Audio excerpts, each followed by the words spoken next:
This young man was a total math whiz, practically worshipping numbers his whole life. After graduation, Tranlak busted his tail as a teacher for years, and after 5 long years, he was finally on the verge of a promotion. But get this, the moment he dozed off while proctoring an exam, he suddenly found himself in a new world. Tranlak woke up in the body of a student named Bly, whose math skills were absolute garbage. He was basically the famous class dunce.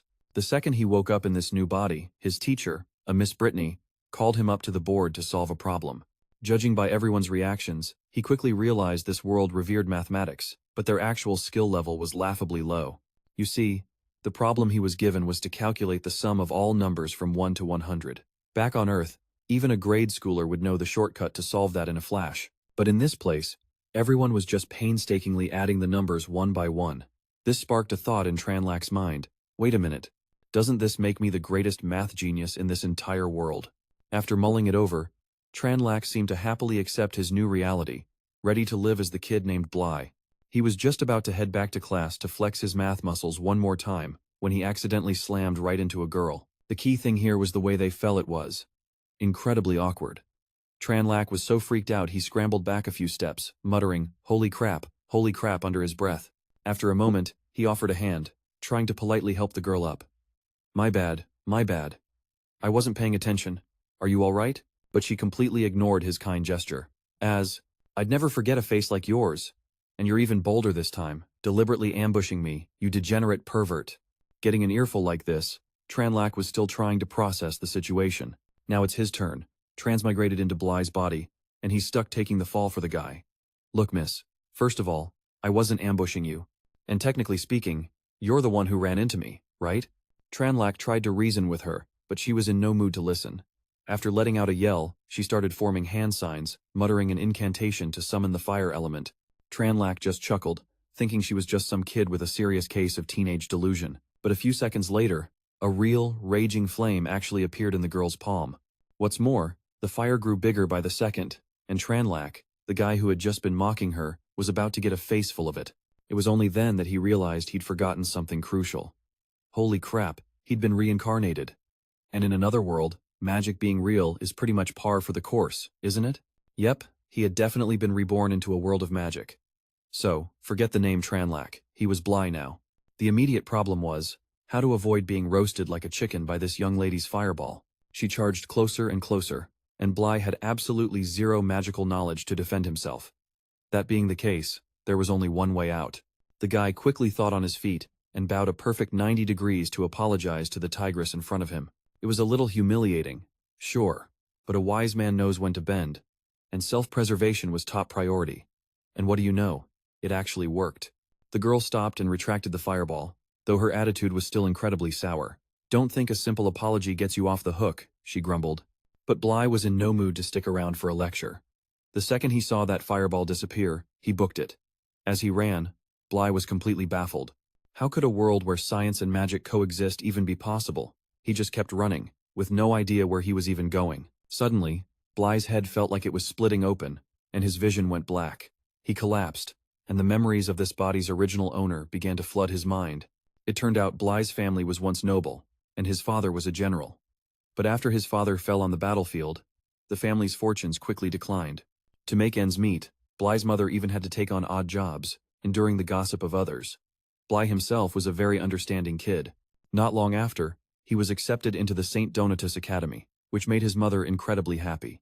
Bly was extremely diligent, putting all his effort into his studies. His goal was to restore his family to its former glory. But unfortunately, he had zero magical talent. He couldn't even conjure the simplest fireball. Because of this, Bly became the laughingstock of his class. They mocked him for being of noble blood, yet poorer than their own housemaids. Some said he had no talent and would be kicked out of the academy sooner or later. Others made fun of him for being bad at math, saying he was too poor to afford a tutor. If it weren't for the hollow title of noble left by his general father, he wouldn't have even qualified to enter St. Donatus Academy. Someone else pointed out that Bly's black hair and brown eyes were unique in the city of Pau, suggesting he might be a half-breed. Over time, Bly was drowned by these insults. He began to see himself as a good-for-nothing, useless at both magic and mathematics. And then, the soul of a math teacher transmigrated into his body, opening a new chapter in his life. And just like that, we have Bly's hardware running on Tranlak's software. At that moment, Bly slowly came to, hearing a classmate call his name. He recognized her as Jasmine, his classmate, the very first person he saw after arriving in this world. Jasmine seemed like a nice person, and she was the only one in class who didn't make fun of him. "Hey Bly, next class is magical theory. Are you okay?" Jasmine looked worried, seeing him passed out on the ground, reaching out a hand to help him up. "Yeah, I'm fine." Bly felt a genuine spark of happiness that someone actually cared about him. After receiving all of the original owner's memories, his feelings were incredibly mixed. But from that moment on, he decided he would live a good life in this body and fulfill its original owner's wishes. And so, during the next magical theory class, Bly paid extremely close attention. In this world, magic is divided into 4 elemental types: earth, fire, wind, and water. All magic operates based on those 4 elements. It's also because of magical aptitude that the world is divided into mages and commoners. Here, both magic and mathematics are incredibly important, and St. Donatus Academy is one of the most famous magical schools in the entire kingdom. Mages use incantations or gestures, channeling their mental energy to manipulate the elements and shape them into various spells. But to successfully cast magic, you need talent. Besides Bly, it seemed like not a single other student was paying attention. That's because everything the teacher was saying was straight out of the textbook. The moment the bell rang, the other students packed up and bolted, acting like they'd just been set free. "Sir, I have a quick question. If someone has no magical talent, is it really impossible to cast even a tiny bit of magic?" The teacher looked at Bly with a sympathetic gaze. "I'm sorry, Bly, but you've asked this question many times, and my answer remains the same. It cannot be changed. Without magical talent, you can't sense or manipulate even the smallest amount of magic." And because of this very question, Bly once again became the butt of the joke for his classmates. They had already been leaving, but they turned back just to surround him and tease him. "Haha, our magical genius Bly is daydreaming again. Always the most serious student in class. But what's the use? No talent is no talent. Hey Bly, it's okay if you can't even graduate. When that time comes, you can come work for me at my father's manor." His classmates all chimed in, one after another, as if trying to drown him in their insults. That is, until a large, friendly-looking kid named Toby showed up and broke it up. Bly had some of the original owner's memories about this Toby guy. He was Bly's only friend in the entire class. From the looks of it, their relationship was genuinely good. After scattering the crowd for Bly, Toby headed off. Bly then noticed that Jasmine was still there, looking like she wanted to say something but was hesitating. Bly had to press her a bit before she finally relayed a message. Miss Brittany wanted to see him in her office after class. After Jasmine left, Bly was all alone in the classroom. He seriously doubted this body. How could someone live in a world of magic without a single drop of magical ability? Bly refused to accept this fate of being a loser. So, following the magical theory he had just learned, he tried chanting the incantation for a fireball. At first, absolutely nothing happened. This left Bly feeling pretty disappointed, even making him scoff at himself. But then, unexpectedly, about 2 seconds later, a flame flickered into existence in his hand. And the crucial part was, the flame kept growing bigger and bigger, even larger than the fireball that arrogant girl had created this morning, leaving Bly completely stunned. Bly stared blankly at the fireball in his hand. This was just too shocking. This body was supposed to have 0 magical talent. Not quite trusting himself, he tried it a few more times, and the result was a success every single time. In fact, it even felt a little too easy. After getting a little too carried away playing with his fireball spell, Bly finally remembered he was supposed to be in Miss Brittany's office. The result? He opened the door only to be greeted by a pose that nearly gave him a full-blown nosebleed. You gotta hand it to her, though. The teacher was seriously smoking hot. "Oh, student Bly, you finally made it. My apologies. I have a habit of doing math on my feet." Even long after Brittany sat down, Bly was still struggling to get his breathing and wildly pounding heart back under control. "I'm sorry for being late, ma'am. What did you need to see me for?" Bly didn't dare look her in the eye, keeping his gaze firmly fixed on the floor. Brittany directed Bly to a nearby desk, where paper and a pen were already waiting for him. She wanted him to calculate the sum of all the numbers from 1 to 79. "I'm just stepping out for a moment. No need to rush. Just take your time," Brittany said. She had barely turned and taken a few steps before Bly confidently announced the result. 3,160. The teacher looked completely floored, rushing back to grab Bly by the shoulders. "How is that possible? Even I would have taken ages to figure that out. Have you solved this exact problem before?" "That can't be it. I picked the number 79 completely at random." Faced with his teacher's barrage of questions, Bly was at a total loss for how to explain. What was he supposed to say? That he's from another world where this is just basic elementary school math? Still, Seeing the eager, expectant look on Brittany's face, Blay genuinely wanted to satisfy her curiosity. Well, I saw the method you were using, adding every single number one by one. Doing it that way isn't just time-consuming. It's also incredibly easy to make a mistake. The fact that you can get the correct answer like that is actually pretty amazing, ma'am. Very impressive. What Blay really wanted to add was that the level of mathematics in this magical world was painfully, unacceptably bad. But saying that out loud would just make him the weirdo, so he swallowed his words. But isn't that the only way to solve it? Brittany asked, completely baffled. Of course not, Miss Brittany. Blay then proceeded to walk her through his method. First, you spot the pattern. The first number in the series added to the last number. The second number, plus the second to last number, and so on, all add up to a total of 80. The only one left over, the lone number without a pair, is 40 right in the middle. Thus, the long-winded addition problem instantly transformed into multiplying 39 pairs of 80, and then adding 40. Brittany caught on immediately, and seemed absolutely ecstatic that Blay could discover such a shortcut. Not stopping there, Blay even derived the general formula for an arithmetic series for her. It was all wrapped up in a single, simple equation that left the teacher stunned, amazed, and completely mind-blown. Blay never imagined that simple math he'd learned in grade school could send a scholar from this world into such a deep state of shock. It took a good long while before Brittany finally managed to pull herself together. Did you come up with this method all by yourself? You could say that. It's a pretty handy way to solve it, Blay said, scratching his head sheepishly. Besides, he thought, it's not like Gauss exists in this world anyway. He could claim he invented the formula, and the teacher would be none the wiser. Miss Brittany fell silent for a few more seconds, then abruptly grabbed Blay's hand. Student Blay, you are a true genius. If you are willing to continue your research, your future will be absolutely limitless. And while Brittany's praise was certainly inspiring, in reality, Blay's attention was completely captivated by the impressive assets right in front of him. Brittany then asked if he wanted to become a great mathematician, but thankfully, Blay had the presence of mind to refuse. He'd already spent his entire previous life chasing mathematics. In this life, he was determined to become a great mage. Brittany's disappointment was written all over her face, but she quickly rallied to try and win him over. But don't you see? You possess an incredible gift for mathematics. It's a blessing from the goddess of wisdom herself. You can't just let it go to waste. Besides, from what she could tell, Student Blay, you have absolutely zero talent for magic. Brittany tried everything under the sun to persuade Blay, but the guy was dead set. In this life, he was determined to become a mage, and that was final. Honestly, with the sorry state of mathematics in this world, Blay could just casually drop a few advanced theories and become a world-renowned mathematician like it was nothing. But at the end of the day, that was all just knowledge from his past life, the hard work of mathematicians from a different world.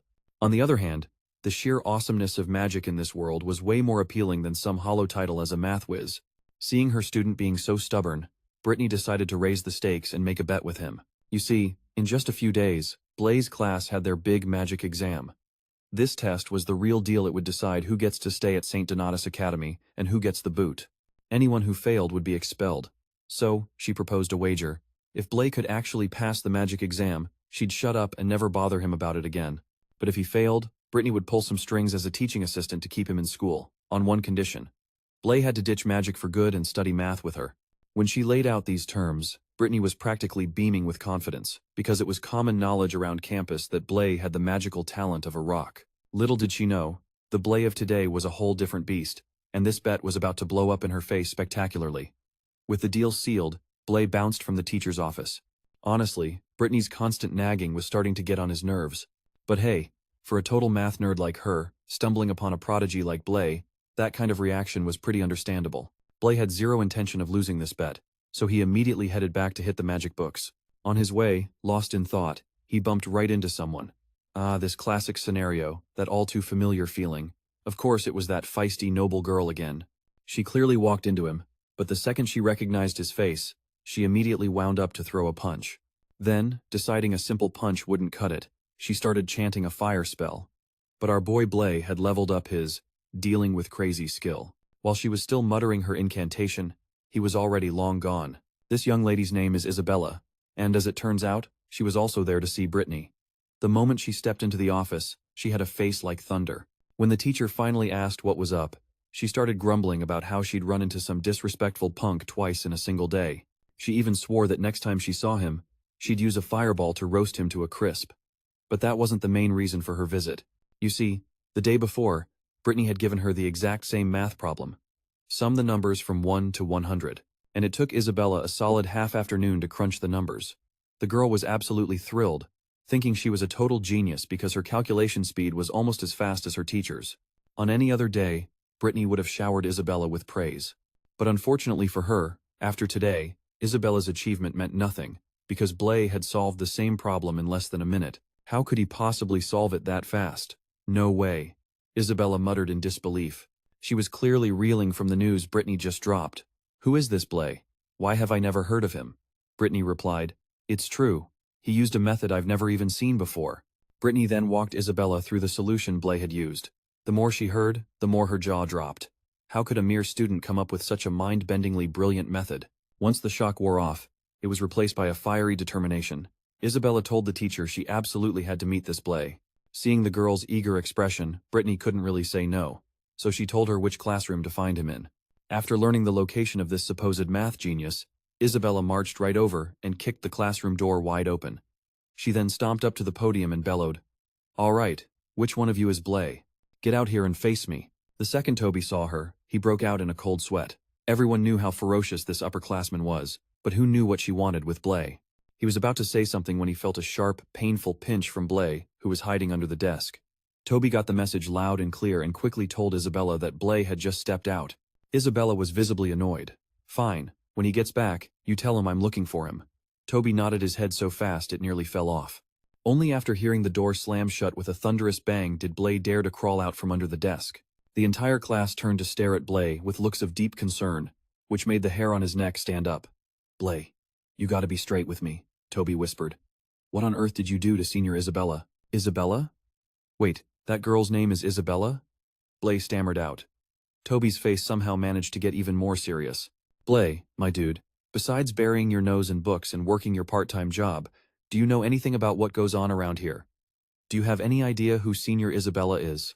Just seeing the look on Toby's face was enough to scare the soul right out of Blay before he even got an answer. "Hey, don't freak me out, man. Just tell me who she is." Blay's mind was racing, imagining she was a mafia princess or something equally terrifying. But according to Toby, she was just the most popular girl in school, the campus goddess everyone was after. Toby was just worried that if her legion of fans found out Blay had gotten on her bad side, they would never leave him alone. Hearing this, however, Blay actually breathed a sigh of relief. At least this was the prestigious St. Donatus Academy. Her fanboys couldn't just do whatever they wanted, right? Seeing that Blay still wasn't getting it, Toby's expression turned grim. "You're aware that we're at St. Donatus Academy, correct? And where is St. Donatus Academy located?" Toby pressed. Baker Street?" Blay stammered back. "And where is Baker Street?" "Pong City," he answered, still completely oblivious. Toby let out a massive sigh. "Man, for a second there, I thought you were just playing dumb. Now I realize you're the real deal. Senior Isabella's father is the Lord of Pong City." Okay, at this point you'd have to be insane not to be terrified. Blay wasn't insane, and he knew with absolute certainty that he was completely and utterly doomed for ticking this girl off. Blay instantly started bawling his eyes out. "Do you think it's too late to go grovel at Isabella's feet for forgiveness?" Toby was still scrambling for a solution when a few eavesdroppers chimed in. "You actually dared to mess with Senior Isabella? I guess you've got a death wish and don't plan on staying at this academy much longer. Then again, with that useless magic of yours, it's not like you were going to last more than a few days here anyway." Blay shot a glare over his shoulder. The one running his mouth was a blonde-haired punk. Digging into the original owner's memories, Blay recognized him as Ban, the class's resident bully who made tormenting the old Blay his personal hobby. Still, Ban had a point. The academy offered more than just magic. There were subjects like mathematics, history, and professional studies. Even if you couldn't cut it as a mage, you could become a respected scholar in the kingdom. However, for a prestigious institution like St. Donatos, daily magic practice was non-negotiable for its students. That's why every student had to pass a magic proficiency exam in their second year. Fail to meet the standard, and you're expelled. In reality, the test was a total cakewalk that basically everyone passed. Except, the original Blay was a once-in-a-generation dud, completely devoid of any magical talent. For him, that second-year exam was basically a guillotine hanging over his entire academic career. Fortunately, Chen Luo's soul had dropped in just in the nick of time, setting Blay's destiny on a wildly different course. He'd been so lost in thought about all this that he'd accidentally ignored Ban, which, of course, made the guy furious. "Hey, are you deaf or just dumb? Did you hear a single word I said, you fatherless nobody?" Ban roared, slamming his fist on the desk. Ban shot Blay a look that could kill, but that last crack about his father crossed a serious line. Before Blay could even process it, Toby had already snapped. Ban, are you looking for a fight? Toby's tone was dead serious, but the jerk seemed determined to keep humiliating Blay in front of the whole class. Toby, I don't remember this being any of your business. Blay's my friend. His business is my business. And if you want to throw down, I've been looking for a way to put this bulk to good use. In a real fight, Ban knew he was no match for Toby. So, seething with frustration, he backed down for now, but not without a parting threat to settle the score later. Blay was genuinely touched. His buddy Toby might look a bit doughy and not always the most reliable, but when it really counted, the guy had a heart of gold. Blay walked over and clapped his best friend on the shoulder. Toby, you're a true friend. If Isabella comes after me, you'll have my back, right? Oh, absolutely. I promise to beat you as gently as I possibly can. Blay just froze. If he could take back that true friend comment, he would. For the next few days, Blay dedicated himself to expertly dodging Isabella, and before he knew it, the magic exams were underway. The task for this exam was ridiculously simple. Students just had to skillfully cast a fireball. It was the most basic spell in the book, making the whole test feel like a mere formality. The specifics were simple. Stand behind the line and hit a target a short distance away with a fireball spell.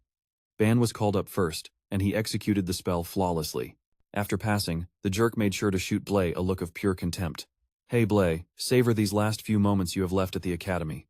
Toby had to fight the urge to run over and punch that smug look right off his face. But before he could, it was his turn at the plate.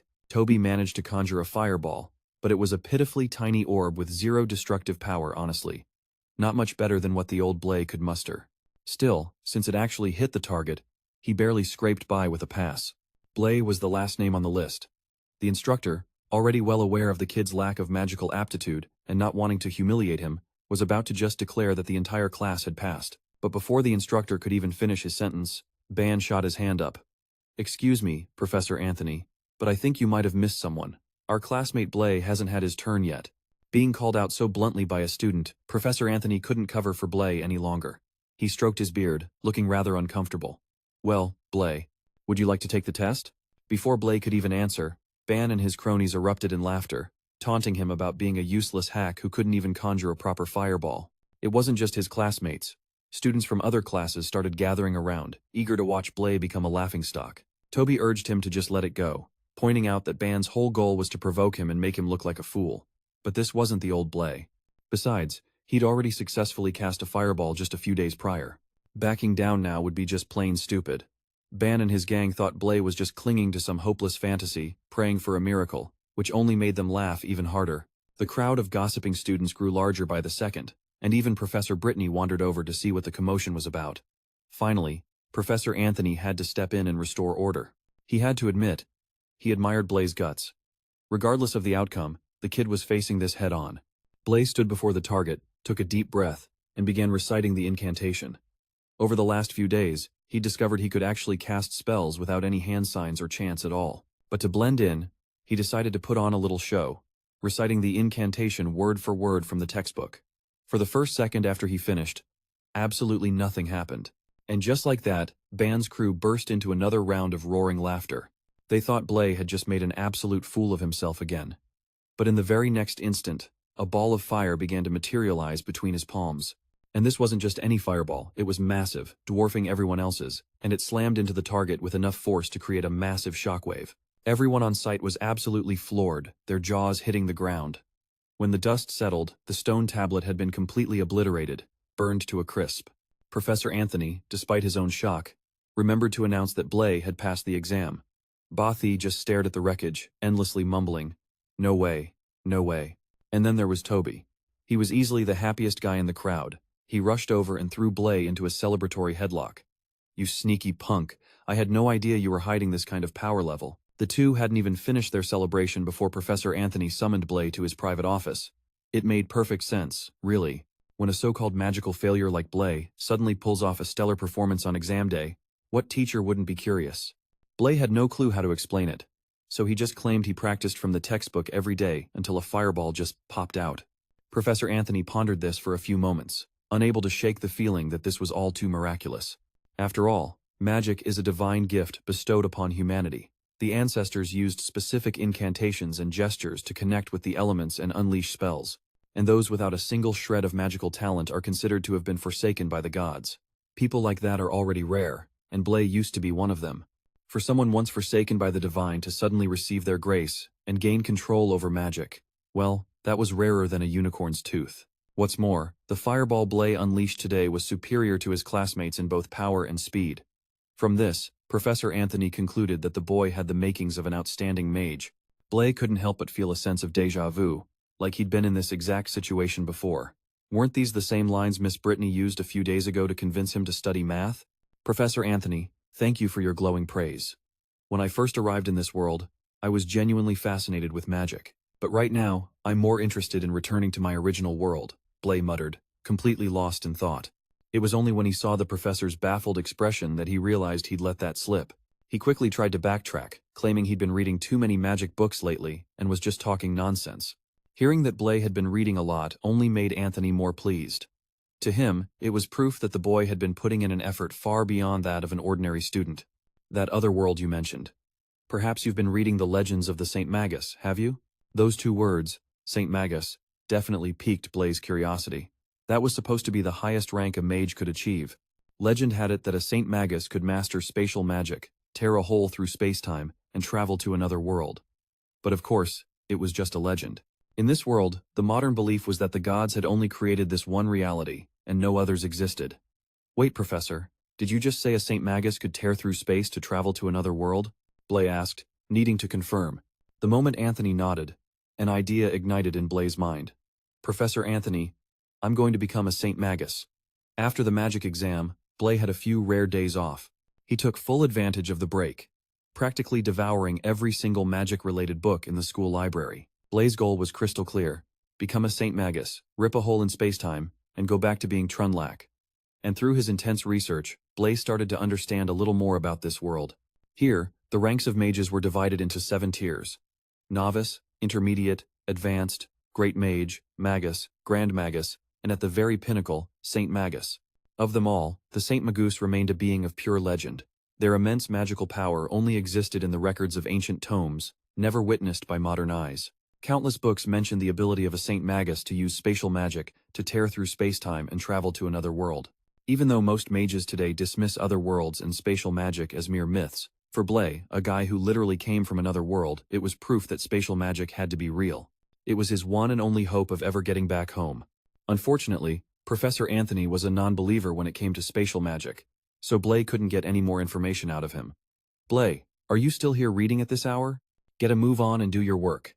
This library doesn't pay for loafers. Blay was lost in a daze when the voice snapped him out of it. It was the head librarian, giving him a not-so-subtle nudge. Realizing he'd been sitting there for way too long, Blay got up and started arranging books and cleaning up the library. But the amount of work was insane. It took him the entire night just to get it all done. Blay never imagined that living in the library would be this exhausting. The next morning, Blay dragged his aching body to class. The moment he opened the door, a hush fell over the room. The students had been whispering amongst themselves about the massive fireball Blay had created during the exam, a fireball that was supposedly even bigger than Professor Anthony's. Instead of looking down on him, many students were now looking at him with admiration, convinced he'd just been hiding his true strength all along. Others suddenly decided that, upon closer inspection, Blay was actually pretty handsome. Then there were the gossipers, whispering that the senior student Isabella actually had a thing for him. The constant chatter from all directions was giving Blay a massive headache. All he wanted was to get to his seat as fast as possible and catch a quick nap before class started. But when he reached his desk, he found Isabella sitting there, bold as brass.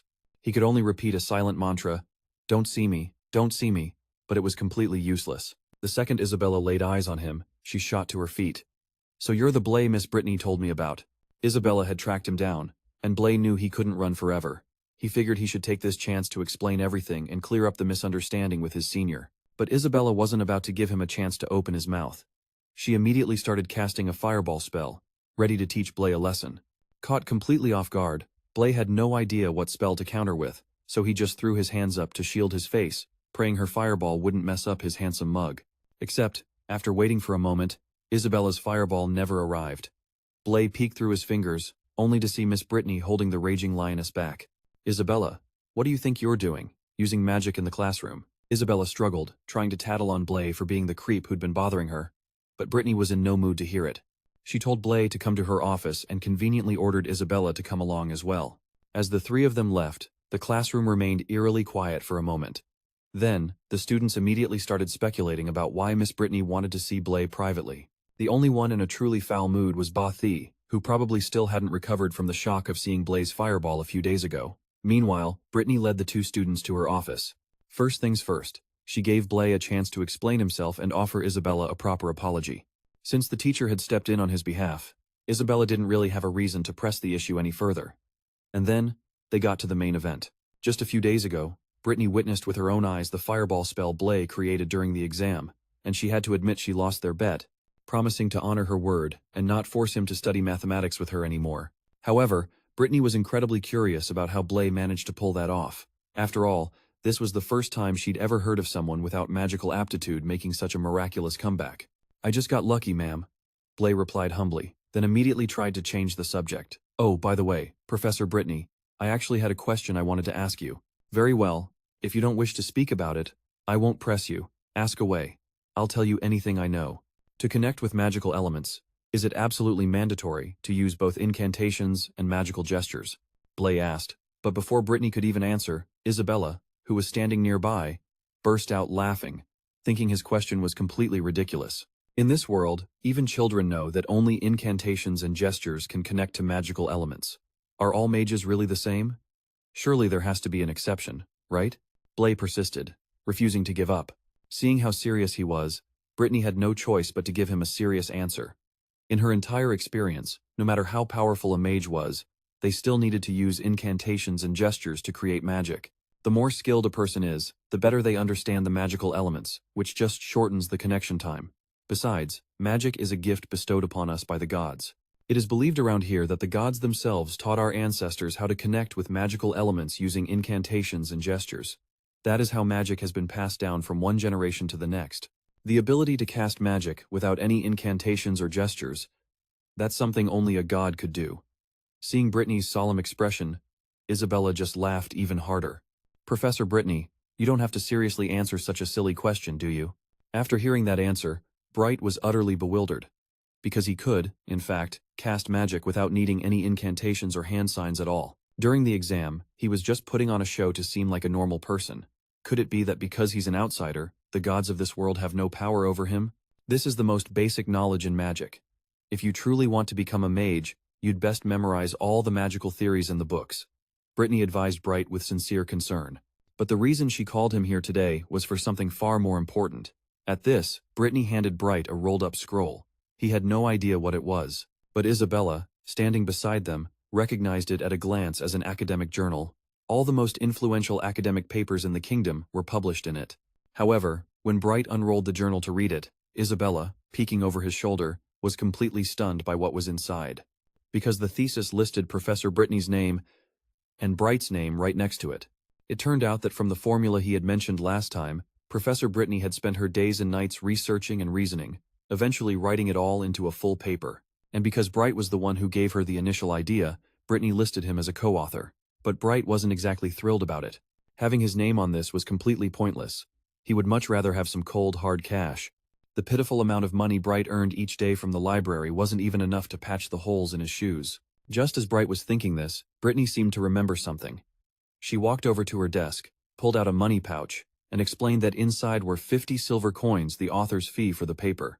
Although these 50 silver coins are nothing compared to the academic honor, I believe this rightfully belongs to you.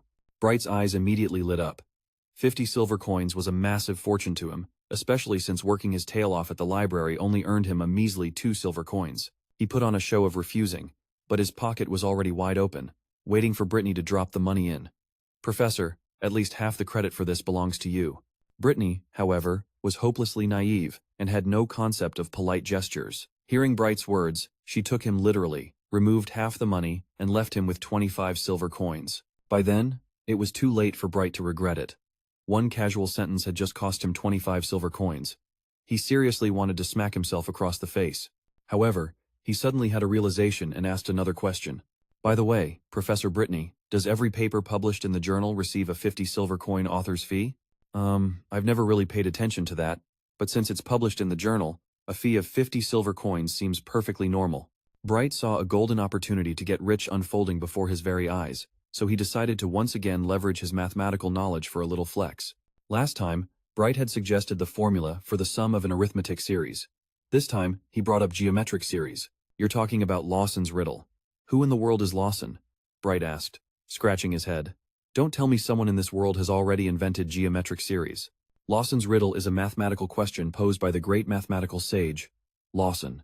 Lawson had 7 wives, each wife had 7 bags, each bag contained 7 cats, and each cat had 7 kittens. Hearing Brittany explain it, Bright could already feel a headache coming on. Yep, early mathematicians are all the same. No matter the world, they all come up with the most convoluted problems. It's just that in Lawson's riddle, the number of terms in the question isn't large, so you can find the answer just by adding them up sequentially. But if there were many more terms, they would need a unified formula to help solve it. Hearing Bright say this, Brittany seemed incredibly excited. So, are you saying you can come up with a formula to solve Lawson's riddle? It's just a preliminary thought of mine. Bright replied, maintaining his humble attitude. Bright's plan was to play it cool and make Brittany wait a few days for his answer, so he wouldn't seem too eager. But this teacher was so obsessed with math she wanted to start a study session with him right then and there. And so, Bright found himself stuck in the teacher's office.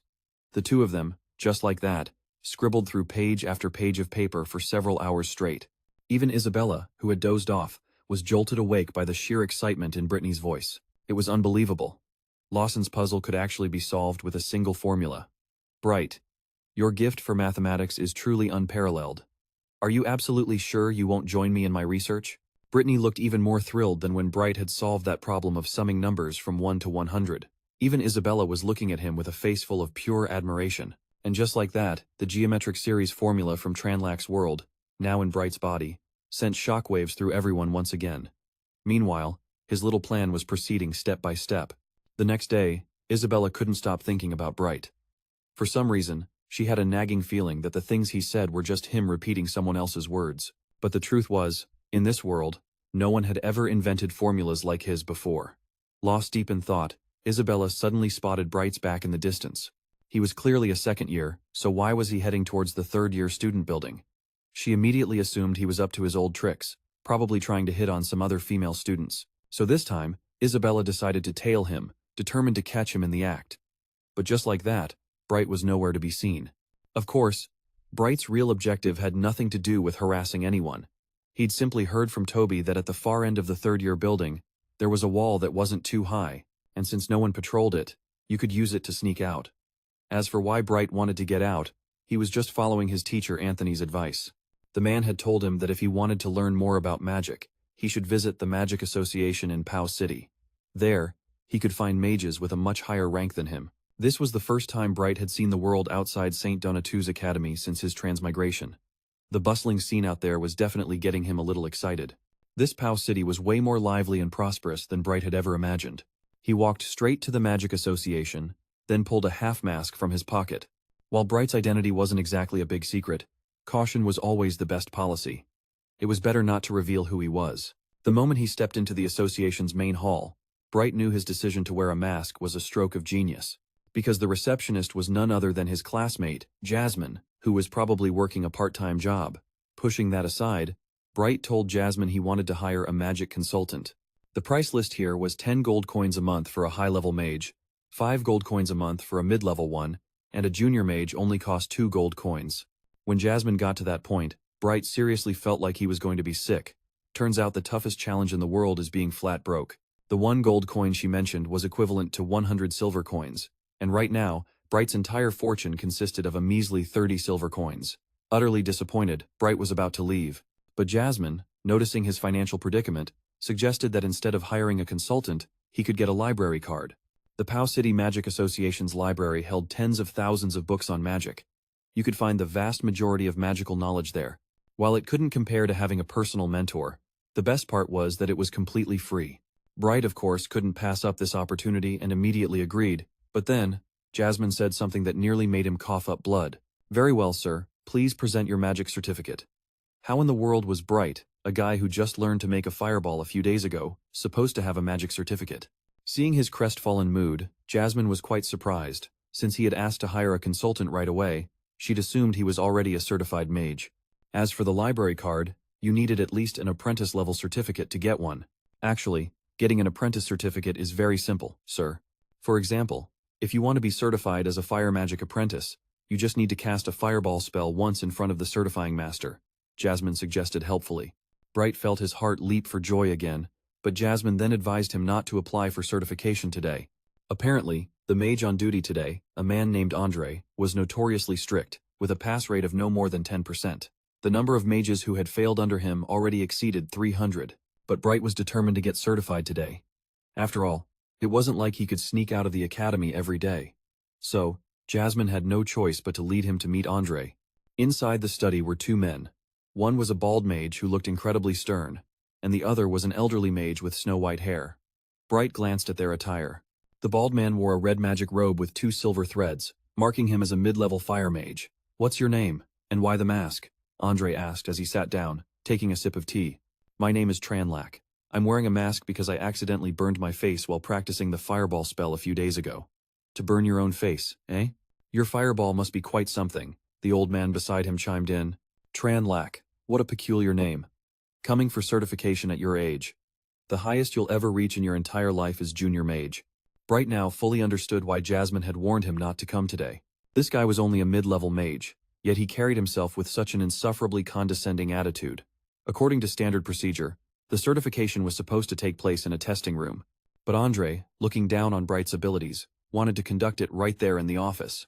Remembering the power of his fireball from the Academy's magic competition a few days ago, Bright was a bit hesitant about Andre's request. After all, he really didn't want to destroy everything in the room. But the old man beside them urged him not to waste time, saying that his fireball couldn't possibly injure Andre anyway. With that, Bright asked for their permission to show his humble skills, then began chanting an incantation just for show. Andre watched him with utter disgust. Poor stance, unclear gestures, a sluggish incantation. Not a single thing is done right. Bright paid his words no mind. After all, the incantation and gestures were completely unnecessary for him. A flame slowly appeared in his hand, then grew larger and larger, finally transforming into a massive fireball that shot straight towards Andre. A massive explosion erupted, flooding the entire room with ash and dust, leaving Jasmine completely frozen in shock. A few coughs echoed through the room. One belonged to Jasmine, the other to the old, white-haired mage. It turned out he was the one who had blocked Bright's attack. As for the high and mighty Andre, he was sprawled on the floor, his eyes filled with a mixture of absolute astonishment and terror. "My bad." A few seconds later, Bright finally came up with what he should say in this situation. "I just thought you guys were fully prepared, so I might have put a little too much power into it." After schooling Andre on why you should never underestimate your opponent, Bright smoothly obtained his magic apprentice certificate and a library card. Jasmine couldn't contain her excitement, telling him it was the first time in her life she'd ever witnessed a fireball spell with that kind of destructive force. She was certain that in the future, Bright would become a truly great mage. "Thanks. See you later, Jasmine," Bright replied honestly. It was only after he left that Jasmine realized something strange. She was pretty sure she had never introduced herself to him, but Bright didn't even notice his little slip-up. By now, he had already entered the library, which was packed not only with books but also with people. It seemed there were plenty of students who, unlike him, couldn't afford to hire a private consultant. Bright picked out a few magic books to browse through. Jasmine wasn't kidding. The collection here was far more extensive than at the academy, and the content was much more profound, especially the section on spiritual magic power. The level of one's spiritual magic power is the most critical benchmark for ranking a mage. The higher the spiritual power, the tighter the bond with the magical elements, and consequently, the more potent the spells they cast. Not only that, but high-level mages with immense spiritual power could even directly seize control of magical elements from lower-level mages. This created a nearly insurmountable gap between ranks in actual combat. However, Bright felt that the theory of the 4 great magical elements presented in the books was a bit nonsensical. After all, the level of scientific understanding in this world was still quite primitive, with all mages believing that these 4 elements were not only the foundation of all magic but also the building blocks of everything in the universe. All other elements were supposedly formed through specific combinations and ratios of these 4 primary magical elements. Of course, from a modern scientific perspective, this idea was complete and utter nonsense. Back on Earth, even a middle schooler knew that matter is composed of numerous fundamental elements, and the so-called 4 great elements principle simply doesn't exist on the periodic table. Still, with the actual existence of magical elements in this world, Bright couldn't yet find a scientific explanation for it. At this thought, Bright suddenly shot to his feet, startling the other readers around him. If he could connect with magical elements in this world, then maybe, just maybe, he could create a completely new one? The thought was too exciting to ignore. Bright couldn't sit still any longer, and immediately bolted out of the library. He had to go test if his crazy idea was actually feasible. Meanwhile, Andre and that old fake mage were having a little chat. After getting so thoroughly thrashed by Bright, Andre was obviously not taking it well. His spiritual power is relatively low, yet the force of his fireball was unbelievably strong. What was even stranger was that the veteran mage beside him couldn't control the fire element that Bright had summoned at all. They both sensed something inexplicable about Bright, something they couldn't wrap their heads around. But of course, it never crossed their minds that Bright was actually from another world. By now, he had already hopped over that low wall and was back on Academy grounds. Seeing that the coast was clear, Bright decided to put his theory to the test right then and there. He closed his eyes, took a deep breath, and sure enough, he could feel the presence and flow of oxygen in the air. When Bright raised his hand, he could even see a faint, shimmering wisp of gas in his palm. That was the oxygen element Bright had just connected with using his ability. The faint wisp of gas gathered in his hand, forming a small sphere. Since it was visible to the naked eye, he had no way of confirming if it was really what he was looking for. Suddenly, Bright had an idea. He used his other hand to conjure a fireball spell and aimed it at the sphere of gas. The first time, absolutely nothing happened. The tiny wisp of white smoke vanished, and the fireball spell instantly fizzled out. But Bright didn't give up. He tried again. And this time, the fireball and the oxygen sphere had a very real, very explosive reaction. A massive explosion erupted, and massive doesn't even begin to describe its destructive power. The windows of the nearby building instantly shattered. Even the glass of water in Miss Brittany's office splintered into countless pieces. She glanced out the window and could see with her own eyes the nearby forest blazing furiously. The culprit behind the explosion was just as shocked at his own handiwork.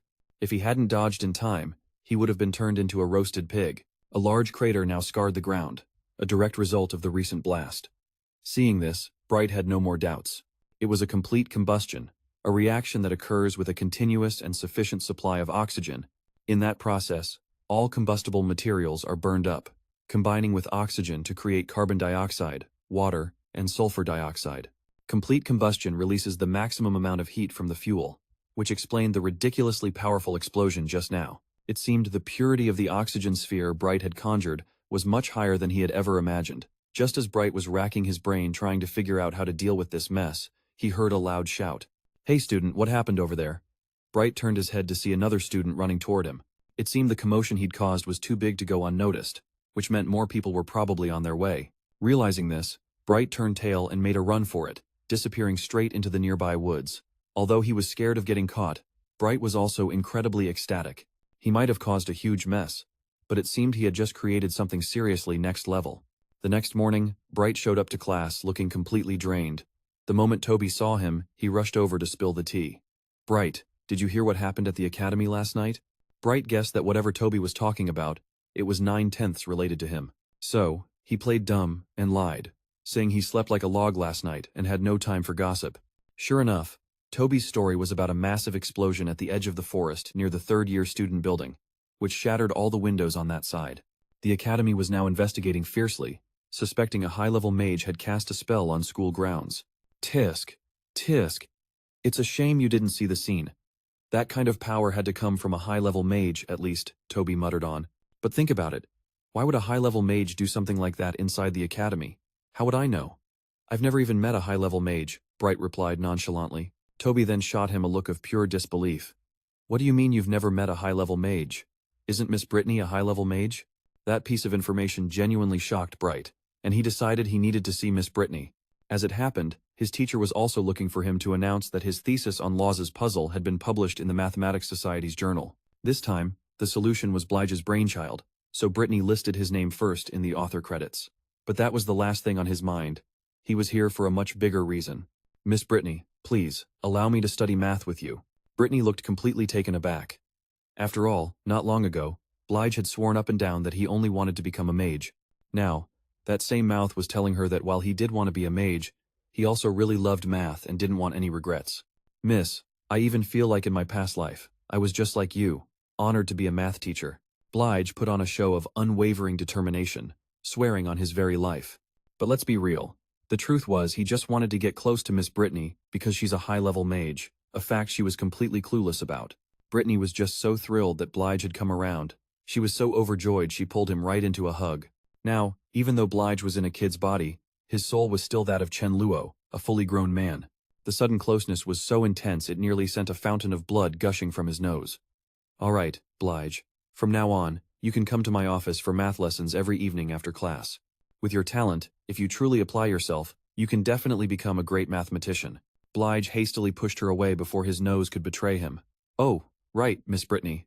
Besides math questions, if I have any questions about magic, would it be okay to ask you about those too?" "Of course, that's no problem at all."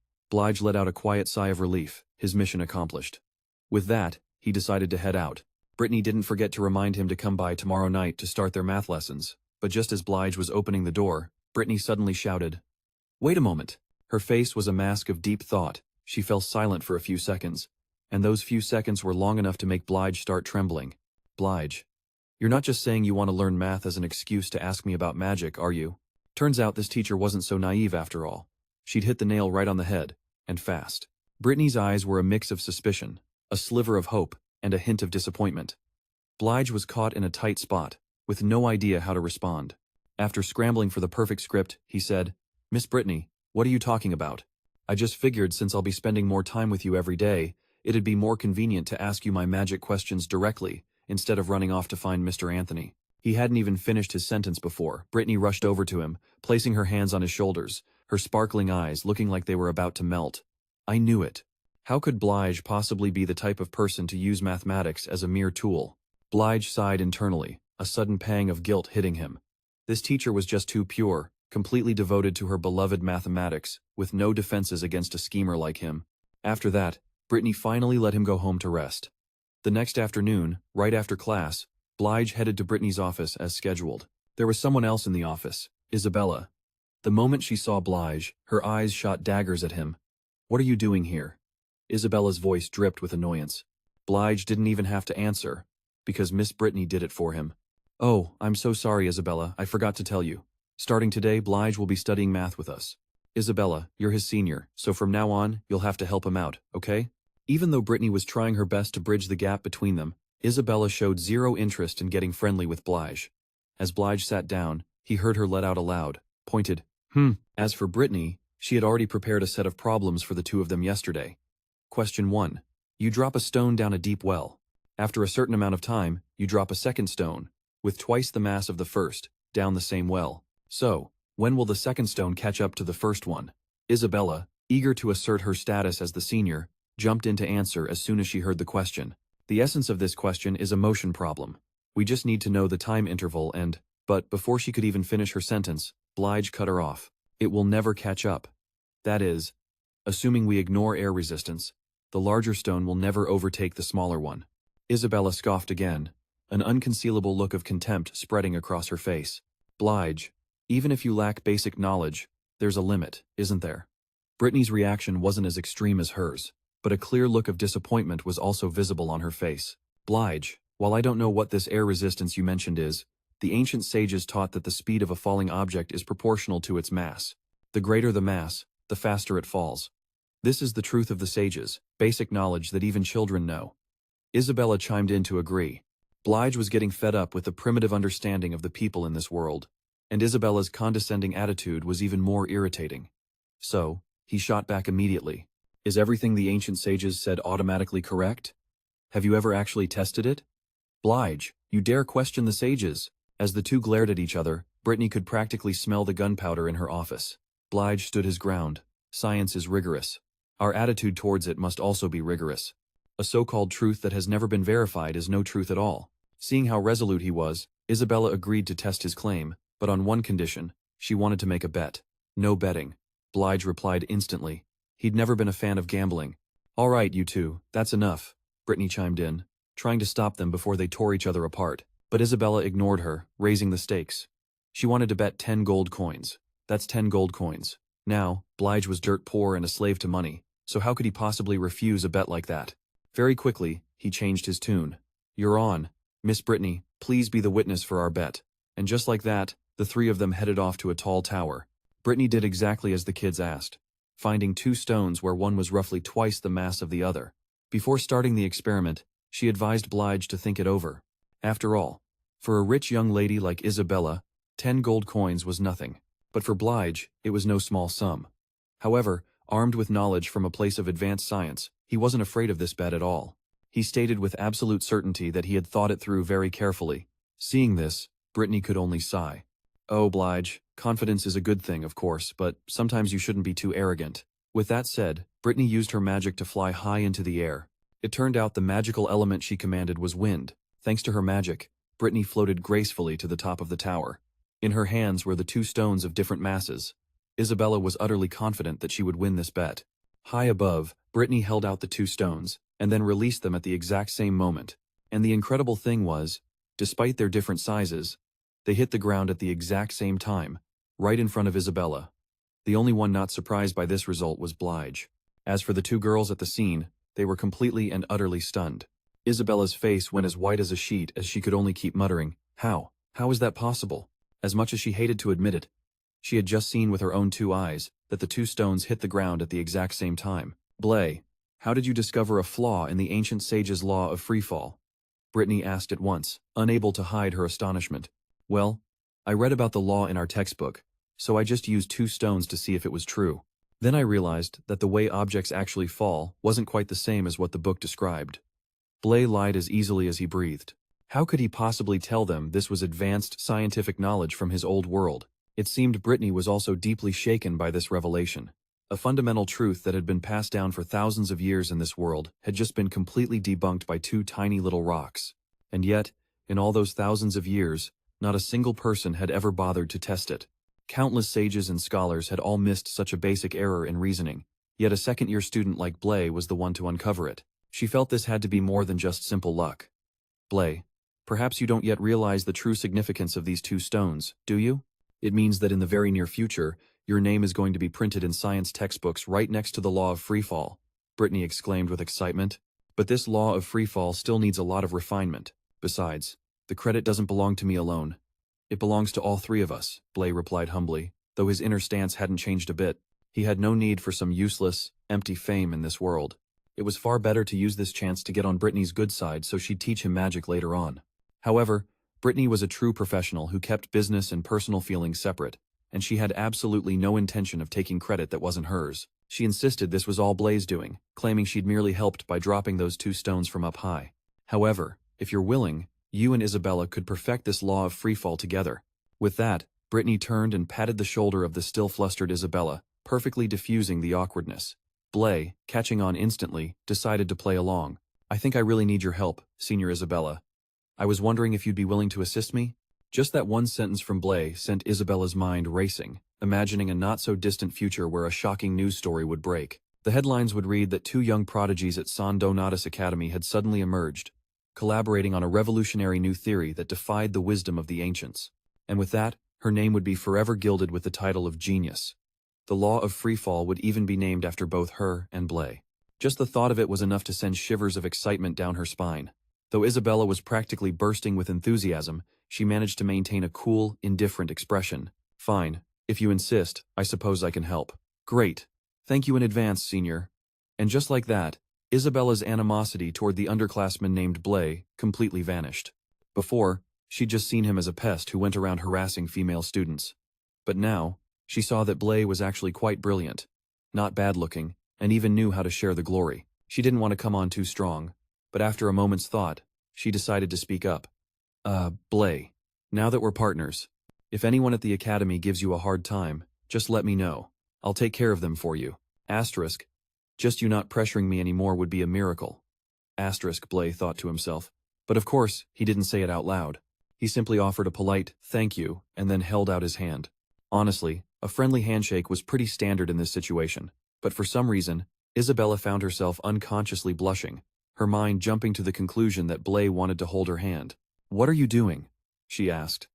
"My 10 gold coins," Blay replied with total innocence. Our main character never fails to disappoint. Forget romance, cash is king. Isabella had almost completely forgotten about their 10 gold coin bet. Blay's eyes were practically glowing now, just short of turning into 2 actual gold coins. The realization hit Isabella hard. Asterisk, he just wants his money. Asterisk, she thought, while she'd been lost in a fantasy about him wanting to hold her hand. Asterisk. My brain is clearly broken. Asterisk. In the end, Isabella, true to her word, handed Blay the 10 gold coins. After all, she was the daughter of the Lord of Windfall City. A little sum like this was nothing to her. But to Blay, it was a fortune. He'd struck it rich in a single day off one bet, and he was absolutely ecstatic. Isabella watched his money-grubbing expression for a long moment. Even though she felt like she was overstepping, her curiosity finally got the better of her. Blay, you don't seem to care much about fame or glory. And while you obviously value money, I get the feeling it's not just about the money for you. What is it you're really after? Blay remained silent, the only answer being the sound of the wind rustling past their ears. How could he possibly tell her he was dreaming of his previous life? How could he explain that he wanted to go back to being Shan Lok, just a normal math teacher, to live his own life, surrounded by his friends, instead of living here as a student named Blay? So, in the end, all he said was, "What are you talking about, Senior? I'm just trying to make enough money to get by." "Well, it's getting late, Miss Brittany, Senior Isabella. I'm heading out. See you tomorrow." With that, Blay took his leave, but Isabella couldn't help but watch him go, her heart a tangled mess of emotions. The next morning, Blay attended class as usual. To be honest, he found sleeping in class to be way more comfortable than crashing in that tiny little partition in the library. Speaking of which, Blay's thoughts drifted to the 10 gold coins from yesterday. Now that he actually had some money, he started thinking about upgrading to a better place to live. While he was lost in thought, daydreaming about a decent room, his desk was suddenly slammed with a loud bang.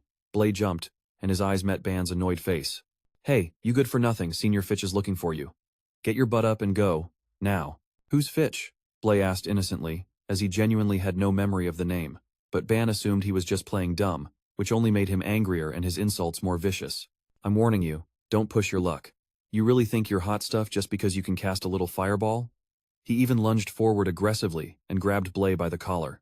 "Ban, let him go." In a situation like this, the person who should have shown up to say that line was Toby. But this time, the one telling Ban to back off was none other than the young man he called Senior Fitch. This was the first time Blay had ever seen the guy. He was just a scrawny, blonde-haired bookworm, thin as a sheet of paper, but he was flanked by two massive dudes who looked like they meant business, giving him a real, young master vibe. Even though it was their first meeting, Blay could tell this guy was trouble. "So you're Blay?" Fitch took a few steps forward and asked.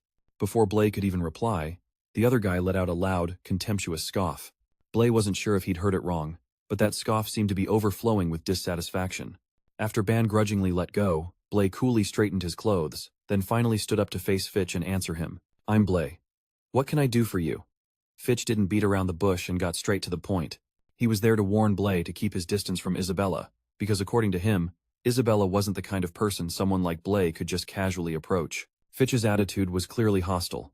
After spitting out those two simple sentences, he turned and left immediately. The big guys with him looked like they wanted to give Blay a beatdown, but apparently, Fitch wasn't the type who enjoyed a brawl.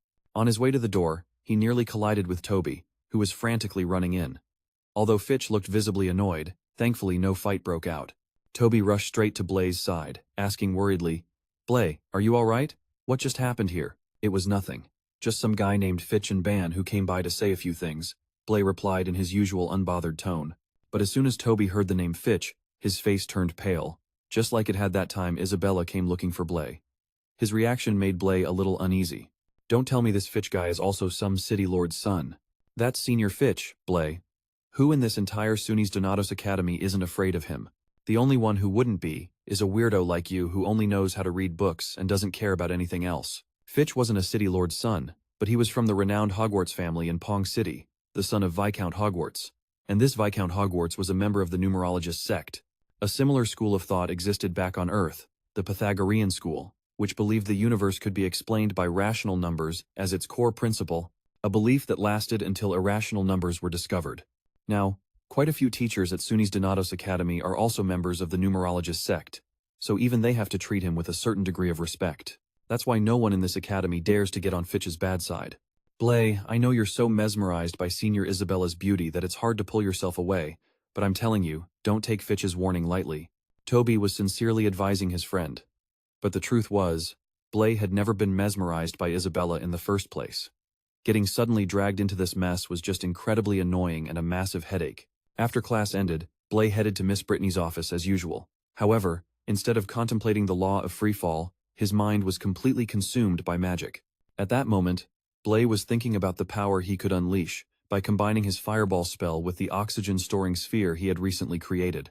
Although its power would be immense, he'd have to summon the fireball first and then pull out the oxygen sphere. If he did that, the process would take a considerable amount of time, and the ability to cast without chance or gestures was his greatest advantage right now.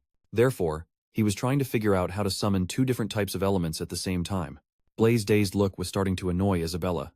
"Hey, aren't you going to do the homework Miss Brittany assigned? She said it's due tomorrow, you know." Blay just let out a long yawn and then handed Isabella a sheet of paper that looked like a rough draft.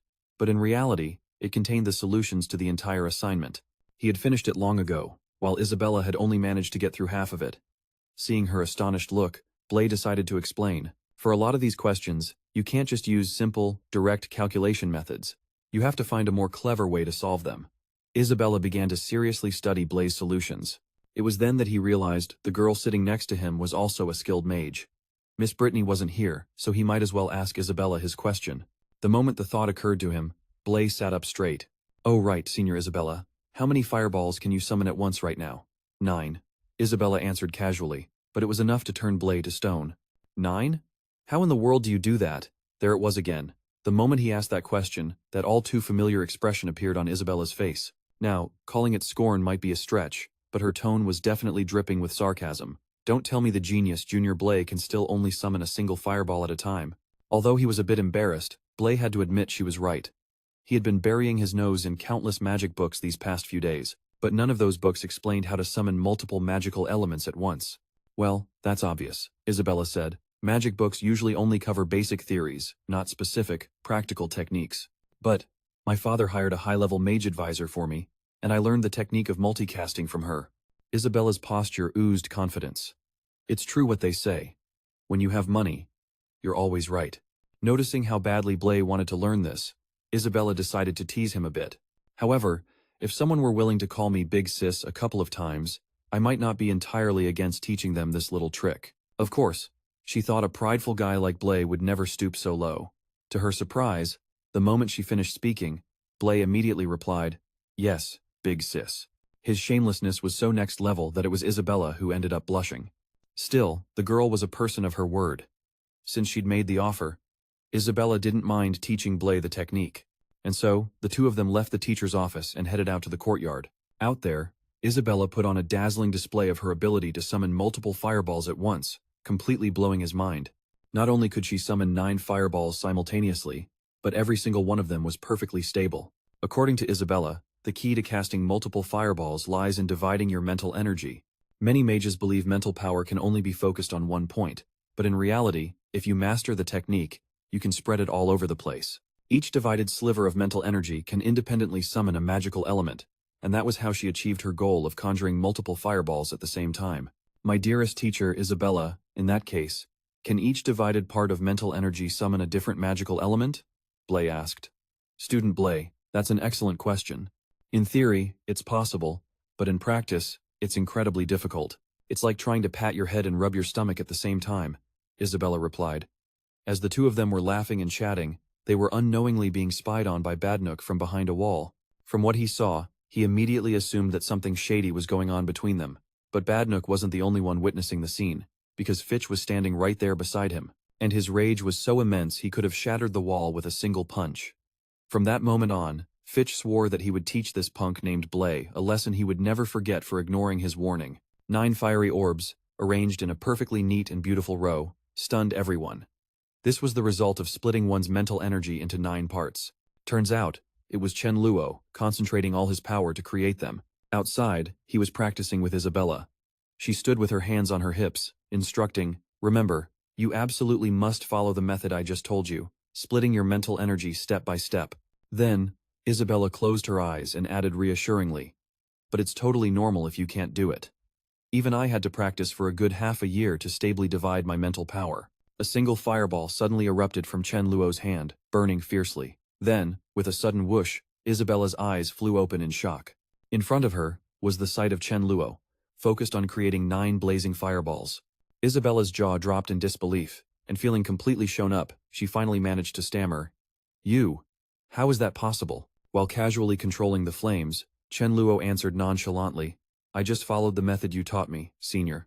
I split my mental energy into 9 parts, and then I just summoned them. Hearing his breezy tone and seeing that punchable face, Isabella furiously pointed and shouted, No, I'm not asking you that. I'm asking how you managed to do it instantly. Chen Luo's face was a mask of pure, innocent confusion as he asked, Once you know the technique, can't you just do it? Wasn't it the same for you, Senior Isabella? The question was so naive, it made her freeze on the spot and question her very existence. Asterisk, this freak, asterisk, Isabella thought. Asterisk, not only is his math talent insane, but his magic talent is just as heaven-defying. Asterisk. Isabella just stared at Chen Luo, blushing with confusion. This was no one abandoned by the gods. He was clearly their favorite child. Snapping back to reality, she stomped her foot hard on the grassy field. Isabella leaned forward and snapped so loudly that both Chen Luo and his 9 fireballs recoiled. Of course it was the same for me. In fact, I understood it much faster than you. With that, she quickly turned and ran off, leaving him with one last command. I'm done teaching you. From now on, if you have any problems with magic, figure them out yourself. Don't come looking for me again. Chen Luo stood there for a moment, scratching his face in confusion. Did I upset her again? Man, girls are so hard to figure out. He then shoved his hands into his pockets, but his fingers suddenly brushed against something. Suddenly, Chen Luo's eyes lit up as he let out a gasp of realization. By now, Isabella was already stomping away in the distance, fuming as she walked. That absolute freak. He makes me so mad. Just then, Chen Luo caught up from behind and grabbed Isabella's hand, making her freeze in surprise. She spun around, annoyed, and asked, What do you want, you freak? Then, her eyes drifted downwards in confusion. Resting in Chen Luo's outstretched palm was an adorable, sparkling cat necklace. He smiled warmly and said gently, My esteemed Senior Isabella. He then began to explain, The only reason I was able to learn that was all thanks to your dedicated teaching. With that, Chen Luo bowed forward in sincere gratitude. Please accept this small token of your junior's appreciation. His formal words left Isabella stunned, her heart suddenly hammering in her chest for some unknown reason. In her eyes, the cat pendant in Chen Luo's hand seemed impossibly beautiful, sparkling with a non-stop, dazzling light. She was unconsciously drawn to it, her face gradually turning red as her heart continued to pound. She looked at Chen Luo's eager-to-please smile and reluctantly replied, I guess you have some conscience after all. In her heart, though, she thought, asterisk. Maybe this freak isn't so bad after all.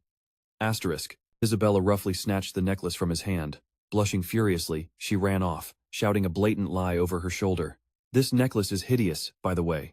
But karma came swiftly. After just a few steps, Isabella tripped and face-planted right into the ground. She let out a pained cry, and a startled Chen Luo called out, Senior, take it easy. Utterly mortified, Isabella scrambled to her feet, dusting herself off and letting out a little humph to hide her embarrassment. She turned to glare at Chen Luo, who flinched under her intense gaze. His mind started racing. Asterisk, why is she giving me the death stare? What should I do now? Run over and comfort her, or will she just bite my head off? Asterisk. Isabella finally just took off running, leaving behind only one parting shot. This is all your fault, you total pervert. Chen Luo just stared after that. Eccentric girl, completely speechless. Isabella's shouts echoed back. You just wait. I'm so not letting you get away with this, he groaned. What did I do wrong this time? Chen Luo sprawled out on the grass, staring blankly at the sky, unable to stop his thoughts from wandering. Seriously, if you didn't like it, you shouldn't have taken it. I spent a whole 50 silver coins on that thing. He stayed like that for a long time. Chen Luo whined. I originally got that as a thank you gift for Miss Brittany, and now look at this mess. Suddenly, a few shadows fell over him, startling him out of his thoughts. 3 massive-looking dudes were standing over Chen Luo, and he instantly recognized the danger. The blonde one, who seemed to be the leader, spoke first. Die. I'm pretty sure Senior Fitch already warned you, didn't he? He snarled. You're not to get too close to Senior Isabella. But Chen Luo remained dead silent, his face a complete blank. After a moment, he slowly got to his feet to face the 3 bullies. Standing between the 3 towering figures, Chen Luo looked completely dwarfed, as if he was hopelessly outmatched and overwhelmed. Of course, running was the best option. Before they could even react, he bolted in a straight line, sprinting for his life. A second later, the trio gave chase, cursing as they ran. You damn bastard, get back here. Chen Luo thought to himself, these guys are such a pain. Better not get tangled up with them. Unable to catch him, Ban resorted to taunts, yelling, Die, are you just a coward like your father, running away on the battlefield before getting yourself killed? His words, as expected, had an effect. Chen Luo's brow twitched. He skidded to a halt, and seeing this, the bullies pushed further. "What's wrong? Keep running." Ban sneered, "Did I finally get under your skin?" With that, he lunged forward to punch Chen Luo, boasting, "You brought this on yourself, you moron." Ban's fist never reached its target, stopped short by a shimmering shield. The force of the rebound sent him tumbling to the ground with a thud, his hand sizzling from the burn. They had successfully pissed Chen Luo off. There was no reason to avoid these punks anymore. He had to teach them a lesson. He summoned his magic, turning to face them with an imposing aura. Across from him, Ban was still fussing over his injured hand, yelping, "It hurts so bad." Chen Luo retorted angrily, "He may not be my father, but that man's father was a soldier who sacrificed his life for our country on the battlefield." His powerful aura made Ban's face go pale with fear. He was a great father. Chen Luo's eyes were filled with rage. "You people are not allowed to insult him, understand?" Ban's lackeys stared in disbelief at the display of power from Chen Luo. One of them stammered, 9. Then all of them panicked. 9 fireballs! How is that possible? With that, the two cowards took off running, leaving their boss to face the music alone. He yelled after them in fury. "Hey, you two!" Chen Luo scowled at the guy on the ground and started to advance, the fireballs in his hand genuinely terrifying Ban. Seeing that he was about to get pummeled, he started crying out of fear. You stay away from me." Chen Luo, still fuming, continued to walk forward. Ban's voice was frantic. "The academy strictly forbids students from fighting." Chen Luo was still ticked off. "Oh, so you times know that rule exists, huh?" Backed into a corner, Ban tried one last time. "Bly, don't do anything reckless." Chen Luo paid him no mind, unleashing a terrifying attack aimed right at the idiot. He threatened, "Ban, you should have said that a little sooner." The fireballs shot straight towards Ban, who just covered his head and screamed in terror. Chen Luo suddenly noticed someone approaching from behind. Ban, still oblivious, was screaming, "Help me!" When nothing happened, he peeked through his teary eyes, only to see Blee suddenly collapse with a thud right in front of him. He had no idea what to do. The air seemed to freeze for a moment. Ban finally worked up the courage to get closer and poke him, thinking to himself, "What's wrong with this Blee guy?" Out of the 36 stratagems, running is the best. Deeply believing this, he took off like a shot, panting as he ran. Who cares about him? Let's just get out of here. Behind him, 3 people were now gathered around Chen Luo. As he was fleeing, a voice called out, sending shivers down his spine. "Ban, stop right there." Terrified, he threw his hands up and stammered an explanation. I didn't do anything." Chen Luo's eyes suddenly fluttered open, while Ban was still frantically trying to clear his name. Please believe me, he just fell on his own." At that exact moment, Chen Luo sat up and bumped right into Miss Brittany. On the other side, she shot back, "You did nothing, and he just ended up like this? Don't think I don't know what you all usually do to Blee." Ban explained in desperation. "It's not like that." He tried to tell the truth. "At first, it was like that. But what just happened really isn't what you're thinking." "Miss Brittany, please let me explain." Vice Principal Calvin cut him off. "That's enough." He laid into Ban. "Your classmate Blee collapsed right at your feet. Do you think we're all blind? And you're still here causing a scene. You've completely disgraced the academy." With that, Vice Principal Calvin turned away, saying irritably, "Get to my office immediately. I'll deal with you when I have the time." Ban could only meekly obey. He shoved the pale-faced Ban along, then turned to the person next to him and said, "My apologies, Vice Chairman Calvin. The academy has been a bit lax in its management. I'm embarrassed you had to see that." Vice Chairman Calvin was gracious in his reply. "Vice Principal Calvin, a little bullying is bound to happen in an academy full of young men like this. It's perfectly normal." With that, he and Vice Principal Calvin started to leave. He added a reminder, "However, it really does need to be handled strictly." Over here, Chen Luo was being held in Miss Brittany's arms. The two teachers' voices faded. "We just don't know what Blee's current condition is." Brittany then noticed Chen Luo was awake, and she cried out, "Blee!" Chen Luo had just woken up, his face so red he got a nosebleed, his soul floating on air. "Mom, I can see heaven. Wow, an angel is waving at me." Seeing her student wasn't responding, Brittany shook him. "Blee, are you okay?" The shaking gave Chen Luo a headache, and he replied, "I was fine, but on the other hand, he was about to be suffocated by her." Seeing he was okay, Brittany was so happy she hugged him tightly. "As long as you're okay. Do you have any idea how worried I was just now?" Chen Luo mumbled, "Miss Brittany, I'm sorry." Vice Principal Calvin cleared his throat, cutting the emotional scene short. He stepped forward and said, "Student Blee, The Academy will definitely handle this matter strictly and give you a proper resolution. However, we came here today for something more important we need to discuss with you. Miss Brittany also snapped out of it. Oh, that's right. I forgot to introduce you. She pointed to the two teachers and introduced them. Blee, this is Vice Principal Calvin, whom you probably already know, and this is Vice Chairman Calvin, from the Mathematics Association. Chen Luo nodded, as if he understood. Chen Luo bowed his head in greeting. Greetings, Vice Principal Calvin and Vice Chairman Calvin. The man straightened up and replied, to be able to help Miss Brittany complete the solution to the lowest puzzle. You are truly a budding genius of mathematics. Hearing that, she quickly explained, Vice Chairman Calvin, I think you've misunderstood something. Brittany, being incredibly righteous, corrected him for Chen Luo's sake. Blee solved the lowest puzzle all by himself. I merely helped him write the thesis. Hearing this, Vice Principal Calvin reminded her with a serious face. Solving the lowest puzzle will be a great help to you in the selection for this year's Edwin Award. This is also an honor for the Fongthan City branch. He laid out the terms. If you are willing, the branch will pour all its resources into helping you win the Edwin Award. Chairman Calvin also chimed in, Miss Brittany, I think you should consider this seriously. The Edwin Award is the most important prize in the world of mathematics. On the school grounds, their voices continued to echo. Whether it's for you or for the Academy, this is a matter of great significance. But contrary to the two men's expectations, Brittany stood her ground. She asked, almost hopelessly, couldn't it be Blay? Hearing this, Vice Principal Calvin just let out a long sigh. He explained that the boy was simply too young, and in the world of mathematics, he didn't have the long list of accomplishments she did. Even if she claimed the kid had solved Laws's puzzle, he feared it would be incredibly difficult to get anyone else to believe it. Brittany was starting to waver, but before she could say a word, Chen Luo's voice cut in, Miss Brittany, making her jump and turn to face him.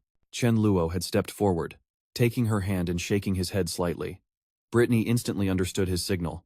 Stop fighting it, and just accept the credit for the solution. Seeing that things were about to be settled, Vice Principal Calvin and the Vice President of the association quickly made their exit to give the two some space.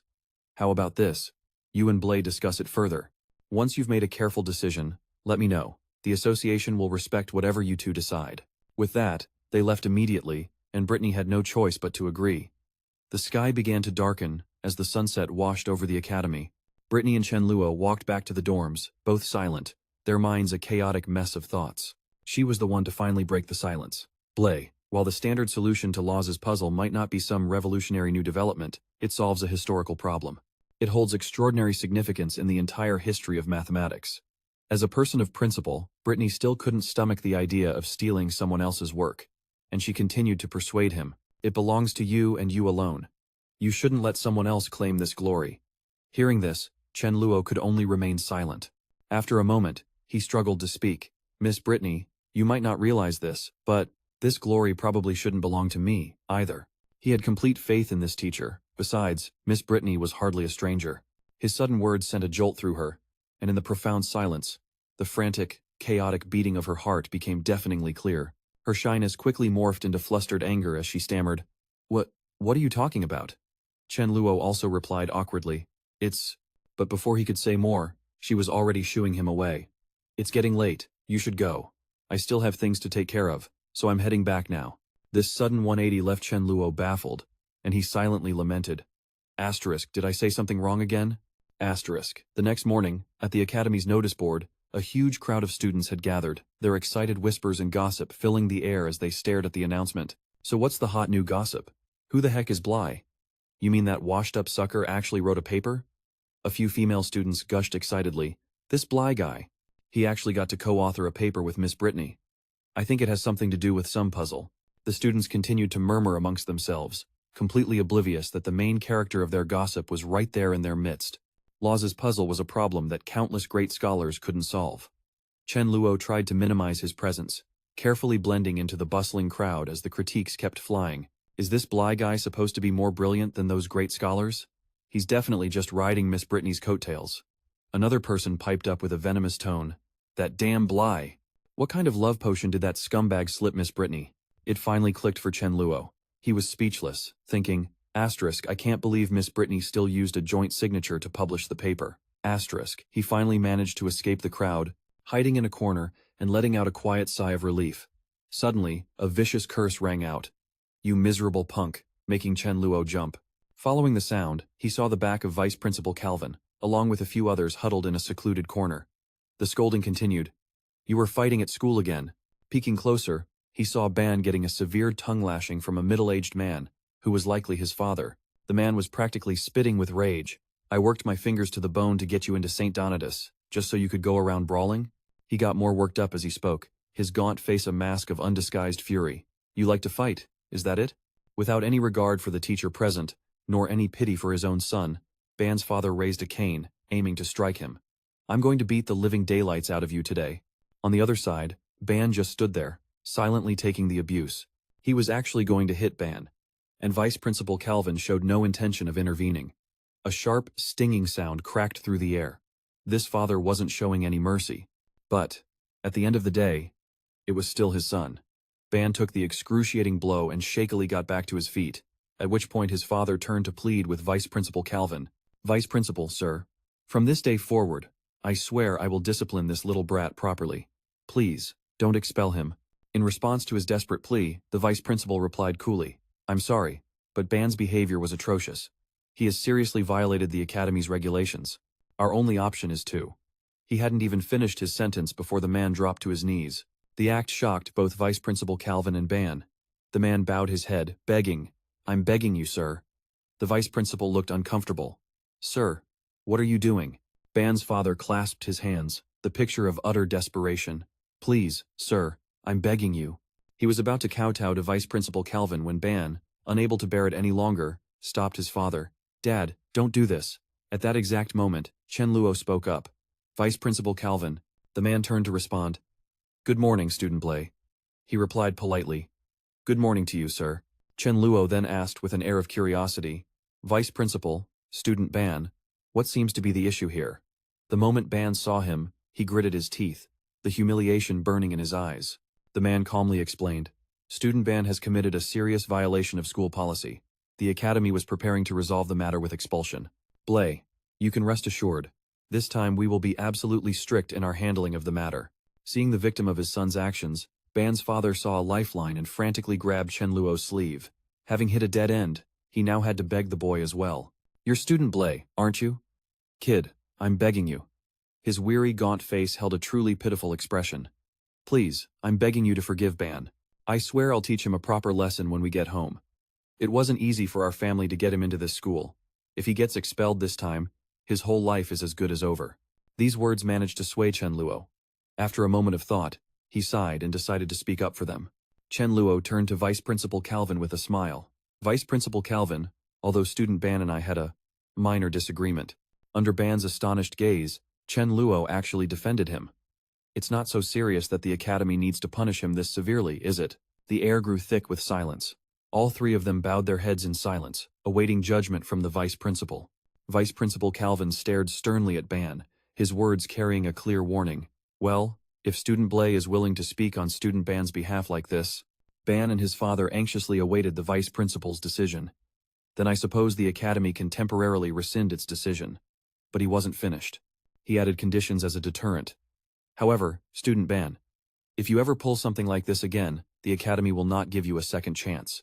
Before the Vice Principal could say more, Ban's father immediately used his hand to forcefully push his son's head down as a sign of apology. Fulfilling his parental duty, he sternly barked at his son, "What are you waiting for?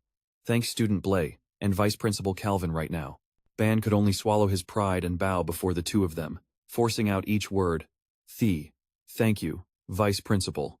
He had to hesitate for a long moment before he could get out the words, "Thank you, Student Blay." Right after, the bell signaling the next class rang out, and the students lingering in the hallway quickly shuffled into their classrooms.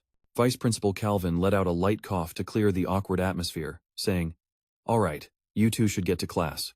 Chen Luo and Ban were soon in the hallway right outside their classroom. Ban, looking utterly dejected, suddenly spoke up. "Blay, why did you?" He didn't answer right away, his hand lingering on the doorknob as he stood lost in thought. With a final shred of pity for the guy, Tranlac answered firmly, "Don't disappoint your father again." Struck by those words, the boy reflected on his actions and was overcome with shame. He hesitated for a moment, then mustered all his courage to say, "Thank you, bye." After receiving the boy's sincere thanks, Bai calmly opened the door to the classroom. Suddenly, the guy behind him remembered something and added, "Oh, Right. Tranlac listened in silence as he gave a serious warning.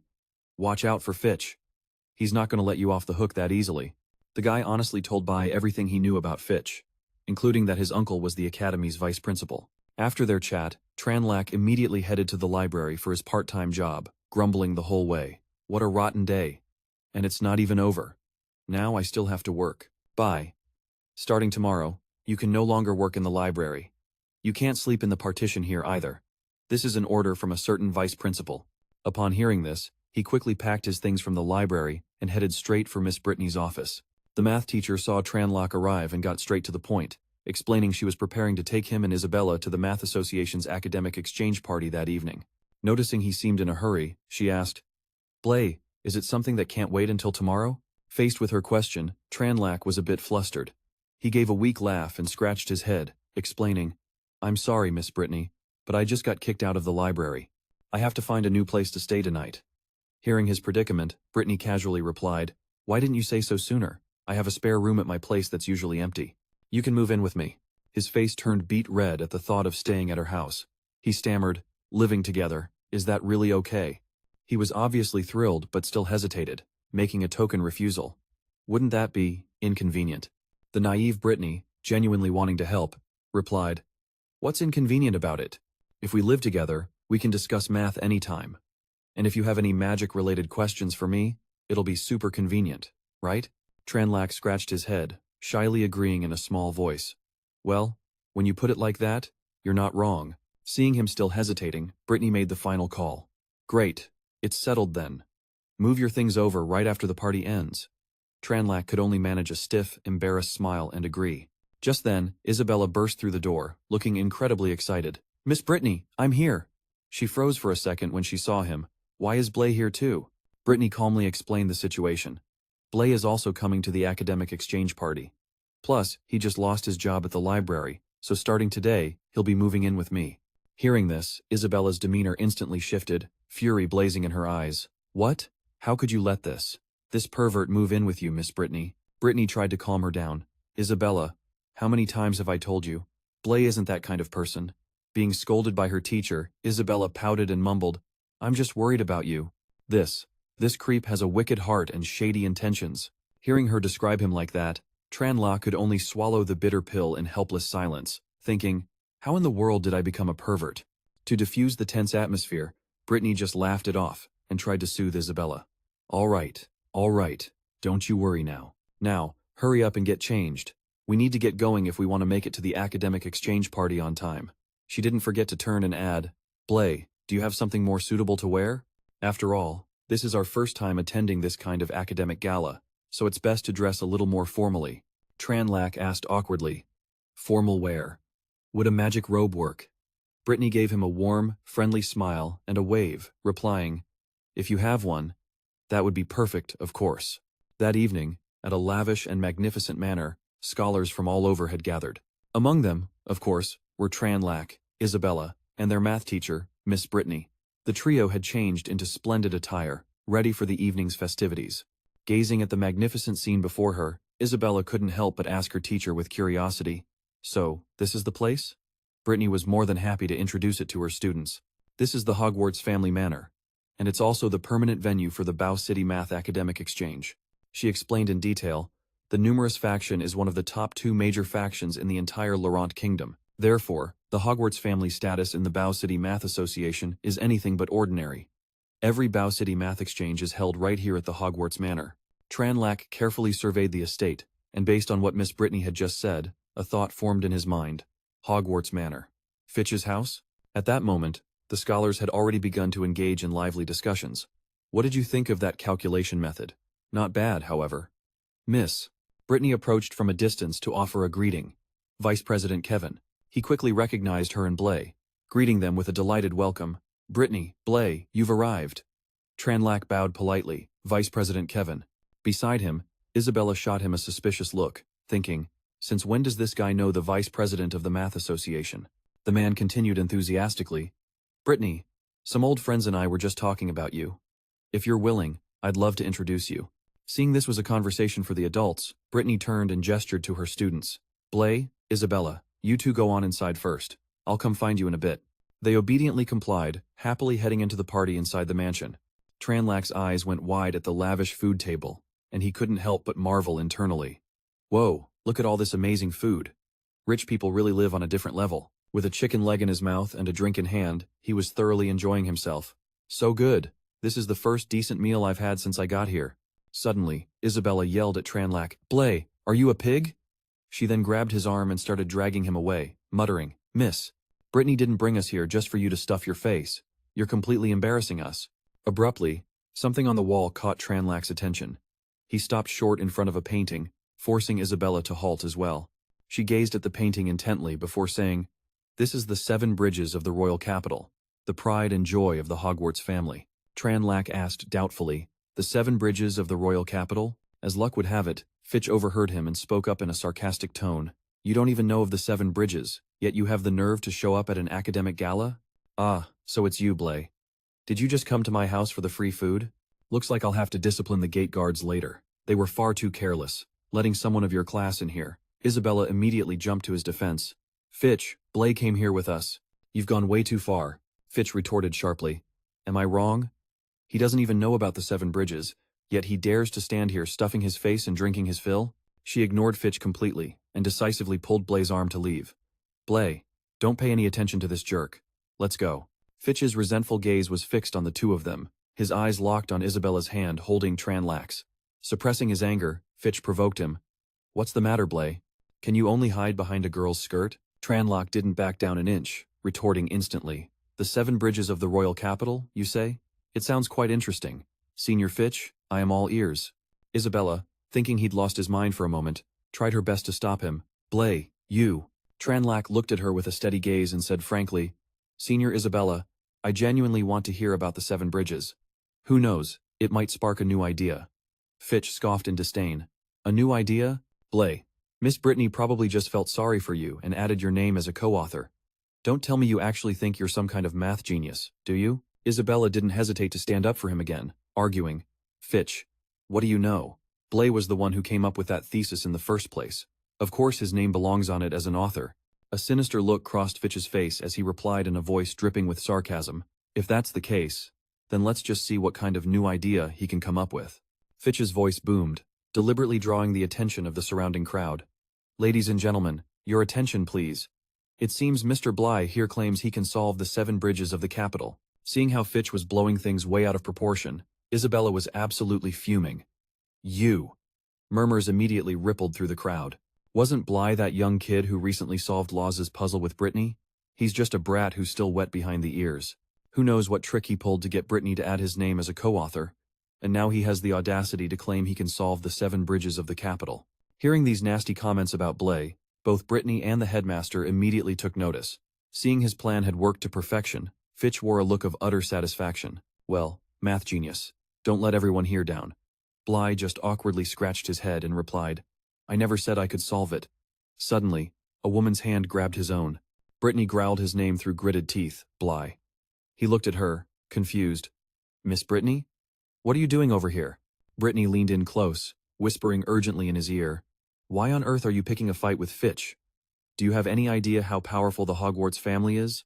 She continued sternly. "If you anger them, it won't just be the Mathematics Association. Even the Academy will have a hard time from now on." Brittany went on to explain. "Besides, the 7 bridges of the capital is an infamous problem that has stumped countless scholars for hundreds of years.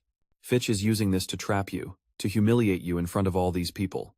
Just then, Fitch himself strolled over, a glass of red wine in hand, to greet Miss Brittany. Fitch gloated in front of everyone. "Didn't you yourself say Bly here was a mathematical genius? Why the sudden lack of confidence?" Brittany tried to intervene. "Student Fitch, to be honest." But before she could finish, Blay stopped her. "It's all right." He looked at her with a determined gaze. "Let me give it a shot. Consider it my way of thanking Senior Fitch for helping me with that job change at the library." Hearing that, both Isabella and Brittany instantly understood why he was pushing back so hard.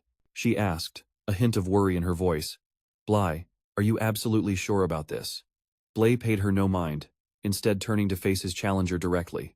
He stood eye to eye with him and declared, "If you're that insistent, then fine. I will solve the 7 bridges of the capital." Fitch casually issued his challenge. "I really didn't expect you to be this clueless." "Fine. Let's see what brilliant idea you've got. He then began to recount the legend of the question. The 7 bridges of the capital city is a problem posed by the very first patriarch of our Hogwarts family. It's been several hundred years since he created it, and besides the patriarch himself, no one has ever found the solution. The story begins several hundred years ago, when the first patriarch of our Hogwarts family held a post in the capital city. He took note of the city's unique geography. To make travel more convenient, the capital city had built 7 bridges connecting the inner city across 2 islands. The people of the capital relied on these 7 bridges to get around and support one another. Then one day, an idea struck the first patriarch as he looked upon these 7 bridges. He sketched them out, just like in this painting, and posed a question to himself. Is it possible to start from any point, cross each bridge exactly once, and return to the starting point? After the patriarch made this idea public, it immediately captured the interest of scholars throughout the entire kingdom. Many renowned academics of that era flocked to the capital city, trying to find a solution. However, despite a long period of countless attempts, not a single one could find a path that didn't involve recrossing a bridge. Until one day, the first patriarch finally found the solution himself. He announced the news to the entire mathematical community of the kingdom and decided to reveal it the next morning in front of everyone. The following day, nearly every scholar in the kingdom had gathered before the 7 bridges, but they waited from dawn till dusk, and the first patriarch never appeared. A few days later, the first patriarch's body was discovered. Unfortunately, it seems that on the night before the announcement, he was so overcome with excitement that he slipped and fell into the river. The death of the first patriarch was a tremendous loss for the kingdom's entire mathematical world, and the solution to the 7 bridges of the capital city was lost with him. Even we, the later generations of the Hogwarts family, don't know what the solution was back then. Several hundred years have passed since, and countless scholars have tried to solve it, but not a single one has succeeded. Fitch added with a confident boast. Although the solution was lost, our Hogwarts family still has it carved in the main hall to commemorate the first patriarch who posed the 7 bridges problem and was the only one to solve it. He stood before the painting and declared proudly, "This is the very pride of our family's mathematical lineage." After hearing the story, Chen Luo pieced it all together, deducing that it was exactly as he'd suspected. The so-called 7 bridges of the capital city was just this world's version of Euler's 7 bridges problem. However, after flaunting his family's prestige, Fitch didn't forget to humiliate him. "So, great genius, can you find that long-lost solution?" Chen Luo replied calmly. "No, I can't find the solution, and no one ever will." Fitch let out a smug, cold laugh, which then erupted into a roar. "Is that your answer? Weren't you acting all high and mighty just a moment ago? Oh, great genius?" The murmurs started up again. "What did I tell you, Alice?" A wave of mockery was directed at Chen Luo. "This kid really is just a good-for-nothing who doesn't know his place." The girl beside him calmly replied, "Is that so?" But his eyes showed no hint of being shaken by the whispers. Alice stated frankly, "I, for one, feel there's more to this kid than meets the eye." Suddenly, Chen Luo spoke up to clear his name. "The reason I can't find the solution," he emphatically stressed every single word, "is because the 7 bridges of the capital city problem inherently has no solution." The room exploded with chatter. Brittany and Isabella looked at each other in disbelief. No solution? Fitch, arrogant as ever and certain of his victory, sneered. "What nonsense are you spouting, genius? Just because you can't solve it, you claim it has no solution? The first patriarch of our Hogwarts family already found the solution." Chen Luo shot back firmly. "Then let me ask you, can you prove right now that he found the correct solution? Is there any proof that a solution even exists?" This time, Fitch couldn't hide his fury. "What do you mean by that? You dare to question our ancestor? Do you have any idea what the first patriarch's status was in this kingdom?" A sharp thump echoed, followed by a powerful voice. "That's enough. It was Viscount Hogwarts. Fitch, how many times have I told you? The honor of our ancestors is not something for you to show off." The arrival of Viscount Hogwarts made him, despite his anger, immediately back down, trembling as he whispered, "I'm sorry, father." Viscount Hogwarts looked Chen Luo over and then asked, "You must be Bly, correct? Calvin has mentioned you." He bowed his head in greeting. "It's an honor to meet you, Viscount Hogwarts." With the air of a superior, Viscount Hogwarts spoke in a stern voice. "Bly, I witnessed the argument between you and my son just now. He was indeed in the wrong, and I apologize to you on his behalf." With that said, his demeanor shifted, becoming serious with an undertone of warning. "However, you just claimed that the 7 bridges of the capital city has no solution. That is a slander against the honor of my family's ancestor. I do hope you will retract that statement." Hearing this, Chen Luo remained perfectly calm and replied, "I mean no offense. But the truth is the truth. The 7 bridges of the capital city has no solution. Isabella's gaze remained fixed on Chen Luo, a hint of worry in her thoughts. I think this is the first time I've ever seen this guy so serious. With his eyebrows knitted tightly, Viscount Hogwarts looked furious. Blay. Have you really thought this through? Unwavering, Chen Luo reached into his coat pocket and replied. In that case, allow me to demonstrate for everyone why the 7 bridges of the royal capital has no solution. He pulled a pen from his pocket and began to write out the proof for his claim, facing this complex, real-world problem. Countless sages of old had chosen to seek a solution through practical attempts, and while that approach is respectable, in terms of actual results, he continued to diligently write on the paper while speaking, explaining that it's likely impossible to find a solution, because it has far too many possibilities, well beyond human capability. Finishing his thought, Chen Luo held up the paper he had just written on. Everyone, please take a look at this. He began pointing to the diagram he had sketched and declared his answer. Actually, we can begin by converting this complex real-world problem into a simple mathematical one on paper. We can treat each landmass as a point, and the bridges connecting 2 landmasses can be represented by a line, which gives us a diagram like this. Chen Luo's confidence was written all over his face and in his eyes. Therefore, the question of the 7 bridges of the royal capital can be simplified to, is it possible to start from any point and trace the entire figure in one continuous stroke, without retracing any lines, proving that one can start from any landmass, cross each bridge only once, and return to the starting point? Everyone at the party was astonished by his answer. Wow, you can actually do it like that? That's amazing. The girl standing next to Alice couldn't help but praise Chen Luo, to think he could do that. Simplifying a real-world problem into a few lines. That's an absolutely brilliant idea. She then glanced at Alice, complimenting her judgment. You were absolutely right. This Blay fellow is truly no ordinary person. Alice said nothing, her arms crossed as she continued to watch him present his answer. Chen Luo went on explaining. It's quite clear, aside from the starting and ending points, when a person crosses a bridge to enter a landmass, they must inevitably leave it by another bridge. He sketched out a diagram with arrows indicating the paths of entry and exit. Now, let's call the points with an odd number of connecting lines, odd vertices, and those with an even number, even vertices. Brittany pictured Blay's solution in her mind, her eyes lighting up. I understand now. If you want to start from one point and eventually return to it, you have to arrive at all the vertices, and then depart from all the vertices. Therefore, the 7 bridges of the royal capital can only have a solution if all the vertices are even vertices.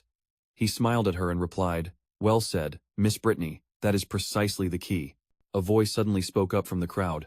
It was the man with glasses who had been watching the argument from the start.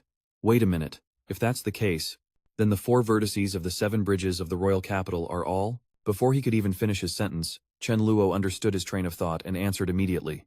Correct. I'm sure everyone has realized it by now. All 4 vertices of the 7 bridges of the royal capital are odd vertices, which means there is no method whatsoever that would allow a person to start at one point, cross all 7 bridges, and return to that same starting point. His voice grew more forceful as he once again affirmed. In conclusion, the 7 bridges of the royal capital has no solution. Everyone in the room was in awe, and the man with the glasses couldn't help but exclaim in admiration, a flawless proof. So the 7 bridges of the royal capital truly has no solution. Fitch, after listening to Chen Luo's proof, could no longer contain his anger and shouted, What kind of nonsense are you spouting? Viscount Hogwarts never imagined he would one day hear the truth about the 7 bridges from an outsider, and couldn't help but ponder this in his mind. So that's how it is. Has the House of Hogwarts been deceiving people for all these years? How can this be? Viscount Hogwarts had no choice but to accept the truth. It really had no solution. In fact, there was never any so-called lost solution to begin with. Fitch, still refusing to concede to Chen Luo, yelled, Don't you all listen to this guy's nonsense. But it seemed no one in the room wanted to hear his excuses anymore. Alice spoke to Fitch with utter contempt. Nonsense? I'm afraid the real person spouting nonsense was your founding patriarch, who managed to deceive the scholars of the entire kingdom for so many years. Fitch, sensing his defeat, turned to Viscount Hogwarts for help. Father, I hope you. Seeing no reaction from the Viscount, he called out in a low voice, Father! But all Fitch received in return was a thunderous punch from his own father, and he collapsed onto the floor with a loud thud. Viscount Hogwarts was absolutely furious, screaming in Fitch's face. Shut your filthy mouth, he continued to berate his son. If it weren't for you, you disgraceful stain on this family. After saying his piece, Viscount Hogwarts glared over at Chen Luo. You're a clever one. Just you wait. Viscount Hogwarts let out a cold snort, suppressed his anger, and turned to leave, the displeasure clear between his brows. "Wait a moment!" It was Chen Luo's voice, calling after him. Hearing this, the man turned his head back slightly. Seeing that Viscount Hogwarts had stopped, Chen Luo continued to speak clearly. "According to the academic rules of the kingdom, I have solved Master Fitch's question. Therefore, he is obligated to answer a question of mine. Am I correct, Viscount Hogwarts?" At his reminder, the Viscount's hand tightened on his cane, while his other hand hung limp at his side, a lump seemingly caught in his throat. A dry, raspy sound escaped him as he slowly replied, "You don't need to tell me. We are well aware of how to abide by the rules. Ask whatever question you have." Chen Luo maintained the expression of a victor but without a hint of arrogance, calmly presenting his own problem. "My question is very simple. For a square with a side length of 1, what is the length of its diagonal?" Upon hearing his question, Viscount Hogwarts was momentarily stunned. Brittany looked surprised, turning to Chen Luo with a questioning look before leaning in to whisper in his ear, at a volume only the two of them could hear.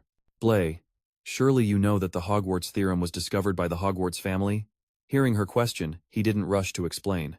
Instead, Viscount Hogwarts, as if having regained his confidence, answered the question.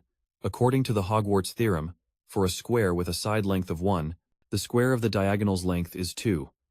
That is basic knowledge." Hearing the answer, a triumphant look appeared on Chen Luo's face. He closed his eyes slightly and asked again, "Viscount Hogwarts, you have not answered my question. I did not ask for the square of the diagonal, but for the length of the diagonal itself," he said, a smirk playing on his lips. At this point, the Viscount's fury blazed. He was practically seeing red at being twisted around by a mere child like Chen Luo. In a corner of the room, whispers arose once more. A man's voice saying, "I've never actually thought about the length of the diagonal itself before." Another voice added, "It's probably easy to express, isn't it?"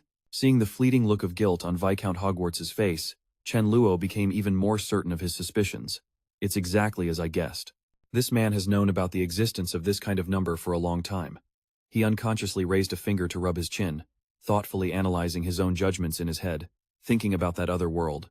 Although scientists were respected by all, most people didn't know much about them. Compared to the scientists who made enormous contributions to the development of humanity, people were more interested in the meaningless, trashy news about famous celebrities. As he thought, Chen Luo recalled the real world where he was supposed to be. But in this world, despite the current level of science being very low, the status of scholars here was incredibly high. Chen Luo continued to process the chaotic thoughts in his mind. The people of this world revered knowledge, even more so than they revered magic. For scholars who made great contributions to scientific progress, regardless of nationality, they received the respect of everyone. Even royalty and nobility had to treat them with reverence. Because of this, scholars with similar views would choose to gather together, establishing a school of thought with immense economic and political resources in hand, forming a powerful force. Chen Luo seemed to have reached a conclusion about the state of the world he had transmigrated to. The Numerian school was one such entity, a prestigious family renowned for mathematics. The Hogwarts family was the core force of the Numerian school, which also gave them a powerful voice in the mathematical circles of the entire kingdom. Even Isabella's father, the Lord of Fengkeng, had to watch his words around the Hogwarts family. In short, the Numerian school was an organization that combined politics, academia, and religion. The people of the Numerian school had a devout worship for numbers. They advocated that all things could be measured, that any entity existing in the natural world could be expressed precisely through numbers. Chen Luo continued to be immersed in his reasoning. In truth, the beliefs of the Numerian school are identical to the Pythagorean school from my world. The Pythagorean school appeared in ancient Greece, founded by the famous scholar Pythagoras. The Pythagorean school was once incredibly powerful, but their beliefs had a fatal flaw, and it was this very flaw that led to the collapse of the entire school. That flaw was that the numbers they understood were not real numbers, but rather, he seemed to have become lost in the world of his own thoughts. The Pythagorean school confidently believed that integers and rational numbers could represent all the numbers in the world. The very first person to stumble upon this little problem was Pythagoras' own student, Hippasus. He discovered that for a square with a side length of 1, the length of its diagonal couldn't be expressed as a whole number, nor could it be shown as a simple fraction.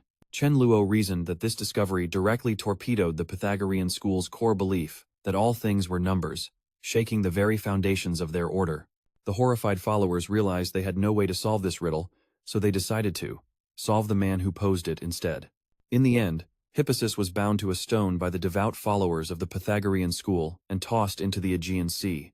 However, The truth can't stay buried forever. Hippasus's discovery garnered more and more attention from later generations, ultimately sounding the death knell for the Pythagorean school. Posterity would call these numbers that weren't integers and couldn't be expressed as fractions irrational numbers. From that point on, humanity's understanding of numbers expanded to encompass the entire realm of real numbers. As he mulled over his theory, his eyes darkened a bit. The Viscount's reaction earlier probably meant he'd known about irrational numbers for a long, long time. So, what terrible fate did this world's version of Hippasus suffer? The guests at the party were buzzing nonstop, with some even pulling out books to find the answer to Chen Luo's question. How could it be that this number was nowhere to be found? A bespectacled man frantically flipped through a textbook, page by page, but came up with nothing. Impossible. There's no way a length could exist that can't be represented by a number. Where in the world did this question come from? Brittany was no exception. She couldn't find the solution either and turned to him, puzzled. Bly, what's the deal with this number? It seems like no number we know can produce this result. Chen Luo turned to reply. Miss Brittany, this is a completely new type of number. And there are plenty more just like it. I'd wager someone in this world discovered it long ago, but that discovery was conveniently swept under the rug by certain people. I'm merely taking this chance to thank Fitch for his help, and also to conveniently expose this finding to a few more people. The veins on the back of Viscount Hogwarts' hand bulged as he gripped his cane. The look of utter defeat was plastered all over Fitch's face. His fury boiled over into a curse. Damn it. This is all because of this little punk. With that, Fitch drew back his fist, his voice dripping with rage. Bly, you're dead meat. Right in the middle of the grand hall, an enraged Fitch cocked back his fist and lunged at Chen Luo without warning. Blindsided by the attack, Chen Luo's eyes widened in panic as he feebly threw his arms up to block. Suddenly, a hand shot out, catching Fitch's arm in midair. Both men stared, stunned by the appearance of a girl with flowing curly hair and a stern expression. Her slender hand clamped around Fitch's wrist like a vice. Being stopped, Fitch threw his public image to the wind and flew into a rage, screaming, "Who the hell are you? Let go of me." Unfazed by his outburst, Alice spoke calmly and politely. My apologies, but I simply cannot stand by and watch such boorish behavior. Though her voice was gentle, her grip was ironclad, and no matter how much he struggled, he couldn't wrench his arm free. Fitch gritted his teeth. How is this chick so damn strong? Then, a deep, authoritative voice boomed. Fitch's body went rigid. Viscount Hogwarts growled. What do you think you are doing? The man barely contained his fury as he demanded. Hasn't the disaster you've caused today been quite enough? Fitch turned fearfully toward his father, stammering, Father, I. But Viscount Hogwarts gave him no chance to explain, cutting him off with a loud address to the room. Everyone, he said gravely, my deepest apologies for bringing so much trouble upon you all today. The failure is mine for not fulfilling my duty. I assure you, I will discipline him severely from this day forward. He played the part of a responsible leader. As for the number, Mr. Bly just mentioned, please rest assured, we will endeavor to find a solution for Pi within the next few days. In front of all the esteemed guests, he humbled himself and bowed low to Chen Luo. Mr. Bly, thank you for the lesson you've taught our estate today. I have urgent matters to attend to, so I must take my leave. Viscount Hogwarts' voice was low, as if he were physically suppressing his rage. I do hope you have a pleasant evening in our manor. Chen Luo, however, simply offered a relaxed smile and a leisurely reply. But of course, Viscount Hogwarts, I wish you a spectacular evening as well. He thought to himself, Pi? They think they can actually find that number? Heh. I doubt it's that simple. Viscount Hogwarts gritted his teeth, ignoring the whispers around him as he dragged Fitch away, seething at how that boy, Bly, had backed the Hogwarts family into such a corner. Once things settled down, Chen Luo made his way over to the girl who'd helped him. Hey, thanks for that back there. Alice looked surprised at his casualness. Hey? She gave a playful smirk. Junior Bly, have you forgotten your senior already? That's a little cold, don't you think? Suddenly, Isabella charged in from out of nowhere and landed a loud smack right on top of Chen Luo's head. She fumed, You pervert. Are you already hitting on other girls besides me? He clutched his throbbing head, whining, I'm being framed. I wasn't. Wait. What do you mean besides you? I haven't hit on you, either. Standing to the side watching the two lovebirds quarrel, Alice couldn't help but let out a laugh. Seeing Chen Luo's flustered state and Isabella's righteous anger, she was thoroughly amused. My apologies, I couldn't resist interrupting your little lover's quarrel. I must say, the two of you have such a great dynamic, it truly makes one envious. Isabella's face flushed crimson as she sputtered. Who's having a lover's quarrel with him? It's not what you think. Desperate, Isabella tried to change the subject. Anyway, what are you even doing here? Alice just smiled knowingly and shot back. Didn't Miss Brittany tell you? She then looked at Isabella with a warm gaze. I've always been here, how about you? I believe this is the first time I've seen you at this event. Just then, Miss Brittany stepped in with a smile to clear up the mystery. Alice's family is one of the most famous mathematical houses in Fongthan City. She's been representing her family at this academic exchange gala for several years now. Alice politely extended a hand, her friendly and graceful demeanor on full display. Her voice, brimming with a charming confidence, reintroduced herself. I'm Alice. She continued, a third-year student at St. Donatos Academy, and Isabella's classmate. Alice then looked at Chen Luo, offering a gentle smile to subtly diffuse his awkwardness. It's a pleasure to meet you, Junior Bly. I hope my little joke from earlier didn't make you uncomfortable. With everything clicking into place, Chen Luo happily shook her hand. The pleasure's all mine, Senior Alice. After the handshake, she gave a sly grin and playfully tugged down the collar of her dress, giving him a generous view of the rolling hills and deep valleys within. The magnificent landscape hit Chen Luo's eyes, and his nose promptly erupted like a silent volcano. Seeing Alice's bold move, Isabella felt a wave of gloom wash over her as her eyes subconsciously drifted down to her own comparatively flat terrain. It was truly a classic case of the haves and the have-nots. Alice leaned in close, her voice a sweet purr, Junior Bly. She praised him sincerely. Your performance today was absolutely brilliant. That's the first time I've ever seen the high and mighty Hogwarts family get taken down so spectacularly. She then asked, from now on, would it be okay if I came to you with math questions? To everyone's surprise, Chen Luo refused. I'm sorry, he said, making Alice pause. His expression turned serious. I'm afraid I must decline. Chen Luo put his hands on his hips, looking like a model of righteousness. I would recommend that you ask Miss Brittany instead. She was the one who inspired many of my ideas. Hearing this, Alice crossed her arms, tapped her chin, and shook her head with a fascinated smile. You are a very difficult person to read. With that, right there in the grand hall, she turned, gave him a little wave, and said with a hint of formality, Goodbye for now, Junior Chen Luo. Let's talk later, when there's no one else around. Chen Luo watched her walk away, raising a hand in a polite farewell. Goodbye, Senior Alice. Behind him, Isabella witnessed their seemingly intimate exchange. Her cheeks puffed out as she grumbled. What's this about talking when no one's around? Brittany, standing beside them, just sighed and waved, looking completely exasperated. Goodbye, Alice. Then Isabella crossed her arms, her gaze fixed on Tranlac as she said in a pouting tone. And you were totally spaced out, looking like you were ready to follow Alice right out the door. Across from her, Tranlac heard this and gave her a quizzical look, replying, Why on earth would I want to go with her? Hearing him talk back, Isabella's temper flared up again. She pointed a finger straight at Tranlac's face and yelled, The second you see a pretty girl, you're ready to chase after her. You're just like all those other disgusting guys. Tranlac touched his nose and looked at Isabella, asking, Is she as beautiful as you, though?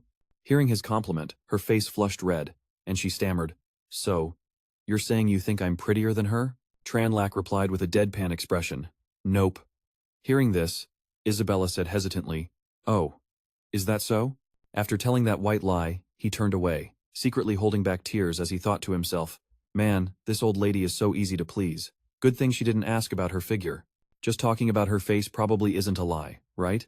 Suddenly, a voice cut through the trio's conversation. Greetings, everyone. Vice President Kevin appeared out of nowhere. Brittany, seeing it was him, said excitedly, Vice President Kevin, what brings you here? Vice President Kevin stood with his hands clasped behind his back. He looked at Tranlac's group with a serious expression and spoke. You three are the stars of this evening's party. Naturally, I had to come and say hello. Hearing Vice President Kevin's words, Tranlac humbly replied, You're too kind, Vice President Kevin. We merely helped solve a math problem and then, on a whim, posed a small question of our own.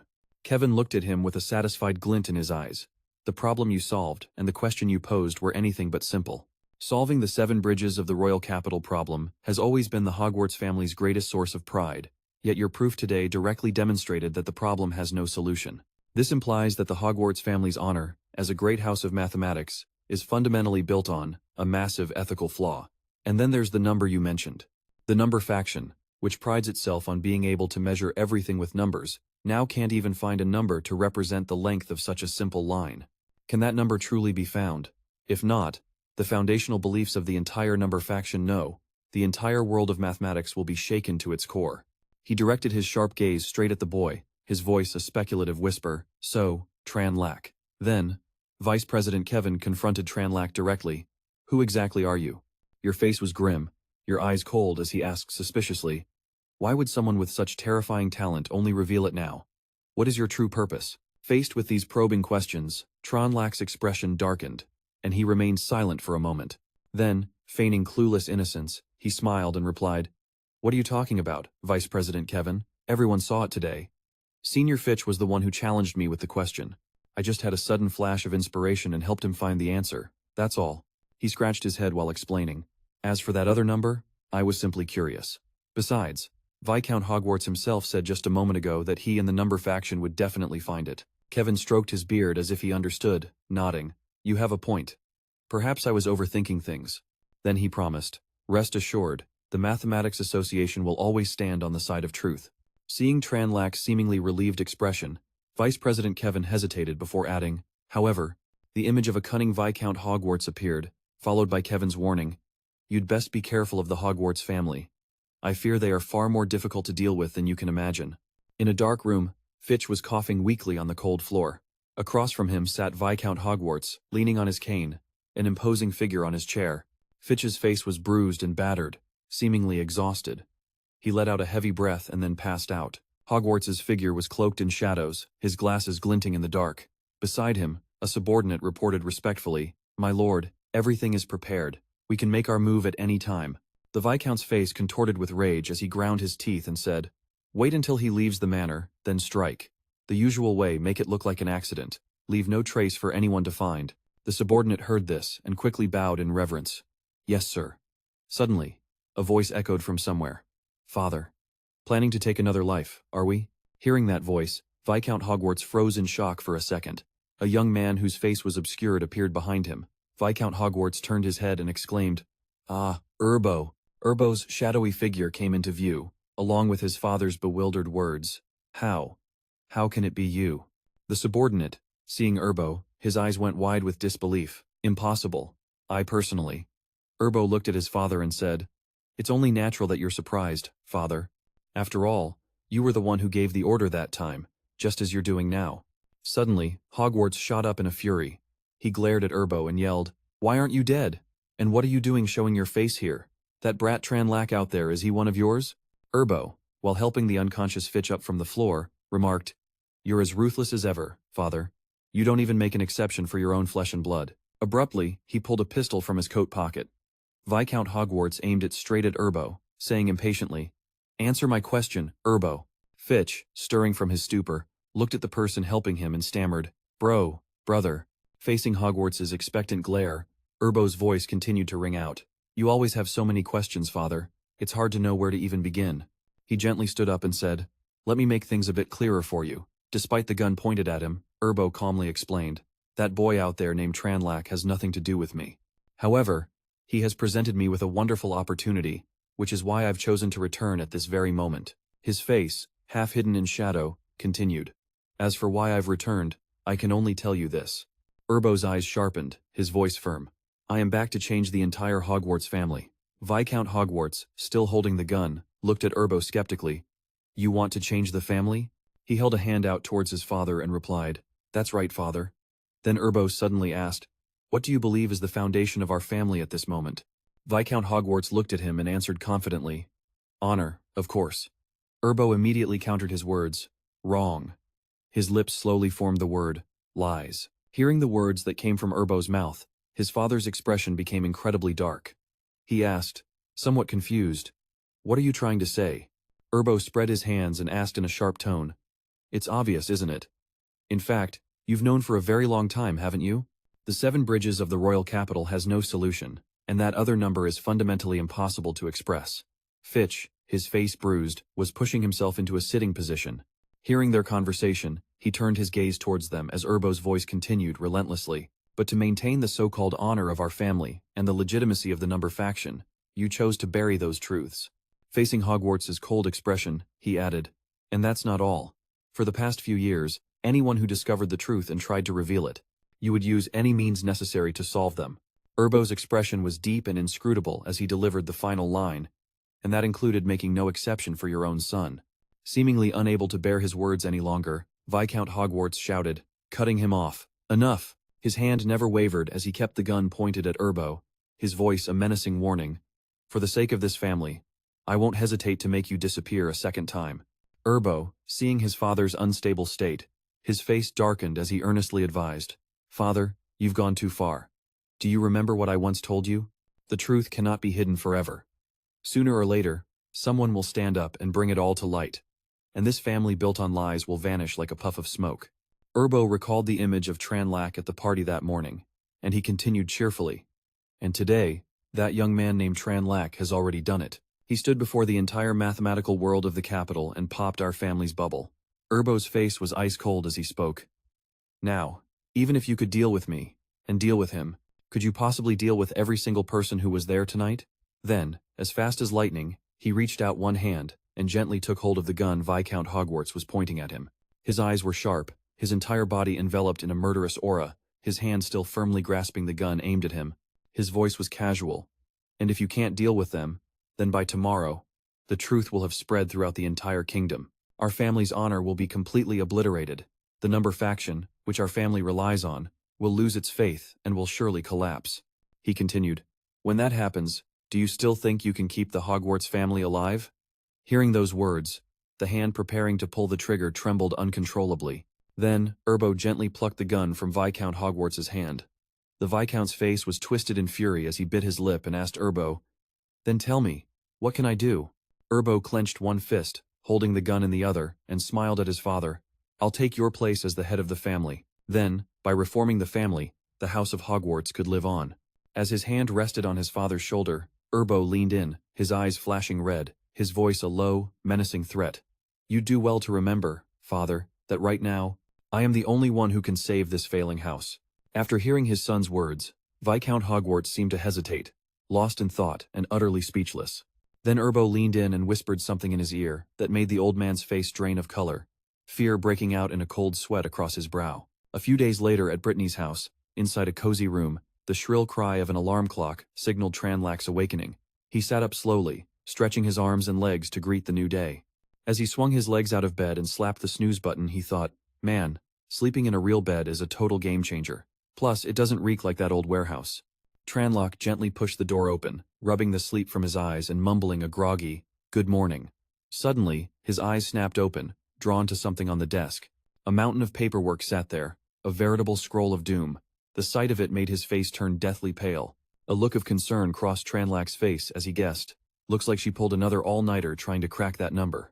After the mathematics symposium, the proof that the royal capital's 7 bridges problem had no solution spread like wildfire throughout the kingdom's academic circles. The prestige and honor of the Hogwarts family were being dragged through the mud. Newsboys hawked papers in the bustling markets, and every household was eager to gobble up the latest gossip. But the thing that rocked the mathematical world even more than the unsolvable bridge problem was that unrepresentable number. The mathematical community was now calling it the demon number, a name that conjured images of the royal capital under a giant, ominous question mark. Tranlac heard the name and thought with a smirk, heh, that's a pretty sick name. Scholars everywhere were seen tearing their hair out, all trying to calculate the demon number, especially the members of the Numerian sect. But no matter how hard they tried, they couldn't find a way to express it. Tranlac glanced at the figures on a paper and thought, of course they can't. No number or method of calculation in this world can currently express an irrational number. For them, it's completely uncharted territory. Even so, you have to respect the scholars of this world. Tranlac mused to himself, his eyes following a sheet of paper as it fluttered out the open window. Even in the dark, they never stop thinking, never stop searching. I'm sure they'll eventually find the answer on their own, just like their counterparts did in my world. The road may be treacherous, but it always leads to the other side of truth. His silhouette remained at the window, watching the paper dance on the wind, carrying his hopes further and further away. Soft sunlight streamed through the window as Tranlac sat at the desk, lost in thought with his chin in his hand, staring at a thick stack of documents. Suddenly, his eyes shot wide open as if he'd realized something. On the table lay a newspaper with a large photo of the old Viscount Hogwarts, which Tranlac eyed with suspicion. He gently picked up the paper, his thoughts racing as he read. Abandoning mathematics. It's the most logical choice for the Hogwarts family right now, but to be so decisive. This new family head seems interesting. Tranlac's curiosity was piqued. I wonder what they're like. Lost in his thoughts, he didn't notice Brittany's figure appearing behind him, tiptoeing closer. Brittany rubbed her eyes, a sleepy flush on her cheeks as she greeted him. "Good morning, Brian."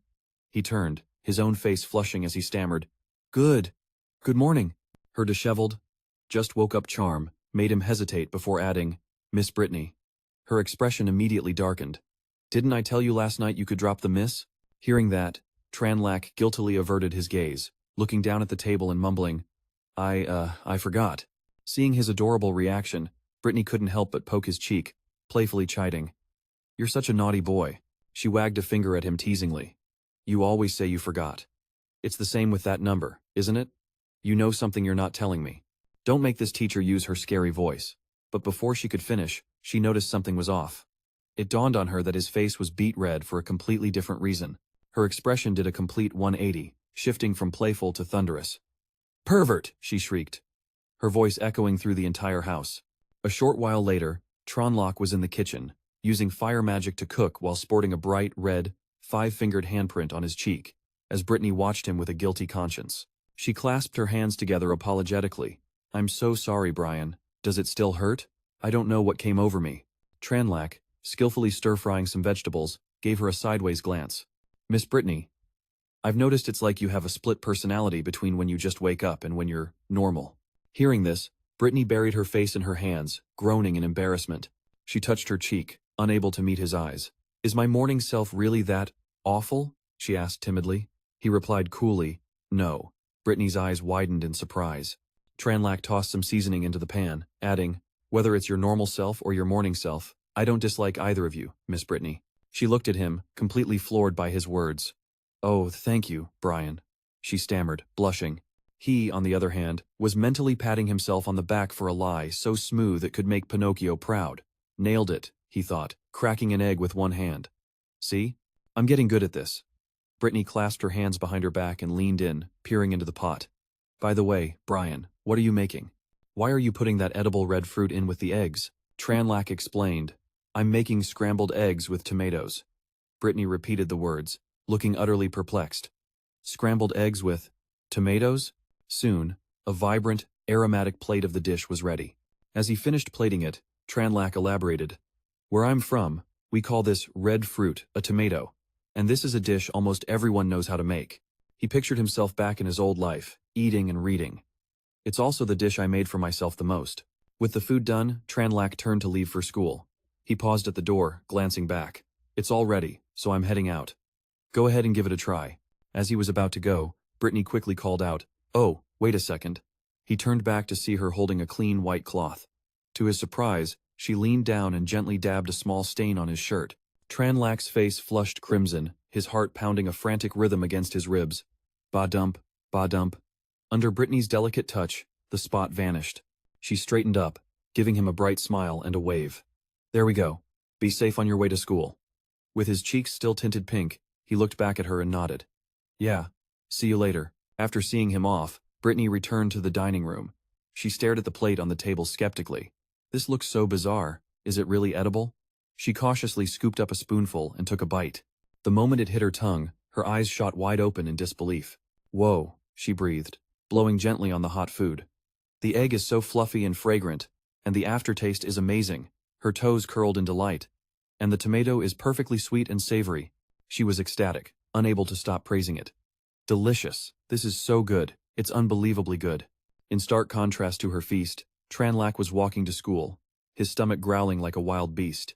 A gloomy aura surrounded him as he trudged along, kicking himself.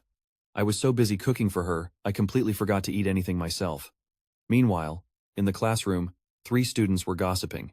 "Did you see today's paper?" a girl with a ponytail asked.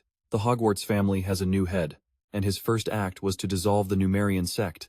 A girl sitting down replied, "Of course I saw. I heard the new head is super young and handsome. So mysterious." The girl with short blue hair next to them chimed in excitedly. "The really mysterious one is that other person. The one who solved the 7 bridges problem, came up with the demon number, and then just vanished into thin air." The brown-haired girl added, "My friends at the Mathematics Association told me that person is actually our age, and they specifically requested to stay anonymous." The ponytail girl scoffed in disbelief. "No way. How could someone our age shake up the entire mathematical world with a single number? I don't buy it." I bet it's some reclusive old master hiding his power, she speculated. Across the room, Isabella stood with her hands on her hips, grilling Tranlac. Hey, Brian, are you even listening to me? I'm asking you a question. Do you really not know how to express that number? Tranlac just waved a dismissive hand at her. I already told you, I don't know everything. Furious, Isabella slammed her hands on the desk. Impossible. You're definitely lying to me. Just then, a new voice cut through the tension.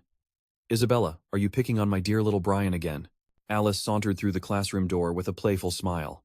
Good morning, my dear underclassman Brian. Both Tranlac and Isabella whipped their heads around to look. Alice then blew a kiss and gave a flirty wink directly at Tranlac, making him jump in startled surprise. Isabella shot him an annoyed look, a bit accusatory. Alice, aren't you a third year? What are you doing here? And another thing, who's your little Bri? Brian turned to greet Alice as well. Good morning, Senior Alice. Two classmates chatting in the distance were drawn in by the commotion. The two officially recognized campus beauties of the third year, Senior Isabella and Senior Alice, were both here for Bri. What kind of insane luck did this guy have? The kid, resting his chin on his hand, daydreaming about the two seniors, couldn't help but feel a pang of jealousy. Is Bree some kind of lady killer now? Jasmine, just passing by, had no idea what was going on with the three of them. Alice leaned in close to Brian and asked, Junior Bri, what were you guys just talking about regarding that number? Her breath tickled his ear, making the poor guy jump and blush furiously. Suddenly, a few strange noises echoed out. It was Brian's stomach growling. He clutched his stomach and turned away in shame, leaving both Alice and Isabella completely baffled. Brian scratched his head and apologized to them. Alice suddenly flashed a smile as warm as the spring Sunday. Isabella, however, couldn't stop herself from scolding him. Bree, are you a pig or something? It's not even lunchtime yet. Standing behind her, Alice giggled into her hand while Brian could only manage a sheepish laugh. All of a sudden, a steamed bun was held out in front of Brian, making his mouth water. It was Alice's. Here, she offered politely. I happened to bring an extra portion for lunch today. Would someone be willing to help me with it? Brian's eyes lit up at that moment, staring greedily at the bun in Alice's hand. Of course, he agreed instantly. Well, okay then. Brian quickly took the bun from her hand and whispered, Thank you, Senior Alice. You're a lifesaver. Out of nowhere, Isabella pinched Brian's cheek, making him whine in pain. Don't take it. She was not happy, asking loudly, Bri, how could you just accept food from a stranger like that? Brian said pitifully, I was going to refuse, but the bun just smelled too good. Isabella truly lost it, snapping at him. Why didn't you tell me you were hungry? Tears welled up in his eyes as he miserably rubbed his cheek. Brian looked away, trying to defend himself. I did tell you. Didn't you say next time? Hearing that only made Isabella more furious.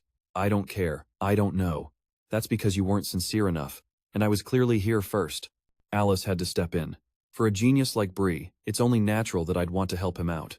Isabella ground her teeth in frustration.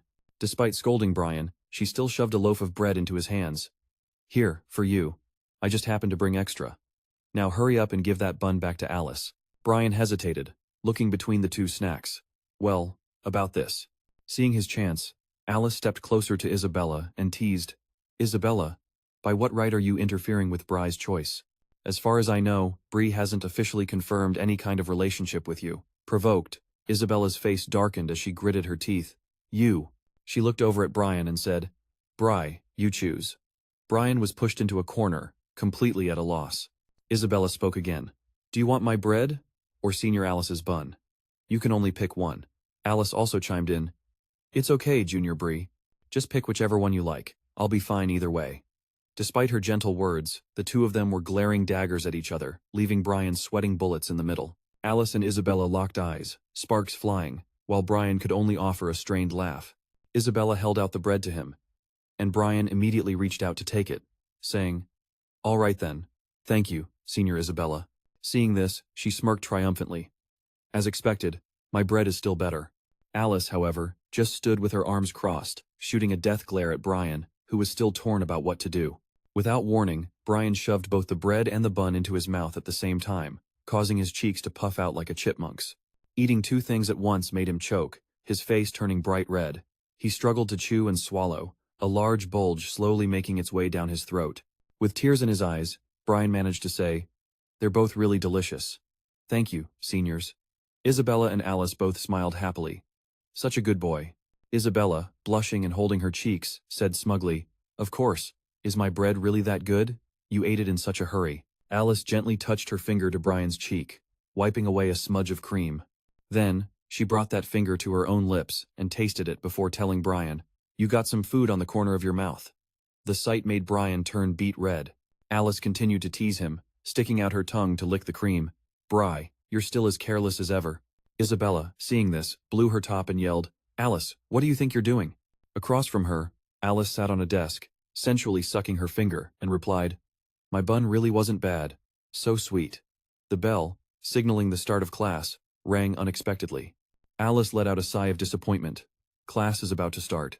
As she walked out, she waved sweetly to Brian. "See you later, Bree. Make sure you study hard," he chirped back enthusiastically. "Bye, senior." Isabella ground her teeth and pointed a finger right in Brian's face. "You." She stood with her hands on her hips, her eyes filled with menace, and issued a threat.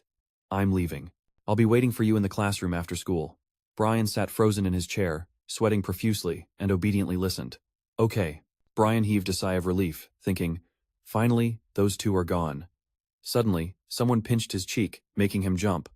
"Bri!" It was his large friend, Toby. He impatiently demanded, "When the heck did you get to know Senior Alice?" Brian answered vaguely, "I think it was a few nights ago." Toby clutched his face in anguish and shrieked, "At night?"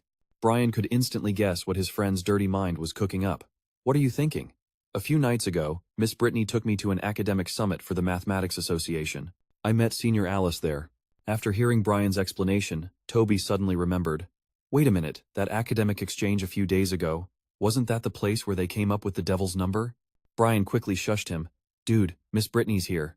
During class, Brian was called up to the board to solve a problem Miss Brittany had written.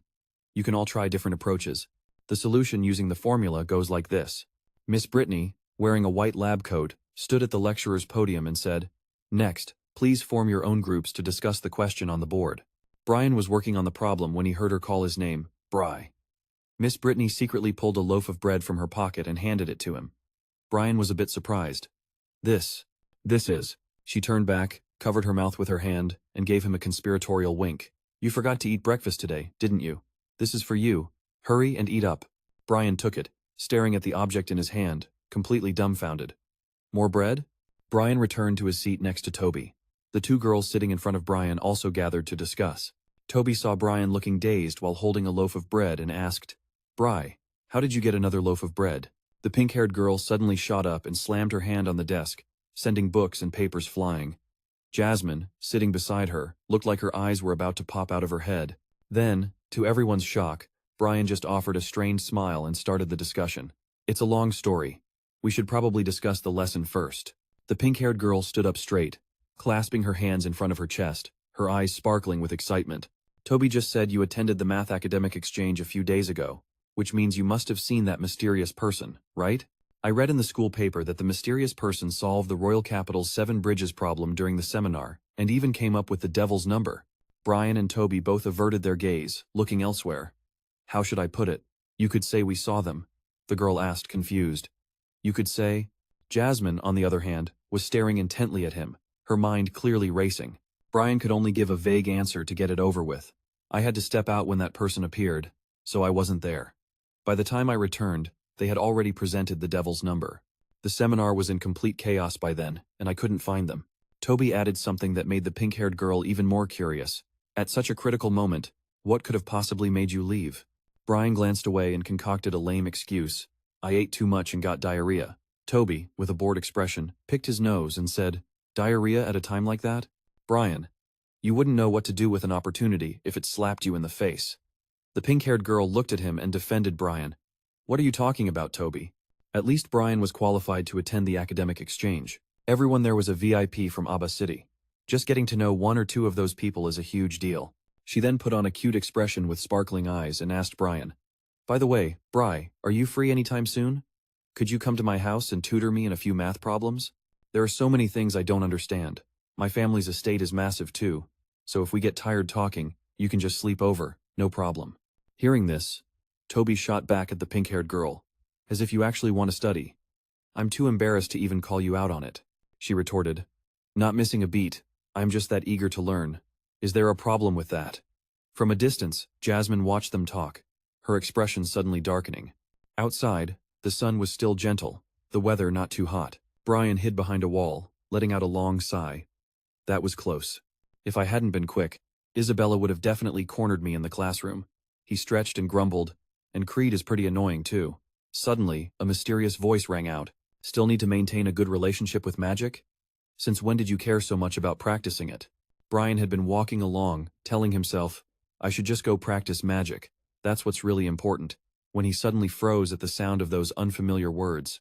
Standing before Brian was a figure dressed in black, their face completely obscured. The person suddenly held a sharp object to Brian's throat.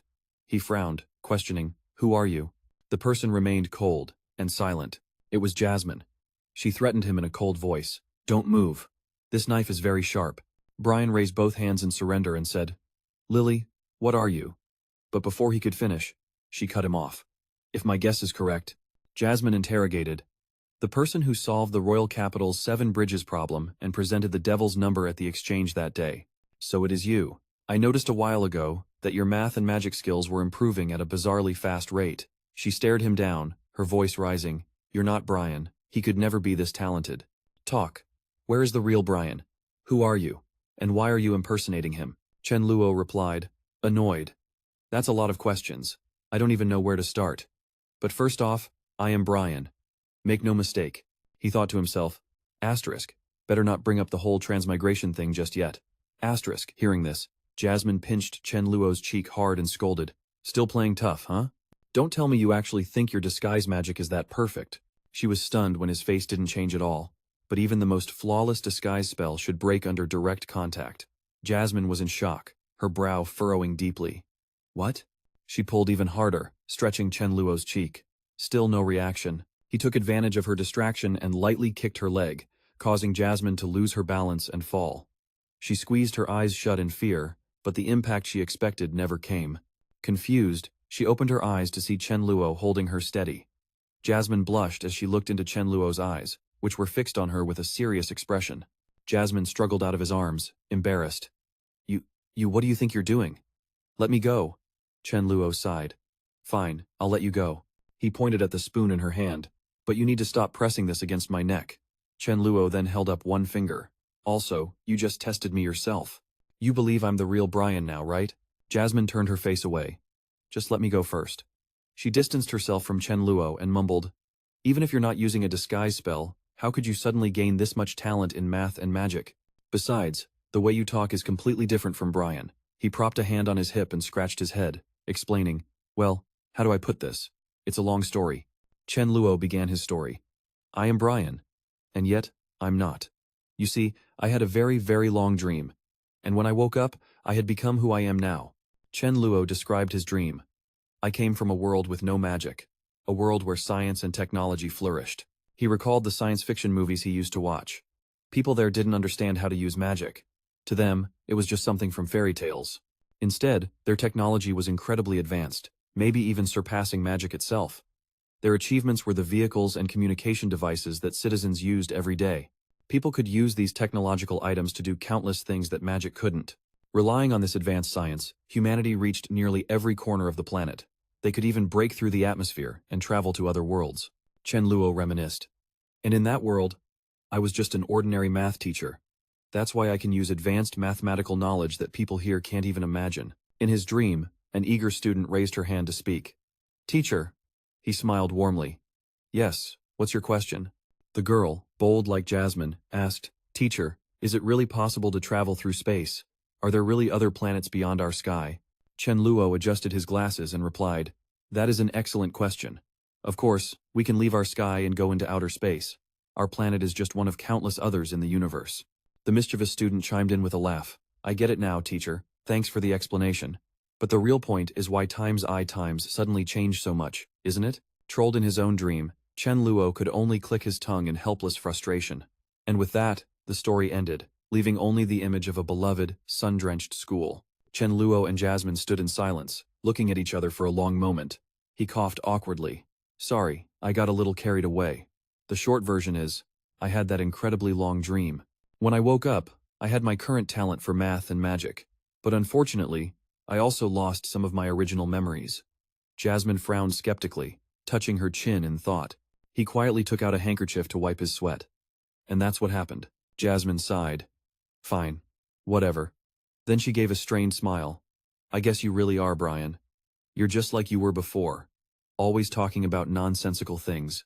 Hearing this, Chen Luo asked curiously, I used to talk about stuff like this normally? Jasmine put her hands behind her back and replied, pretty much. You were always more interested in science than in magic. She added, you even said you wanted to live in a world without magic. Though that might have been because you had no talent for it. Jasmine looked down sadly. The reason you were crying in your sleep must have been because of your lost memories, right? Don't worry. I'll help you get them back. Upon hearing that, Chen Luo reached out and grasped her hand tightly. So you've been worried about me this whole time. Thank you, Jasmine. Jasmine's face turned beet red, leaving her speechless. You. She went from embarrassed to furious, shouting, I only agreed to help you find your memories. Don't get the wrong idea. He sighed. Huh? What wrong idea? The dramatic conversation finally came to an end. People were walking through the hallway, but Chen Luo just stood there, lost in thought. He unconsciously looked down at his hands when suddenly, an arm wrapped around his neck, scaring the daylights out of him. It was Toby, who had him in a headlock with one arm, while the other was wrapped tightly around his stomach. Chen Luo grumbled helplessly. Fatso, what are you doing? Let me go. Toby, of course, just wanted to mess around. Where the heck did you disappear to? When that tornado ripped through the parking lot, it's a good thing you weren't out there. He interrogated him. What were you sneaking around for without me? Spill it, fess up. In the distance, Fitch watched them with a grim expression. Not one to be outdone, Chen Luo jammed 2 fingers straight into Toby's nostrils. He spotted him and immediately recognized him. Senior Fitch. Toby stepped forward, shielding Chen Luo. What do you want? But unexpectedly, that Fitch fellow actually bowed low before them. He mustered all his courage and said, Brian, I'm sorry. It turns out I was wrong. He declared loudly, I, Fitch Edward, sincerely apologize to you. When Chen Luo heard Fitch say, please forgive me, his jaw dropped in astonishment. The people nearby who saw this started whispering. What's going on? He was still bewildered. Huh? Forgive you? The crowd immediately buzzed with excitement.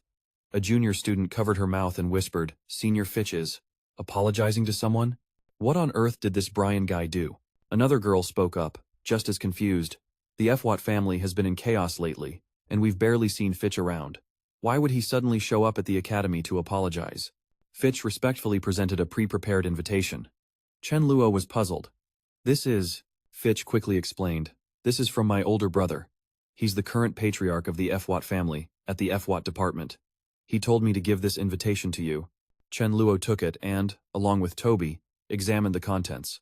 As the two read the invitation, Fitch's monotonous voice continued. My brother wishes to hold a press conference for the entire mathematics community of the kingdom. All questions regarding the FWAT family will be answered at this conference. He bowed his head, suppressing his resentment, and said, I hope that you, Brian, can be the bigger person and forgive my previous transgressions, and grace us with your attendance. Toby leaned in close to his ear and whispered worriedly, Brian, don't go. For a guy like Fitch to suddenly be this humble and inviting, it's definitely a trap. Staring at the letter in his hand, Chen Luo tried to puzzle out the deeper motive. Night began to fall over the FWAT family's grand and magnificent mansion. The architecture was classical in style, with a large fountain placed right in front of the main entrance, its beauty enhanced by the glowing lights. Looking inside, guests were exchanging pleasantries. Professor, it's been a while. My apologies for bothering you at the last academic lecture. I see you're here as well? Standing outside, Chen Luo thought to himself, in the end, my curiosity got the better of me. I wonder how this able guy plans to handle this whole situation. Suddenly, his ear was pinched tightly by someone. He jumped, then realized. Ah, this familiar feeling. Isabella was twisting Chen Luo's ear, yelling furiously. I knew you'd be here. Talk. Where the hell were you this afternoon? Didn't I tell you to wait for me in the classroom after school? The pain was so intense he couldn't form a proper response, only managing to yelp, ow, ow. Just then, Brittany appeared, calling out, Brian, so you came after all. Brittany walked over, waving a greeting as she said, we were just looking for you back at the academy before we came. Chen Luo turned to her and asked, Miss Brittany, did you all get invitations too? Brittany casually crossed her arms and replied smoothly. The news about the FWAT family holding a press conference tonight has pretty much spread through every mathematical circle in the kingdom. She glanced inside, then continued. Almost everyone who's anyone in City A3 is here, and a lot of people even traveled from other places to attend. But it seems none of them received an invitation. Holding the invitation in his hand, Bright thought to himself, how strange. Could I be the only one who actually got an invite? His hand was suddenly touched by someone else, making him jump. Alice appeared at his side, completely ignoring Isabella, who was pouting nearby. Her face was full of concern as she said, "Bright, is your hand okay? It's all Isabella's fault for being so violent. Let me rub it for you." Bright looked at her in surprise. "Huh? Alice, you're here too?" Isabella impatiently patted his back and retorted, "I obviously didn't use any force, all right? Bright, you tell her, does it hurt at all?" Alice didn't even spare her a glance, focusing only on Bright. "Bright, let me blow on it for you. It's all red. How could it not hurt?" Smelling the thick, gunpowder-like tension between the two girls, he screamed internally, "Of course, it's happening again." Brittany pointed forward, hurrying them along. "Let's go, the press conference is about to begin." Trailing behind, stuck between Isabella and Alice, who were still shooting daggers at each other, Bright could only lament in his mind, "Somebody save me." Suddenly, everyone's footsteps came to a halt. Bright looked up and noticed something. Staring at the blank wall, he thought in shock, "The 7 bridges of the royal capital have been erased?" Brittany smiled knowingly. "Ubo. I wonder how he plans to handle the current situation." Bright stood beside her and asked, "Miss Brittany, you know Ubo?" She answered softly, "You could say that." Brittany couldn't help but reminisce. "Ubo and I were classmates. He was actually planning to become a teacher at the academy, but 3 years ago, he vanished without a trace for some unknown reason." After a moment of silence, she added, "I was very surprised a few days ago when I learned he had become the new head of the Fwat family." Hearing this, Bright couldn't help but ask with growing curiosity, "Obo, what kind of person is he?" Brittany blinked slowly. How should I put it? She remembered a gentle young man, always holding a stack of papers, with a barely there smile on his face. She recalled wistfully, "You could say he was a person who only had eyes for mathematics." At that very moment, Obo was in his study, looking seriously at a document in his hands. Fitch entered and hurriedly announced, "Brother, everyone has arrived. They're all waiting for you to appear." Obo was silent for a long moment, then spoke softly. "Fitch, you've never been in a relationship, have you?" Fitch asked, not believing his ears. "What?" His brother simply replied nonchalantly, "Arriving late is the best way to heighten your partner's anticipation on a date." Obo adjusted his tie and asked Fitch, "Right, has the person I asked you to find arrived yet?" He replied honestly, "There are too many people, I can't be sure if Bright is here, but I did my best." Obo walked over and patted Fitch's shoulder reassuringly, saying gently, "Relax, Fitch. I'm not father. You don't need to be so afraid." Then Obo started to walk, calling to his brother, "Let's go." While adjusting his suit, Obo said, "It is time for the Fwat family to turn a new page." Before the press conference began, guests gathered in lively groups to greet each other, all eagerly awaiting the host's appearance. Someone looked towards the door and spotted Obo, shouting, "He's here, he's here." Obo and Fitch entered under the appraising eyes of the crowd, with one female guest whispering, "He's so young." After reaching the center of the party, Obo spread his arms wide and greeted them. "Ladies and gentlemen, good evening. It is a great honor to have you visit my humble home tonight to attend this press conference." He then bowed, placing a hand on his chest in a sincere gesture of introduction. "I am Obo Fwat, and on behalf of the Fwat family, I would like to express my gratitude to you all." Brittany stood nearby, staring at him in a daze. This Obo was completely different from the one 3 years ago, in both his manner of dress and speech. Continuing his introduction, Obo pulled a book from his coat and said, "I'm sure you have all been waiting and are eager to get to the main topic." He held the book high as he spoke. "But I hope you will first allow me to tell you a story about our family." Everyone stared at the book in Obo's hand with curiosity. Bright wondered to himself, "What is that?" Not to keep you in suspense any longer, he quickly answered the unspoken question. "This is the journal of the first patriarch of our Fwat family." Obo's steady voice rang out. "Within these pages is recorded the truth that our family has always concealed," and so he began to recount the old story. That year, the first patriarch set out to solve the 7 bridges problem of the royal capital, a puzzle he himself had devised. He, like many scholars of the time, walked across those 7 bridges countless times. According to Obo's telling, the patriarch paced the bridges with a solemn expression. Though a great deal of time passed and he could not find a solution, the first patriarch did not give up. His voice rose and fell. The patriarch was disheartened, but he did not surrender. Finally, one day, he suddenly discovered that he had successfully completed a non-repeating path. The patriarch trembled with excitement, overjoyed that the question that had plagued him for days had been answered. In his excitement, he immediately announced his success right then and there, saying that he would demonstrate his path to everyone the next morning. The patriarch had called everyone over to announce the news, but he was so overly excited that he announced it to the public without double-checking. He was too overjoyed to remember to verify his work. It wasn't until late that night, when he calmed down and tried again, that he discovered he had made a fatal mistake. The patriarch broke out in a nervous sweat, clutching his head helplessly. In truth, he had not succeeded at all. He had simply made a careless error in marking his path, which led him to mistakenly believe he had found the non-repeating route. The patriarch knelt in the middle of the bridge, utterly dejected. He realized he had made an unforgivable mistake. The next morning, his honor would be completely ruined. The patriarch's mind was filled with visions of everyone's scorn. In the end, in his extreme remorse, the patriarch made his choice, to jump into the lake and end his life, atoning for his failure with his own death. In the middle of the night, he walked alone, slowly, into the water. At the same time, he left his journal behind, on which he had clearly recorded the entire incident, also instructing future generations to tell the world the truth on his behalf. All the words the patriarch wanted to say were in the pages he left by the lake's surface. Afterwards, he could never have imagined that his descendants would not follow his wishes and immediately announce the truth to the public. Instead, they chose to hide the journal. They also declared that the patriarch had indeed found the solution. But on the night before the demonstration, he had carelessly fallen into the water and drowned. The people who found the journal the patriarch left behind had their own agenda. All of these actions were done simply to protect the thing called the family's honor. The journal even contained an illustration of the 7 bridges. Obo gently concluded the story. Until today. After he finished speaking, all the guests were completely silent. He stood there, clenching his fists with the determination to set everything straight. Obo said softly, "Even so, the truth cannot be hidden forever. The Fwat family must finally face the truth, face everything." Then, he sincerely bowed deeply to everyone. When Fitch saw Ubo do this, he rushed to support him. "Brother, what are you?" Ubo kept his eyes shut tightly, determined to continue. "On behalf of the Fwat family, for the truth that has been hidden for so many years, and for this prolonged lie, I sincerely apologize to everyone." The horrified guests covered their mouths, unable to believe it. Is it really true?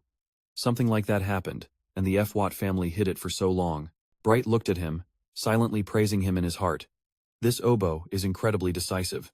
He coughed lightly, musing to himself that after the 7 bridges of the royal capital puzzle was proven to be unsolvable, the Fwat family's lie had in fact already been exposed. Bright's eyes widened as he realized something. By revealing the truth now, the responsibility is shifted to the descendants. Meanwhile, the impact on the first patriarch and the family's image is minimized. A young woman spoke up. "So, when you dissolved the number faction a few days ago, was it to atone for this lie?" Obo immediately answered. Dissolving the number faction was, in fact, partly to atone. But that is not the most important reason. He placed a hand on his chest and stated clearly. "The most important reason is the demon number." The girl continued to ask. "Are you saying that, even now, you still haven't found the demon number?" Aben smoothed his hair, answering as if a great weight was on him. "Correct. We have not found the devil's number. This isn't a failure of our abilities, however. It's because the devil's number simply does not exist." Tranlak was completely stunned to hear this. A middle-aged man pressed him. "What exactly do you mean by, it doesn't exist?" Aben quickly clarified with a grave tone. "It would be more accurate to say that within the mathematical framework we currently know, this number does not exist. This is the very reason I disbanded my faction. We, as we are now, are not yet qualified to claim that all things in this world can be calculated through math and numbers." Another man echoed the question. "So you're saying the devil's number has no solution?" Aben's reply was firm. "No." He then addressed the entire assembly, his voice resonating with his conviction. "Ladies and gentlemen, the devil's number is not without a solution, nor is it the nightmare of our mathematical world. In fact, it's the opposite. It's a completely new realm we have never touched before." His demeanor suddenly grew solemn. "The one person who can guide our mathematical world through all of this, right now, is..." Aben dramatically pointed towards the crowd below, his voice ringing out. "The very person who proposed the devil's number, Mr. Bly of St. Donat's Academy." A wave of whispers immediately swept through the crowd. "Who's this Bly? I think he's that teenager who presented a paper a while ago." "No way, it's him?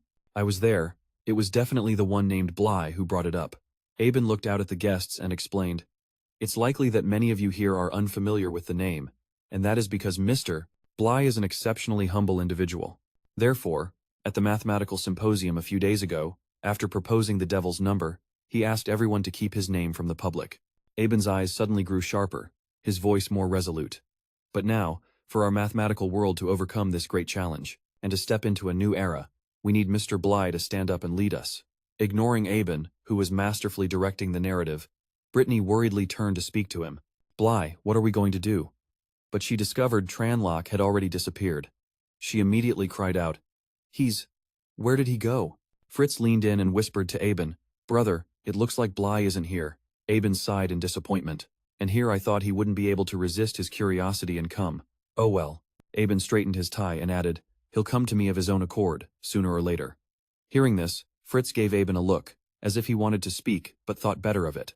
The next day in the classroom, a group of girls were huddled together, gossiping. Hey, have you guys heard? One of them leaned over to the desk behind.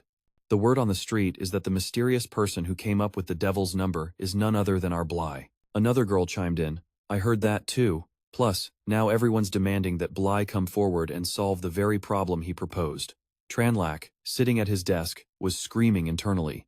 He thought to himself, that damn Aben shifted the spotlight right onto me. Now nobody gives a damn about the X-Quad family's issues anymore. The chatter buzzed around him. Is it for real? Is this Bly kid really that incredible? Hey, you guys remember that magic assessment? Suddenly, his arm was poked a few times. Toby called his name softly, Bly. Tranlack looked at him, his voice full of exasperation. Oh, come on. Didn't I just explain this a minute ago? I saw things were about to go south, so I made a run for it. I have no idea what happened after, so please, stop asking. Toby stammered, pointing behind him. About that. A dozen question marks popped into Tranlack's head. He followed Toby's gesture and found himself face to face with the imposing figure of his history professor, Han, looming right behind him. He stammered a greeting, Professor Han. The man looked thoroughly annoyed. Mr. Bly, I'm aware you're a mathematical prodigy and quite the celebrity now, but tell me, do you have a personal issue with my class? You have not passed a single one of my history exams. Tranlack offered a weak, apologetic smile, trying to talk his way out of it. Well, you see, Professor Han, if you just let me explain, my memory when it comes to historical facts is a little fuzzy. He didn't even finish the sentence before Han slammed his fist on the desk, bellowing, Bly, you mark my words. He glared at Tranlack, his voice a stern warning. I don't care how famous you get, you are a student first and foremost. Your studies come first, so you'd better not get arrogant. Toby quickly jumped in to rescue him. Professor Han, there's someone looking for you. Han immediately redirected his fury at Toby. Looking for me for what? Can't you see I am in the middle of disciplining a student? Toby mumbled dejectedly. But, Calvin. The professor stared him down authoritatively. I said I am busy disciplining him. I don't care who it is, it's useless. Not even Vice Principal Calvin himself can interrupt, do you understand? At that moment, Vice Principal Calvin placed a hand on Han's shoulder. Professor Han, I'm actually here to see Mr. Bly, he said, causing the professor to nearly jump out of his skin. Han frantically pulled out a handkerchief to dab at his sweaty brow, his tone instantly sycophantic. Oh, Vice Principal, so good to see you. Bly, get a move on, boy. Don't you dare keep the Vice Principal waiting. Tranlock walked the length of the school's hallway until they reached their destination, where he stopped in his tracks. Calvin looked at him with a kind smile. We meet again, Bly. Seeing the man's outstretched hand, Tranlack sighed dejectedly. Chairman Calvin, you're here about the devil's number, aren't you? Calvin was direct. The public is now demanding that you step up to solve the puzzle of the devil's number. Our Aba City Mathematical Association is facing a bit of pressure, and we hope you might be able to help us. Tranlack looked uncomfortable. Well, the thing is, Calvin said softly, we truly need your assistance. He then added, besides, there's no downside to this for you. Unexpectedly, Tranlack let out a chuckle and flatly refused. I'm not particularly interested in helping. Toby frantically threw open the classroom door, and a confused Miss Brittany looked over at him. She asked with concern, Toby, what's the matter? Toby leaned over, hands on his thighs, gasping for breath as he delivered the news. This is bad, Miss Brittany, you have to come quick. Bly, they took him away. Toby's loud cry left Brittany in shock. At that very moment, Tranlack found himself in a study room. Members of the Mathematical Association stood waiting silently outside the door. The atmosphere inside was so thick you could cut it with a knife, and every single gaze was fixed on Tranlack. 4 deans and vice-deans were scrutinizing his every move. To his right sat 3 equally grim-faced vice-chairmen of the Mathematical Association, with 10 stewards standing guard outside. He met their gazes and stated calmly, Chairman Calvin, you are trying to strong-arm me into agreeing. One of the vice-chairmen spoke up. Sir Bly, you were the one who proposed the devil's number. Surely you can't abandon the entire mathematical world now that it's stumped? Tronlock gave a derisive little laugh. Chairman Calvin, has your brand of mathematics gotten so used to treating the truth like a demon? Two of the officials flew into a rage at his words. Why, you little punk, do you have any idea who we? But Chairman Calvin swiftly raised a hand to silence them. The chairman pressed on. So the devil's number truly cannot be represented by a ratio of integers? Tranlach answered frankly. It's not just the devil's number. He casually leaned back in his chair and began listing them off. The square root of 2, the square root of 3, the square root of 5, none of them can be expressed as an integer ratio. He continued. There is an infinite number of them, and this can be rigorously proven with mathematics. At this time, this is all I can reveal to you. Chairman Calvin faltered. Are you saying? He looked completely lost. That we have been mistaken for hundreds of years? Bly calmly placated them. This is a completely normal occurrence. Isn't mathematics, by its very nature, a discipline of constantly finding errors and correcting them? He went on. All that's needed is to find the proof to redefine this type of number, and in doing so, expand the very scope of mathematics. As if a light had switched on, the vice chairman interrupted. Sir Bly, you must know the proof and the definition. He begged him. Please, I implore you, help us, help the entire field of mathematics. Without a moment's hesitation, Bly declined. I'm very sorry, Chairman Calvin. I really can't help you with this. Tranlock then voiced his insight into their minds. I can see what you are all afraid of. You're afraid of a truth you've held for 100 years being overthrown. Afraid that you've been blindly treading the wrong path. He stressed. Being afraid is normal. Saying this, Tranlach couldn't help but think of his own home. Where I come from, generations of humanity have also declared war against terrifying demons in the name of truth and knowledge. He concluded his argument. It is precisely because you are afraid of the unknown that you must have a greater desire to understand that fear and to search for the truth. The brave seniors before us tried time and again to conquer this fear, so for me to just hand you the answer now would be a disservice to the world of mathematics. Bright stated firmly, I am certain that if the mathematical community faces this fear head-on, with courage, everyone can overcome this challenge. He finished with a flourish. After all, the praise of humanity is a hymn to courage itself. Everyone in the room was left utterly speechless. Vice Principal Canvin couldn't quite process the sheer weight of the information he'd just received, silently repeating the words in his mind. The praise of humanity is a hymn to courage. The senior professors, as if reaching a collective epiphany, all bowed their heads to Bright, which in turn stunned him and made him step back. Vice Principal Canvin spoke with deep sincerity. My deepest respects, young man. You are right. A moment ago, we were far too focused on fame and fortune. He offered his heartfelt gratitude. Thank you for sharing this with us today. The world of mathematics will forever remember your contribution. Bright, feeling a bit awkward, replied, No, you're giving me too much credit, Vice Principal, please.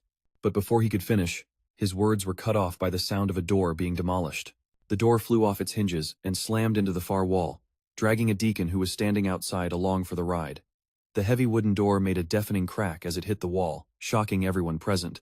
The poor deacon behind it lay unconscious, as if his soul had left his body, while everyone, including Bright, stared wide-eyed at the doorway. A furious Miss Brittany stormed into the room, thrusting her hands out to unleash two gales of wind in opposite directions.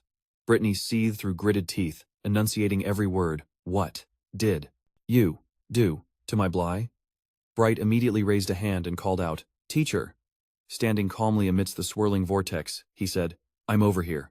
With a slightly exasperated tone, but not forgetting to give her a thumbs up, he added, Miss Brittany, I'm fine. They just wanted to have a little chat with me. Just like that, Brittany's towering rage vanished, instantly replaced by a wave of profound embarrassment. Brittany bowed her head sheepishly, apologizing. I'm so sorry, Vice Principal. I just thought that.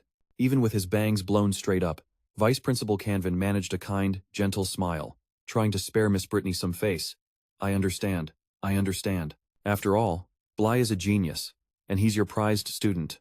We were a bit hasty, taking him away without informing you first, so…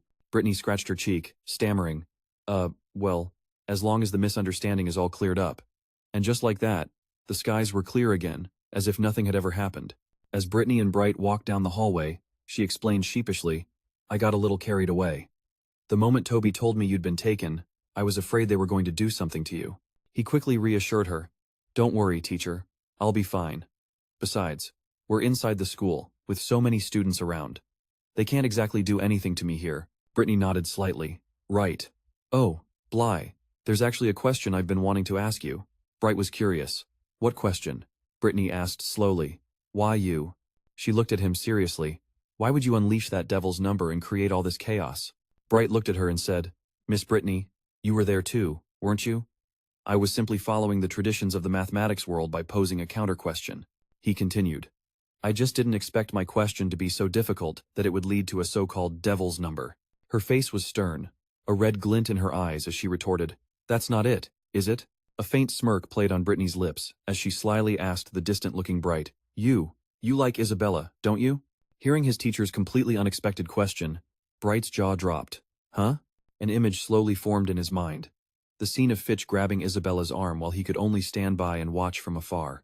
That was followed by the memory of him grabbing Fitch by the collar, while Isabella stood behind them, her face flushed red. Miss. Brittany suddenly placed a hand on Bright's shoulder, snapping him out of his reverie. She whispered, The holy nation is a force to be reckoned with. Don't worry, I won't tell a soul. Bright's face turned beet red, and he started sweating buckets at Brittany's words. What's more, I'm rooting for you. Stunned, he held up a hand to stop her. No, miss. Brittany, wait, let me explain.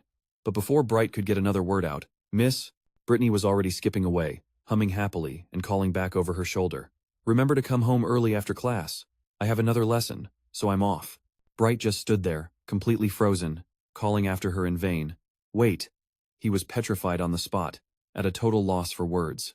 By evening, a faint light still lingered in the sky, but the stars were already shining brightly. In the kitchen, Bright was focused on stir-frying. As he cooked, he thought to himself, I never knew Miss Brittany's imagination was so powerful. I really need to find a time to clear this whole thing up with her. Suddenly, Isabella peeked over his shoulder, startling him. What are you doing? Are you cooking? It smells pretty good. Bright jumped and asked, Isabella, what are you doing here? Before he could finish, Miss Brittany appeared and explained. Oh, I invited Isabella over. She wanted to study the devil's number with me tonight, and since we hadn't eaten dinner yet, I figured she could try some of your cooking. Bright replied with a sigh of resignation. I see. Miss Brittany used her chopsticks to sneak a piece of meat from the pan. Bright suddenly remembered something and asked her, Oh right, Miss Brittany, is your main specialization wind magic? Isabella proudly answered for her. That's right, Miss Brittany is a high-level wind mage. While peeling potatoes, he mumbled, I knew it. I wanted to build a refrigerator when I was out shopping today, but I'd probably need the help of a high-level wind mage. Brittany, however, heard him clearly. A refrigerator? What's that? Bright handed her a piece of paper and said, If we make a refrigerator, we can preserve food much better. Seeing Brittany studying the paper intently, Isabella's curiosity got the better of her, and she leaned in for a look. On it was a drawing of a small refrigerator, and the two women had very different reactions. Miss Brittany said in amazement, This is, while Isabella covered her mouth, trying to stifle a laugh. Ignoring Bright's darkening expression, she completely lost it. Bright, your drawing is so artistic. Isabella straightened up, still laughing. And you call this a blueprint? It looks like chicken scratch. Annoyed, Bright snatched the drawing back from her and snapped. Who asked for your opinion? This is a schematic. Bright, Brittany said suddenly. A blue light enveloped her, and her hair began to float gently. Out of thin air, a stream of crystal-clear blue water began to take the exact shape of Bright's drawing. She paused for a moment and asked him, The refrigerator you want. Is it like this? Brittany's eyes had turned a shade of purple as she focused on her creation. Bright reached out a hand to touch the object before him and exclaimed, Yes, that's it. Miss Brittany, how did you just do that? She created two small whirlpools in her hands and explained, As you can see, I also know water magic, so creating something like this is quite simple. Isabella was completely astonished, blurting out, How is that possible? You can count the number of dual-element mages on one hand, Miss Brittany? Bright followed up with another question, Miss Brittany, with a magical talent like yours, why did you stay at Street Donus Academy? The air grew heavy with silence. Miss Brittany didn't say a word, her face clouded with sadness as she turned away. On the stove, the food in the pan was sizzling loudly. Seizing the opportunity to dodge the difficult question, she pointed at the stove and said, I think the food is ready. Bright quickly rushed over to turn off the heat, panicking slightly. Oh no, I forgot to turn it off. A sumptuous meal with fish, shrimp, meat, and vegetables was neatly arranged on the table, along with the declaration, It's ready, let's eat. As the three of them sat down, Isabella looked at the food and remarked, It smells amazing, but it looks so strange. These are all dishes I've never seen before. Brittany served Bright a bowl of rice and replied, Isabella, At first I also thought Bly's cooking looked very strange, but it's truly delicious. You'll know once you try it. Bright took the bowl and said to his senior, "These are all dishes from my hometown, Isabella. It's perfectly normal that you've never had them. Besides, it's not like I invited you to eat here." Hearing that, Isabella pouted, crossed her arms, and turned her head away sharply, declaring, "What kind of delicious food could a pervert like you possibly make? Even if I, Isabella, starve to death today, I will not touch a single bite of this suspicious-looking stuff." The next scene showed 3 sparkling clean plates on the table, with 3 pairs of chopsticks resting beside them. They had eaten every last bite. Isabella licked her lips, blissfully savoring the lingering taste, her face flushed pink. A sparkly aura surrounded her as her eyes welled up with tears of joy. She rested her chin on her hands and sighed. So delicious. Beside his senior, who was lost in a flowery world of culinary delight, Bright sat with a dark, deadpan expression, completely speechless. As he started to clear the dishes, he asked her sarcastically, "Isabella, didn't you say you'd rather starve to death than touch my cooking?" As if he'd hit a nerve, Isabella immediately unleashed her punishment on her junior. She grabbed Blay's arm and pinched it hard. Flustered and angry, Isabella yelled, "This isn't my fault. It's all because your cooking is too good. It was a total sneak attack." All Blay could do was raise his hands in surrender and cry out, "Ow, ow, ow." Seeing her 2 students bickering like that, Miss Brittany suddenly let out a happy laugh. Hearing their teacher's laughter, the pair stopped and asked, "What is it, Miss Brittany?" The teacher crossed one arm, resting her chin on her other hand, and said, "Oh, it's nothing. I just think you two make a really good pair." Instantly, 2 pairs of cheeks flushed crimson. Blay and Isabella were both left speechless, their mouths agape at Miss Brittany's comment. Isabella immediately crossed her arms, feigning annoyance, but her cheeks were still red. Who would be a good match for this pervert? Echoing his senior's protest, Blay turned his head away, muttering, "Who'd want to be paired with this arrogant girl?" Though his face was still blushing. Breaking the awkward atmosphere, the teacher asked, "By the way, Isabella, you're about to advance to the rank of junior mage. Have you given any thought to which element you'll specialize in?" Isabella smiled brightly, pointing a finger upwards as she answered, "I want to major in the wind element, just like Miss Brittany." To explain a bit, while wind magic is incredibly powerful in its later stages, it doesn't offer much combat strength before one becomes a high-level mage. The teacher continued, "Besides, as a girl, the most important thing is being able to protect yourself. You might want to consider the earth element. Its defensive power is the strongest of the 4 elements." Resting her chin on her hand as she listened to her teacher's advice, Isabella objected, "I don't want to. Earth magic is so lame." The reason for her refusal was one nobody could have expected. Even Blay had to wipe away a sweat drop at his senior's logic. It was exactly the kind of reason she'd come up with. As if sensing what her junior was thinking, Isabella turned and grabbed Blay's ear for what felt like the 100th time. He yelped in pain. "Ah, that hurts." His face twisted in anger as he turned to face her. "You again? I didn't even say anything." Isabella, just as furious, shot back, "I know you were mocking me in your head. You pervert, I can tell exactly what you're thinking just by looking at you." Accustomed to their bickering, the teacher didn't intervene, and instead turned to Blay. "Blay, what element do you plan to major in?"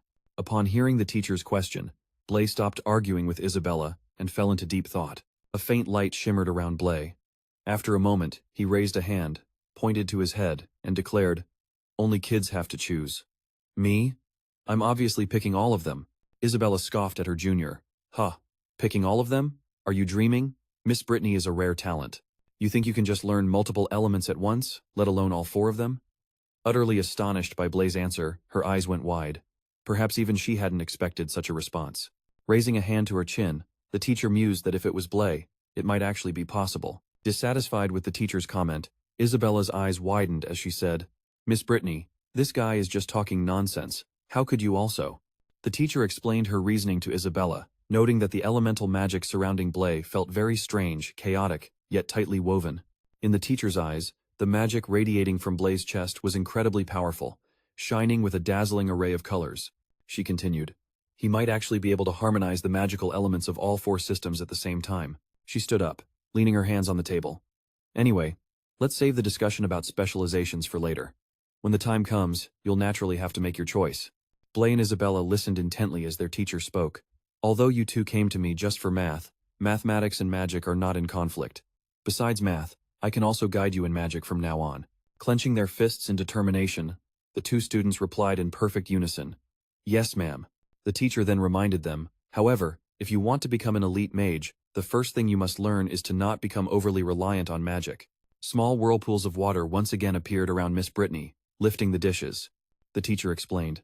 While the gods granted us the ability to wield magic, they also gave us incantations and hand seals, which often prevents a mage from casting a spell in time. To demonstrate how to overcome this weakness, Miss Brittany performed a little magic as an example. An elite mage needs to train in combat arts, specifically to handle situations where they are attacked at close range and don't have time to cast a spell. Watching his teacher use magic to wash the dishes, Blay thought to himself, damn, with this, I'd never have to waste time washing dishes again. Magic is so convenient. All done, the teacher said. In many situations, your combat ability is even more important than your magic. I hope you both can realize this soon. Therefore, before I teach you magic, I will teach you combat arts first.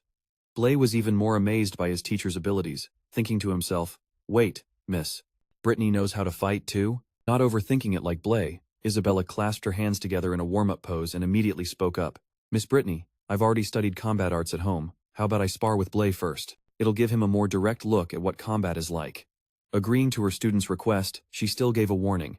Very well, but Isabella, you must be careful. Don't hurt Blay. Stretching her arms to warm up, Isabella replied to her teacher, don't worry, I'll definitely go easy on him. Her inner thoughts, however, were quite different. You might be a bit better than me in math and magic. But when it comes to combat, there's no way I'll lose to you. Sensing that something was off with his senior, Blay's eyes filled with apprehension as he broke into a cold sweat. Entering the training room, everyone changed into more suitable workout clothes. Isabella was already in a ready stance, while Blay just stood there watching. Isabella offered a well-intentioned warning that was actually a taunt. Blay, don't come crying to me when I'm done with you. Both of them were dead serious. Isabella made the first move, dashing towards Blay, who remained stationary. Blay calmly tracked his senior's technique, observing her so he could counter. Isabella charged toward Blay, shouting, here I come. Every one of her movements was sharp, her speed like a blur, yet Blay still managed to dodge. Asterisk, asterisk. The deep, vast sky stretched out like a mysterious black velvet carpet, dotted with countless twinkling stars, like diamonds scattered across the heavens behind the house. Blay and Isabella clashed, their movements as fast as lightning. Each strike was visualized by a circle of blue and red light. Fists flew with a whoosh, and the sound of their impacts echoed sharply. Suddenly, Blay unexpectedly grabbed Isabella's wrist, bringing all movement to a halt as her hand was held fast. Isabella's eyes widened in surprise. She was caught off guard by his move and didn't know what to do next. Abruptly, Blay twisted her arm behind her back, forcing her to bend forward, her beautiful face still a mask of astonishment. Blay was incredibly strong. He could control Isabella with just one hand. After being subdued and forced to her knees, she used her free hand to support herself on the ground. Isabella shouted in frustration, "You pervert! Let me go already!" Releasing his senior, Blay put one hand on his hip and casually replied, "Sure, I can let you go." As Isabella's irritated gaze remained fixed on him, Blay's expression shifted to one of alarm.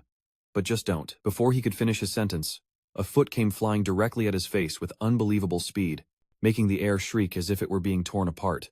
Taking advantage of the moment Blay was speaking, Isabella launched a surprise kick. She leaped into a sharp kick, but Blay dodged in time, raising his own leg to counter her. He nimbly zipped forward, leaving Isabella behind him in a sorry state. Her landing went wrong. Her feet slipped, causing her to stagger backward with nothing to grab onto. Now even more panicked than before, Isabella's arms flailed wildly as her entire body fell backward, her mouth wide open, her face a perfect picture of terror. Her eyes were squeezed shut in fear, and she let out a small cry. At this point, she couldn't think about anything except the fact that she was about to fall. She braced herself for a painful landing, but nothing. Nothing happened at all. Confused, she cautiously peeked open one eye to see what was going on. The atmosphere was completely different from a moment ago, now sparkling with a romantic glimmer. Blay was holding her, one hand supporting her waist and the other holding her hand. He called out her name, Senior Isabella. Instantly, Isabella's face flushed a deep red, feeling hot to the touch. Her eyes glistened, and her lips trembled slightly at Blay's next words, "Pardon the intrusion." The teacher, standing to the side, raised a hand to her mouth in surprise, her voice breaking the awkward silence. "Blay, have you studied combat before?" Looking up to answer her, Blay said, "Not formally. I just found fighting competitions pretty interesting, so I practiced Sanshou for a while back in my hometown." The teacher looked puzzled and repeated the word, "Sanshou?" First, she crossed her arms, then she rested a hand on her cheek, her mind picturing Bai powering up with a blue fire halo. Another technique I've never even heard of, she thought. Bai, your hometown must be something else. He looked incredibly awkward, his face contorting as his nose turned red and sweat beaded on his cheeks, just as Isabella's familiar hand reached out to grab his. Turns out, Bai's hands were still on Isabella. Her face was bright red, but she still managed to shout, "You pervert! How long are you gonna hold on? Let me go already." As if that wasn't enough, she viciously pinched his cheek, making him wince. "Oh right, I forgot." Isabella puffed out her cheeks in a huff, putting a hand on her hip. "Honestly, if I hadn't slipped, there's no way I would have lost to you," she declared, leaving a speechless Bai in her wake. In stark contrast to Isabella, the teacher was absolutely thrilled, her eyes sparkling like stars. "Bai, that martial art you just used was fascinating," she said excitedly. "Try using it on me." Ignoring Isabella's pouting, Bai turned to his teacher. "I don't think that's a good idea. It's not easy to control its power. I almost hurt Isabella just now," he added. Despite her student's concern, the teacher just smiled. "Don't worry about it. Just come at me with everything you've got." Unable to refuse his teacher's command, Bai immediately took his stance, ready to unleash the technique. He clenched his fists and gave a final warning. "All right then. Miss Brittany, you'd better be careful." Bai's body shot forward like an arrow without a moment's hesitation. The world seemed to blur around his powerful charge, the air itself screaming as he moved. Yet Miss Brittany just stood there, waiting. Then, it was time to counter. Her feet barely touched the ground before she launched herself upwards, her expression turning deadly serious in an instant. Bai froze, completely stunned by her counterattack as Brittany's knees flew towards his face. In that split second, a memory flashed through his mind, something his old martial arts instructor once told him. With a cold expression and a faint smirk, Miss Brittany landed a solid kick right on her student's chin. Bai took the hit, but his mind was already miles away. When you fight a true master, you won't even realize what hit you. She wasn't done yet. Brittany followed up with a swift chop to the back of Bai's neck with her left hand. The match was clearly decided. Bai's train of thought continued. I didn't believe it back then, but now. This scene felt familiar, just like when he had caught Isabella. Miss Brittany reached out and supported Bai's neck after her final move, preventing him from collapsing. Sinking to his knees, Bai's face went slack, a clear sign of his total defeat. The teacher gently held him, and just before he passed out, one last thought crossed his mind. Now, I believe it. The whites of Bai's eyes showed. He was completely out cold. The teacher gently supported his head as Isabella called out from a distance, "Miss Brittany, what's wrong with Bai? Is he okay?" Bai's body was sprawled across the teacher's lap, his face pale and ashen. The teacher replied softly, "My, you seem quite concerned about him. Don't worry, he's just lost consciousness for a moment. He'll wake up soon." Isabella walked closer, confused. "What?" Isabella immediately jumped to her feet, clenching her fists, her cheeks flushing red as she stammered, I was just wishing that pervert would never wake up." Suddenly, the teacher was right behind her, asking with a cheerful grin, "Isabella, you actually like Bai, don't you?" The look of pure shock on Isabella's face was a dead giveaway. The teacher couldn't help but laugh, covering her mouth as Isabella shrieked, "What?" She was so flustered, clenching her fists in a way that was almost cute. Even the teacher couldn't stay serious. Practically throwing her whole body into the denial, Isabella dropped to her knees and pleaded, "No, no, no. How could I possibly like that pervert? I don't, I swear. Miss Brittany, please don't say such ridiculous things." Returning to her gentle teacher persona, she looked at Isabella affectionately and said, "There's no need to deny it. My eyes don't deceive me." Still cradling Bai, she smiled sweetly at Isabella, her voice soft and tender. "Because I also..." Before the teacher could finish her sentence, Bai suddenly woke up, turned, and clung to her, gasping, "Ugh, Miss Brittany." The teacher herself was taken aback by his actions, but the most shocked of all was Isabella. She slapped both hands over her mouth in horror, her eyes wide as saucers.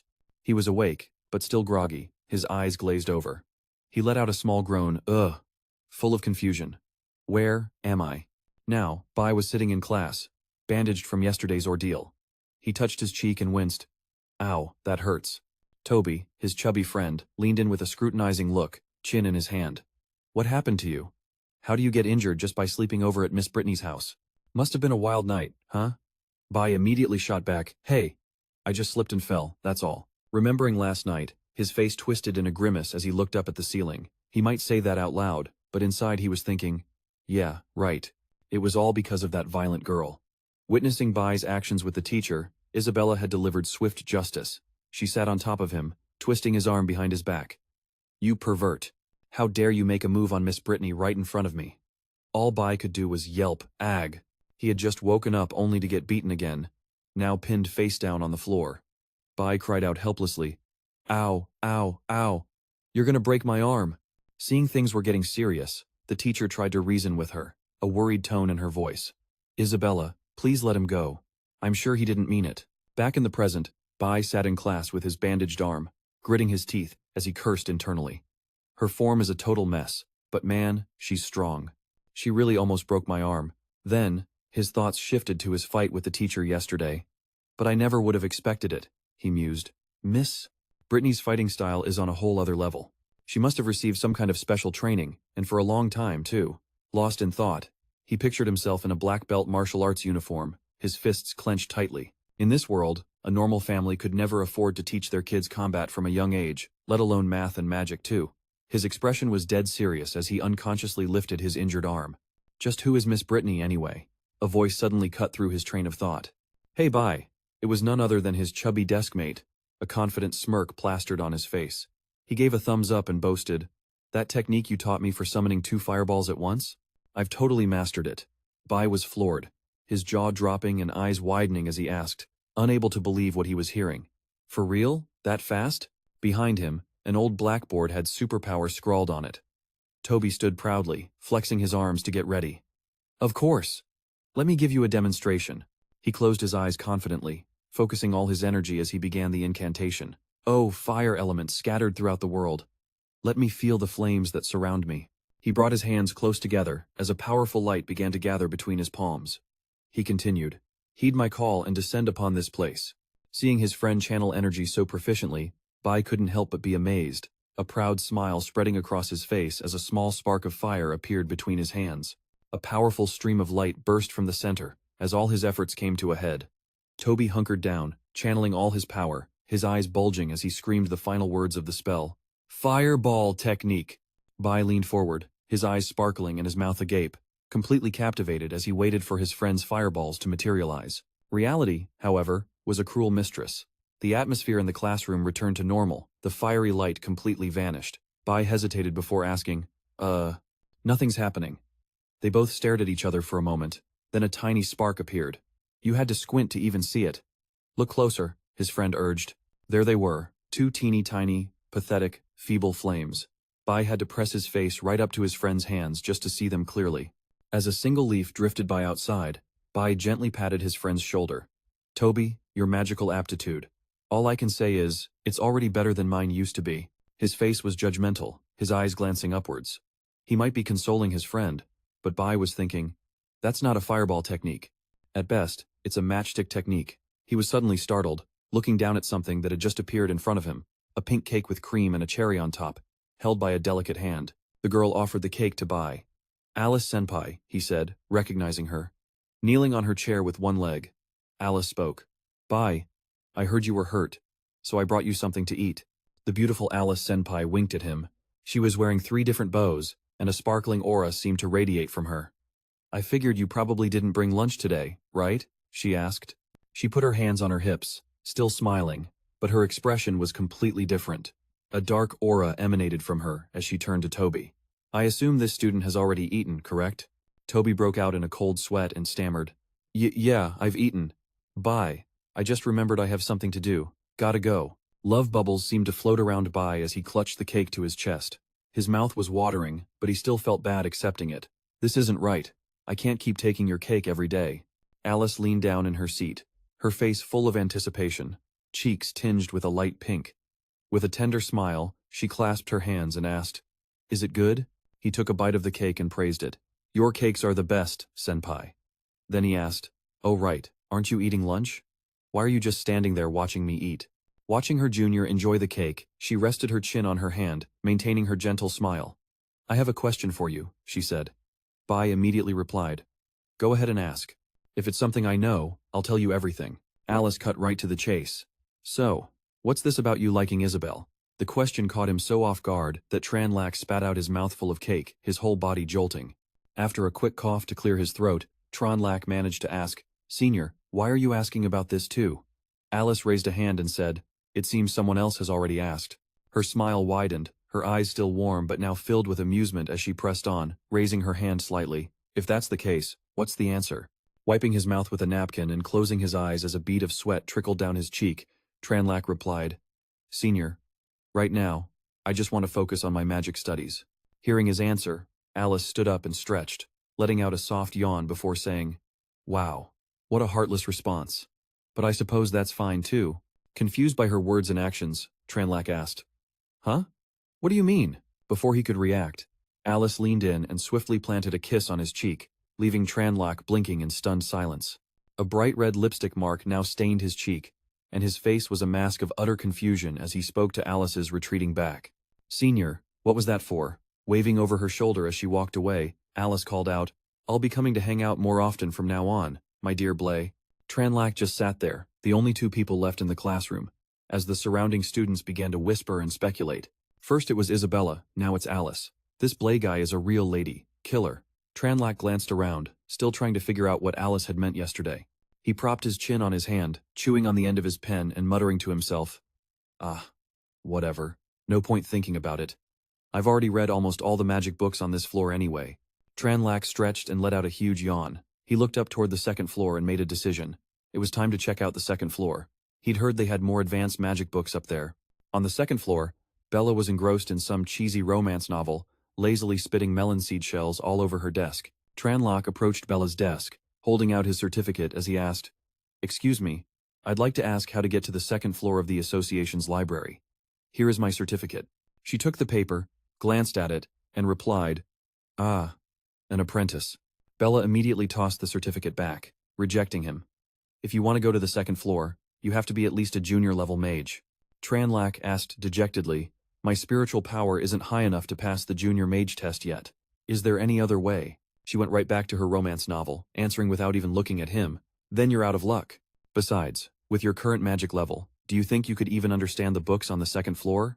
Tranlac scowled, at a complete loss for words at her attitude, when a voice suddenly called out, It's been a while, Mr. Tranlac. The owner of the voice was Jasmine. She walked over with a smile and a friendly wave. Is there something I can help you with? Seeing Jasmine arrive, Bella quickly tried to pass the buck and leave. Oh, so you know him, Lily? This Mr. Apprentices here doesn't even qualify for a junior mage certificate, but wants to go to the second floor. You talk some sense into him. I'm going out for some fresh air. Tranlac was speechless, noticing she hadn't even bothered to clean up the melon seeds on her desk. Jasmine continued, speaking to him, Mr. Tranlac, it's true that you need to be a junior-level mage to access the second floor, unless you can pass a special test involving a new magic spell. Jasmine advised him worriedly. But the chances of that are incredibly slim. I think you should focus on increasing your spiritual power to become a mage first.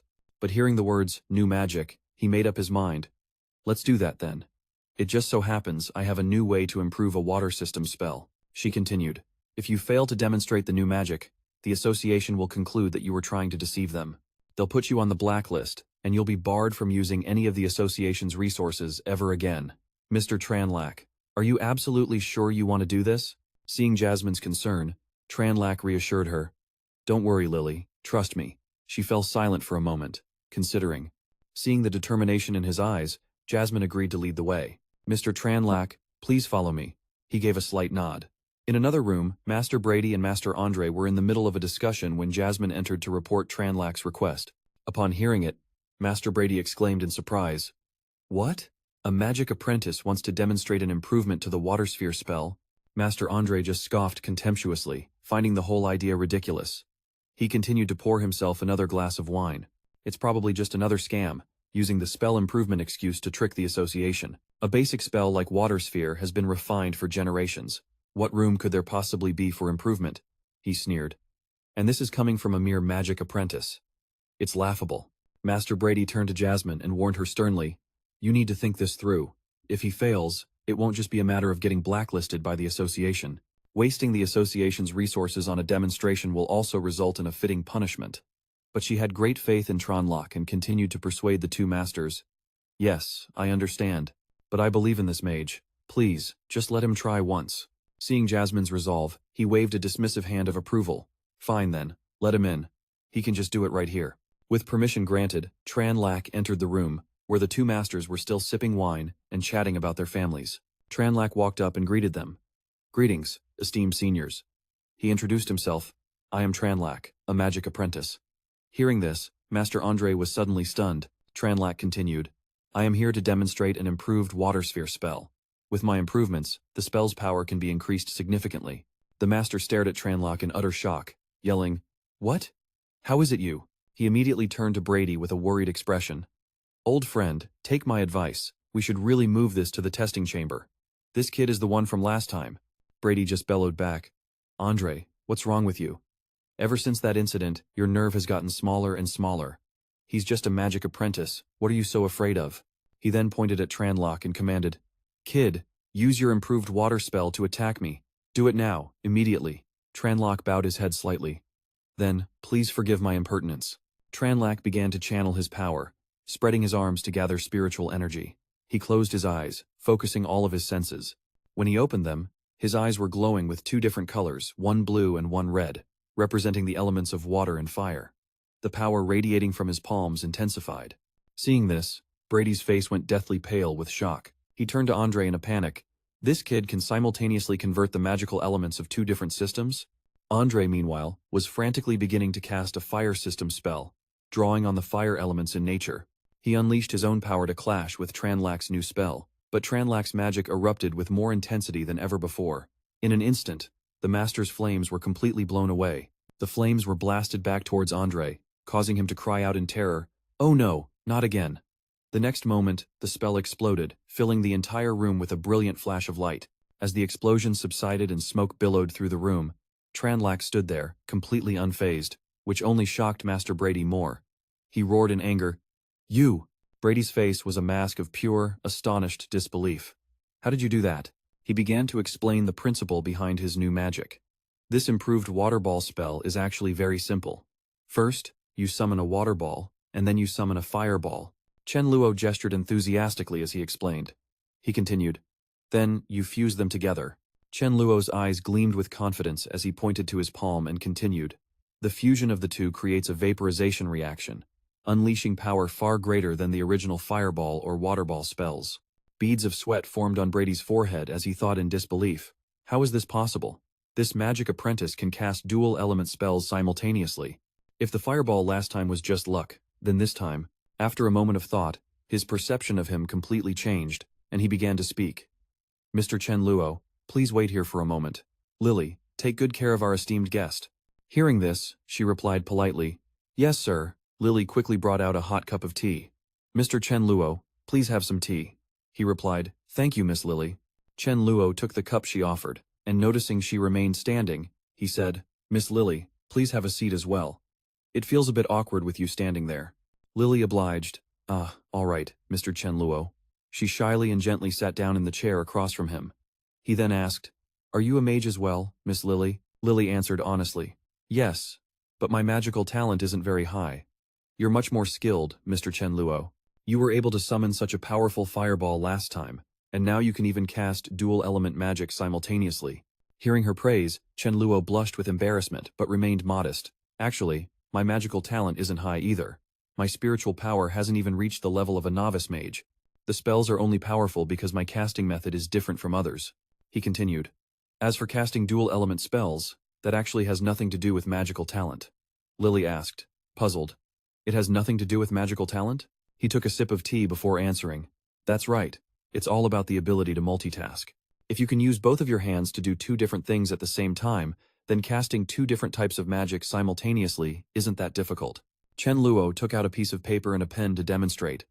Like this, he drew with both hands at the same time. Although it looked a bit clumsy, you could still make out two different animals. Chen Luo held up the drawing to show her. See? She praised him with delight. Both the cat and the dog you drew are so adorable, Mr. Chen Luo. He immediately corrected her. That's a wolf and a tiger. Lily took the drawing in her hands, her mood suddenly brightening. She admitted a bit shyly. But, speaking of doing two things at once with both hands, that happens to be my specialty too. In the academy office, Brady and Andre came to report Chen Luo's incident to Vice President Elton. Just like the two instructors before them, he was incredibly skeptical, asking, Can a mere magic apprentice truly wield magic from two different systems at the same time? Brady, are you pulling my leg? The two men vehemently recounted the event. It's true. I saw it with my own two eyes. Andre can attest to it as well. Vice President Elton, every word Brady said is the truth. And that unbelievably powerful fireball from before was also his creation. Hearing their adamant confirmation, Instructor Elton began to seriously reconsider. What he's demonstrated isn't just a simple magical improvement. Combining two different magic systems could very well represent a whole new direction for the future of magic. He steepled his fingers beneath his chin, deep in thought. But the problem now is, just how many people can actually use this type of magic? An improved spell that isn't universally applicable is meaningless. Finally, Vice President Elton announced loudly, "Immediately summon all magic deacons and staff members. We're conducting a test." In the vast hall, the newly summoned mages whispered among themselves, "What's going on? Why did they suddenly tell us to drop everything and come here?" Someone answered, "It's an urgent order from Vice President Elton. It seems they want to verify a new spell." Bella sauntered in, complaining as she walked. "Seriously? They dragged me here before I could even finish my manicure. Speaking of which, where did that useless Lily crawl off to? She didn't even clean up the melon seed shells I left. So incompetent." Suddenly, a voice called for attention. "Everyone!" Instructor Brady, accompanied by Vice President Elton and Andre, stepped forward to make an announcement. "A short while ago, a magician applied to certify a new magical enhancement at our association. However, his method of casting is quite unique. It requires the simultaneous casting of a fireball and a water ball," he continued. "We have gathered you all here to conduct a verification, to see if this magic can be widely replicated. We ask that you all give it your best shot." After hearing this, the mages began to murmur, "Simultaneously casting fireball and water ball? That's impossible." Bella, standing in a corner, thought of Chen Luo. A magical enhancement. Could it be that guy from earlier? No, it can't be. He's just a pathetic apprentice. The magicians began taking turns, attempting to cast this new spell. One mage tried casting a fireball with one hand while focusing his other on the water element. Fire elements scattered throughout the world. "Hear my command and descend upon this place." Water. But his other hand failed to summon the water ball. The simultaneous cast failed. The mage gave up, saying, "It's no good. No matter how I focus my mental energy, I can't get the fireball and the water ball to appear at the same time.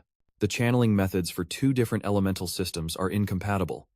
How can a mage possibly summon one element while simultaneously calling upon another from a different system?" The surrounding mages also failed, voicing their agreement. Casting magic from two systems at once is impossible. Even with more concentration, it's no use. "Yeah, it's completely impossible." Instructor Brady turned to Elton. "Vice President, it seems no one in the association can do it." He responded, "Just as I suspected. Take me to see Mr. Chen Luo." As the three instructors went to find Chen Luo, Brady asked Vice President Elton, "About this certification, does this mean?" He understood the implication. Indeed, it seems this type of combination magic is a unique talent exclusive to Mr. Chen Luo. Besides him, no one else can do it. They all agreed.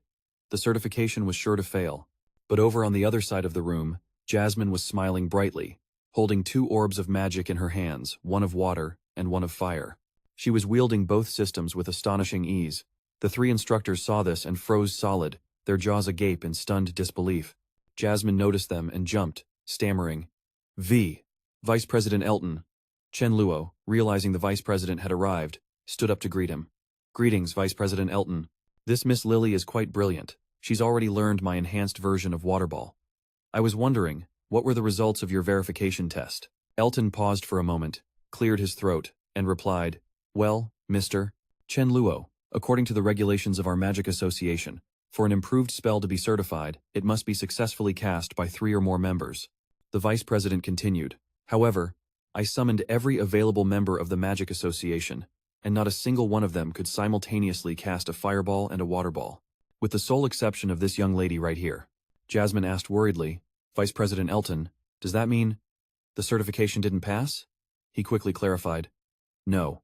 I have decided, on behalf of the Magic Association, to make a one-time exception for you, Mr. Chen Luo. Your concept of magic combination could very well be a crucial milestone for the future development of magic," Elton added with great sincerity. "Furthermore, I would like to formally invite you, Mr. Chen Luo, to become an honorary member of our Aba City Magic Association. I hope you will accept." Chen Luo heard this and replied humbly, "I am unworthy of such an honor. However, I do have one small condition." The Vice President didn't hesitate. "Please, speak freely." He pointed a finger toward Jasmine and said, "I'd like a promotion for Miss Lily here." "Promote her to Assistant Deacon of the Association," Chen Luo stated plainly. Hearing this, her eyes went wide with surprise as she pointed at herself and exclaimed, "Huh? Me?" Bella shrieked from across the room. "What?" She slammed her fist on a table and questioned, "Lily?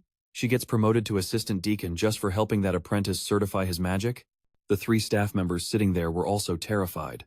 Bella bit her nails in a rage, cursing under her breath. "That hateful Lily. That should have been me. But that little witch stole it from me." She suddenly lunged and grabbed the collar of the person sitting in the middle, snarling fiercely. "Tell me, where are Lily and that apprentice now?" The frightened girl stammered, I don't know." When Bella didn't get an answer, she shoved the girl hard, cursing angrily. "Useless," causing the girl to cry out in pain. She suddenly remembered what Chen Luo had said earlier. That's right, the second-floor library. "Lily, you just wait for me." In the office, Vice President Elton was discussing matters with Chen Luo, who was holding a pen and writing down the details of his magical enhancement. After he finished writing, Elton picked up the document to read it, smiling with satisfaction. "This will do nicely, Mr. Chen Luo. The copyright for the enhanced water ball belongs to you. Of course, the administrative rights will remain with our Aba City Magic Association." Chen Luo was surprised. "Copyright?" he thought to himself. "This world has copyrights?" The vice president explained. "The Magic Association will manage this copyright to help popularize your enhanced spell. Anyone who wishes to learn your magic must pay a fee, and 1/2 of this money will be paid to you, the copyright holder."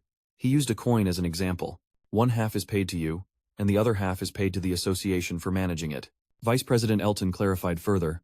"If someone learns or spreads your magic without paying the fee, once discovered, a minor offense will get them blacklisted by our association. A major offense could even lead to imprisonment." He thought with some amusement, "I can't believe it. The technology here may be backward, but their awareness of intellectual property is far more advanced than my old world." He placed the document into a tube and asked Chen Luo, "Right, about the price for the enhanced water ball. Mr. Chen Luo, what do you think of 100 gold coins?" He was slightly stunned by the price. "What?" Chen Luo repeated. 100 gold coins? He thought to himself. Asterisk, for real? That much? Asterisk. Misunderstanding his reaction, the man said, "Does Sir Chen Luo feel that's too little? This magic has extremely high talent requirements.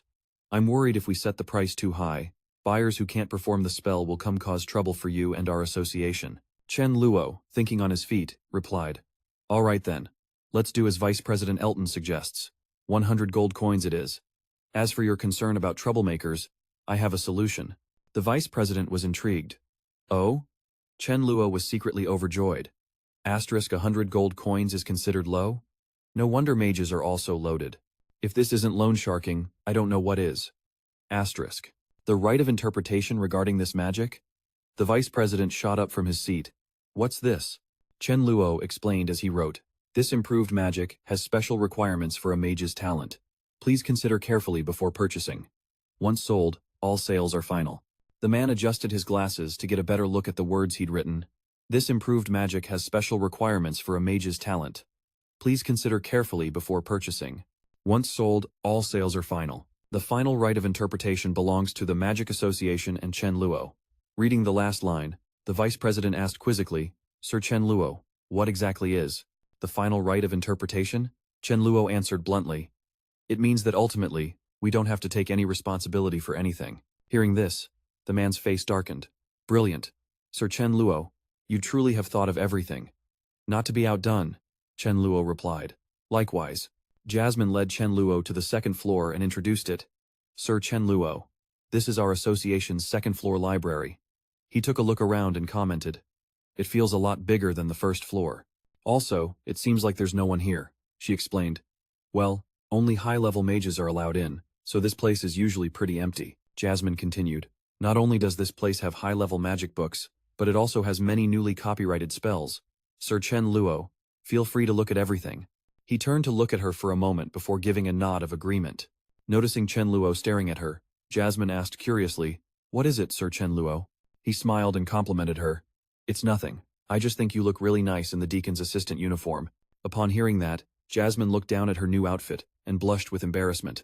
"Ah, well, I have you to thank for that, Sir Chen Luo." Chen Luo got back to the main reason he was there, finding a book. "Right. Do you know where the books on how to increase spiritual power are?" Jasmine thought for a moment, then answered, "There aren't many books on spiritual power, but I remember a few. The book was on a high shelf, so she had to use a ladder to get it. As Jasmine's hand touched a spine, she said, "Found it." Jasmine was thrilled. "This is the one. A treatise on the training and enhancement of spiritual power." Standing below, Chen Luo exclaimed, "You've been a huge help. Thank you, Lily." Suddenly, her foot slipped off the ladder. Jasmine let out a frightened yelp. She lost her balance, managing to grab the book but still falling. She squeezed her eyes shut, bracing for a world of hurt, but then realized she didn't feel a thing. Jasmine's eyes slowly opened. It turned out Chen Luo had caught her, holding her perfectly in his arms. It was like a halo was glowing around him as he asked gently, "Are you okay, Lily?" Lying in his warm embrace, her face grew redder and redder. The feeling was hazy but familiar, and she thought, "Asterisk. Why does this feel so familiar?" Asterisk. Bella was hiding behind a bookshelf, spying on the two of them with a scowl on her face. Her expression was a clear picture of jealousy. Over on the other side, Jasmine was flustered, stammering, "Sir Chen Luo, you should read your book. I have to get back to work. Just call me if you need anything." He casually replied, "All right." The more Bella listened, the angrier she got, cursing in her head. "I knew it." Her eyes darkened. Of course that little tramp is trying to seduce him, no wonder. Bella tried to act cute as she called out to him, "Sir Chen Luo?" He heard her and wondered what kind of stunt she was trying to pull now. "Why are you here?" he asked. She batted her eyelashes, sidled up to Chen Luo, and began to flatter him. "Sir Chen Luo, congratulations on passing the magic verification. I told you that you could definitely do it." Bella struck a pose, the corner of her mouth curling up as she lightly tossed her hair, her voice cloyingly sweet. "By the way, is there anything Bella can help with?" "Bella can help with anything at all." Chen Luo looked at her with disgust, thinking to himself, "Asterisk. Why is she always so ridiculously over the top?" Asterisk. Then he said out loud, "Scram." She couldn't believe she had just been rejected by a boy. Hearing him shoo her away left her in a state of utter shock, her face pale and unable to form a single word. Chen Luo turned his back to her, affecting an air of mystery. "My apologies. I seem to have accidentally said what I was thinking. Let me rephrase. Miss, could you please leave? I need to read a few books that a mere apprentice wouldn't be able to comprehend."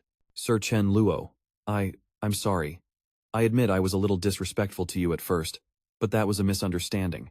Please let me explain, and don't believe the twisted things Lily might have said." Hearing this, Chen Luo understood and quietly sat down in a chair. He leisurely flipped through a magic book under Bella's anxious gaze and replied, "I haven't heard Lily say anything about you, but now that you're saying this, it seems you've probably done a lot of nasty things, huh?" With that, Chen Luo dismissed her again. "Now, I'm inviting you to leave on your own accord. If not, my only option is to call for President Elton." That did it. Her face turned pale with fear, and she quickly stopped him. Don't.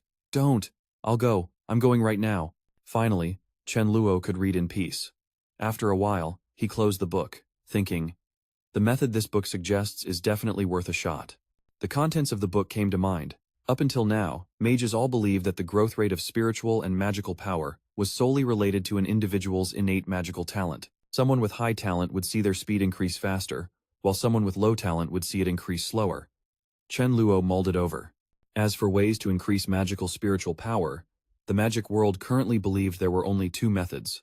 One was meditation, and the other was to constantly maintain the output of magic. He recalled that the author of this book had discovered that when learning new magic, a mage's spiritual power would be consumed extremely quickly. But after a period of rest, the spiritual power would be restored, and at the same time, the limit of that spiritual power would increase significantly compared to before. Following that logic, Chen Luo came to a conclusion. "So, I just need to learn a lot of new magic, constantly exhaust my energy, and then rest and wait for it to recover. That way, I should be able to break the constraints of my talent and become stronger." With that decided, a fire of determination burned in his heart. "I'll learn new magic tonight then. I finally have hope of becoming a Saint Archmage." A little while later, Chen Luo hopped over from the other side of the high wall. He was getting used to climbing it so many times. As he walked in, he thought to himself again, "But really, why do I feel like I forgot something important today?" The moment the door opened, Chen Luo saw Miss Brittany and Isabella, who looked like they were starving to death. Miss Brittany looked hopeful. "Bright, you're back?" While Isabella had gone completely mad. "I'm going to eat someone." It was only then that Chen Luo realized what he'd forgotten. "Oh crap, that's right, I forgot to cook dinner for Miss Brittany." Looking at the two of them with plates and silverware all set up, just missing the food, sitting at the table waiting for him to cook, he was at a loss for words. These two, Miss Brittany put on a little bunny waiting to be fed face. Papa. Hungry, hungry. Food. Food. Isabella, on the other hand, slammed all her silverware down on the table, shot up, and pointed a finger at Chen Luo's face, criticizing him. Bright, where the hell have you been? Why are you only just getting back? Miss Brittany and I haven't eaten all day. Are you trying to starve us to death? Chen Luo scrambled to put on an apron and prepare dinner to serve these two divas, and he still had to explain. I had some business at the Magic Association, and I thought Miss Brittany had already cooked. Speaking of which, why are you still here so late? Isabella put on a mischievous expression. What's the matter? Don't tell me Miss Brittany hasn't told you yet? While Chen Luo had his sleeves rolled up cooking, Isabella playfully crossed her arms and boasted. Starting today, I'm moving in here too. Chen Luo, who was stirring food, heard this and slammed the pan down on the stove with a clang, showing his absolute soul-crushing shock. Seeing his "my life is over" reaction, she got annoyed. Hey, what's with that attitude? Living with an adorable senior like me, you got a problem with that or something? Chen Luo was wailing internally. Oh my god, what is she saying? What kind of terrifying words are these? Am I hearing things? A million questions swirled around him. Miss Brittany, sensing the bad vibe, hurried over to play peacemaker. Bright, I didn't get a chance to tell you today. Isabella is moving in here, so it'll be more convenient for her to teach you 2 math and magic. There was nothing Chen Luo could do. He turned his back and continued to stir the food, letting out a quiet, tragic sigh. Taking care of one airhead was enough. Now I've got a tsundere too. Isabella saw his attitude, marched over, and grabbed him by the collar as a show of force. What was that? You got an opinion? Forced into a corner, Chen Luo could only lie through his teeth. How would I dare have an opinion? With a senior moving in, of course I welcome you with open arms. How am I supposed to believe that with that lumpy attitude of yours? She continued to argue. Do me a favor. Next time you say something like that, adjust your attitude so it's a little less fake. Chen Luo's face was pale from holding back, as he thought to himself, forget it, tonight's magic experiment is more important. I'll start the experiment after dinner. The experiment is what matters. Dinner was finally served, and the two girls sat at the table, savoring every bite. Miss Brittany let out a sigh of relief. Finally, some real food. Isabella couldn't stop praising it. This is so delicious. She ate until she let out a little burp. Hugging her full, round belly, Isabella exclaimed with satisfaction, Ah, I'm stuffed, so stuffed. The sight was an eyesore for Chen Luo, who snapped, Hey, if you're done eating, go do the dishes for me. A moment later, the bathroom door burst open, and Chen Luo, covered in foam, roared in protest. I told you, clean up when you're done showering. The drain is about to be completely clogged with your hair. He stormed out, but after changing, his fiery rage was instantly extinguished when he saw that Isabella and Miss Brittany were not fully dressed. He didn't even get to finish his sentence, get back to your room, before a pink slipper of affection came flying straight at his face. Later that night, as the clock struck 11, Chen Luo sat at his desk to read, unable to stop himself from grumbling. Geez, I'm basically their royal attendant. This is going to be the death of me. Suddenly, he shot up and slammed his hand on the desk. This won't do. Chen Luo was resolute. No way, tonight I'm learning a new magic spell, even if I have to pull an all-nighter. With that, he opened the book and chose one. Let's learn this one. Firebird Art. Just then, a noise from outside broke his concentration, and he asked irritably, What is it now? Isabella burst in from outside, asking, Hey, can I talk to you for a minute? Chen Luo reacted in a flash, smoothly hiding any evidence of his magic studies. He turned to her and replied, Senior Isabella, please, come in. Isabella stepped inside and began. Well, still blushing with a hint of shyness, she sat on the bed across from Chen Luo and hesitated. About earlier. I shouldn't have thrown a slipper at your face. Is your face okay now? Chen Luo closed his book, curious. It's pretty late, Senior Isabella. You didn't come all this way just to check on my face, did you? She continued to blush. I just couldn't sleep and wanted to come talk to you. Oh, right. Hey, what are your plans for the future? He hadn't expected a question like that, and was taken aback for a moment. My plans? Isabella stammered. Yeah, think about it. I have 1 year left. And you have 2 before we graduate from the academy. Don't you have any plans for after graduation? Seeing her earnest expression, Chen Luo couldn't help but smile, raising a hand to scratch his chin thoughtfully. I haven't really thought about it, to be honest. I'll probably stay at Street Donuts as a teaching assistant. Suddenly, Isabella grabbed his hand, her voice filled with excitement. Don't you want to go to the royal capital? After I graduate, I'm going to the Royal Magic Academy. Think about it. With your talent, if you could get into the Royal Academy, Your future would be absolutely brilliant. Her sudden action left Chen Luo completely stunned, his mouth hanging open. Isabella tried her best to persuade him.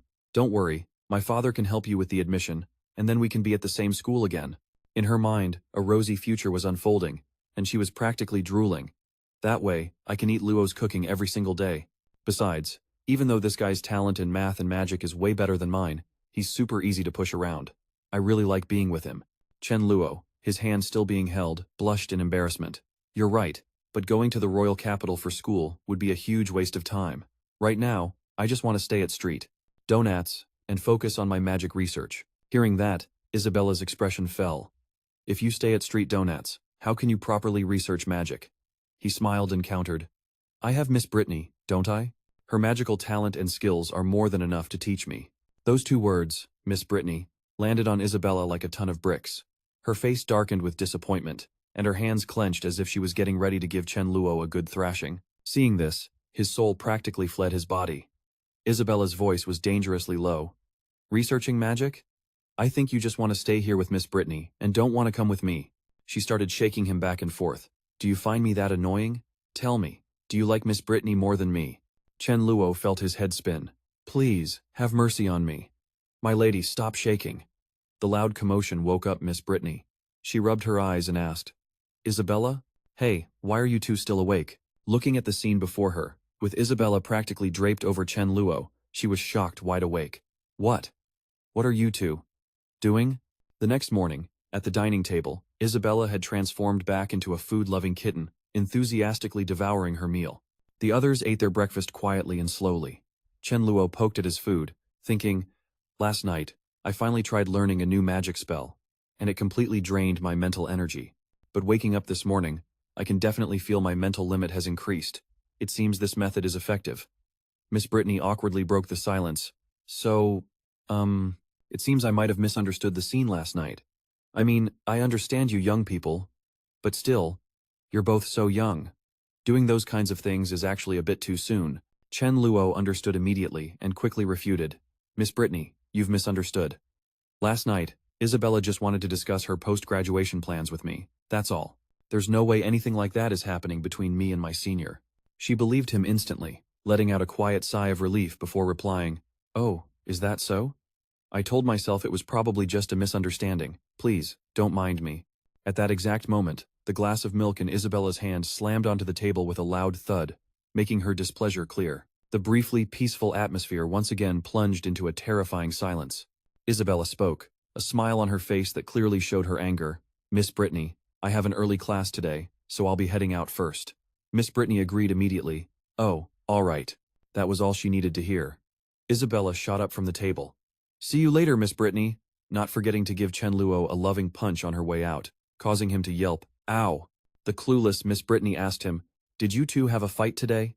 Chen Luo, wincing in pain, replied, Of course not. Before he could even recover from the blow, a thick stack of documents was placed in front of him. Hey, you have some time this morning, Miss Brittany began, asking for a favor. Could you help me take this thesis on the devil's number to the Mathematics Association? Chen Luo held the heavy stack of documents, thinking, Miss Brittany's talent for mathematics is truly exceptional. I only gave her a few hints, and she managed to complete the proof and definition of irrational numbers on her own. I guess that means the devil's number problem is as good as solved. Looking at the dilapidated, ruined building in front of him, with its sign hanging crookedly, Chen Luo was skeptical. But is this really the Mathematics Association? It's so run down. Are you sure I'm not in the wrong place? He decided to go inside anyway, looking around from side to side non-stop. At a desk in the middle of the room, a man was writing in a ledger and asked, Excuse me, are you here to submit a manuscript or to collect a prize? If you're submitting a manuscript, please place it on the table. If you're collecting a prize, go upstairs, turn left, and find the deacon in the second room for a stamp. Chen Luo replied, submitting a manuscript. As soon as he finished speaking, the man at the counter suddenly realized something. Looking up to observe him carefully, he was startled and pointed at Chen Luo. You are. Following that was a voice filled with undisguised joy, like a fan meeting their idol, Lord Bry, which took him by surprise. Chen Luo asked doubtfully, You recognize me? The receptionist eagerly grabbed his hand in excitement. Of course. I saw you at the academic symposium, the time you solved the 7 bridges problem and introduced the devil's number. The commotion attracted everyone's attention, and they all happily gathered to observe Chen Luo. One person exclaimed, "It really is Bry, Lord Bry in the flesh. Could you please give me your autograph?" Another person asked curiously, "Lord Bree, have you made another significant discovery? Could you give us a little hint?" He was overwhelmed by the attention, and quickly tried to back away from this crowd of fans, replying, "Everyone, I'm terribly sorry, but I'm just here to submit a manuscript for my teacher. I have other matters to attend to." With that, he made a swift exit, as the crowd behind him somehow produced banners and cheered for him like an idol. "If Lord Bree is in a hurry, then please, go on ahead. As for the prize money, you can come back to collect it whenever you have time." Hearing that, he froze in surprise. Prize money?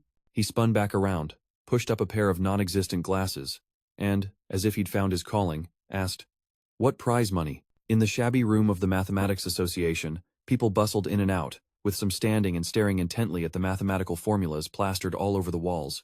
Vice President Adri scratched his head with an embarrassed look. "My apologies, I was mistaken. I thought you were here to collect your prize, but it turns out you're submitting a manuscript. In that case, never mind. Lord Bree, have a safe trip." Chen Luo just stood there casually, whistling a little tune before asking, "You know, I just remembered, it's not actually that urgent. Could you elaborate a bit more on this? Reward money?" The man's eyes widened in a moment of sudden realization. "Lord Bly, don't tell me you're not aware of the association's bounty system?" Vice President Adre immediately explained the bounty system to Chen Luo. The Mathematics Association would post bounties for certain difficult-to-solve problems. Any scholar who solved one could claim the listed prize money, which varied based on the problem's difficulty, starting from at least 10 gold coins with no upper limit. After hearing this, a profound understanding dawned on Chen Luo, and his gaze grew firm. "It's absolutely not about the money, I see now. I would like to see these bounty problems." Vice President Adri enthusiastically gestured for Chen Luo to follow him. "Of course, this way please." With his eyes sparkling, Chen Luo followed him dutifully. The two of them stopped in front of a wall covered in the association's bounty problems.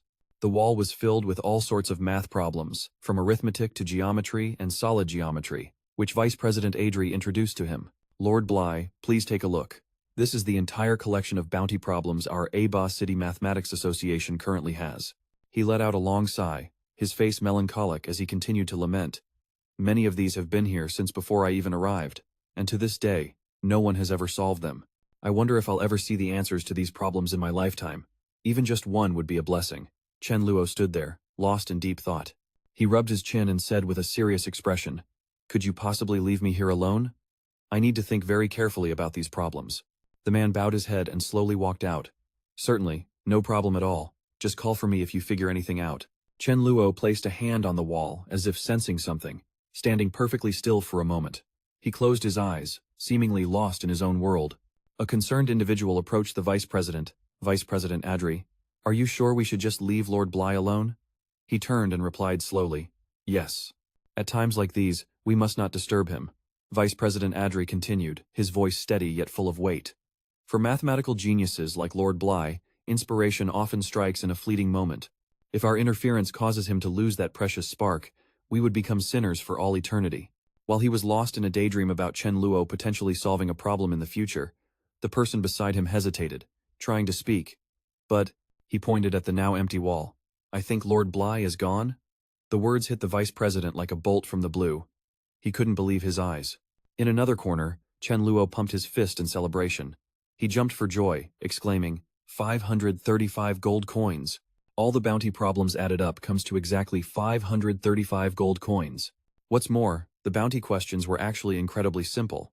Many of them were things even elementary school students from his old world could solve. Chen Luo looked at the shabby building of the Mathematics Association, a cheerful thought crossing his mind.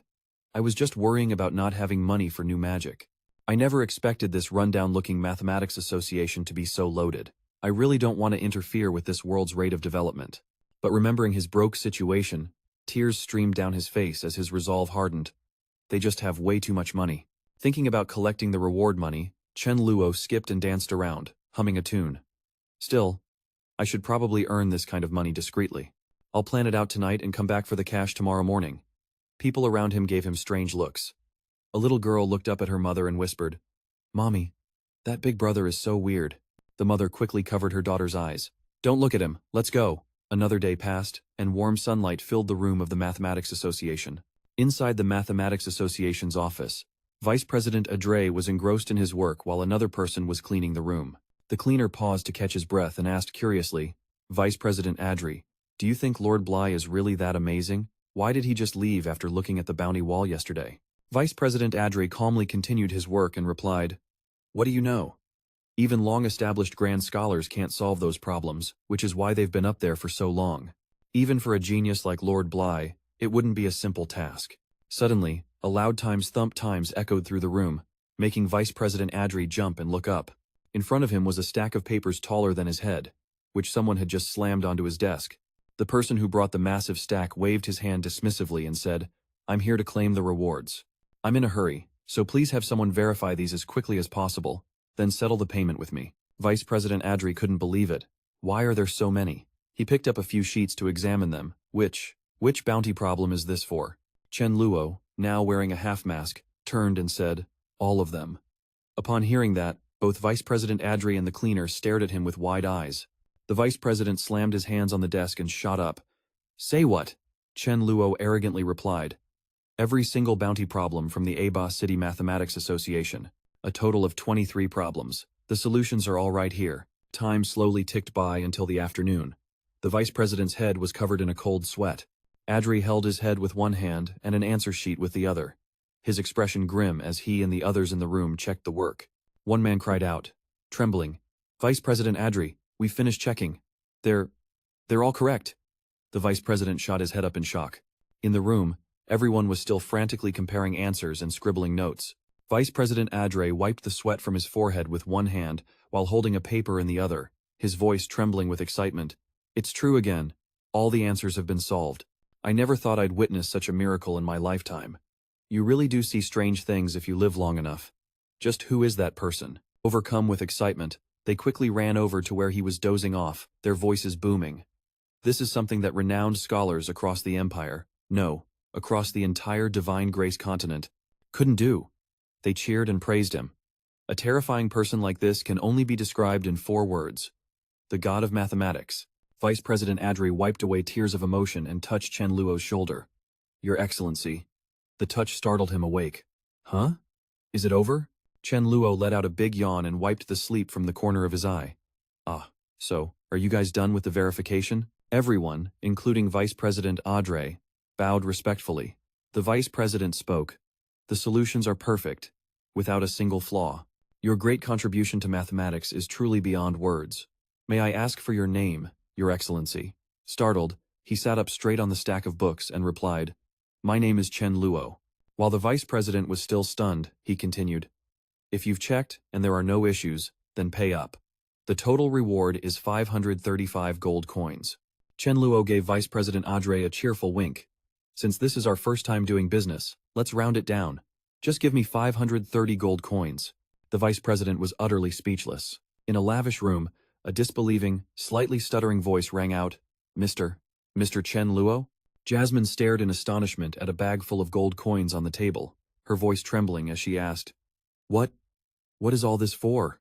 Chen Luo's voice was full of pride as he pointed at the bag of gold and said confidently, "To buy new magic?" A horse's powerful hooves stomped through puddles. It galloped through the heavy rain like a valiant warrior. On its back was a soldier. The soldier was currently heading to the Aba City Lord's manor. Upon reaching the city gate, he was stopped by 2 guards. "This is the city lord's manor up ahead. No horses allowed." Seeing that he was being blocked, the soldier immediately retorted, "Get out of my way. This is an urgent order from the royal capital. Go, inform the city lord at once." Soon after, the letter was delivered to the city lord, who was stunned by its contents, stammering out loud, "This is..." City Lord Austin Gravis's eyes flew wide open, his eyebrows knitting together as he exclaimed, "Is this for real?" The soldier from before knelt and replied, "Yes, sir. The royal capital has verified it. Latone has indeed entered Aba City, but his specific location and objective are still unknown." The lady beside the city lord was also bewildered, clutching her shawl as she added, "Isn't Latone that high-level magic user who turned traitor? He's been off the grid for at least 3 years now. Why would he suddenly appear in Aba City?" City Lord Austin Gravis replied grimly, "I don't know." A look of pure terror crossed his face as he concluded, "But with Latone's magical abilities, if he wanted to." Around the City Lord's manor, powerful and terrifying purple lightning bolts struck down, punctuating City Lord Austin Gravis's declaration, I'm afraid destroying all of Aba City wouldn't be difficult for him. Back at the academy, Chen Luo accidentally dropped his pen under his seat. As he bent down to pick it up, he grumbled. Learning new magic to enhance spiritual power is fast, but it drains a ton of physical energy, not to mention money. I've already finished learning all the new magic I just bought. Chen Luo slumped onto his desk and whined to himself. 500 gold coins really isn't enough. Looks like I'll have to think of another way to make money. Toby, sitting next to him, turned to look. He gave a mischievous grin as if he had some wicked idea. Bly. How come your body's been getting weaker and weaker ever since you started hanging out with Miss Brittany? Hearing that, Bly shot back angrily. Are you asking for a beating? Further up, a group of girls were buzzing about something. One girl was showing her friends the photos of Luo Shen she had collected. Look, these are pictures of Luo Shen. It took me forever to get them. The girls nearby were all fawning over Luo Shen. He's so handsome. How'd you get this? Let me see. He looks so young. Holding the picture of Luo Shen, his friends couldn't stop showering him with praise. Luo Shen is just drop-dead gorgeous. Down below, Toby clicked his tongue at their boy-crazy antics. What a bunch of simps. Beside him, Chen Luo turned and asked, Who's Luo Shen? Toby immediately explained it to him. You don't know? Recently, there's this masked guy named Chen Luo. In one go, he solved all 23 mathematical problems that the AMA had been stuck on for nearly 100 years. Right now, the entire mathematical world of the Nolan Kingdom is in an uproar. Everyone's scrambling to find this guy. Because his mathematical abilities are just so unbelievable, he emphasized. They've started calling him Luo Shen. Hearing this, Chen Luo broke out in a cold sweat. What in the world is going on? How did I already get deified? Toby pouted jealously. If you ask me, someone that brilliant has got to be some wrinkly old geezer. There's no way he's that young. Right, Blay? Hearing this, Chen Luo's ears were burning, so he just stammered in agreement. Right. You're totally right. Suddenly, Toby slung an arm around his shoulder and asked curiously, Oh yeah, after school today is the extracurricular magic practice. Have you decided who you're teaming up with yet? Instead of answering right away, Chen Luo asked back, Aren't you teaming up with me? Toby sighed in frustration. I'm skipping the magic practice. With my magic level, there's no point in going. I already had my old man write me a sick note. Then, he said something that completely stunned Chen Luo. This time, for the magic practice, I heard we'll be joining the 2nd and 3rd years.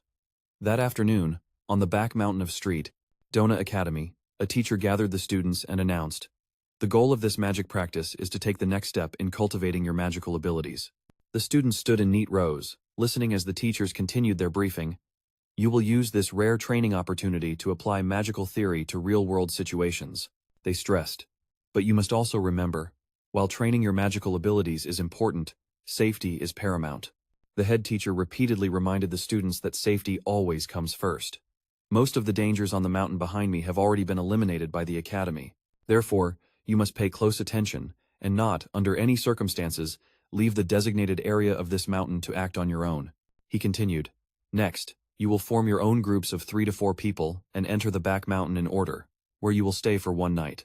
You will return to this spot by noon tomorrow. Is that clear? As he finished, all the students shouted in unison. Crystal clear. Then, someone spoke up, asking Chen Luo directly. Well then, Blay, was that clear to you? He gulped nervously. Yeah. Crystal clear. Isabella stepped forward, pointed at Alice, and demanded, Good, now decide, me or her, who's your teammate? Chen Luo scratched his head awkwardly and replied, About that. Can't we, all go together? Hearing his answer, Alice covered her mouth and giggled, then burst out laughing. I didn't realize you were so ambitious, Blay. You want both of us as your teammates? Fine by me. I think that's a great idea. I love it. Isabella's hands clenched into fists as she seethed, shouting her name, Alice. Unwilling to back down, Isabella compromised. Fine, I agree too. Teaming up together is whatever. It's not like I'm scared. Seeing this, Chen Luo felt a wave of relief wash over him. That's more like it. He silently thanked his lucky stars. Awesome. At least they're not taking their anger out on me.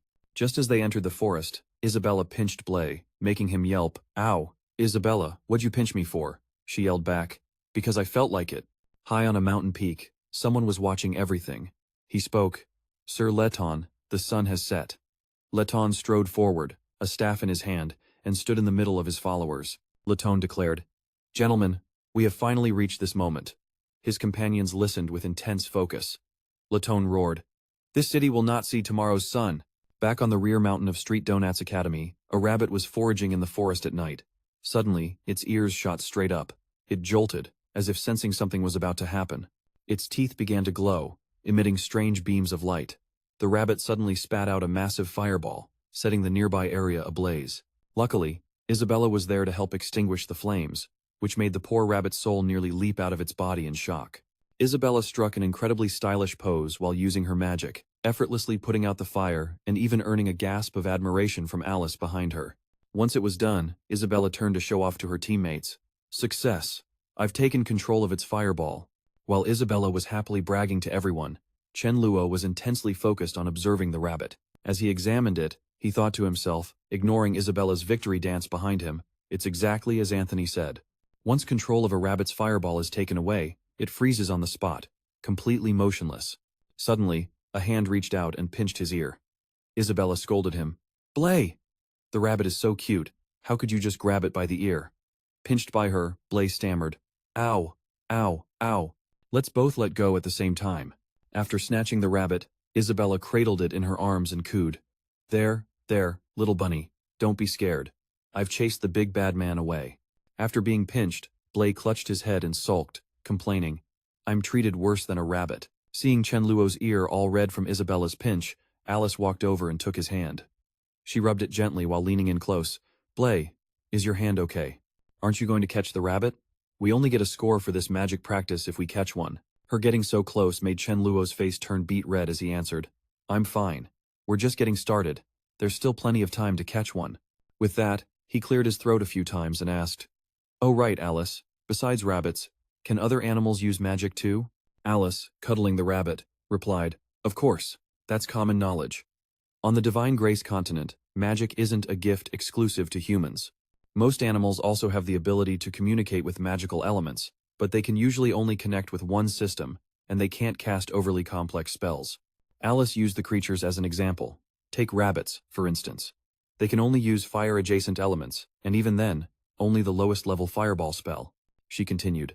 As for the question you asked Teacher Anthony earlier, I'm afraid no one on the entire continent has the answer to that. Hearing her say that, he scratched his head sheepishly and replied, I was just asking on a whim back then.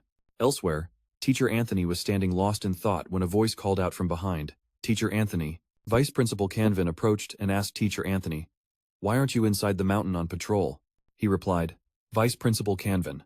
I was just thinking about the question Blay asked me earlier. He was surprised that a teacher like Anthony was so deep in thought. Blay? Him again. What did he ask this time? Teacher Anthony recounted. When Blay learned that rabbits could shoot fireballs from their mouths, he asked me why humans need incantations and hand signs to control magical elements, but rabbits don't. After hearing the question, Vice Principal Canvin was also at a complete loss for words, unsure how to explain it. The two of them just stood there like statues, pondering Blay's question. Suddenly, the vice principal clapped Teacher Anthony on the shoulder and said, Right, Teacher Anthony, you should probably get into the mountains to patrol and protect the students. Still not wanting to go, Teacher Anthony tried to hold him back. But you still haven't answered my question. Vice Principal Canvin immediately shot back at him. And you're patrolling the mountain? What response? Is my question more important than the student's safety, huh? Now get going.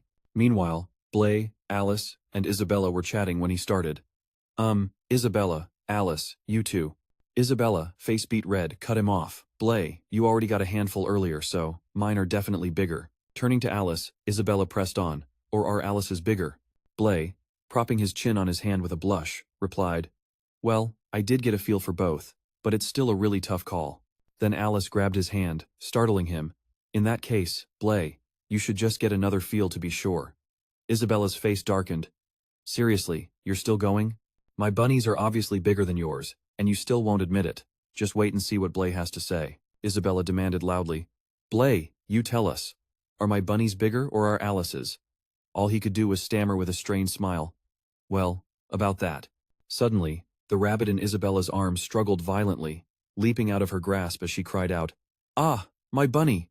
The rabbit scurried over to a nearby tree and dove under a wooden plank, as if it were fleeing from something. Isabella searched for her rabbit, calling out, Where did it go? Suddenly, Alice shouted her name.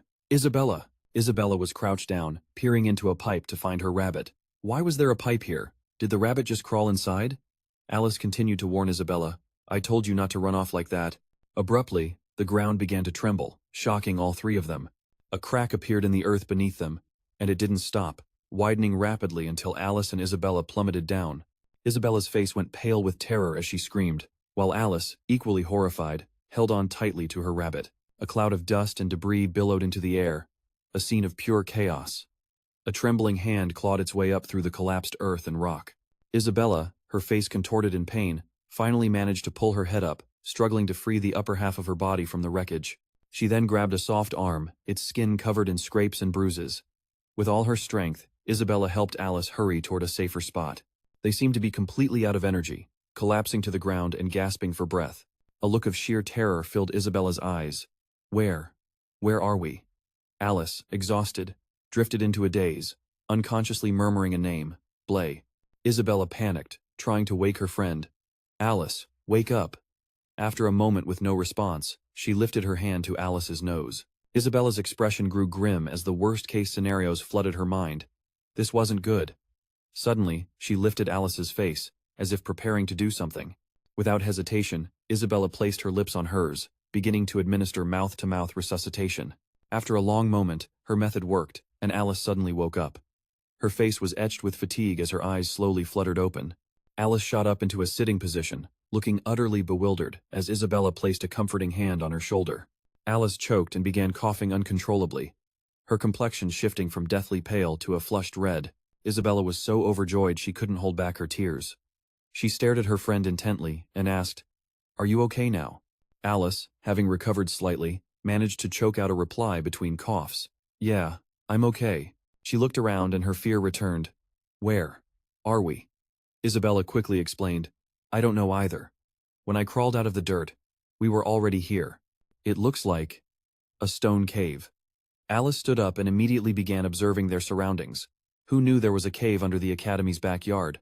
Isabella suddenly remembered something. "There's a door over there. Maybe we can get out." Alice turned to her, embarrassed. "Oh right, about that. Thanks for what you did back there, Isabella." Hearing this, Isabella froze for a few seconds, then snapped. "Are you feeling okay? Did you hit your head? Is something wrong with you?" Suddenly furious, Alice looked at her, confused, and asked, "What's with the attitude?" Isabella, too exasperated to explain, said, "It's nothing. I just never figured you knew how to say thank you." Alice was left speechless, unable to form a reply. It's the middle of the night, but everyone's still gathered under the full moon. So creepy. What was with that earthquake just now? I don't know. I hope I don't get 0 points for this. All my bunnies ran away. A student with a very worried expression asked, "Vice Principal Canvin, does this mean we've all failed?" He replied gently, reassuring the students, "It's all right, everyone. Calm down. This incident will be treated as an accident, so don't worry just yet." Teacher Anthony suddenly turned to him with a theory. "Vice Principal Canvin, I'm sure all the students are out of the mountains by now." The vice principal asked with a stern expression, "Your time's sure, asterisk?" Teacher Anthony stammered, trying to find a convincing argument. "Well, the earthquake happened so suddenly, and I and the other teachers did our absolute best. I'm fairly certain there are no students left on the mountain. Teacher Cuke is double-checking the student roster right now. We should have an exact count soon." In the distance, the sound of galloping hooves echoed towards them. A large contingent of city guards appeared, looking extremely rushed as they shouted, "Make way, clear a path." This drew the attention of the students, who watched with a mixture of surprise and curiosity. Soon, the mounted soldiers were upon them, kicking up clouds of dust into the air. Teacher Anthony felt a mix of confusion and fear. Why were the city guards getting involved? After a moment, Vice Principal Canvin spoke, his face full of suspicion. "It seems this earthquake. I'm afraid it wasn't so simple." The mysterious door creaked open, and light quickly seeped through the crack. Isabella poked her head out, looked around, and exclaimed, "This place is huge." Before her and Alice stood a towering pillar, surrounded by visible currents of energy. What was this place? Isabella, full of curiosity, reached her hand out, wanting to feel that strange phenomenon for herself. She examined the pillar from top to bottom.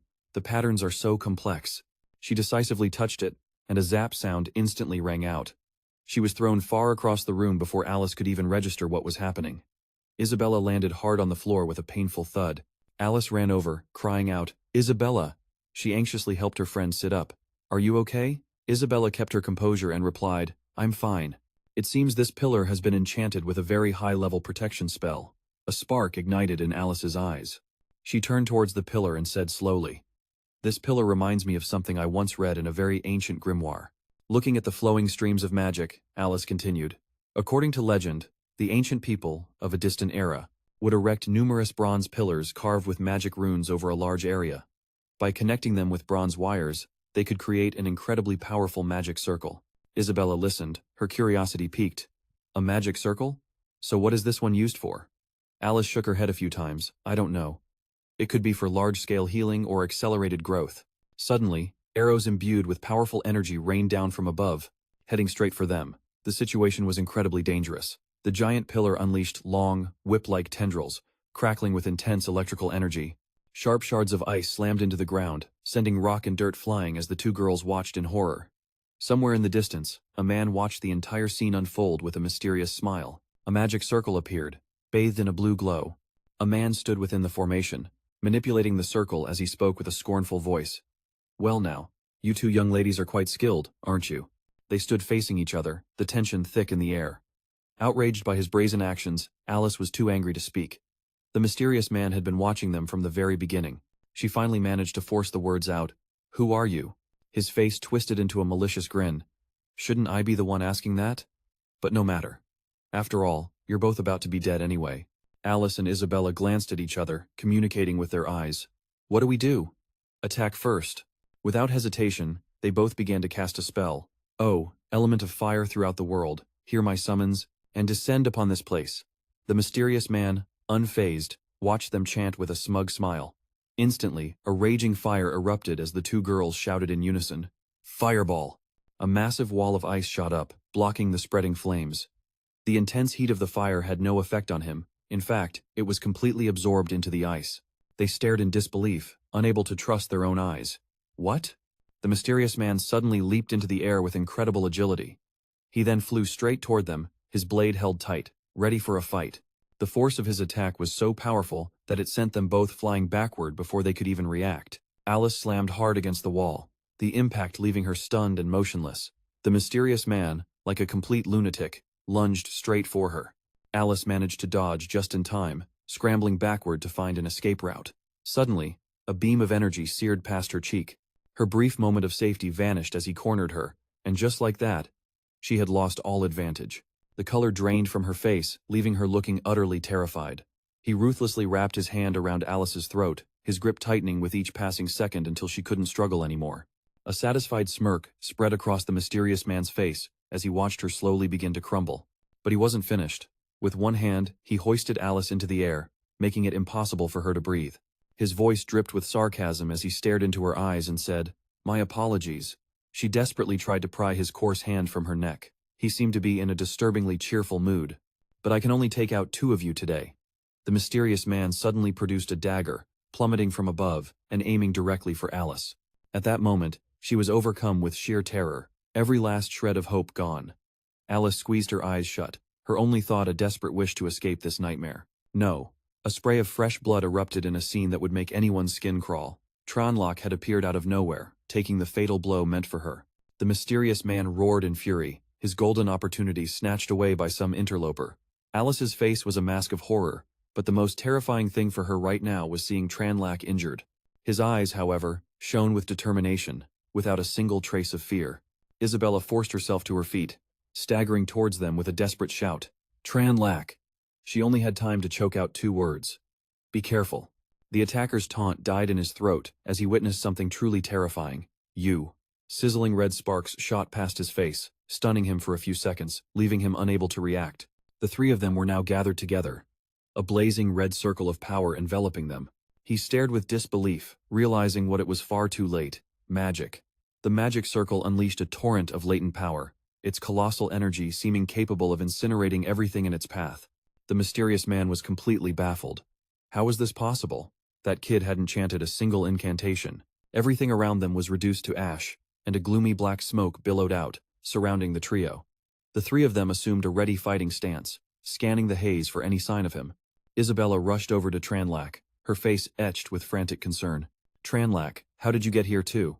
Does your arm need to be bandaged or not?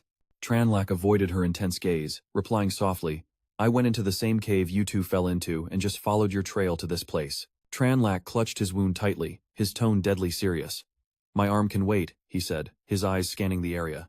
As the thick smoke began to clear, it revealed the shape of their attacker on his knees, looking utterly pathetic. A deep-seated hatred for Tranlac burned within the mysterious man as he gritted his teeth, his mind racing. He hadn't seen any sign of spellcasting. Could this kid's casting speed actually be faster than the Thunder Gods? No time to dwell on it. He gripped his weapon, determined to fight to the bitter end. Whatever, they saw what was in this place, which meant they had to die. His blade instantly transformed into a razor-sharp icicle, radiating a palpable chill. The mysterious man aimed straight for Tranlac, charging towards him with all his might. Isabella and Alice cried out in unison, terrified for his safety. Tranlac, watch out. He bolted forward a few paces before suddenly skidding to a halt, staring at his opponent in confusion. He wasn't even trying to defend himself? Then, in the distance, his eyes widened in horror as he saw an orb of power rapidly gathering. It exploded with a thunderous roar, and a barrage of questions flooded the mysterious man's mind. Aquasphere. He cast another spell without any gestures. The orb suddenly cracked open, and rings of fire blasted towards him with intense heat. Wait a minute. There's something different about this aquasphere. In the end, the mysterious man was swallowed by that orb, completely surrounded by rings of blazing fire. It seared every part of his body, leaving him unable to even react. Fresh blood streamed down the mysterious man's face before he coughed up a mouthful, unable to take any more. His strength completely depleted. He collapsed to his knees, his face a twisted mask of misery and seething hatred. At this point, the mysterious man's hand could no longer hold his own sword. It slipped from his grasp and slid into the water. From head to toe, he was charred black. He staggered to his feet in a daze. He didn't last a few seconds before he pitched forward, face first onto the ground, his red blood mixing with his body as it spread across the floor. What the hell was that? Night descended upon the old forest. Latone sat perfectly still on a large rock, blending in with the howling wind. A hint of worry crossed his face, as if he had sensed something amiss. His subordinate ran up to him in a panic, asking, "Sir Latone, what's wrong?" He stood up, his eyes scanning the surroundings intently. "We've got some rats." The thundering of hooves galloping along the trail shattered the quiet of the night. The commander of the city guard shouted an order to his soldiers. "Halt!" The commander gave his instructions carefully, his tone exceptionally stern. "The entrance to the tunnels is just ahead. Everyone dismount and prepare to enter." The commander didn't forget to add one very important detail. The bandit leader this time, Latone, was once an elite soldier, a high-level mage of the Empire. "He is extremely dangerous, so you must be exceptionally careful." Suddenly, a soldier's face went pale with terror as he pointed ahead. "Captain, sir, look up ahead." Right there in front of them stood Latone, as if he had been waiting for them all along. His face was calm, but a murderous aura radiated from him. "Gentlemen, my apologies, but this area is off-limits." Upon hearing this, a soldier panicked. "It's Latone." The city guard immediately fell into a defensive stance. "The bandit leader has appeared. Prepare for battle." They were on high alert, beginning to move slowly towards him. Ethan's uncle saw him trembling and turned to say, "Ethan, when the fighting starts, you stick close to me. Don't go wandering off, you hear me?" Ethan didn't dare to argue, and quickly said, "Yes, uncle." They tried to encourage each other. "No matter what, he's only one person. Surround him, go." "Yes, sir." After a long while, a single hand lay motionless on the green grass. Ethan's face was contorted in pain, his tears now turned to blood streaming down his face. All around were the corpses of soldiers, and even the war horses had not escaped the massacre. Ethan struggled to sit up, his head throbbing with wave after wave of pain. He couldn't believe his own eyes. "I'm still alive?" Nearby, a familiar voice called out, utterly drained of all strength. "Ethan." He stood up and ran to his uncle, his face turning deathly pale as he saw his uncle lying on the verge of death. "Uncle." Ethan gripped his hand tightly, his tears flowing so freely he couldn't form words. "Uncle, you." He was in so much pain, sobbing uncontrollably in the rain. "How did it come to this? What am I supposed to do now?" Ethan's uncle looked at him, unable to bear it, and slowly pulled something from his coat, holding it out to his nephew. "Ethan, don't worry about me. Take this and go complete the mission." He held the object in his hands, crying so hard his voice wouldn't come out. "Uncle, I can't do it. You saw that man, Latone. By himself. He killed all of us." He was so overcome with resentment that he screamed out loud. "He even killed the captain with a single wave of his hand. All he has to do is lift a finger and I'll be dead too." Ethan's uncle looked at him one last time, then slowly closed his eyes. He fumbled to lift his uncle onto his back, trying to reassure him. "Uncle, Uncle, don't close your eyes. I'll carry you down the mountain right now, you'll definitely survive. His uncle tried to reply with a few short words, complete the mission. And then his head fell onto Ethan's shoulder, passing away in the rainy night, his last word left unfinished. Save. His face darkened as he stood perfectly still, listening carefully to his uncle's last words. Abba City. A hand, now completely devoid of strength, slipped from Ethan's sturdy shoulder. He stood there like an abandoned child and cried out loud. As if unable to accept the painful truth, he screamed into the powerful thunderstorm, "Uncle!" In a pitch-black room, a door slowly began to creak open. Tranlac couldn't stand the pain of having his wound bandaged and let out a piercing scream. "Ah, Isabella, can you be a little more gentle?" She looked at him with immense curiosity. "Oh yeah, Tranlac, how did you use magic earlier without chanting or using hand signs? How exactly does your magic work?" He tried to avoid her gaze. Well, maybe it's because my speaking speed and hand speed are just too fast, so you couldn't see it." She could tell he didn't want to tell the truth, so she deliberately pressed down hard on his wound. A searing pain flared up, and Tranlac couldn't take it, his eyes welling up with tears as he yelled. Isabella ignored him, rolling around on the ground in agony, and walked over to Alice. Alice gently advised her, "Isabella, try to be a little nicer to Tranlac." She stubbornly ignored the advice. It serves him right for trying to act all mysterious and secretive. Isabella noticed her staring intently at the pillar, and asked about the situation. "Alice, have you figured out the real purpose of this pillar yet?" Alice replied with a sad expression. "Not yet, but I can be sure of one thing. This thing is the central pillar of a magic formation I've seen in books," she stated with a serious tone. "I still don't know what this magic formation does, but the earthquake that pulled us in here is probably related to it." She didn't forget to glance over at the person lying unconscious on the ground. "Combined with the guy who suddenly attacked us, I'm afraid this magic formation doesn't have a good purpose." Tranlac, hearing this from behind, cracked his knuckles. "You're right. We need to find an exit quickly, and then report everything that happened here to the Academy." His eyes flashed with determination, signaling for them to handle it. But Isabella and Alice stared at him in terror, as if they'd just seen a ghost. Ethan appeared out of nowhere, pressing the gleaming tip of his sword to Tranlac's throat. He glared at them, demanding in a low growl, Who are you people? What are you doing here?" Seizing the moment he was distracted, Tranlac swiftly moved his hand toward the blade. In a flash, he slipped free from Ethan's hold. Ethan stared at Tranlac, utterly stunned, unable to believe his eyes. Before he could even react, Tranlac was on his feet, pinning his leg. With Ethan's arms locked behind his back, he was completely powerless. Tranlac brazenly shoved his head down, glaring at him with contempt. "So, you've got buddies, huh?" Isabella watched him intently, a flicker of understanding in her eyes. Ethan struggled in Tranlac's grip. "Let me go. If you don't let me go, City A3 is doomed." Hearing this, Tranlac froze for a few seconds, completely baffled. The others surrounded Ethan, exclaiming in shock. "What?" The pillar continued to crackle with powerful arcs of energy, and it all suddenly clicked. After hearing the whole story, Isabella looked at Ethan, her eyes wide. "So, you mean you came here to stop Latone from activating this magic array? But we were ambushed by Latone. My entire unit was wiped out. Now it's just me." He recounted slowly. "A few days ago, the royal capital got intel that Latone had infiltrated City A3, but we could never pinpoint his exact location. We had no idea what he was planning.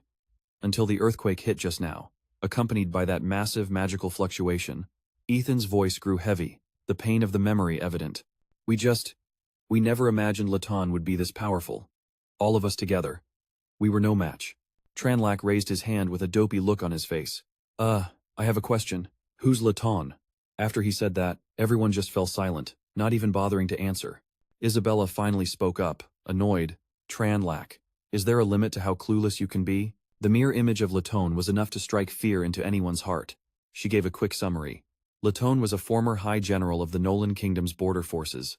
Not only was he a master of close combat, but he was also a high-ranking mage with immense magical power.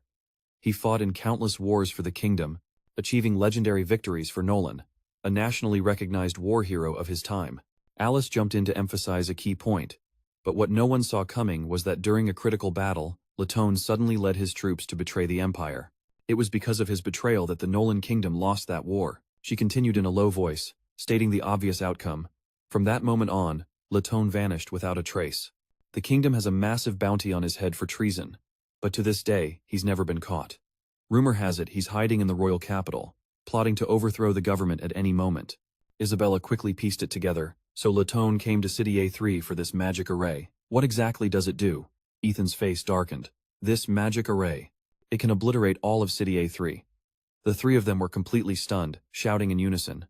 Obliterate City A3? He stood up, staring intently at the pillar pulsing with powerful energy.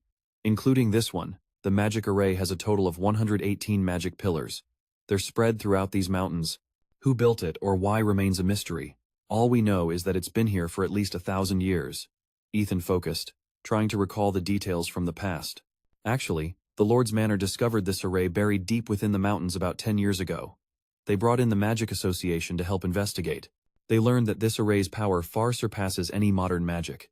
Its operating mechanism and activation principles are still impossible to analyze. They listened intently to Ethan.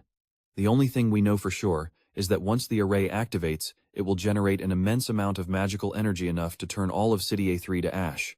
Finally, Ethan brought the story to its conclusion. Since we don't know how to safely dismantle it, its existence has been kept a secret until the earthquake just now. We don't know how Latone did it, but it's obvious the magic array has been activated. That's why we were dispatched to stop it and save City A3. Tranlac thought for a moment. But if you guys don't know much about this array, how can you possibly stop it? Ethan pulled something out, his expression resolute. That's why we have to use this. They moved closer to inspect the intricately carved stone tablet, murmuring in awe. This is... He didn't hide anything. Although this array is made of many magic pillars, its core is a single, massive main pillar that's crucial for its activation. When the array was discovered, this command tablet was found right next to it. He seemed to cherish the stone tablet, continuing calmly. The Magic Association ran tests, and found that the closer this tablet gets to the main pillar, the more the array's power weakens. And when this tablet touches the main pillar, the magic array will shut down completely. It's obvious this tablet is the stop button created by the array's original maker. So, as a precaution, it's been kept safe in the Lord's Manor all this time. Tranlac was astonished. So all we have to do is get this tablet to the main pillar to stop the array? Ethan's eyes burned with determination. That is our mission. The only problem is, Latone's power was far beyond anything we imagined. Tranlac, looking a bit worried, offered his suggestion. If your whole unit was wiped out, Latone is definitely on high alert. You should go back down the mountain and call for reinforcements. There's no way you can complete this mission on your own. Ethan understood his concern but replied calmly, There's no time. You've seen the light on this pillar. I'm afraid in another hour, the magic array will be fully activated. By then, it won't matter how many people we have. Without further hesitation, he gave them clear instructions. The only way to save City A3 now is for me to take this tablet and find the main pillar. You're civilians, just students. You need to take the path you came on and get out of here. Get as far away as you can. Suddenly, Tranlac covered his face, looking a bit sheepish. I really hate to ruin the mood right now, but I think your pants.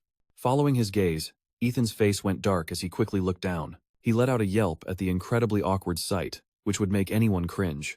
Ethan immediately used his hands to cover himself, trying to save face by explaining, This is because it's raining outside, so my pants got wet.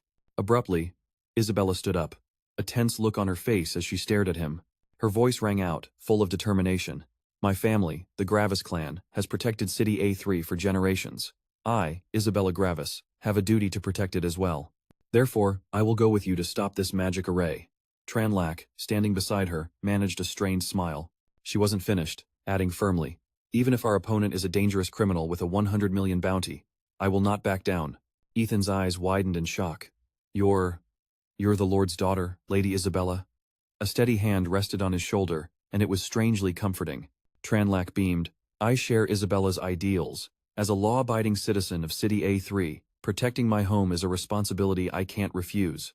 Alice, who had been watching the whole time, cheerfully chimed in. Of course. I'm coming too. Ethan was deeply moved, tears streaming down his cheeks. You guys.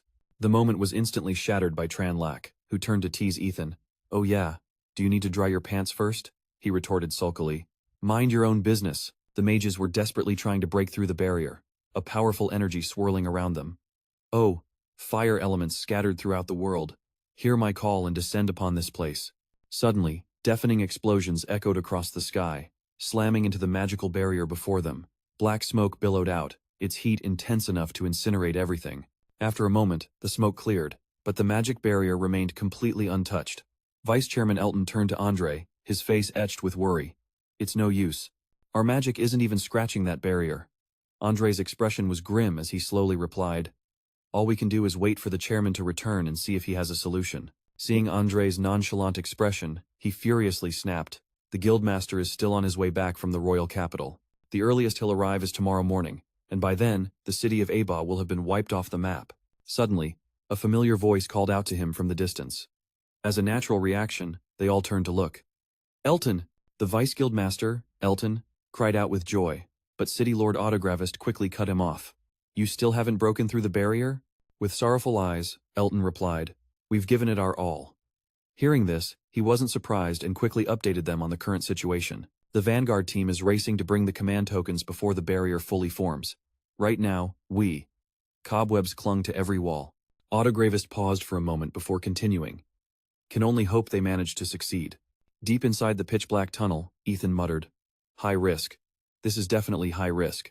Tranlac suddenly walked up to him and smacked him hard on the head, causing Ethan to yelp in pain. He cursed at Tranlac from behind but was met with only an indifferent look. What did you hit me for?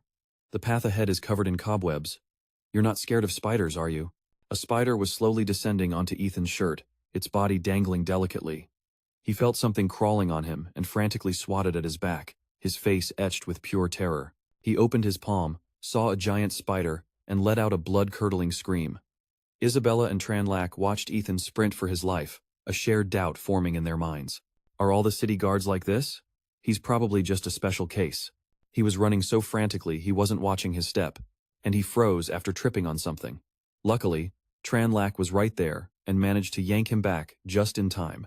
A split second later and Ethan would have fallen, his face now as pale as a ghost. Feeling like he'd just been snatched from the jaws of death, Ethan let out a sigh of relief. Thanks. That trap was really well hidden. Tranlac scanned their surroundings and made his own assessment. This tunnel is rigged with traps. Everyone, be careful. That said, why does it feel like we're getting more and more off track? It seems like no one's been here in ages. Are you sure this leads to the ancient tree? Wiping sweat from his brow, Ethan replied, don't worry, it's the right way. I've memorized this route. The path we're about to take is a secret passage that no one knows about. The three of them were shocked. A secret passage? Seeing their confusion, he slowly explained. The central chamber where the ancient tree is has many interconnected paths, but all of them require you to go through the chamber's main gate. Ethan didn't forget to emphasize, Latone will definitely have that place heavily guarded. If we try to face him head-on with our current strength, we don't stand a chance. Finally, with a surprisingly cool demeanor, he concluded, therefore, the path I'm taking you on is a secret passage that doesn't require going through the main gate of that chamber. And of course, he had the plan all worked out. We can sneak in quietly, and when Latone isn't looking, we'll throw this command token at the pillar to complete the mission. Isabella couldn't hide her amazement, her clear voice chiming in. So that's the plan. But Tranlac had been skeptical the whole time. I have one question. How do you know about this secret passage? With a face full of pride, Ethan told him something he was very proud of. I graduated with a history major. I've been able to read ancient texts since my time as a city defense soldier. I read through all the documents in the city lord's manor, and among them was a map of this magic circle. This mission was assigned to only the most elite personnel, and the reason they brought me along is because I know. Tranlac stared blankly before cutting him off. A history major? Then why did you become a city guard? The question left Ethan completely flustered as he tried to explain. Well, it's really hard to find a job with a history degree. My uncle has a small position in the guard, so he pulled me in. To be honest, this is my first time on an actual field mission. Tranlac looked down, muttering under his breath. Hard to find a job. Seems that's the same in every world. Ethan placed his hand on a specific spot on the wall, his voice filled with excitement. Found it. It's right here. Sure enough, a hidden chamber appeared right where he said it would. They watched him intently, and just as he said, "Found it. It's right here," Ethan's eyes lit up with a ray of hope. From here, we can go straight to the central chamber. They could easily see the beams of light and the immense power radiating from the towering pillar. A subordinate came to report the situation. Sir Latone, the outer barrier is operating perfectly. It has not been breached yet. Latone listened calmly, his gaze fixed on a distant point. The protection system of this magic circle is truly flawless. I wonder how the people of that era created it. By the way, has Stockholm returned yet? The subordinate replied respectfully. Not yet, sir. He went to patrol the western sector and hasn't returned. Hearing this, a thought crossed Latone's mind as he whispered, the western sector. He spoke in a deeply mysterious tone. It seems a few fish have slipped through the net. Tranlak's group was carefully making their way into the secret passage. Tranlak's sharp eyes peeked through a crack in the door, as if observing something. A few seconds later, he decisively pushed a brick upward with a gentle motion. An opening appeared, and a voice whispered from below. "The coast is clear. Looks like Laton really is at the main gate." The brick was then pushed completely aside. They finally climbed out. Some were panting for breath, while others were amazed by the scene before them. "This place is huge. We're finally out." Their eyes were immediately drawn to the giant sphere in front of them. Isabella couldn't help but ask, "This room is so big, why isn't there a pillar?" "There's only an electric orb," Ethan slowly explained. "There was originally a pillar.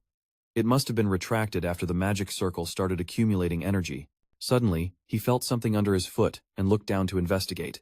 An ancient inscription appeared, leaving Ethan completely shocked. "Of course. It says right here how to raise the pillar."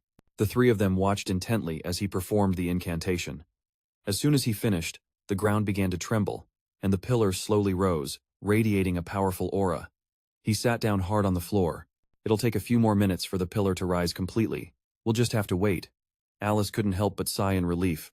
This went smoother than expected. "Good thing we had Ethan to lead us through the secret passage." She approached him and asked in a cheerful tone, "Ethan, you're such a coward, so why are you so determined to complete this mission instead of just running away by yourself?" With a beaming face and a confident posture, he quickly retorted, "Who's a coward? I, Ethan, am a defender of the city of Aba. The safety of the people throughout the city of Aba has always been my top priority, so of course I must persevere to complete the mission and protect them." Seeing that Ethan was rambling and not answering the question, Tranlak angrily smacked him on the head. "Speak like a normal person." Ethan rubbed his head, a sad look on his face as he explained, All right. The truth is, it's because of my uncle." Arcs of lightning flashed from the orb, echoing through the chamber. He continued in a low voice, "My parents passed away when I was very young. My uncle raised me and sent me to school. To me, he was no different from my own father. Back there, Laton took out my uncle and the others in the vanguard team. Before he died, my uncle gave this command token to me. I promised him that I would complete this mission." Ethan looked off into the distance, hesitating. "Besides, my uncle's only daughter is still living in the city of Aba. Now that he's gone, I have to protect her. So even if my uncle hadn't told me to, I could never let this magic circle fully activate." Tranlak moved closer to him with a teasing look. "You know, I was just thinking, is it possible you actually have a crush on your uncle's daughter?" As soon as the words left his mouth, Ethan's face turned beet red as if he were drunk. "That's not. I don't. I'm not worthy of her." Slender fingers grabbed Tranlak's ear and twisted it hard. At the same time, his injured arm was squeezed, putting pressure on the muscles. Isabella yelled right into his ear, "Tranlak, you usually seem so clueless, so how come you're so sharp at a time like this?"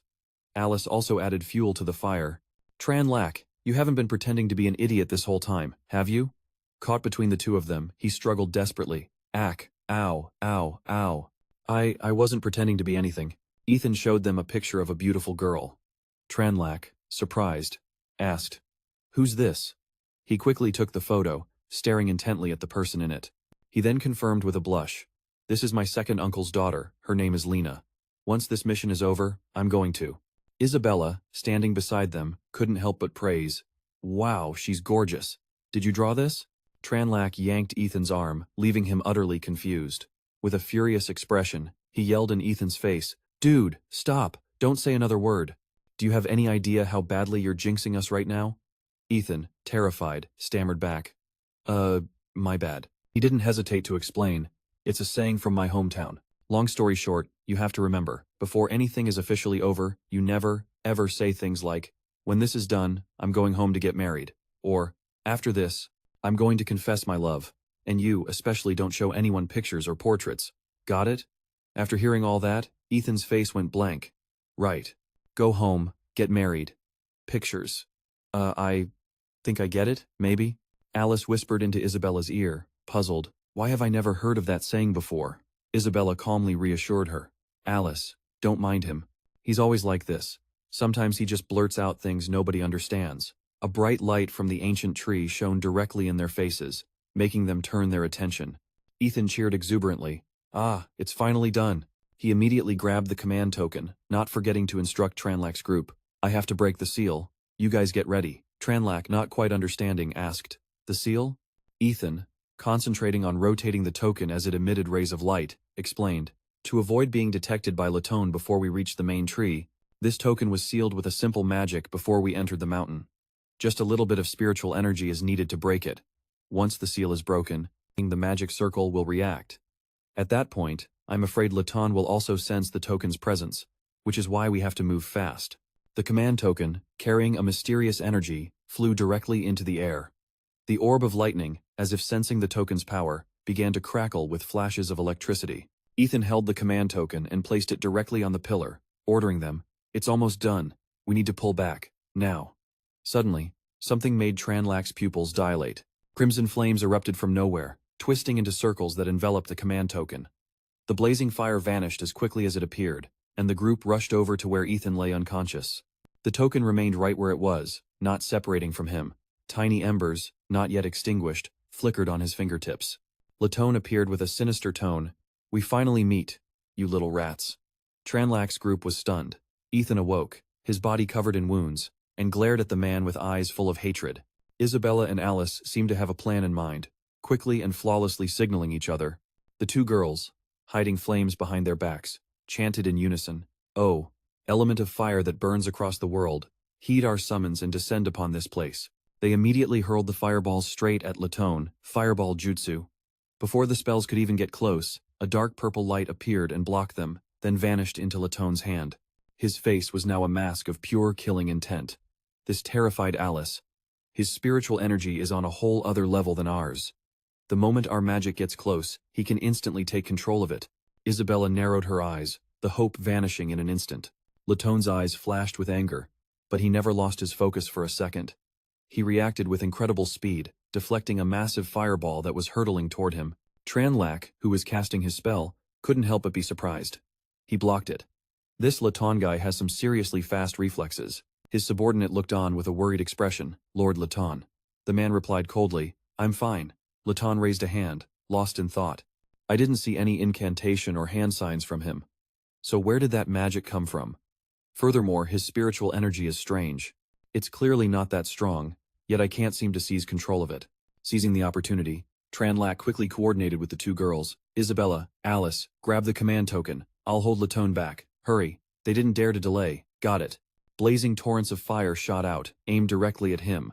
A series of questions echoed in Latone's mind. There really are no incantations or hand signs. As unbelievable as it is, I'm afraid this kid.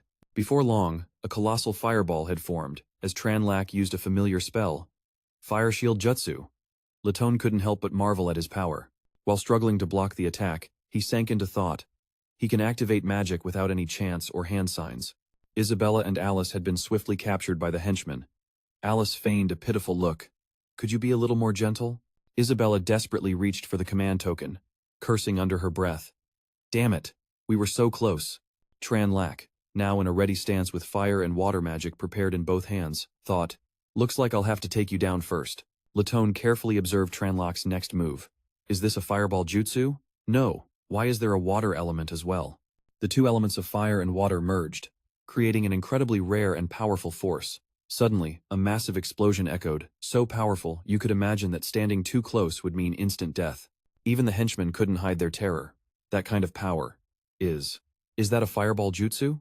Seeing no movement, Tranlac's eyes flew open, shocked even himself. It worked. Suddenly, a powerful fist tore through the orb of fire and water, aimed directly at his face. Latone landed a painful blow, his voice dripping with contempt. "Don't get ahead of yourself." Tranlac couldn't stop himself from coughing up blood as he was sent flying. The villain's chiding voice echoed. "Your magic release speed is impressive, but the time between your attacks is far too long.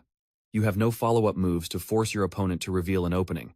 Not letting up, Latone drove his elbow into Tranlac's face in another brutal strike. And that's not all. Unstable footing. A poor stance. You're completely unprepared for an enemy getting in close. Tranlac now lay sprawled on the ground, with no strength left to get up. Latone stood over him majestically, continuing his verbal assault. "Young man, you may have incredible talent, but you have zero combat awareness. On a real battlefield, you would have been reincarnated a long time ago." Suddenly, Ethan spoke up, trembling as he approached Latone. "The one with no awareness is you." Latone glanced over, his face a mask of disgust. Ethan stared at Latone with daggers in his eyes, panting heavily as if ready to risk it all. He clutched the command token tightly in his hand, his body covered in wounds. Ethan summoned the last of his strength, gritting his teeth to suppress the pain, and raised the precious command token. Fresh blood now stained his hand, the sharp edges of the stone digging deep into his flesh. He wound up, and with all his might, hurled the command token toward the pillar. Sensing the danger, Latone immediately gave an order. Oslo! The subordinate didn't hesitate, swinging his spear with all his might toward Ethan. Tranlac, lying in agony on the ground, saw his teammate in danger and screamed, "Ethan, get out of the way!" Ethan's face was grim. At that moment, he was braver than ever, not even crying out in pain. Tranlac watched in despair. Ethan. Images from his childhood flooded his mind, from the worst day of his life. A voice still echoed in his ears. Ethan. Ethan. Back then, an innocent Ethan had turned to his uncle and asked, "Second uncle, they call Uncle Jason a hero. Is it because he was really strong?" His second uncle's voice was low. "No, he wasn't strong. Your Uncle Jason never even met the standard for potential. Because of that, the captain yelled at him countless times. On top of that, he was quite the coward. If we just tried to scare him, he might have even wet his pants." The clever Ethan pressed for an answer. "Then why does everyone say he's a hero?" His wide, round eyes listened intently as his uncle spoke. "Because in the moment the darkness fell, he was the one who stood up to protect everyone." The current situation proved that Ethan was a true hero. Tranlac's group couldn't hold back their tears, each one of them grieving for their friend. Only Latone maintained a calm expression from beginning to end. Ethan now had a spear through his body, but his greatest pain was failing to complete the mission as his uncle had said. "Second uncle, I." Deep in his heart, he felt a sense of pride. Even with the body of a mere mortal, one can accomplish the extraordinary. "I think I." The command token was now on the magic pillar. Ethan's voice was filled with happiness. "I did it." Fresh blood streamed onto the ground, mixing with the sweat of a true hero. The token and the pillar fused, creating a breathtakingly beautiful stream of light. They stood below, witnessing every single detail. The orb of lightning suddenly shrank, and the surrounding electrical energy weakened. Latone's subordinate had a look of panic on his face. The magic circle. It stopped. Isabella, her face streaked with tears, cried out his name in agony. "Ethan!" Othlo's eyes narrowed, a wave of contempt washing over them. "This fool didn't even try to dodge my spear." A calloused hand moved closer to Ethan's nose, checking for any sign of life. It was a bizarrely casual gesture. After a quick once-over, he announced flatly, "He's gone." Tranlac thrashed wildly, his eyes wide with disbelief as he screamed in pure fury, "Latone!" Othlo grabbed him, roaring, "No, don't you dare move." One of the henchmen looked on nervously. "Sir Latone, I think the magic formation has stopped. So, what's the plan now?" In his hand, he held a photograph, his fingers trembling as they tightened around it. It was a picture of Lena, smiling, her face a portrait of pure joy. Latone remained silent for a long moment, lost in thought. Then, a cold, detached voice cut through the silence. "We have lost." The subordinate gasped, utterly horrified. "Sir! Sir Latone!" Latone's gaze drifted upwards to the silent magic formation, his mind clearly racing with some new calculation. A flicker of sadness, almost imperceptible to the naked eye, crossed Latone's face. That young city guard, he knew taking that spear head-on meant certain doom. But he still gave his life to jam the deactivation device into the formation. We gravely underestimated his resolve. His voice was laced with a hint of resignation. "This time, we've well and truly lost." Othlo, refusing to accept defeat, pressed on. "Sir Latone, what about our final option? We still have that, right?" He explained with a heavy sigh. "I know what you're talking about, Othlo, but I believe I've mentioned this before. Our knowledge of that method and is dangerously incomplete. It's highly likely we'd just be throwing our lives away for absolutely nothing." In a sudden, dramatic shift, all the subordinates dropped to their knees before him. They pleaded, their voices thick with desperation. "Sir Latone, if we weren't prepared for this, we never would have followed you to this point. Even for a sliver of hope, we are willing to take the chance." His expression was a mask of conflict. "You all." Before he could finish, they interrupted. "Everything we've suffered, it's all led to this one chance for payback. We'll take any odds, no matter how small." Tranlac's group was now completely subdued, bound tightly in thick, coiling ropes. One of the men shoved Tranlac roughly, sending him stumbling painfully into Alice's lap. Isabella and Alice stared at him with pity in their eyes. "Tranlac, are you all right?" Not wanting to worry them, he lifted his bruised face and forced a reassuring smile. "I'm fine." Othlo bowed respectfully, reporting to his leader, "Sir Latone, All preparations are complete. We await your command. He looked at his men, a flicker of astonishment at their unwavering loyalty crossing his face. All of you. Shaking off the hesitation, Laton's voice rang with resolve. Then lend me your strength one final time. I'm counting on every single one of you. In perfect unison, their spirits soaring, they roared, "Sir! Yes, sir!" One by one, they stepped forward to the pillar, where arcs of raw electricity crackled violently. Clasping their hands together, they looked like they were praying with the utmost sincerity. Suddenly, streams of light, what looked like pure spiritual energy, began to pour from their bodies, drawn into the crackling sphere of power. Tranlok watched their every move, his brow furrowed in confusion. What in the world are they doing? Alice's eyes widened in sudden realization. It looks like a type of ancient, forbidden sacrificial magic. They're feeding their own life force into the formation, giving it the energy it needs to reactivate. The great pillar, now overflowing with power, began to glow intensely. Alice added, her voice low and grim, "But this kind of ritual, it's almost always a one-way street. In the end, every single one of them will fade into nothingness." And just as she spoke, the formation roared back to life, unleashing a boundless torrent of energy. Outside the barrier, Andre couldn't conceal his alarm as he stared in disbelief. How? How did it restore itself? Vice Chairman Elton frantically reported to City Lord Autogravist. "My lord, the barrier was weakening moments ago. We pressed the attack and were on the verge of shattering it, but now, it's suddenly back to full strength. For some reason." The City Lord paused, a troubled look on his face. "What's happening?" Inside, his voice was heavy with concern. What in the world is going on in there? Meanwhile, one of the henchmen stared up at the glowing pillar, his face alight with triumph. "It's activating again. We succeeded." But his celebration was cut short as the price became due. His body, and the bodies of his comrades, began to dissolve into particles of light. Othlo looked at Laton, his eyes filled with absolute reverence, as he managed to speak his final words. "Farewell, Sir Laton." Laton's gaze was like forged steel as he made a solemn vow. "Farewell, my friend. Go in peace. I swear to all of you, Abba City will be reduced to ashes." A faint, content smile touched Othlo's lips as he faded away. "Thank you, my lord." Tranlak's group seethed with rage. Alice screamed, unable to accept it. "The magic formation, it's starting up again." Isabella, her voice trembling with frustration, managed just one word. "Why?" Gathering all her courage, she glared at Laton. "Why are you taking it this far?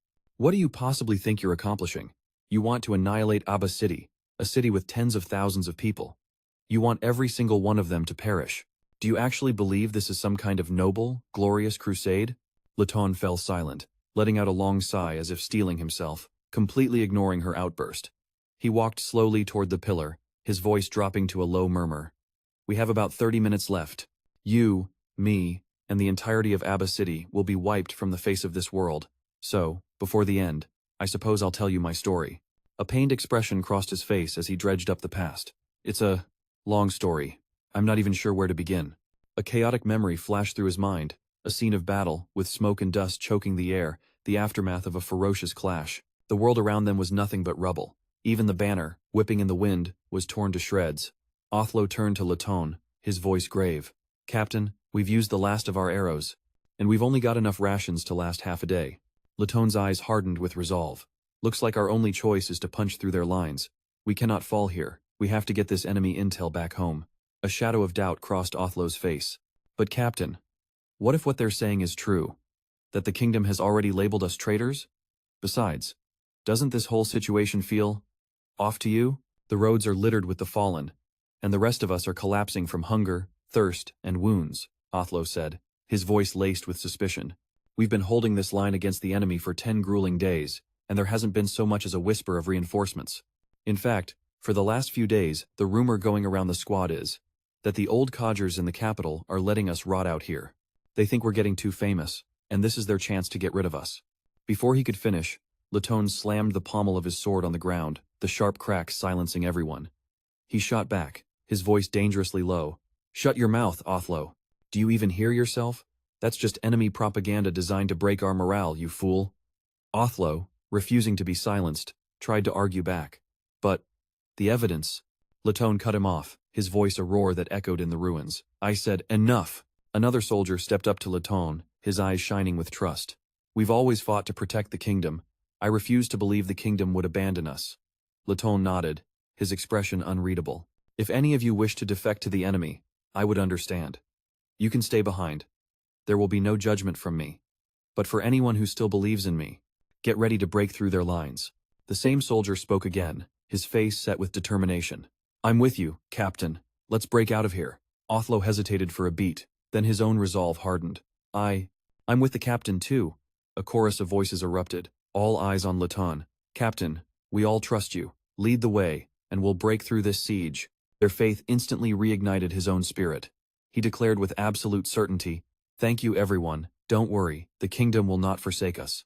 Wasting no more time, he drew his sword and yelled, Everyone, on me, we're breaking through. Roger that. 3 days later, on the outskirts of Aba City. The air was so still you could hear the buzz of cicadas in the summer heat.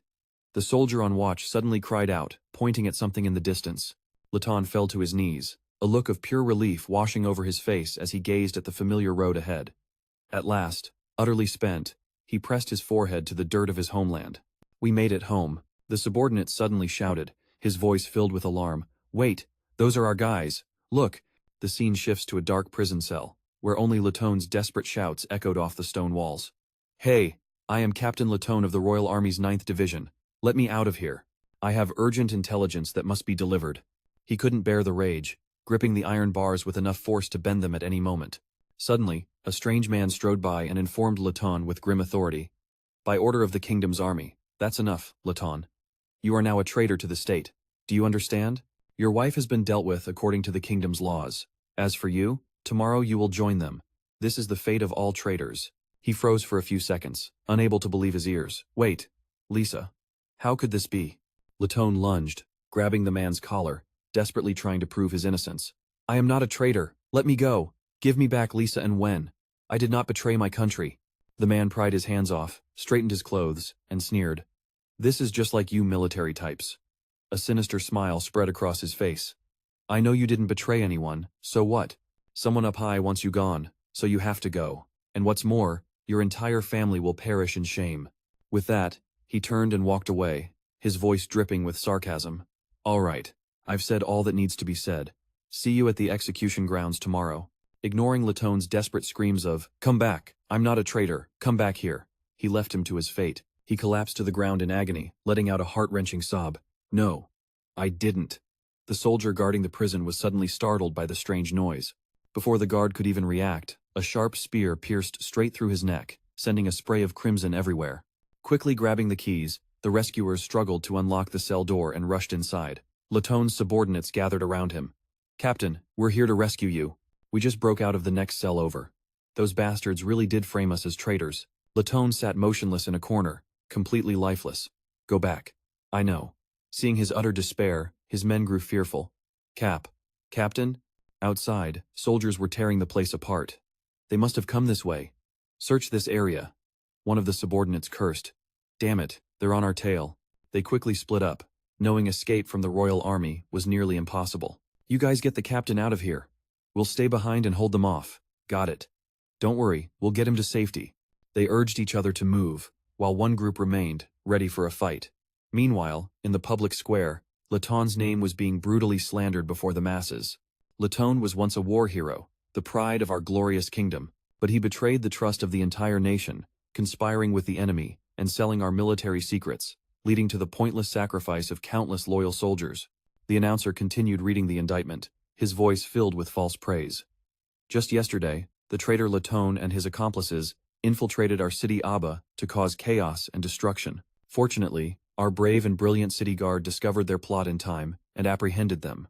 The crowd listened intently, but last night, the captured Laton and his men did not give up. They took the life of our guard to break out of prison. Although our city guard responded swiftly, capturing 3 of them, their ringleader, Laton, managed to escape. And now, in accordance with the laws of the kingdom, we shall carry out the ultimate punishment for these 3 heinous criminals. The sentence will be carried out immediately. The wheel was turned, and the ropes instantly tightened around the prisoners' necks. It was a painful end, steeped in profound injustice, as they were slowly hoisted into the air. One of Laton's men, disguised in the cheering crowd, seethed with anger. Damn it, these ignorant fools are actually cheering for this. What do they even know? Othlo whispered urgently into Laton's ear. Laton, the city gates should be open by now. We need to get out of the city. It's not safe here. He responded coldly to Oslo's urging. You all go. His men were stunned, then couldn't contain their joy, exclaiming in unison, Captain, you're back. He ignored them, his expression dark as he changed the subject. You go on ahead. I need to be alone for a while. On a night of pouring rain, Latone and his men buried his wife and child. He spoke his final, agonizing words. Lisa. When? I'm so sorry. One of his men approached him hesitantly. Captain, what do we do now? What about us? Before he could finish, Latone cut him off coldly. Don't call me captain anymore. I am no longer your captain. Seeing him filled with such despair, no one dared to speak. Captain Tane. A powerful bolt of lightning suddenly struck, illuminating a face now filled with grim determination. This country has betrayed us. It is now our enemy. All the suffering we've endured must be repaid in kind. Standing in the downpour, he looked at his men. Do you still trust me? Isabella and Alice suddenly woke up, while Tranlac was still lost in the dream. Alice couldn't believe her eyes, her face pale with shock as she wondered. Was that just an illusion? Latone immediately denied it, his posture stern. No. What you just witnessed was a fragment of my memory. I used synchronization magic on you all, allowing me to share a piece of my past. Alice's face went white as she stared at him. Synchronization magic. You can actually use that kind of ancient magic I've only ever heard about in legends? Seeing that Tranlac hadn't woken up, still trapped in the vision, the two girls grew worried. Tranlac, what's wrong? Tranlac, wake up! He suddenly snapped his eyes open, panicked. Stop. Isabella, seeing him awake, was overjoyed, letting out a sigh of relief. She turned to him. Tranlac, you're awake. You scared me half to death just now. Tears suddenly started streaming down Tranlac's cheeks, though he made no effort to cry. Observing Tranlac from start to finish, Latone assessed him. It seems you were the one most deeply immersed in my memories. Have you entered someone else's past before? Tranlac immediately looked away, clearly unwilling to say anything. Latone didn't push him and stood up casually. Never mind. I have no interest in prying into your secrets. After all, everything will be over soon enough. Tranlac quickly untied Isabella. Latone looked thoughtful, gazing up at the city pillar. Before I joined the kingdom's army, I served in the city guard of Abba for a time. He recalled his dark past. It was during that time that I learned of this magic circle's existence. So, after deciding to take my revenge on the kingdom, I brought my men here. That was an incredibly busy period for us. We found a large collection of ancient texts in a secret underground chamber, and we spent a great deal of time studying them. It was thanks to those texts that we learned about several ancient magic arrays, how to control this one, and even its history. He pictured the ancient patterns from thousands of years ago. A great war broke out among the ancient inhabitants. At that time, the people living in City Abba were on the verge of defeat. So, they constructed this colossal self-destruct magic circle, turning their own homes into a trap, preparing to drag their enemies down with them. Now, as the moment between life and oblivion drew near, Latone spoke in a low voice. The ancient texts never recorded what finally became of them. Whether they were victorious or annihilated, we'll never know. The only thing we can be certain of is that from the moment it was created until now, this magic circle has never been activated. His silhouette exuded a powerful aura as he stood beside the ancient pillar. Once activated, this magic circle will generate an immense amount of magical energy in an instant, annihilating every living thing in all of City Abba. Latone gripped his blade, his tone ice-cold. There will be no suffering. In a single second, they will all be set free. Alice tried desperately to stop him, reasoning with him. Wait. While I can understand the pain you've been through, you can't drag the innocent people of City Abba into your revenge. He looked at her calmly, a cold smile on his lips. You can understand? What a joke. Sometimes, I don't even understand myself. A thought suddenly struck Tranlac, and he shouted, It's useless. His face was filled with sorrow as he explained softly. To him, the targets of his revenge aren't just the kingdom and the nobles. It's also the foolish commoners who cheered when his comrades were executed. To put it bluntly, in his eyes, no one is innocent. Latone looked at him with a glimmer of understanding. It seems you truly did immerse yourself deeply in my past. He raised his hand as if to touch the smooth surface of the sphere. He decisively plunged his hand through, his flesh making direct contact with the floating liquid within. The forest blazed with light in the dark night as a violent surge of energy erupted from the sphere. The ground began to tremble, and the mages struggled to keep their balance. Vice President Elton was horrified. It's over. I fear the magic circle has been activated. Brittany, who was engrossed in her writing, was startled and looked out the window in confusion. The glass in her window suddenly cracked, and a thought flashed through her mind. An earthquake? But then she knew for sure. No, that's not it. It's a magical fluctuation. And an incredibly powerful one at that. Tranlak's group looked up in absolute horror at the swirling magic array. Isabella lowered her head, her expression full of regret. In the end, I still couldn't do it. I'm sorry, I dragged you all into this. She didn't forget to turn to him, flashing an awkward smile. Oh right, Chen Luo, actually about you and me. Before she could finish, he cut her off sternly. Don't say it, Isabella. His eyes were now filled with determination. Wait until I've dealt with him, then you can tell me. Before she could even feel touched, his words left her completely blank, with no idea what was going on. Latone's figure was one of utter solitude, yet even in his final moments, he didn't forget his brothers. He called out their names, Oslo, A.L., look. Our rage has finally made the kingdom tremble. He didn't wait any longer, roaring the command, Magic Circle, activate. A fist, long prepared by Chen Luo, flew straight into his face, catching the completely surprised Latone off guard. He was socked so hard that he toppled to the ground, lying motionless with no sign of getting back up. Isabella and Alice watched his move with awe, mixed with a healthy dose of confusion. Chen Luo? A determined, yet slightly pained, look flashed in his eyes. I'm sorry, but I still had to stop you. A massive, jade-green sphere of light enveloped the entirety of Aba City, unleashing a colossal shockwave that struck fear into everyone. Suddenly, the expanding sphere froze. André, along with everyone around him, their faces still pale with fright, exclaimed. It stopped. The city guards, still dripping with nervous sweat, couldn't believe it. They thought this was surely the end. Othan Gravis's face was grim, though his eyes still betrayed a hint of terror. At the same time, Vice President Elton was stunned to see Miss Brittany.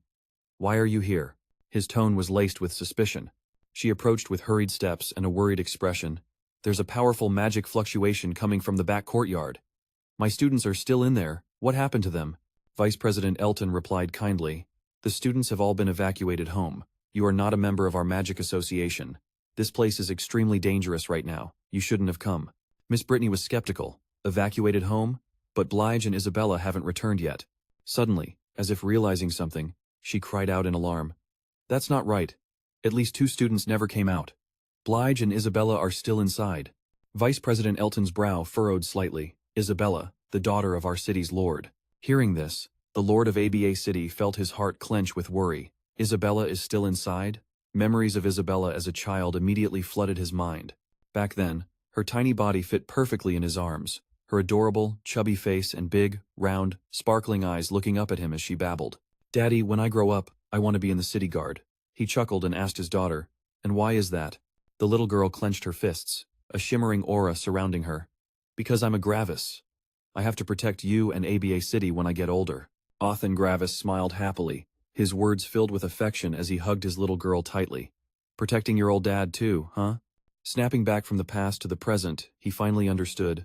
Isabella is in there right now, fighting for ABA City? Inside the sphere of light, Latone pushed himself up from the ground, exclaiming in utter shock. How did you untie the ropes? He cursed himself in frustration for being so careless. All I could think about was the magic circle activating. I didn't even notice him getting closer. I got way too cocky. Chen Luo replied with a frown. Maybe you should go ask the city guard soldier you murdered. He recalled his time with the guard, Ethan. Holding a small dagger, Chen Luo had asked him with suspicion. This is? Ethan, the city guard soldier, had replied. Take it. It's a fine tradition of our city guard to hide a piece of a blade in our clothes, to handle unexpected situations at a moment's notice. Chen Luo was deeply worried, hastily asking the man who was turning away. If you give this blade shard to me, what about you? Ethan turned back, gave a thumbs up and a confident grin.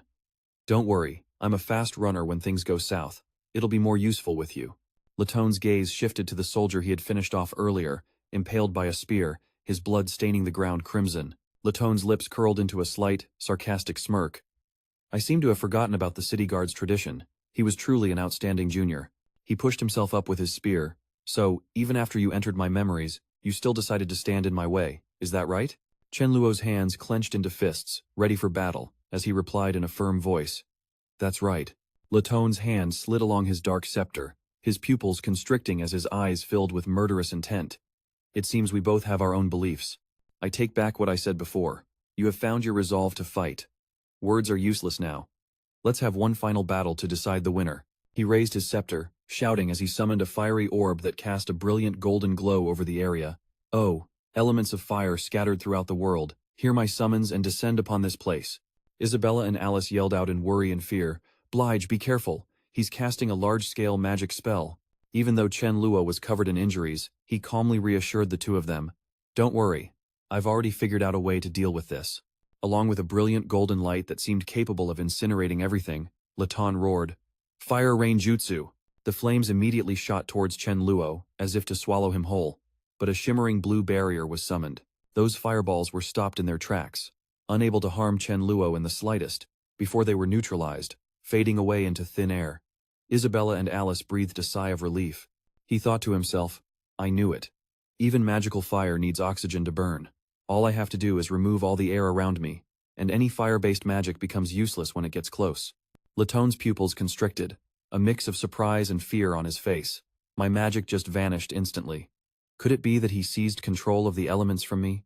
No, his spiritual power isn't that strong. So what in the world just happened?" He suddenly glanced to the side. Laton would never have imagined being countered by his own magic. He frowned in horror. "This time I'm sure I saw it right. He can use magic without chance or hand signs." While Laton was still reeling in shock, Chen Luo had already dashed in front of him, swinging a punch so fast he couldn't react. "Looks like you weren't prepared to be approached, either." Chen Luo ruthlessly threw a punch right into Laton's face, distorting his features and sending a tooth flying. Laton was sent flying, his staff spinning through the air. Chen Luo's eyes locked onto it.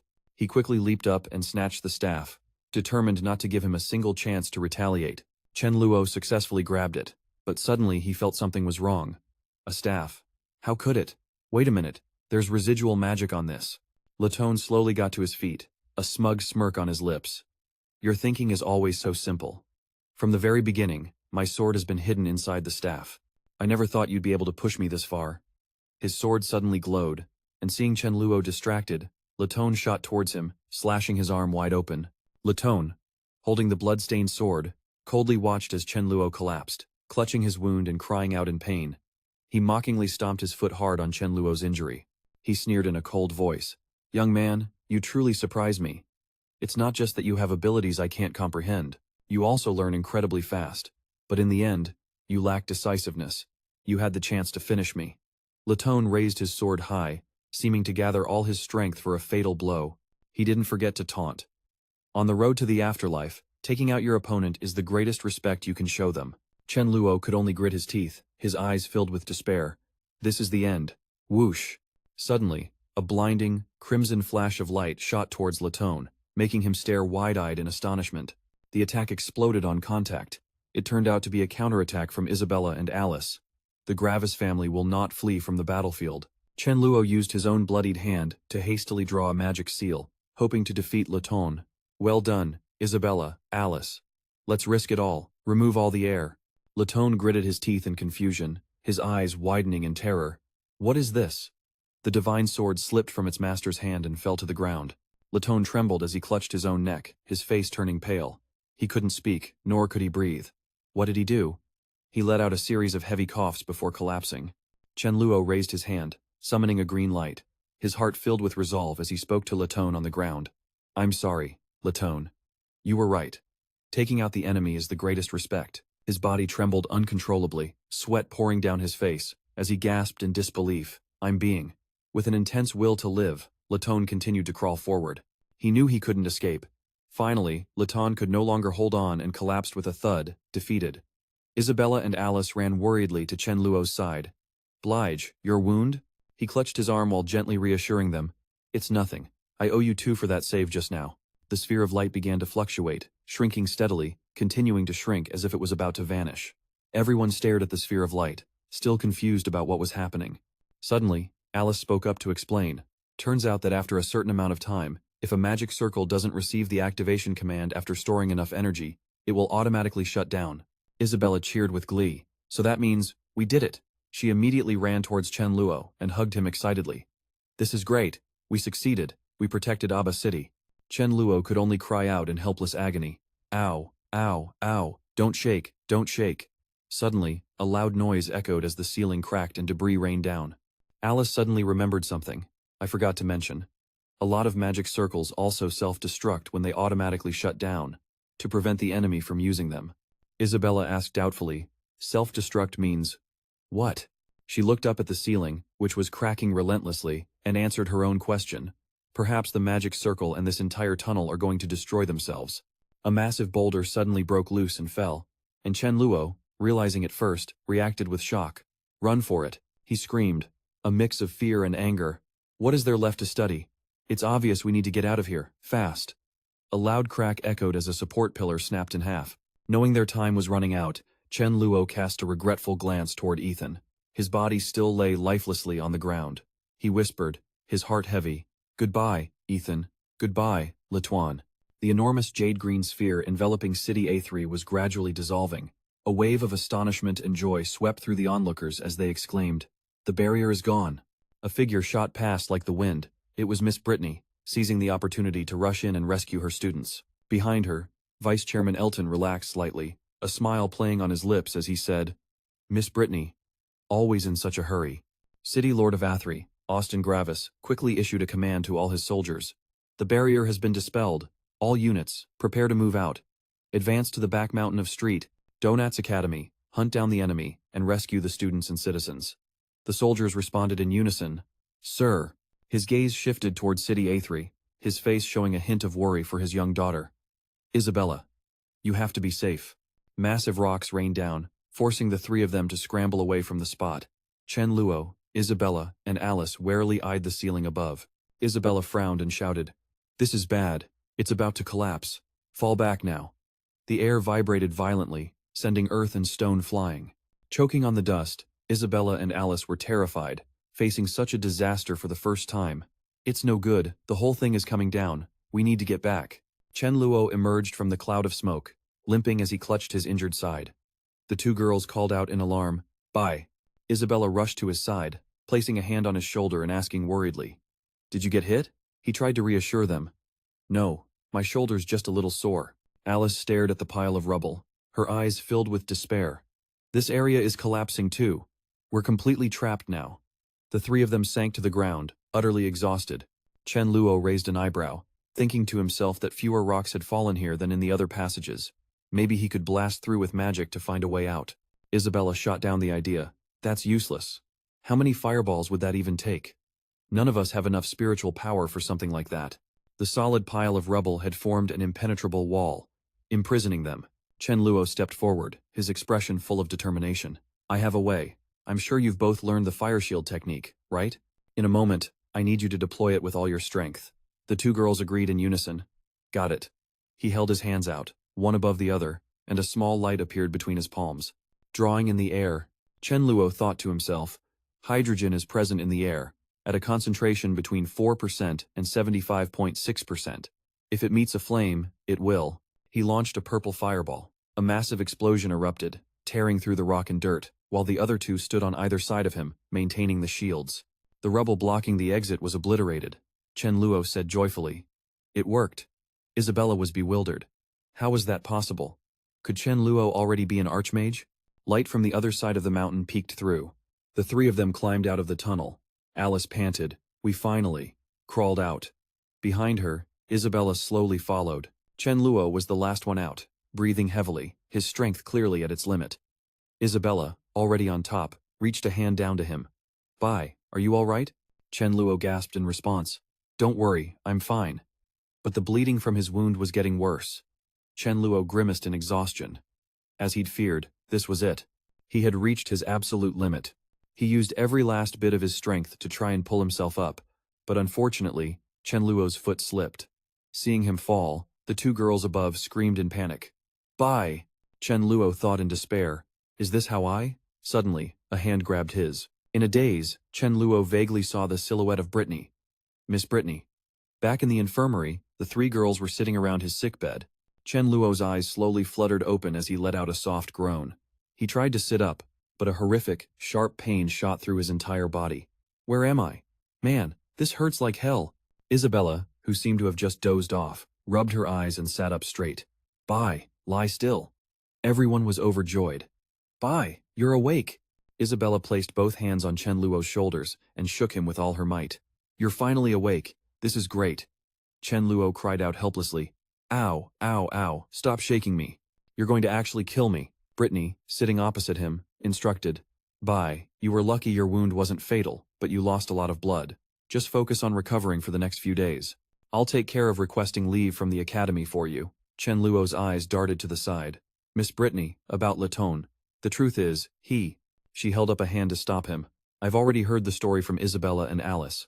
But I fear these matters are connected to the highest echelons of the kingdom. This isn't something we can decide on our own. If you speak of this publicly, it could. Chen Luo quickly interjected. You're right.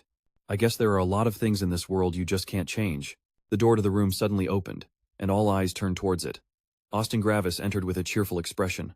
Bye, my apologies for disturbing your rest. I am Austin, Isabella's father. Isabella looked puzzled. Dad, what are you doing here? Chen Luo was a bit flustered at the sight of him. Lord Gravis, may I ask what brings you here to see me? Austin Gravis suddenly bowed his head respectfully. You saved Isabella, and you saved City A3. I have come to express my gratitude. Thank you, truly. Chen Luo waved his hands dismissively. Lord Gravis, there's no need for all that. The man remained bowed. Furthermore, I have an unreasonable request. I would like to invite you to attend our Gravis family banquet tomorrow evening. Chen Luo was stunned. Huh? Inside Isabella's head, thoughts began to race wildly. A family banquet, meeting the parents, becoming one family. At the thought of one family, she blushed and let out a little yelp. The next day, the two of them were dressed in magnificent, beautiful attire. Chen Luo looked a bit uncomfortable. Isabella, I know I agreed to come to this banquet. He began to complain softly. But this outfit just feels weird. Isabella shot him a disdainful look. That's only because you usually dress like such a slob. Besides, it's not just my parents tonight. Officials and other families from the city will be here too. Chen Luo was shocked. I thought this was just a family banquet. Why are so many people coming? She sighed. This is what a family banquet is like for my family. He frowned. That makes sense. The position of City Lord of Athri has been passed down through the Gravis generations, so it's not surprising that a family banquet would become a party for the city's high society. Chen Luo placed a hand on his chin, his cheeks turning red. Wait a minute. Isabella is the City Lord's only child. So, if nothing unexpected happens, she'll be the next City Lord. If I marry Isabella, wouldn't I be able to do whatever I want in Athri? And what's more, our kid would be the next City Lord of Athri after her. A series of not-so-noble thoughts flashed through his mind. The only catch is that to inherit the City Lord position, the kid would have to take the Gravis surname. Chen Luo stroked his hair, lost in his fantasy. I mean, I'm not that traditional. I could accept my child taking their mother's name, but the Chen name would still be better. Unless we have two kids. Then one could be a Gravis, and the other a Chen. Perfect. The familiar sharp pain in his hand snapped him back to reality. Why are you pinching my hand? Isabella questioned him angrily. You were definitely thinking about something weird again. Spit it out. What were you just thinking? Chen Luo tried to play dumb. Don't be ridiculous. I was just thinking that if we had two. Realizing his slip-up, he quickly waved his hands and tried to explain. No, that's not it. I have a friend. Right, a friend. His wife is about to give birth to twins, and he asked me to help think of names for them. To his surprise, Isabella actually believed him. Oh, is that so? I thought. No, that's not right, I didn't think. So, have you finished thinking? I mean, have you helped your friend come up with names yet? Chen Luo raised a hand to scratch his head and replied, Not yet. They want one child to inherit the father's last name and the other to take the mother's. But they still haven't settled it. Then she asked, By the way, would you be okay with your child taking their mother's last name? The two of them were just strolling through the garden, chatting away. If it's those two, I think I could get on board. Oh, really? Well then, you'd better start thinking of names for your friend's kids. They arrived at a magnificent, opulent hall, where Isabella spotted someone and called out joyfully, Mother! Lady Gravis turned to look at her and inquired, Sasa, and this must be the young Mr. Blarney. He bowed politely. Lady Gravis, a pleasure to see you this evening. She replied, quite pleased. Young Blar, thank you for saving my Sasha. To be honest, she mentions you to me quite often, saying that you're… Isabella quickly cut her off. Mother, please don't say anything embarrassing. In an instant, Blar was surrounded by a gaggle of beautiful young ladies. You're the one who saved Sasha and that young miss from the Homan family, aren't you? My, what a handsome young man. It's so rare to find a youth with your kind of courage and skill these days. Sasha certainly has a good eye. You know, she's never brought a boy home before. Are you two dating? Tell us, have you even held her hand yet? Well, about that. Isabella hastily grabbed Blar's wrist. She quickly made an excuse to pull him away. Mother, I'm going to take Blar to see father first. A purple-haired woman teased. What are you so afraid of, Sasha? It's not like we're going to steal him from you. The two of them hurried off, with Blar struggling to keep up with Isabella's pace. Hey, slow down a little, she snapped back. What's with all the chatter? Just hurry up. In another room, Ottengravis spoke. So what you're saying is, Wander is plotting something? The man sitting across from him replied. That's correct. It is also the reason I came to inform you of this. Ottengravis placed his hands on the table, his expression grave as he questioned. Abba City is the main stronghold of House Gravis. We have been established here for hundreds of years. Do you truly believe a mere finance minister like Wander could possibly shake our foundation? The man gave a slight smile. That would have been true in the past, but for the last few years, the royal capital has been working to reclaim power from the city lords. Now, in all the cities outside the capital, including our own Abba City, both financial and military authority are no longer in the hands of the city lord. They are held by the finance minister and the security chief, both dispatched from the royal capital. Furthermore, from what I understand, Erbo's expression turned grim. Marquis Wander is not just the finance minister of Abba City. He is also the younger brother of the current queen. He continued his analysis. As you know, at this time every year, the royal capital dispatches tax officials to every city to audit the tax ledgers. They hold immense power. If they uncover any tax-related issues, they can even arrest a city lord on the spot.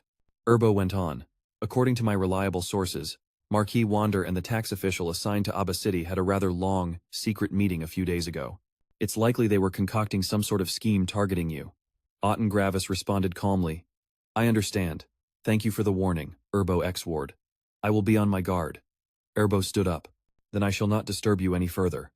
I'll take my leave. Otten also rose to his feet, calling out, Wait, I want to ask you one question. Why are you telling me all this? The man simply replied, For the stability of my family, my esteemed lord. House X-Ward still needs time. If Abba City were to fall into turmoil during this period, it would be very difficult for us. Ottengravis remained silent, offering no reply. Just as Erbo was leaving, Isabella happened to arrive at the door with Blar, calling out, Father, I've brought Bly. Upon hearing the name, Erbo immediately glanced over. He placed a white hat on his head, musing to himself, Blee, you really do have a knack for showing up wherever things are about to happen. Good luck to you. Inside the room, Ottengravis stared seriously at the two of them. The three stood facing each other in silence. Finally, Isabella broke the silence, asking, Father, why aren't you saying anything? He replied nonchalantly, Sasha, step outside for a moment. I have a few words I'd like to say to young Blar in private. She quickly stood up. All right, I'll go out first. Blar looked up at Isabella and said, Yeah, I'll come find you when I'm done. Ottengravis's brow furrowed tightly as he witnessed this suspiciously familiar scene. His little girl was waving intimately at the boy, saying, I'll be waiting for you outside, and Blar even replied cheerfully, Got it. His hand clenched into a fist as the door swung shut.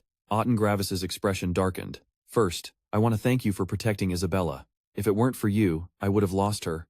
Blar, feigning ignorance, replied nonchalantly, A man can't just leave a lady behind and run off on his own. Otten picked up a sword, intending to intimidate him. Sasha tells me you've been looking after her very well at the academy. The sword began to slide from its sheath. Seeing this, Blar broke out in a cold sweat. We're all students of Miss Brittany. It's only natural that we help each other out. Ottengravis brought the sword closer, questioning him. So you're saying, everything Sasha told me is true? Blar explained meticulously. It was simply the proper thing to do. With a swift motion, Otten drew the sharp blade completely from its scabbard. In that case, Ottengravis's anger flared. My daughter mentioned in her dreams that you kissed her, held her, and even bullied her. Is that also the truth? Blar was stunned. When did I ever kiss her? The lord roared back. So that means you admit to holding her and bullying her? Blar's expression gradually calmed. My lord, did you really summon me here today just to discuss these matters? Ottengravis was taken aback by his response. He sheathed his sword and praised him with a click of his tongue. You're the first young man to ever speak to me like that. He added jokingly. Sasha is my only daughter. I hope you, Blia, won't hold it against me. Ottengravis extended a hand toward him and said, I'll be counting on you to take good care of Sasha from now on. The two of them shook hands like true gentlemen. Ottengravis leaned in and whispered into Blar's ear, Oh, and by the way, this conversation of ours. Blar was quick on the uptake. I understand. I guarantee Isabella won't hear a word about it. A moment later, they went outside together and sat down at the banquet table under the sparkling lights. Isabella turned to Blar. Blee, what did my father say to you just now? Holding his knife and fork, he replied mysteriously, Can't say. It's a secret between men. Not getting the answer she wanted. Her cheeks puffed out in a pout. You. Otten Gravis let out a soft chuckle as he watched Blar and his daughter squabble like cats and dogs. All right, Blee, that's enough. Suddenly, a man in a white suit approached and whispered in his ear, My lord, the finance minister and the tax official are here to see. Before he could finish, Walter appeared out of nowhere, an arrogant smirk plastered on his face. Lord Austin, throwing such a grand banquet, and you didn't think to invite me? Otten stood up. My apologies, Your Excellency, the finance minister. This is merely a private family banquet, and I was afraid we would disturb you and the tax official while you were catching up. Walter smiled insidiously. We weren't exactly catching up. The tax official and I were just discussing a certain matter concerning the city lord. Deputy Chairman Seza, standing behind him, continued. That is correct. Marquis Walter and I have discussed Lord Austin in great detail. I now suspect you of engaging in activities that violate the kingdom's tax laws. Please prepare to submit to our investigation. Austin Gravis's face fell. Your Excellency, tax official, could you please allow me to conclude my family's banquet first? Seza's lips curled into a sneer. Lord Austin, I don't expect to have to repeat myself. Remember, I speak for the royal capital. The banquet guests erupted in whispers. What's going on? A tax official from the royal capital himself? Isabella placed a trembling hand on Chen Luo's thigh, her entire body shaking as if gripped by a terrible fear. The once lively mood of the banquet vanished, replaced by a suffocating tension, as everyone huddled together, murmuring anxiously. Walter shot a gloating look at the city lord and sneered. Lord Austin, out of respect for our past partnership, I sincerely advise you not to make a fool of yourself in front of all these people. It'd be best to just cooperate quietly with the investigation. Austin Gravis's face went pale with rage, his eyes blazing with fury, his hands clenched into tight fists, his voice a low, strained growl. You. Before he could continue, Lady Gravis gracefully stepped forward to dismiss their guests. My apologies, everyone. Tonight's festivities have come to an end. Austin has an urgent matter to attend to. We hope to see you all again soon. Chen Luo looked at Isabella, his eyes filled with concern and unease. Isabella, let's get out of here. She just bit her lip, holding back her words. He'd never seen her so openly distressed before. It was an unfamiliar sight. Suddenly, Chen Luo glanced back and spotted two figures, Kevin and Brady, and wondered why they were here too. As the sky bled into a deep violet and the air grew chill, Isabella quickened her pace down the hall, urgently pulling Chen Luo along with her. Chen Luo watched her with concern. Isabella, are you all right? That's a tax official from the royal capital. A nearby whisper drifted over. The city lord is in real trouble this time. One wrong move and he'll be investigated, arrested, and tossed in a dungeon. That bigwig throws his weight around Aba City, making a mess of the tax system, all because he's the queen's little brother. The hushed tones grew into a heated debate. The city lord has clashed with him over this countless times, and now he shows up just to humiliate him. Exactly. Everyone in Aba City knows that official never listens to the lord when it comes to taxes. He's obviously been bought off and is trying to frame him. Two other ladies nearby spoke with deep concern. To think the mighty Gravis family, the pillar of Aba City, could fall like this. Isabella's grip on Chen Luo's hand tightened, her own hand trembling uncontrollably. Pained, he turned to her. Isa. Suddenly, Chen Luo's eyes widened in shock. Silent tears streamed down her cheeks. He was completely flustered, at a loss for what to do. Isabella, what's wrong? Before Chen Luo could finish, Isabella suddenly buried her face in his chest, her body going limp as if all her strength had left her. Heart-wrenching sobs shattered the quiet air. My father, what am I supposed to do? Chen Luo's gaze hardened as he gently stroked her hair. Don't worry, Isabella. As one of her tears hit the cold stone floor, he made a silent vow. I swear, I won't let anything happen to your father. Night began to fall, and the courtyard grew quiet. Kevin and Brady sat nearby, deep in conversation. Chen Luo jogged over to them, addressing them directly. Chairman Kevin, Chairman Brady. They turned, their expressions curious. Chairman Kevin asked, Your Excellency Bry, what brings you here? Chen Luo caught his breath. The city lord.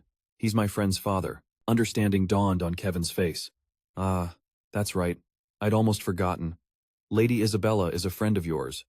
Brady, standing behind him, offered a small smile. So you're the famous Bry who saved Aba City. It's truly an honor to finally meet you. Chen Luo's expression remained composed. Chairman Kevin? Chairman Brady? Why are you here? And why were you with that tax official? Kevin explained, this particular official, Seza, is also a vice chairman from the Mathematics Association's main headquarters. All local branches are required to cooperate with him to complete his tax investigation. As for Chairman Brady, the Magic Association is always responsible for the safety of high-ranking officials, so his presence was mandatory. Chen Luo pressed. But if it's a tax issue, shouldn't they be investigating the Minister of Finance? Why go after the city lord? Kevin replied with a serious expression. While the Minister of Finance manages the treasury, he is still the city lord's subordinate. All official decrees regarding taxes in Abas City are issued by Lord Austin, so naturally. Chen Luo cut him off, his eyes flashing. Chairman Kevin, do you honestly believe a word of that? The chairman looked flustered. Your Excellency Bry, we're merely scholars, not government officials. We can't meddle in the political affairs of the kingdom. Chen Luo sighed, his tone sympathetic. I understand your position. By the way, a while back, a man named Chen Luo solved every single problem posed by the Mathematics Association, and even registered a new type of magic with the Magic Association. Do you two happen to remember him? Chairman Kevin's face lit up instantly. Of course, we remember.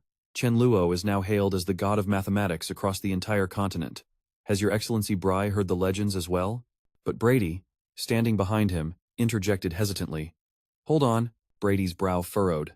The new magic Chen Luo demonstrated at our association hasn't been revealed to the public yet. How could you possibly know about it?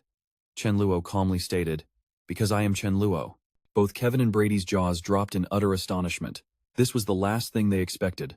Kevin stammered, Your Excellency Bry, that's quite the joke. He smiled and rattled off the details with confidence. I solved a total of 23 problems.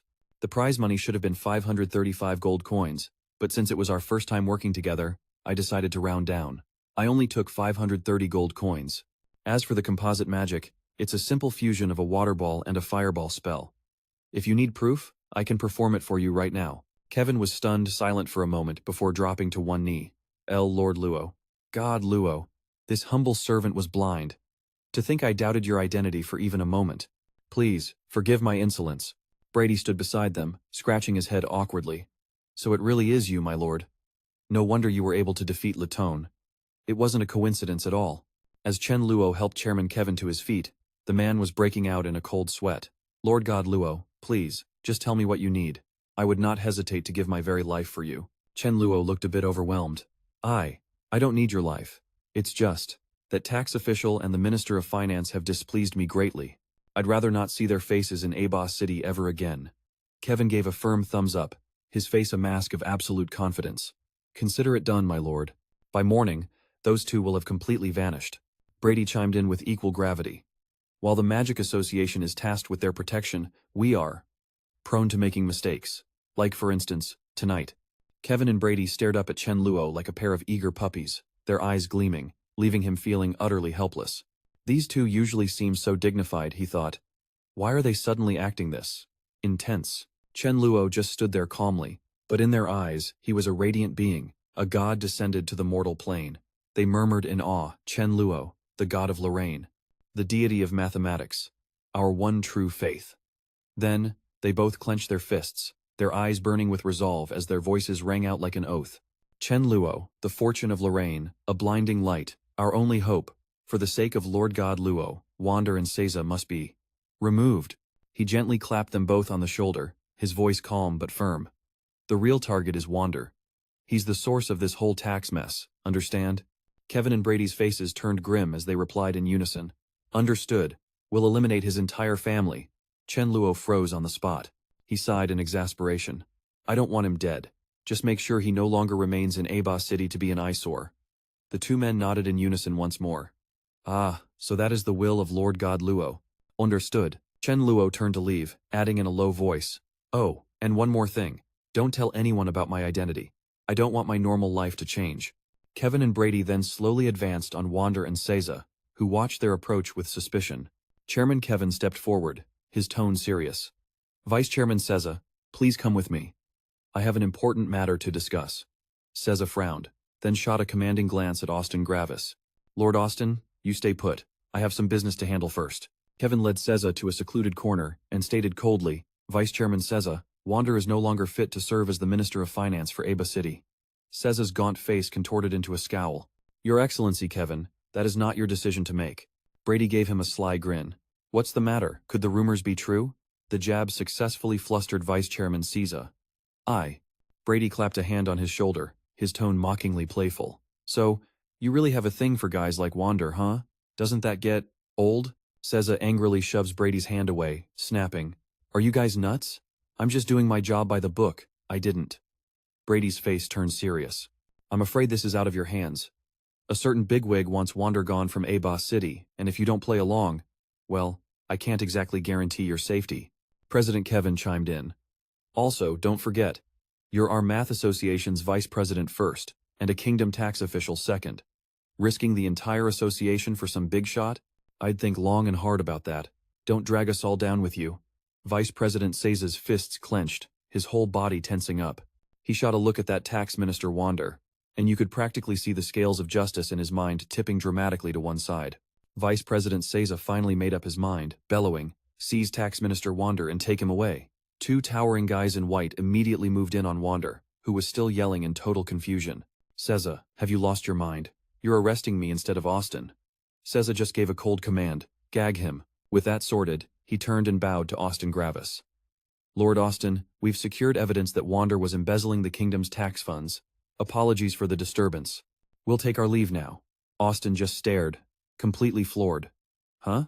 Lady Gravis was just as clueless about what was going on. Seeing the situation handled, Chen Luo turned to bounce, thinking he'd better get back quick before Isabella chewed his ear off. Austin Gravis noticed his wife covering her mouth with a knowing smile. "Honey, what's so funny?" She picked up 2 wine glasses and playfully scolded. "You really don't get it, do you?" They clinked their glasses, and the lady sighed contentedly. "Bye. He's a good kid." Austin Gravis and his wife shared a look under the crescent moon as a drop of wine fell, mingling with the golden flower petals. Elsewhere, Isabella sat alone on a bench, her heart aching as she whispered, "Bye." Lost in her thoughts, she suddenly felt a gentle hand stroking her hair. She looked up to see none other than Chen Luo, standing beside her with a comforting presence. Isabella quickly pulled herself together, wiping the tears from her face. "Chen Luo, what are you doing here? Are my parents okay?" Chen Luo ran a hand through his hair, avoiding her gaze as he spoke vaguely. "Everything's handled. I had a friend pull some strings. Walter has been escorted away by the tax officials." Isabella stared at him, completely stunned. "Huh?"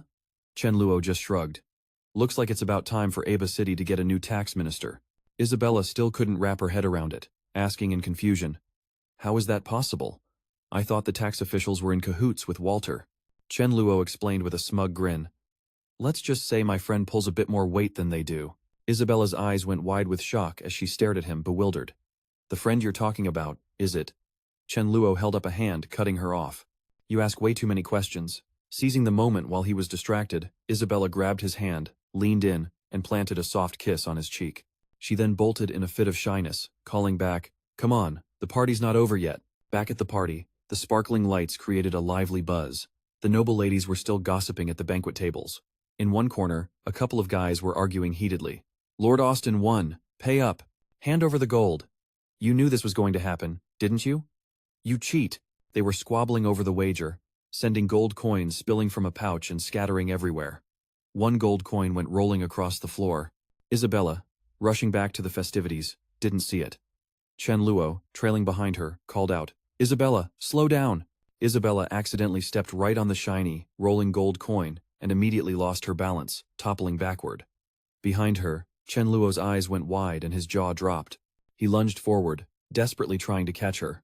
She let out a panicked shriek, which only made him lunge even faster, but his frantic grab only caught a piece of her dress strap, which tore right off.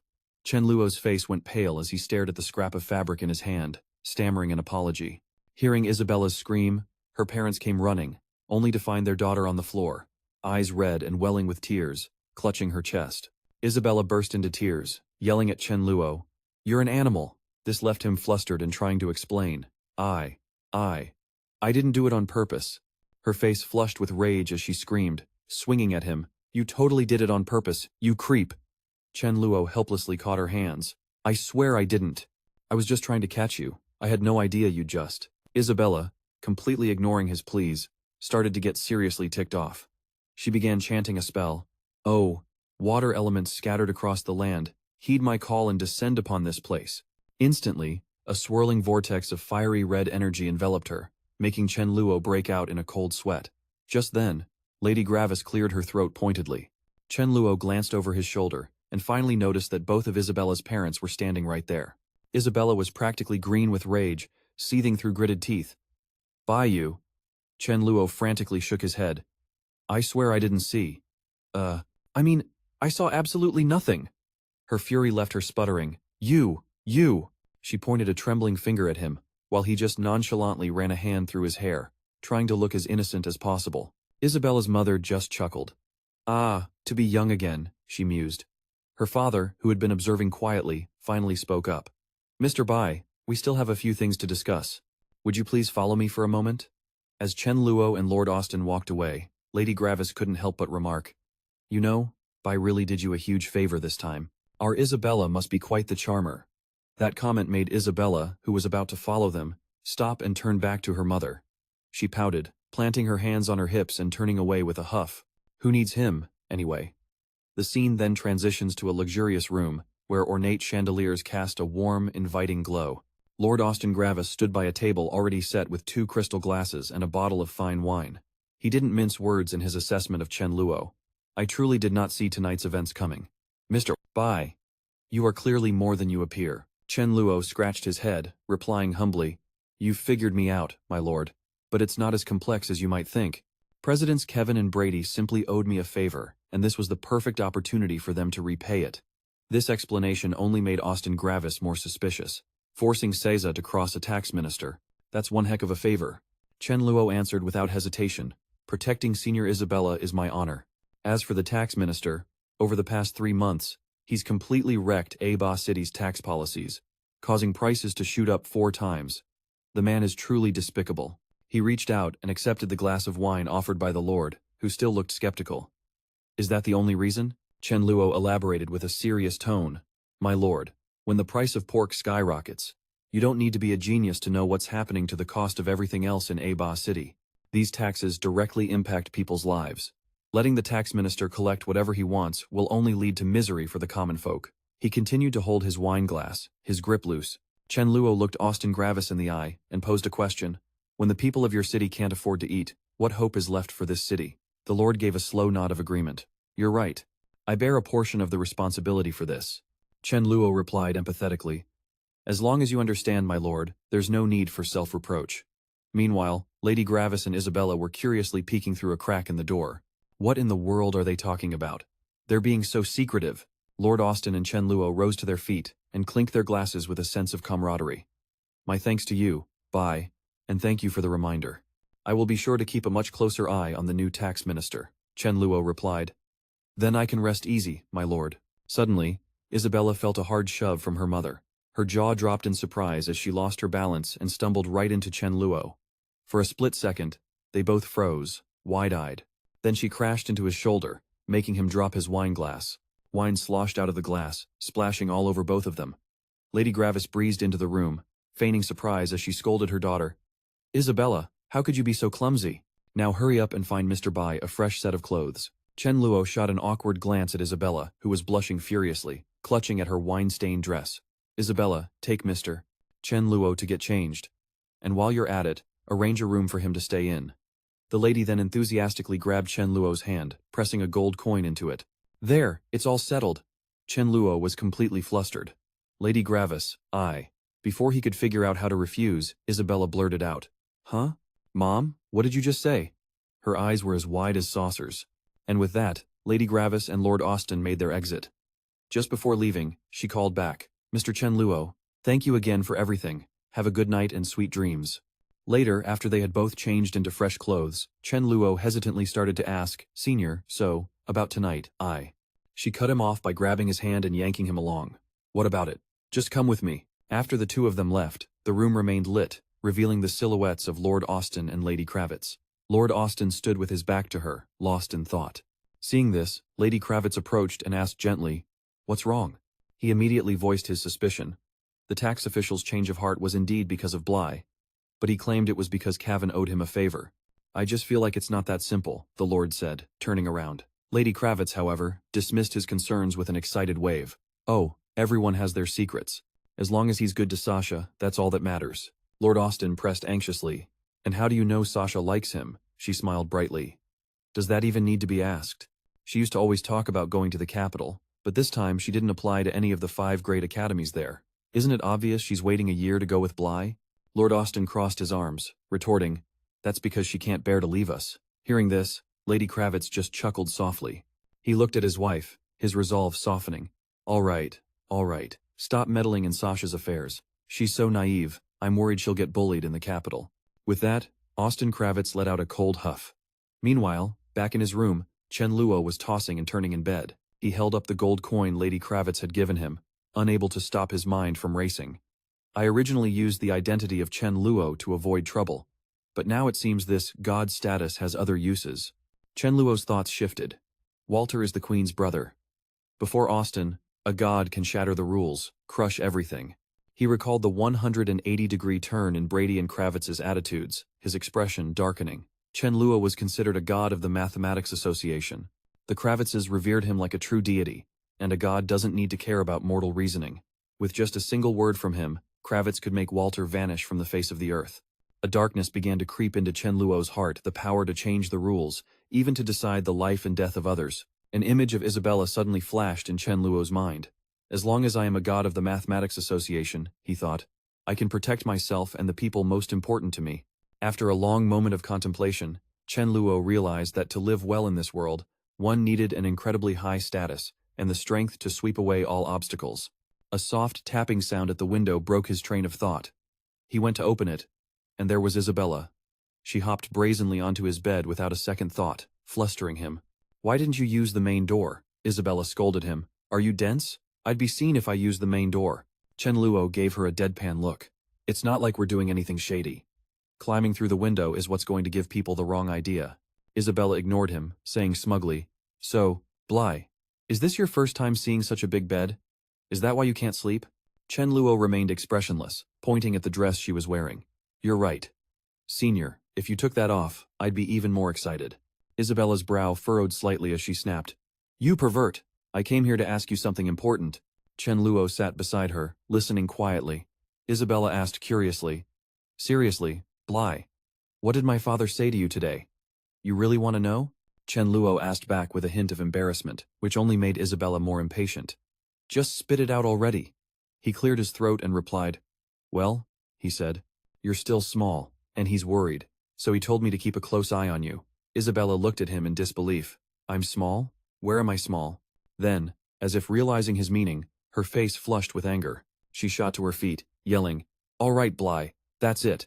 Chen Luo quickly tried to backtrack. No, that's not it. Let me explain. Isabella shouted. I'm not listening.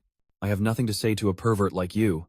She landed a swift kick right in Chen Luo's face, sending his head slamming into the bed. Isabella stormed off in a huff. Forget it. I shouldn't have even bothered coming. You just had to ruin it. Chen Luo quickly grabbed her hand to explain. Wait, just listen to me. The truth is... Isabella yanked her hand away as he explained frantically. The truth is, I know why you came here. Don't worry, I've already taken care of everything. The Lord won't say a thing. Isabella hesitated, biting her lip. She turned back and said, No, that's not what I meant. I actually came here to say. Chen Luo cut her off, replying as if he understood everything. Don't say another word. I get it. Isabella denied it, flustered. I told you, it's not like that. She sighed softly, then looked at Chen Luo with sincerity. I came here to thank you. And also, I believe in you, Chen Luo. With that, Isabella turned and left, leaving Chen Luo standing by the window with a whirlwind of emotions. Believe in me. He stared after her for so long that he didn't notice Lord Austen hiding silently nearby. The next morning, at the manor's entrance, Lord Austen and Lady Kravitz were seeing Chen Luo off. She asked with genuine concern, Mr. Chen Luo, did you sleep well last night? Was breakfast to your liking? Chen Luo quickly replied, I slept very well, and breakfast was delicious, Lady Kravitz. Thank you for your hospitality. I should be on my way now. Lady Kravitz seemed reluctant to see him go. Mr. Bly, leaving so early in the morning? You won't even stay for lunch with Sasha?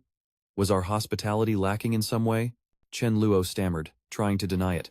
No, that's not it at all, my lady. You've misunderstood, The Lord's brow furrowed. He cut in decisively. That's enough, Anna. If he doesn't want to stay, let him be. But as for you, Mr. Chen Luo, did you happen to see anyone last night? A nervous sweat broke out on Chen Luo's back. He forced a strained smile. What do you mean, my lord? I'm afraid I don't understand. I didn't see anyone at all. I really must be going now, farewell. After saying his goodbyes, Chen Luo practically bolted, thinking to himself, that was terrifying, time to get out of here. Lady Kravitz watched him go, and commented with a smile, that boy. He's quite adorable, isn't he? Lord Austen just let out a cold huff. I'm not so sure about that. A knock sounded at the door. Lord Austen, who was still focused on reading his documents, called for them to enter without looking up. President Gavin quickly walked in, saying respectfully, pardon the intrusion, Lord Austen. Following behind him was Vice President Cassar. Cassar stepped forward to apologize preemptively. Today's incident was entirely our fault for not investigating thoroughly.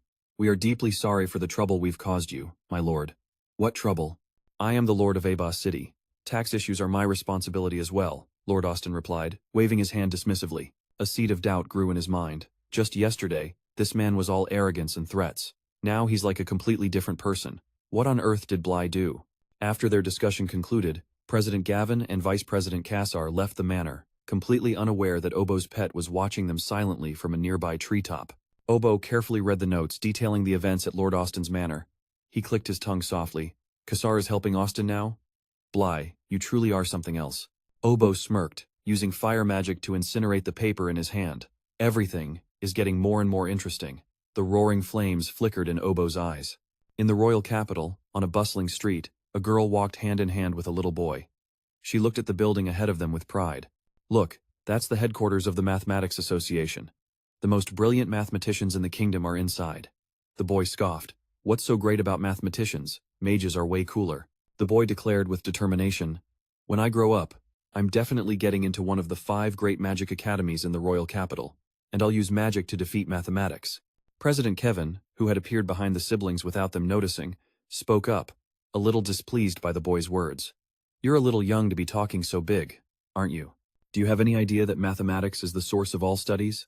Whether it's alchemy, divination, or scientific research, nothing can escape its grasp. President Kevin placed a hand on the boy's head and pressed. And you think magic can defeat mathematics? The boy looked up at President Kevin warily. The older sister, sensing the growing tension, quickly intervened. Sir, he's just a child who doesn't know any better. Please don't take his words to heart. Though the boy clutched his sister's hand defensively, he still retorted defiantly, why not? There will always be a powerful mage who can do it. Hearing this, President Kevin immediately burst into laughter, praising the boy. You're right, young man. Someone better will always come along. But mathematics will not be defeated. It will only continue to advance, reaching ever greater heights on its own. President Kevin explained gently as he patted the boy's head. With that, he turned and walked into the Mathematics Association building. The sister stood there, stunned, muttering, that man was. Her little brother, however, just made a funny face at President Kevin's back. The guards at the door bowed respectfully.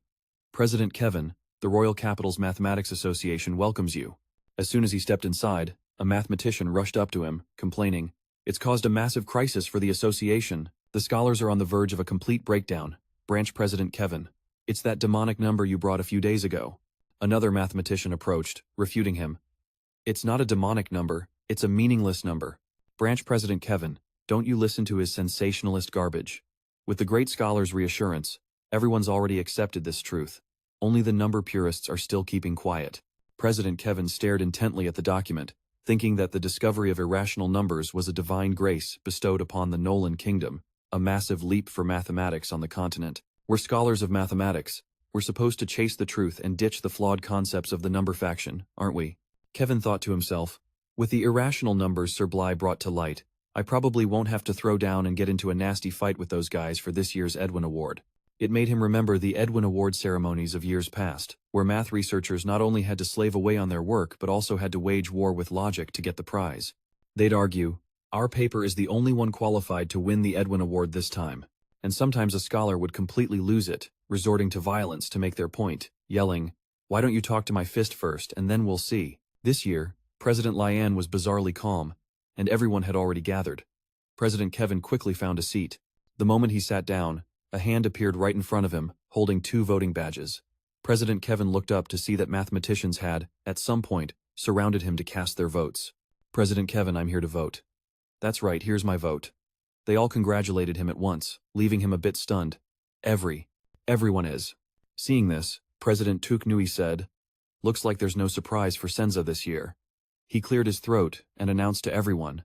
In that case, on behalf of the Nolan Kingdom's Mathematical Association, I officially declare that the winners of this year's Edwin Award are the teacher and student duo, Brittany and Blige of Aba City.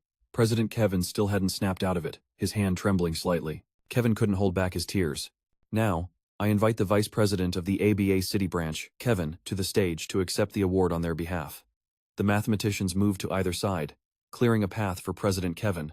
The head of the Mathematical Association held the Edwin Award trophy, stood up, and fixed his gaze upon him. President Kevin, clutching everyone's ballots in his hand, slowly walked forward. The head of the association smiled kindly and said, "Congratulations." The moment President Kevin had been waiting for had finally come. Overwhelmed with emotion, he raised his hand to accept the trophy. Finally, President Kevin raised the trophy high, overjoyed. Praise the math god, the Aba City Mathematical Association has finally seen this day. He quickly composed himself, wiping away his tears. A nearby mathematician couldn't help but feel a surge of admiration, patting him on the shoulder in approval. This year was wild, what with Bly discovering irrational numbers and also solving 23 difficult problems. It's just a shame the identity of the math god is still a complete mystery. A nearby mathematician agreed. Totally. If the math god had actually shown his face, this year's Edwin Award would have been his, no question. Hearing this, President Kevin couldn't help but get his hopes up. I wonder if the math god might show up next time, but I'm already completely satisfied. Meanwhile, outside the Magic Association, an enraged mob was gathered at the entrance, screaming, "I can't believe our Magic Association would pull a stunt like this." The furious citizens were packed together, shouting their criticisms. The 100 gold coins is one thing, but the real problem is you used fake magic to scam us. Just because we're quiet doesn't mean we're idiots. What's going on here? Does the Magic Association think it's above the laws of the kingdom? The boy who had met President Kevin at the Math Association earlier had somehow squeezed his way to the front. The cursing showed no signs of letting up. Scamming us is one thing, but you had the nerve to say our talent wasn't good enough. The boy, getting squished, grimaced in discomfort. There are way too many people here. He was finally shoved to the ground as more and more people swarmed in, shouting, "Refund! Yeah, give us our money back now." No one noticed the kid scrambling to get out of the crowd. Just as he was about to break free, he hesitated. This direction feels a little weird. Did I go the wrong way? A guard finally noticed him and immediately grabbed his shirt. "Hold on, you little brat." A citizen suddenly pointed toward the Magic Association's door and screamed, "Everyone look! Someone's coming out." The door to the Magic Association swung open, and the silhouette of a man slowly emerged. Everyone stared in his direction. No one noticed the boy struggling relentlessly in the guard's grasp, yelling, "Let me go!" The guard looked at the man in astonishment, asking worriedly, "Why is it you? Where is Lord Angus, the Aba City branch president? He's the one who verified this magic. Now that people have come all the way to headquarters, why won't he show his face?" He replied calmly, "Lord Angus is in a meeting with the higher-ups on the upper floor, so I had to be sent out to stabilize the situation." With that, the man approached the citizens to calm them down. "Everyone, please remain calm. There must be some kind of misunderstanding. Our Magic Association." Instantly, someone cut him off impatiently. "What else is there to say? Your so-called great way to increase the power of water magic was a scam from the very beginning." The kid, not knowing the whole story, still piped up. "My mom always said that liars have to be locked up," which made the man a little ticked off. The guard immediately tossed the boy aside. "What do you know? Kids, stay on the sidelines." Then the guard stepped forward to mediate. "That's enough out of you. All of our Magic Association's improved spells have been verified. There's no way they're fake. It's just that this spell has certain requirements when it comes to talent." The guard's words were like adding fuel to a fire, enraging a red-haired man. "Requirements for talent? Are you saying I have no talent? That I'm a good-for-nothing? Is that it?" he shouted, pointing at the crowd behind him. "So what, does that mean everyone here is a useless bum?" The guard awkwardly denied it. No, that's not what we meant at all." The red-haired man grabbed the guard's collar, dead set on getting his gold coins back. The other man immediately intervened, clarifying, "Look, I can understand how everyone feels, but this magic has, in fact, been verified. There really have been people who were able to cast it successfully." Hearing this, the red-haired man let go of the guard, pointed at the official, and boomed, "Fine. If you can find a single person today who can cast this spell, I'll admit I'm a talentless good-for-nothing, a piece of magical trash. If you can't, you give us our money back and apologize." "What is going on here?" a voice called out. The red-haired man whipped his head toward the sound. The citizens behind them all bowed their heads respectfully, clearing a path. Even the guard and the red-haired man were stunned by her sudden appearance, quickly blurting out, "Your Highness." She walked right up to them and questioned, "Why are you all gathered in front of the association?" The red-haired man quickly reported, "Your Highness, you've arrived at the perfect time. The Magic Association violated the kingdom's laws, selling us an ineffective spell for a high price, and they refuse to return our gold or apologize. Please, Your Highness, get us justice." She looked up at the dark-haired man to confirm, "I highly doubt the Magic Association would do such a thing. Is there some misunderstanding here?" He immediately reported, "Your Highness, the magic truly does have rather high requirements for a mage's talent. Not all mages are able to cast it." A citizen from the back shouted, "You dare say that again? That's just your scammer's excuse, and that damn Chen Li's too. He's definitely in cahoots with the Magic Association, everyone." Her Highness turned around and addressed the citizens calmly. "Whether the Magic Association is truly at fault or not, we can find out by authenticating it right here on the spot. If the problem really is on their end, I will make the Magic Association apologize and, furthermore, return the gold to all of you. What do you all think?" The dark-haired man offered the improved magic scroll to her. "Your Highness, of course, that's fine. This is the improved spell. Please, verify it," he explained. "This improved magic requires the simultaneous manipulation of two types of magic, water and fire." Her Highness held her hand over the scroll, asking with a hint of curiosity, "Is there really someone in the Magic Association who can cast dual-element magic simultaneously?" The dark-haired man nodded and replied, "Yes, Your Highness. Besides Mr. Chen Li, who proposed this spell, the great mage Angus also personally verified it." The red-haired man interjected with discontent, "Your Highness, don't listen to their pack of lies. They're just—" He couldn't even finish his sentence before Her Highness successfully cast the dual magic, leaving every citizen there completely stunned, their mouths hanging wide open. Everyone around was startled and shocked, all of them gaping in utter amazement, finding it hard to believe what had just happened. The curly-haired guy turned to whisper to his friend, his face still a mask of shock, "Am I seeing things? Someone can actually call upon two types of elements at the same time." Her Highness smiled faintly, looking at the stream of water condensing from her fingertip. "It seems there really are mages who can simultaneously cast two systems of magic. If water and fire are possible, then water and wind, and water and earth, are probably all doable." The man from the Magic Association said with a smile, "Your Highness's wisdom is truly admirable, but what you're thinking of, Mr. Chen Li has already proposed. It's called combination magic. The association is currently discussing the feasibility of this new type of magic. The improved spell that caused all the misunderstanding today is just one of them." Her Highness was surprised, her eyes full of doubt. "Chen Li? Why does that name feel so familiar?" The child then pointed at the red-haired man and said, "You don't keep your word. Didn't you say that if someone could use this magic, you would admit you were useless and then apologize?" The boy continued, "Now that the nice big sister has cast it successfully, why haven't you apologized?" Burning with shame, the man glared furiously at the child but couldn't get a word out. "You!" He raised his hand, about to give the meddlesome kid a smack. "You little brat, you got a death wish?" Seeing the man's action, the boy's eyes widened in terror. The kid reflexively covered his head with his hands, but the pain he imagined never came. It turned out the man's action had been stopped by Her Highness's magic. Faced with someone stronger, he could only beg helplessly for mercy. "Your Highness, spare me. I know I was wrong." The magic caused him immense pain, and he collapsed pathetically to his knees on the ground, too scared to even lift his head. The man trembled as he knelt on the ground. "Your Highness, I'm sorry. I'm useless, I'm trash, please forgive me." She just looked at him calmly and said with a cold tone, "Go home and reflect on yourself. Don't go around blaming other people for things you can't do, and stop causing pointless trouble." Her Highness's eyebrows furrowed, her eyes filled with contempt. "Remember this, there will not be a next time." The guy, looking like he'd been granted a royal pardon, quickly replied, "Yes, yes."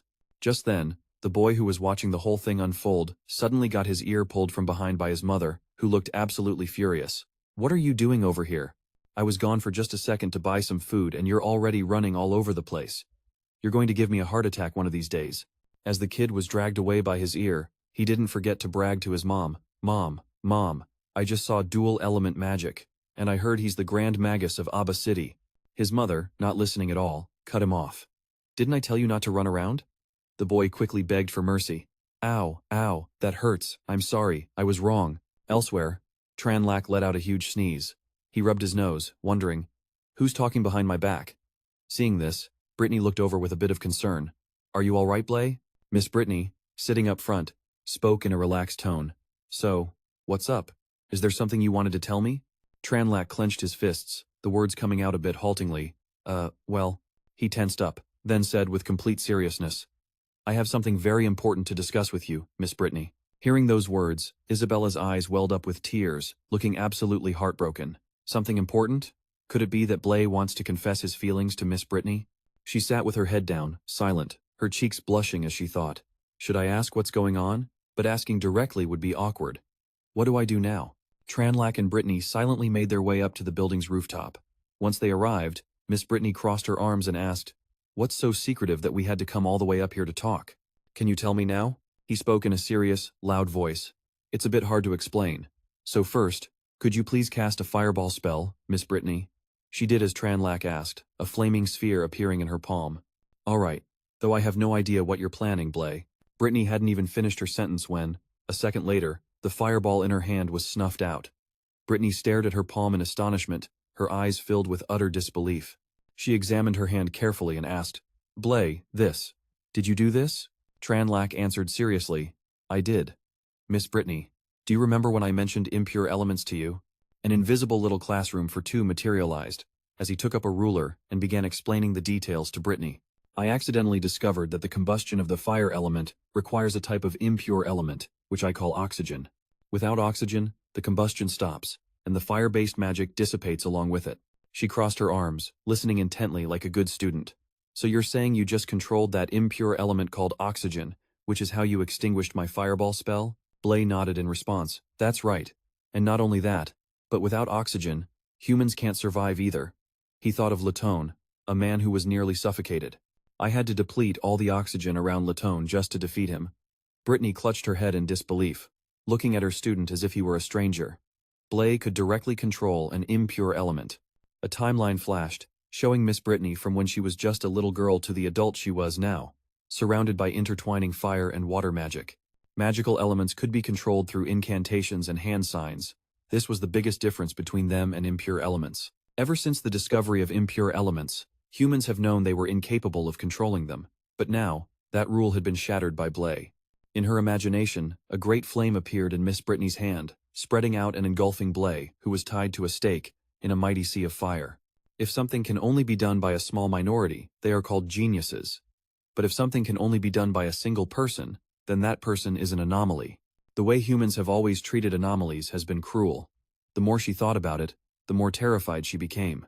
Brittany gripped his shoulders tightly, asking with extreme tension, Blay, about you being able to control impure elements. Does anyone else know? Tranlac shook his head, replying obediently. No, ma'am. I've only told you, Miss Brittany. Her expression was grave as she instructed him. Blay, promise me, you will absolutely not reveal this to a third person, not even Isabella and Alice, unless they become your wives in the future. On the rooftop of a tall building, Tranlac and Brittany stood facing each other under the sunlight and a gentle breeze. He blushed, quickly waving his hands to deny it. I mean, wives? Don't worry, Miss Brittany, I won't tell anyone. Miss Brittany, still incredibly serious, held out her right hand, insisting Tranlac swear an oath or she wouldn't believe him. I need you to swear it. Her expression made even Tranlac pause for a second. He agreed to Brittany's demand. All right, I swear. With that, Tranlac also raised his hand, the tips of their fingers touching. Brittany clasped his hand firmly, accepting his oath. Her expression softened with relief, and she finally looked happy again. Brittany pulled her hand back, tucking a strand of hair behind her ear as she said seriously, Blay, remember my words. Never let this be known. It's a matter of life and death for you. You probably shouldn't have even told me. Tranlac gave a small smile, his eyes shining with trust as he said decisively, I trust you, Miss Brittany. She seemed a little surprised and asked, Blay, why do you trust me so much? He replied, my intuition tells me that Miss Brittany would never harm me, right? But as soon as he said it, he saw her expression change, her entire demeanor turning dark and gloomy.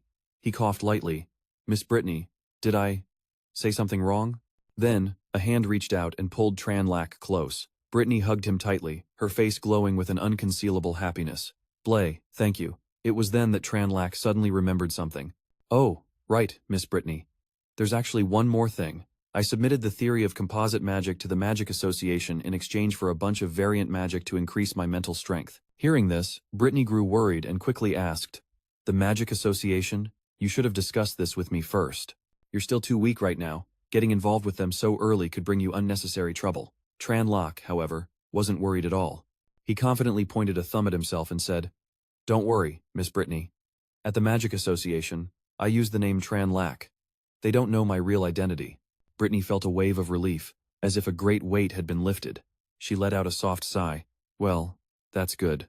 But then she thought to herself, good thing I didn't say anything. I feel like I'm forgetting something. Just as the thought crossed her mind, Brittany froze in horrified realization.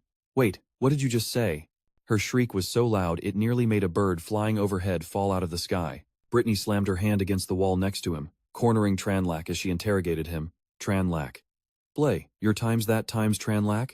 The Tranlack who solved 23 mathematical conundrums in one go. Faced with Brittany's shocked and serious expression, Tranlack answered nonchalantly, "Yep, that's me. The variant magic from the Magic Association is super expensive, and I didn't have any other way to make money." Brittany clutched her face and screamed, looking like she was about to split in two. To solve all of the kingdom's years-long backlog of mathematical conundrums just because you were short on cash. 23 conundrums. 11 new theorems. The mysterious scholar known as the God of Lack is my own student. Seeing her frenzied state, as if she had a split personality, and the strange look in her eyes, Tranlack asked, confused, "Miss Brittany, what's wrong?" Suddenly, Miss Brittany's gaze turned sharp. She abruptly lost all her spirit, weeping sorrowfully. "Blay, whether it's magic or mathematics, I'm no longer qualified to be your teacher. My own math teacher is one of the kingdom's great scholars, but I'm afraid even she has nothing left to teach you in math." Yet, a second later, she instantly recovered her spirits, her eyes sparkling as she said with a bright smile, "But on the magic side, she can definitely help you, because not only is she a great scholar, she's also a grand magus. I'll ask her to take you on as her student." Tranlack saw her enthusiasm, and his cheeks flushed as he said, deeply moved, "Oh, okay." At the same time, he thought to himself, if I study under Miss Brittany's teacher, wouldn't that make Miss Brittany my senior? And that teacher was a grand magus, on the same level as the president of the kingdom's magic association. While he was lost in his stray thoughts, she stood beside him, blooming with joy. Tranlack clasped his hands together and asked the question he was dying to know, his cheeks pink and his eyes sparkling with interest. "Miss Brittany, if you were the student of a grand magus, why did you come to Street Donus Academy?" But Miss Brittany didn't answer right away, simply reaching out to pat his head and saying, "Don't worry, I'll tell you my story later." The bright sunlight shone down on a 3-story house, designed in a classic Western style with a large balcony. Tranlack closed the door and stepped inside, walking through the foyer and onto an expensive-looking area rug. Suddenly, someone grabbed Bly's hand and yanked him into the house before he could even react. "Wait, Isabella." The moment she got him inside, she put her hands on her hips and started the interrogation. "Bly, what were you just saying to Miss Brittany?" Bly didn't answer her right away. Instead, he stared thoughtfully at the door, as if lost in thought, probably recalling the promise he'd made to Miss Brittany. Bly remembered the moment vividly, when Miss Brittany had gripped his shoulders and instructed him with grave seriousness. "Bly, promise me. You cannot let a third person know about this, not even Isabella or Alice, unless they become your wives in the future." Remembering that promise, Bly had no choice but to look away from Isabella, ignoring her suspicious glare. He tried to play it cool and said, "I didn't say anything." Of course, Isabella didn't buy it for a second. Her face turned green with anger at his blatant lie. "You're still trying to fool me. This is the first time I've ever seen Miss Brittany so reluctant to leave." "Bly, did you confess your feelings to her?" Bly quickly slapped a hand over her mouth, whispering with an air of great mystery, "Shh. Not so loud. Keep your voice down." Isabella's face flushed red at how close he was. "What do you think you're doing?" She squirmed uncomfortably, making muffled sounds as she tried to say something. But Bly kept her mouth firmly covered, not letting her make a peep. His own attention was fixed on the front door, as if he'd spotted something. A moment later, Bly finally removed his hand from Isabella's mouth. "Do you really want to know what Miss Brittany and I talked about?" he asked, thinking to himself. "Looks like I'll have to use that move." She puffed out her cheeks, crossing her arms in a defiant pose. Then spit it out. "I'd love to hear how you explain this one." Bly stood facing Isabella, and with a dead serious expression, he began to recount the story. "Miss Brittany asked me." His face was completely straight, but the words that came out next were like a bombshell. "Who do you like more, Isabella or Alice?" Hearing this, Isabella was instantly thrown into a state of utter confusion, her cheeks blushing uncontrollably. "Huh?" Her soul felt like it was dangling by a thread. "Are you for real? What kind of nonsense are you spouting? What kind of weirdo question is that?" Bly and Isabella stood facing each other, neither saying a word as the space filled with a suffocating silence. Isabella was the first to speak, breaking the long pause. "So, who do you like?" No, I mean, what was your answer? Bly answered with absolute conviction. I told Miss Brittany that I am prepared to dedicate my entire being to magic. Hearing this, she was overjoyed. Her whole face lit up, all traces of her previous anger vanished, and she replied with a mature, knowing smile. Is that so? Isabella reached out and touched Bly's cheek, then gave it a hard pinch. Her mood flipped in a split second as she roared with fury. You're spouting nonsense again. Can't you be serious for once? You're still lying to me. He immediately begged for mercy. Gently, gently. I was just kidding. It was a joke. I'll confess, okay, I'll confess. She conjured a ball of magical fire in her hand, her expression dark as she interrogated him. Bly, I'm giving you one last chance. Tell me the truth. Seeing the intimidating fireball, he frantically waved his hands. I'll talk, just, don't get excited. What are you doing? We can talk about this calmly. Bly flashed a finger heart to try and win her over. Actually, I made it clear to Miss Brittany. To me, Alice is just an upperclassman, but Isabella is my favorite friend. Here's a heart. It's true, believe me. He gave her a placating smile, unsure what to do, as she stood there looking skeptical. When in doubt, flatter first and ask questions later. Isabella put a hand to her chin, her brow furrowed in deep thought. Let's see. Alice is an upperclassman, and I'm a friend. So the person Bly likes can only be. After a moment of contemplation, something must have clicked, because she suddenly stormed off in a huff, letting out a cold snort that left him standing there completely clueless about what had just happened.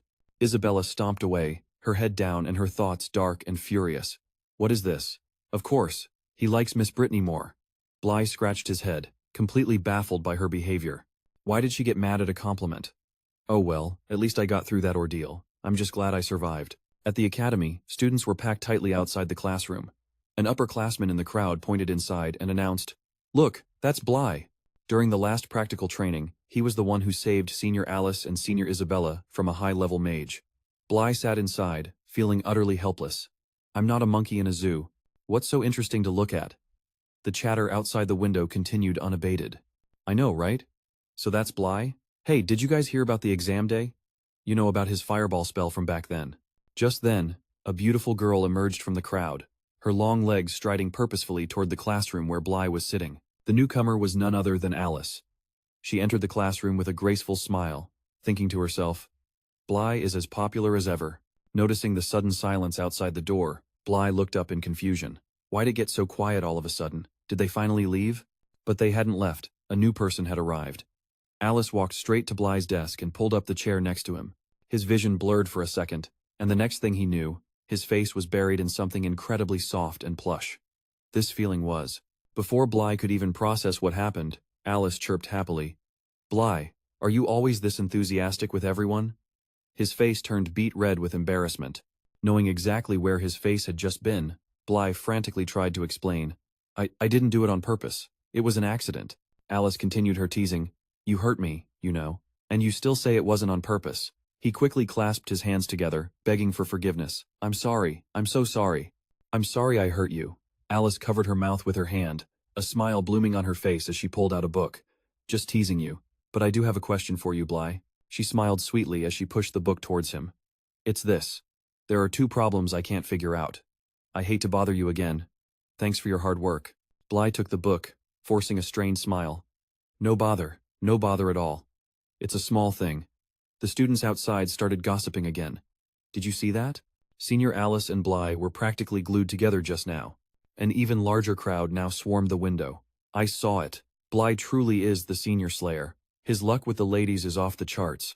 Both of the school's top beauties are all over him. It's just. Just then, a voice came from behind them. What are you all doing?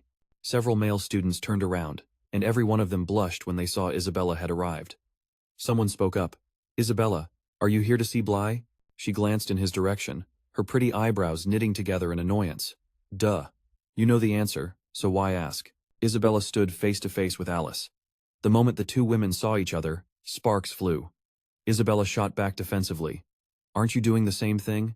Alice raised an eyebrow provocatively. Don't tell me you actually like Bly? You're more interesting than I thought. The second she heard that, Isabella denied it vehemently. Alice, what nonsense are you talking about? Who likes Bly? Alice clearly didn't believe her, leaning closer to Isabella with a look that said she saw right through her. That move drove Isabella crazy. She snapped. Me? Alice added more fuel to the fire. That's right, I like Bly. Got a problem with that? The only thoughts circling Isabella's mind were, You like Bly? Since when? How did you hide it so well? Alice gave a provocative smile. Since you don't like Bly, I'm sure you won't get in my way, right? Isabella lowered her eyes and said softly, Even if I don't compete with you, you don't stand a chance. Bly already has someone he likes. Alice was completely unfazed by this. So what? I can compete fairly with that person. Isabella just sighed and shook her head. It's useless. You can't win. Don't waste your energy. Alice's expression turned competitive as she spoke slowly. Isabella, even if you want to compete with me for Bly, you don't need to use tricks like this. I'm not giving up. Furious, Isabella turned and left. Who wants to compete with you? If you like him, go for it. It has nothing to do with me. She stormed into the classroom and angrily plopped down in the seat next to Bly, fuming to herself. She won't give up, and I don't even have a chance. Where does Alice get all that confidence? Sitting beside her, Bly sensed the storm brewing and gulped, thinking, I'm pretty sure I didn't do anything to tick her off today. Isabella's mood suddenly erupted. She slammed her hand on the desk and demanded loudly, Bly, I'm asking you. If you had to pick one of us, me or Alice, who would you choose? You have to pick one.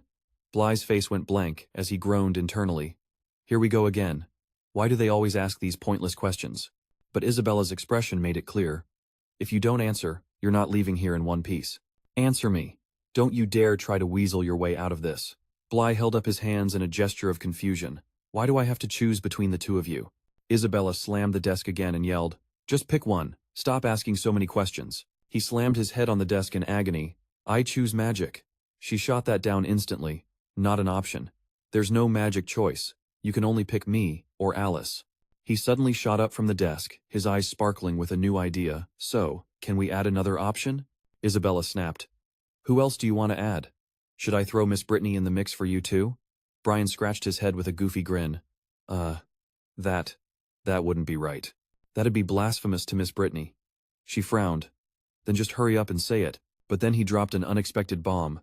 Can I choose both? Isabella's fury intensified. Of course not. Out of options, Brian clasped his hands together and begged, All right, then if I choose you, can you at least lend me a few gold coins?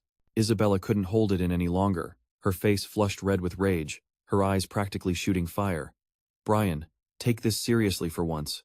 He just chuckled. You're asking who I'd choose to marry between you and Senior Alice, right? Isabella puffed out her cheeks, a little embarrassed. You can think of it however you want. Without a moment's hesitation, Brian pointed right at her and said casually, I choose you. Isabella was both surprised and a little pleased. Why? He crossed his arms, sighed dramatically and said, Do I even need a reason? Senior Alice is. Well, she's more mature than you, gentler than you, and her chest is bigger than yours. So, what other points does she have over you? She stood there, completely frozen, as if 3 sharp blades had just pierced right through her. More mature than me, a bigger chest than me, and gentler than me. Without another word, Isabella swung her hand and slapped Brian hard across the face. Sporting a bright red handprint on his cheek, he looked utterly baffled. What was that for? Did I say something wrong? Brian just sat back down to read his book, sighing in exasperation when a male voice suddenly called out, Brian, you're here. He looked up to see Toby waving at him. Brian, I heard you saved Senior Isabella and Alice from Laton. Ignoring his best friend's excitement, Brian couldn't be bothered to reply with any energy. I guess you could say that. Toby was so excited he was flailing his arms and legs around. What do you mean you guess? That was a high-level mage, Brian. How in the world did you do it? Brian thought for a moment with a serious face. Well, the truth is, thinking he was about to hear an epic story, Toby stared without even blinking, only to hear Brian say nonchalantly, I don't remember, which made him fall back in shock. Toby dropped to his knees, practically weeping. I'm begging you, Brian, try to remember how you beat Laton. He's a high-level mage. He could kill someone just by lifting a finger. There's no way you can't remember a single thing about a scene that cool, right? Seeing his friend like this, Brian gave in, rubbing his chin and pretending to think. All right, let me see. He began to spin a tale about his confrontation with the high-level mage. I remember when Laton used his fireball spell to attack us. At that moment, a thought suddenly hit me. It would be great if I could just suck away all his energy and magic. The scene in Brian's imagination was of him using his bare hands to absorb the energy from Laton's spell, so I used all my strength and my entire will to absorb it. After that, we were both lying on the ground. The result was that Laton's magic really did disappear, and then I passed out too. Toby's eyes shone like stars as he grabbed Brian's hand in admiration. Brian, you're incredible. What's the name of this magic-absorbing spell? Can I learn it? Please, teach me. Hearing this, Brian replied, the thing is, when I woke up, I couldn't cast that spell anymore, so I can't teach you. But I did give it a name. It's called the Grand Energy Absorption Technique. Wait, no, that's not it. Brian leaned in close to Toby and whispered, to cast it. I'll tell you the steps. You go home and practice on your own. Who knows, maybe one day you'll be able to use this mysterious magic. Toby now seemed a bit hesitant. Brian, I don't have your courage. Even if I learned the Grand Energy Absorption Technique, I'd still be terrified if I met a mage like Laton. Brian threw an arm around Toby's shoulder and pointed confidently at himself. Listen to me. No matter how strong the enemy is, as long as you have the determination in your heart to crush them, anything is possible. I believe in you, Toby. He seemed comforted by the words, smiling as he replied, Thanks, Brian. I'll definitely do my best to learn the Grand Energy Absorption Technique. Then Toby suddenly remembered something. Oh, right. Because of that whole incident with Laton during magic practice, the wall I told you about before has been sealed off by the school to ensure student safety. Hearing that, Brian froze for a moment as if a thought had struck him.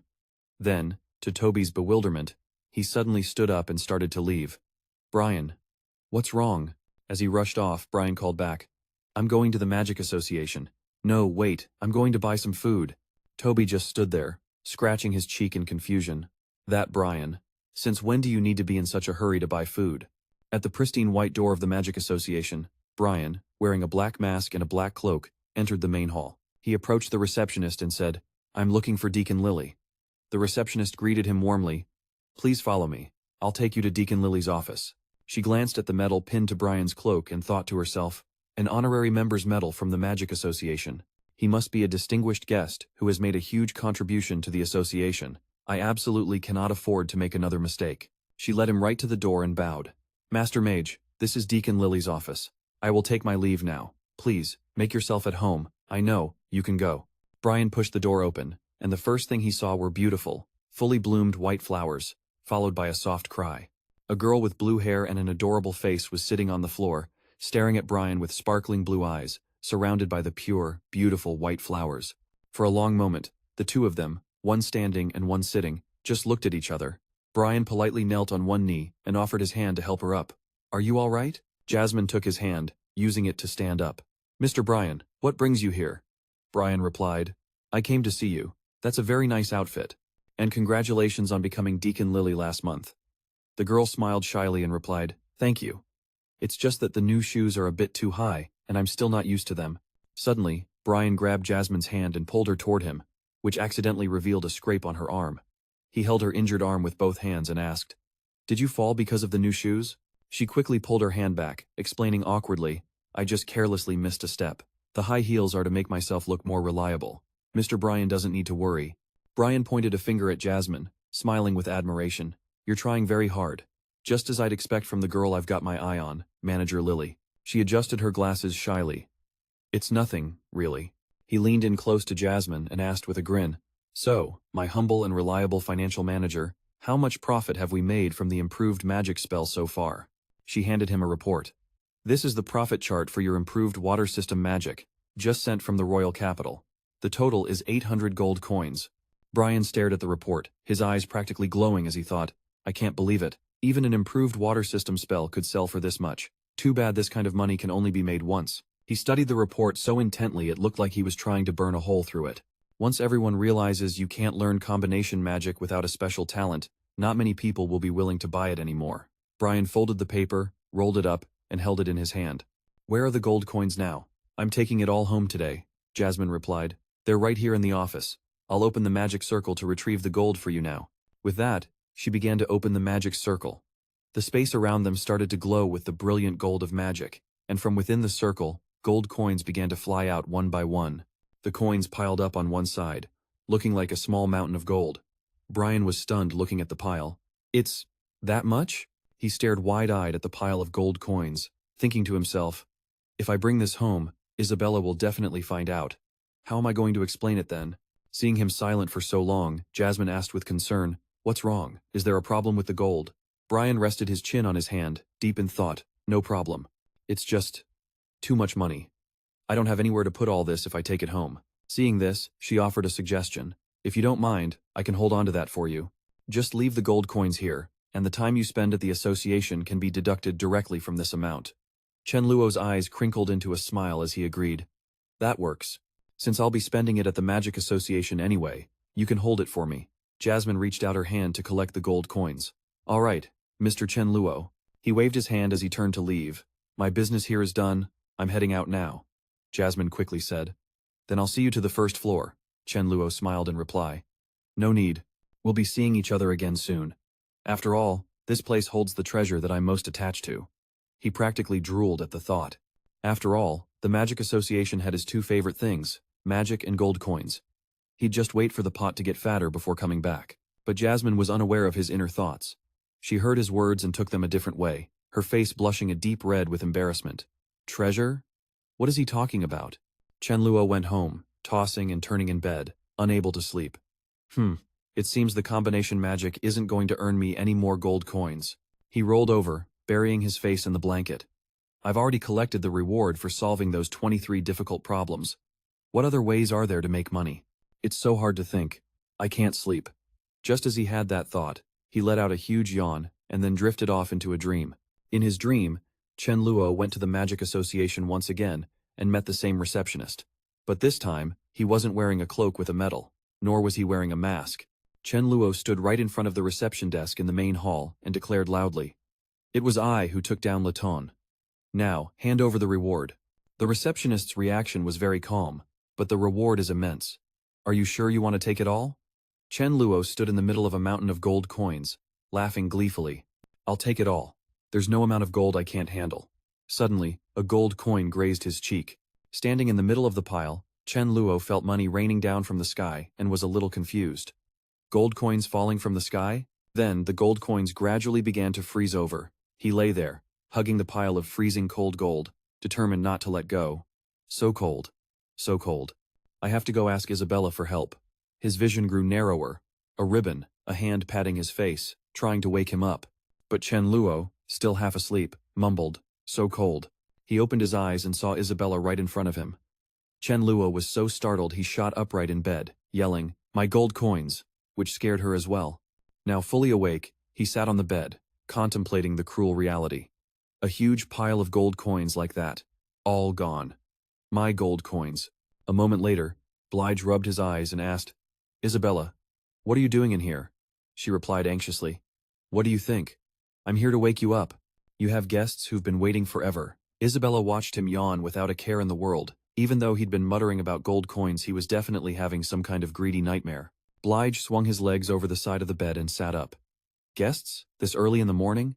It was only then that she noticed he slept without proper pajamas, wearing nothing but his underwear. Isabella's face turned beet red as she shrieked. You! She pointed a trembling finger at him and yelled, You! You! Why don't you have any clothes on? He squinted at her with one eye half open. Then get out so I can get dressed. Isabella stubbornly refused.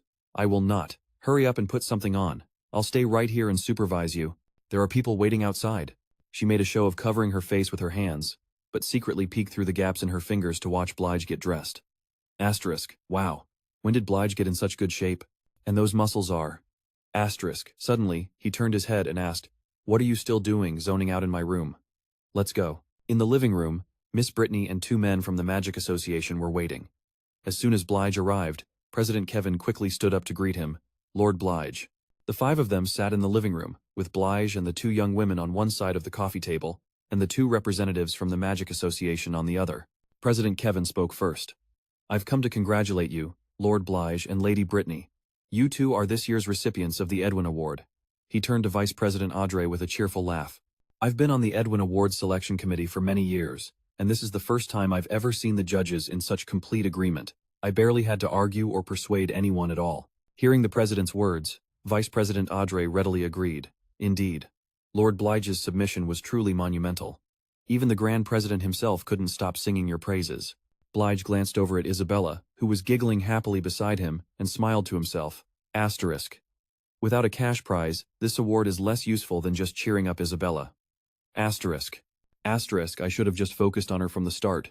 After all, when she's in a good mood, she might toss me some spare change to upgrade my meals. Asterisk President Kevin suddenly seemed to recall something. Oh, that's right.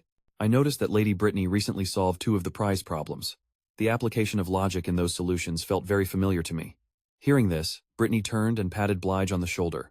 You have a sharp eye, President Kevin. To be honest, I was just building on the way Blige solved the Seven Bridges problem in the royal capital. An expression of pure understanding dawned on his face. No wonder. Lord Blige's talent for mathematics is truly terrifying. We were all aware of the process for solving the Seven Bridges problem in the royal capital, but none of us could apply that line of thinking to solve other problems the way you did. Brittany rubbed the tip of her ear, blushing shyly. Oh, it's nothing like that. I'm still just fumbling my way through it, really. I've just been buried in research lately. President Kevin's expression turned serious again. Could it be that you are the one who recently proposed the concept of topology? She admitted it frankly. That's right. But the core concepts of topology were actually first proposed by Blige. He's the true originator of this branch of mathematics. President Kevin replied, I have faith in Lord Blige's abilities and Lady Brittany's passion for mathematics. With the two of you collaborating, I'm certain that topology can become a fully systematized field of science. Blige picked up his glass and took a sip of water, thinking to himself, Asterisk. Topology is a major branch of modern mathematics. How could just the two of us possibly flesh it out completely? Asterisk. At that moment, Vice President Audrey cheerfully chimed in, saying something that made Blige choke on the water in his mouth. It would be wonderful if Lord Tranlac could also join the topology research. After all, he's Luo Shen, the one who solved all 23 of the great mathematical conundrums. President Kevin quickly grabbed his vice president's shoulder to stop him. Rest assured, we have already been blessed by the god of mathematics. Everything we see and have right now is the best possible arrangement. Isabella rushed to pat the choking Blige on the back. Are you okay? She then voiced her own thoughts. Even if this Luo Shen is a genius, nobody knows where he is, so Blige and Miss Brittany are still way more reliable. He put his glass down on the table and spoke up. President Kevin and Vice President Audrey, you've gone through a lot of trouble today. I'm sure you're both very busy, so we won't take up any more of your time. President Kevin hurriedly replied. No, we were the ones imposing on you. In that case, Audrey and I will take our leave. On the table was a glass of water and an incredibly appetizing dish. Isabella grabbed the glass and chugged the entire thing in one go, making a confused Brittany ask, Isabella, what's wrong with you? Fanning her mouth with her hand, Isabella gasped. Blige, what did you put in this dish? It's so spicy. So spicy. So spicy. So spicy. Blige nonchalantly picked up a piece, popped it in his mouth, and replied, I added a type of spicy botanical seasoning. Isabella, her face scrunched up from the heat, demanded, and what exactly is a spicy botanical seasoning? Blige simply pointed to a potted plant on the table. That right there. I think it tastes great. She stared in disbelief. Huh? Are you kidding me? Isn't that just a decorative 5-color wildflower? How did you even know it was spicy?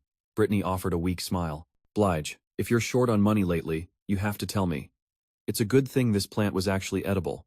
Remember to be more careful next time. You're always so reckless. I'm just glad nothing bad happened this time. Blige picked up a piece for her and said with a smile, It's not what you think, Miss Brittany. I already knew it was safe. Go on, eat up. It's perfectly fine. Seeing this, Isabella grew jealous, pointing at her own bowl and demanding, I want some too. Hurry up and give me another piece. Put it right here. He just pointed at the glass of water on the table. You should probably stick to drinking more water. If you can't handle spicy food, don't force it. You're supposed to drink hot water when you're not feeling well, you know. She flew into a rage. Look, I'm the one who paid for this. That means you do what I say. Seeing they were about to start fighting again, Brittany poured her a glass of water with a gentle smile, coaxing her. Blige is right. Look at how much the spice is affecting you. Isabella felt incredibly wronged. Asterisk, what the heck? Even the teacher is on his side now? Asterisk. She bit her chopstick and mumbled bashfully. But Miss Brittany, I think the spiciness makes it taste better. It's actually really good. Brittany shot Blige a wink. After all, Isabella bought this rabbit specifically to celebrate us winning the Edwin Award. Just let her have some. Being placated, Isabella immediately brightened up. He took a sip of water and said, I never said she couldn't eat it. Isabella pushed her glass towards the teacher, beaming as she said, Miss Brittany, I want some ice in my drink, too. Blige immediately shot that down. Absolutely not. Don't you dare give her any ice. Isabella furrowed her brow defiantly. She could totally handle it. He just looked away, too tired to argue. Don't you know how to take care of your own health? As a few ice cubes were dropped into her glass, She happily sipped the iced water, while Chen Luo could only watch helplessly, saying nothing more. After the meal, Isabella was curled up on the bed, shivering uncontrollably under a pile of blankets. Why did her stomach suddenly hurt so much? Chen Luo approached with a mug of warm brown sugar water, placing it on the nightstand right beside her. Isabella winced in pain, her brow knitting together. What is this stuff? It looks disgusting. Chen Luo explained. It's brown sugar water I made. Drink it, and the pain will go away. She picked up the mug with extreme reluctance. Brown sugar water. It was the color of blood. So gross. He started nagging. Is now really the time to be picky about the color? If you're not going to drink it, I'll just take it back. Isabella quickly clutched the mug. Wait, I never said I wouldn't drink it. Why are you so petty? She raised the mug to her lips and took a tentative sip. Way too sweet. But in the end, Isabella drank every last drop of the brown sugar water Chen Luo had brought her. She held her stomach in amazement. It actually worked. The pain really wasn't as bad as before. After delivering the drink, Chen Luo didn't stay long. There's no one else. What I mean is, you need to look after your health. You haven't been yourself these past few days. Anyway, I have things to do, so I've got to go. Seeing him pick up the empty mug to leave, Isabella quickly called out, Wait! Don't go, I have to ask you something. Chen Luo looked back at her, but she suddenly seemed hesitant. It was true, she hadn't been herself for the past few days. But how did Blay know? No, wait, why did I even stop him? How could I ask him something this embarrassing? Isabella's face turned red as she stammered. I wanted to ask what element you're going to study when you become a novice mage. The moment the words left her mouth, she regretted it, burying her face in her hands. Oh no, I think Blay already told me this before, didn't he? He replied. Oh, that? I'm planning to study the water element. She was stunned. But didn't you say before that you wanted to become a fire-type mage? Chen Luo said calmly. I changed my mind. While fire magic has powerful attacks, its defense is weak. On the other hand, water magic is pretty good at both offense and defense in the later stages. In terms of balance, the water element just suits me better. He mused. Water magic isn't highly regarded, so I could use a water mage's robe for its natural stealth effect, pretend to be chanting for a water ball spell, then launch a blue water orb. A surprise attack is probably the ultimate strategy. Isabella clenched her fists tightly. Then I'll study the fire element. Chen Luo was puzzled. Didn't you want to learn levitation magic and major in the wind element? Why the sudden change of heart? She declared heroically, because the fire element has stronger combat power in the early stages than water magic. That way, I can protect you until you become a high-level mage. He let out a bright laugh. Protect me? Your primary magic major affects your entire life. You shouldn't be so reckless. Before Chen Luo could finish, she cut him off. I've already made up my mind. He stared at her, his gaze intense. Isabella met his eyes, her own unwavering and resolute. Then, she lowered her gaze. Blay, don't you believe in me? Chen Luo stepped closer and gently patted her head to comfort her. You should focus on protecting yourself first. On a bright, sunny day, Brittany smiled as she pushed a few math problems forward. Blay, can you take a look at these math problems for me? I've been stuck on them for days and haven't made any progress. Chen Luo took the papers. Sure, let me give it a try. Isabella, who had been standing quietly to the side, turned to leave first. Well, I'm heading back to my room to practice magic. Brittany looked puzzled. Why isn't she so clingy all of a sudden? She voiced her thoughts. If this were before, she definitely would have stayed to work on the problems with us. Not gone off to practice magic alone. He chuckled. It's because she's starting to get serious. Right now, she's pouring almost all her energy into practicing magic. Isabella peeked from behind the door, watching the two of them in the room, her resolve hardening. I have to get stronger, and fast. That's the only way I can stand by Blay's side. I'm still too weak right now. In the training room, Isabella was practicing her magic diligently. Just then, Alice suddenly pushed the door open and asked, Is Blay here? Isabella, slightly distracted, glanced towards the door. Alice raised an eyebrow. Why are you the only one here? Where's Blay? Isabella looked down and replied, Blay is in Miss Brittany's office. They're discussing how to solve some math problems. If you want to join them, go ahead. Alice covered her mouth. Oh, if that's the case, I won't disturb them. I had some good news to share with Blay, but I guess I'll just have to tell you instead. Alice was a little miffed internally. What's with Isabella lately? I'm deliberately bringing up Blay, so why isn't she getting angry? She started to provoke her again, flashing a certificate. Look, I've become the first student at St. Donis Academy to be promoted to novice mage. What about you? When will you ever get your certificate? Isabella reached out and took the certificate. Perfect timing. Let me test the power of my fireball spell on it. Alice snatched the paper back, snapping. Isabella, you're unbelievable. Practicing fireball every single day. Have you burned away all your feelings too? After Alice left, Isabella looked out the window sadly. Novice mage. On a winter day, snow fell, blanketing the world around the house in white. Isabella, wearing a red sweater, stood leaning against the window, looking outside. The first day of winter break, and it was already snowing. She clenched her fist, her eyes filled with determination. Even with all this snow, I have to go.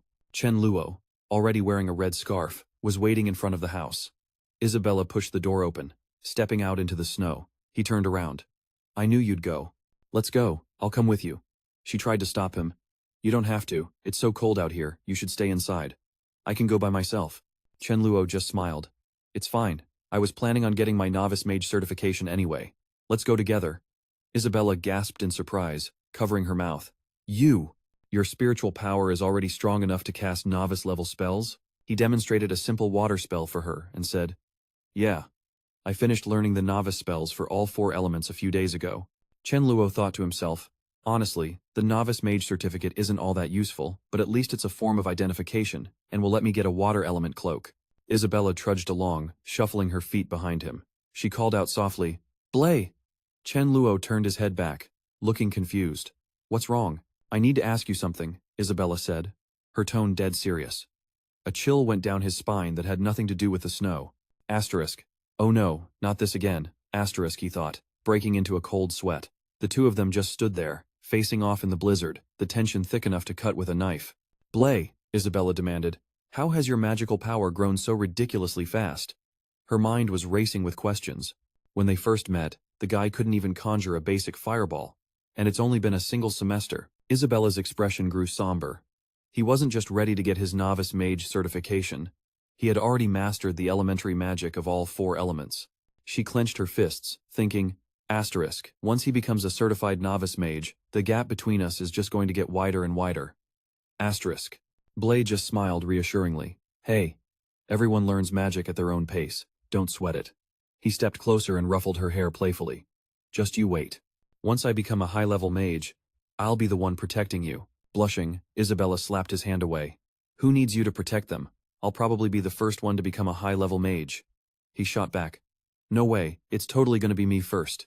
We'll just have to wait and see who's right. So, the two of them headed to the Magic Association. As Isabella started up the stairs, she said, Fire Mage certifications are on the 2nd floor. I'm heading up. I'll come find you after I'm done. Blay gave her a thumbs up.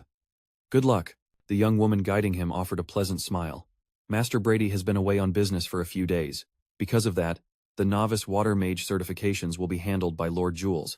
Just a heads up, Lord Jules's standards are notoriously high, so you might want to brace yourself. Blay just laughed and scratched his head. Got it, thanks for the warning. The guide knocked on the door. Lord Jules, there's a gentleman here for his novice mage certification. A voice boomed from inside. Send him in. Inside the water magic certification room, he saw a man sitting behind a large desk. Without even looking up from his book, Jules said, All right, let's see it. Cast a novice-level water spell, as fast as you can. He had barely turned the page when he heard Blay say, All done. Jules froze. Asterisk, that fast? Asterisk, he looked up, and his jaw dropped. Blay had used his magic to sculpt a perfect, floating superhero head out of water. So, is this good enough? Jules was completely floored. The kid could precisely control the water's form, which was no simple feat, but times that times particular shape. He clapped slowly. Not bad. Your casting speed is impressive, and your mana control is solid. It's clear you've put in serious effort to train your mana control during your apprenticeship, Jules noted. Blay just beamed. Thank you, sir. But then Jules stroked his chin. You know, you look familiar. Have we met before? A jolt of panic shot through Blay, and he immediately shook his head. No way. This is my first time ever setting foot in the Magic Association for a certification. The man shot up from his chair. What? Your time's first, time's time? Blay panicked internally. Asterisk, oh crap. He must have met my Tran-Lac persona. Asterisk, Jules's face hardened. So, you're telling me on your very first visit, you're testing to be a novice mage? That means you aren't even a registered apprentice? Why are you attempting to skip the required certification levels? Asterisk, this is bad. Asterisk, Blay lamented to himself. Asterisk, I used the name Tran-Lac for my fire magic apprentice test, so the name Blay has no record. How am I supposed to explain this? Asterisk. He started waving his hands frantically. Well, I'm usually so busy with my training that I completely forgot to register as an apprentice. Jules's brow furrowed in suspicion. But in the Kingdom of Nolan, every single child is required to undergo the magic aptitude test for apprentice certification at 8 years old. He leaned forward. I've personally overseen those tests for countless children. The fact that you're still not a registered apprentice clearly means you showed zero magical talent as a child. He pictured all the other children who struggled for years, and then the image of the boy before him popped into his head. Asterisk. No natural talent means the only path is grueling, slow-paced training. Asterisk. If that were the case, how could this kid possibly be strong enough for a novice certification before he's even 20 years old? For someone born without talent, that's something no amount of hard work can achieve. Jules's eyes narrowed with certainty. I figured it out. You've either been taking forbidden magic enhancers or studying from a forbidden grimoire. Blay jumped back, completely blindsided by the accusation. What the heck? Where did that even come from? Before he could finish his sentence, Jules was already casting a spell. Save your excuses for the tribunal. Now, let's shut that mouth full of lies. Blay yelled in protest. Hey, I wasn't finished talking. Blay sighed. Asterisk, looks like I'll have to calm him down by force before he'll listen to a word I say. Asterisk. In an instant, Blay summoned a massive water dragon to intercept the attack. Jules's eyes widened. That's the water dragon spell. Jules was in shock. The water dragon, a spell that even intermediate mages struggle to master, and this kid summoned it effortlessly. Asterisk, he's definitely not normal. Asterisk, Jules resolved to use a different tactic. Asterisk, looks like I'll have to use an advanced spell, the Aqua Prison, to handle this. Asterisk, a sphere of water began to coalesce under his command. The water dragon's head surged forward, crashing into the spell. The two water magics exploded, sending a massive wave splashing everywhere. Jules was left completely soaked from head to toe. Blay spoke calmly. Looks like you've finally cooled off. Now, will you listen? The reason I never got my apprentice certification is because I was going down the wrong path. He began his story calmly. When I was a kid, I was dead set on becoming a fire mage. But I had zero affinity for the fire element, so no matter how hard I tried, I never made any progress. Blay swirled a stream of water in his palm. Then, completely by accident, I discovered I had a massive talent for water magic, so I started my training all over again from scratch. And that's why I missed the apprentice certification, he concluded, looking at the water in his hand. Besides, I'm not as amazing as you think. I still haven't fully mastered the water dragon spell. At best, I can only hold the form for a few seconds before it falls apart. Jules's face was a thundercloud. Do you really think I'd fall for a story like that? Blay leaned back with a confident smirk. Oh, did I forget to mention? I'm a student at the prestigious St. Donas Academy. My instructor is the one and only Miss Brittany. I'm sure the Magic Association can pull up my student records. Why don't you go take a look for yourself? Want me to come with? Jules stormed towards the door in a huff. I was going to check your records anyway. It's your fault for suddenly busting out a water dragon and making me forget. I'm contacting St. Donas Academy right now. You stay right here, and don't move a muscle.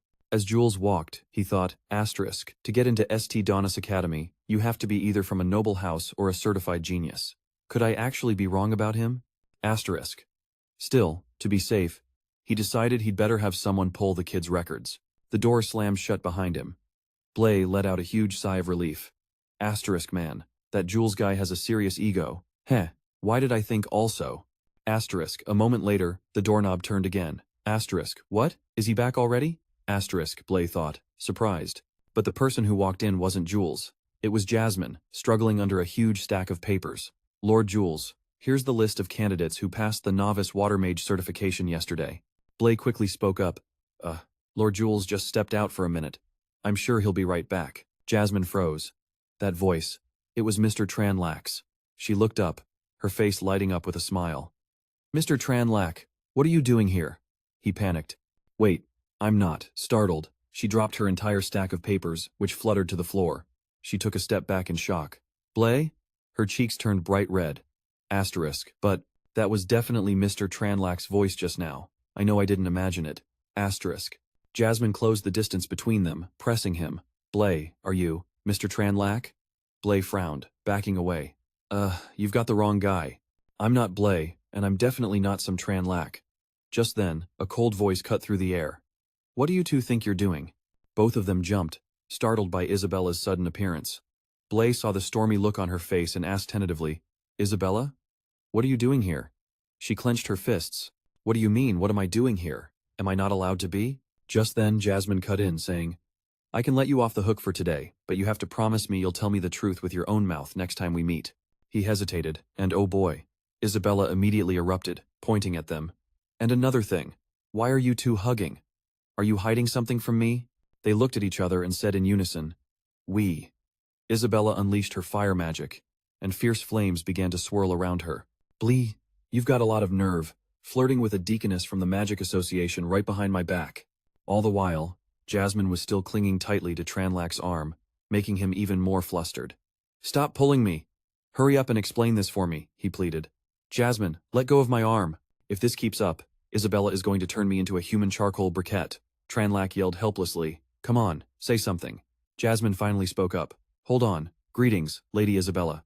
Sir Blee was not flirting with me. I was merely following orders to supervise him. I sincerely apologize for the misunderstanding. Hearing that, Isabella's anger vanished in an instant. The girl bent down to help Jasmine pick up the papers that had fallen on the floor. But why does Blee need supervision? Jasmine knelt to gather her documents and replied, I'm only following orders. I'm not privy to the other details. You should probably ask Sir Blee about it. Then, clutching the stack of papers, she excused herself. I still have to deliver these documents, so I'll be on my way. Tranlak was left completely speechless. Isabella called after her. I think I know you. Have we met at the academy before? Hey, don't just walk away. Wait. She turned back to him and demanded, What in the world is going on? Weren't you just applying for your novice-level mage certification? Why is someone supervising you? And that deaconess. I feel like she's really familiar. Tranlak gave a strained laugh. It's a long story. It all started like this. Just let me explain it slowly. After hearing the whole story from beginning to end, Isabella burst into uncontrollable laughter, using forbidden potions and practicing forbidden arts. Who even thinks of stuff like that? That's absolutely hilarious. He threw his hands up in a helpless gesture.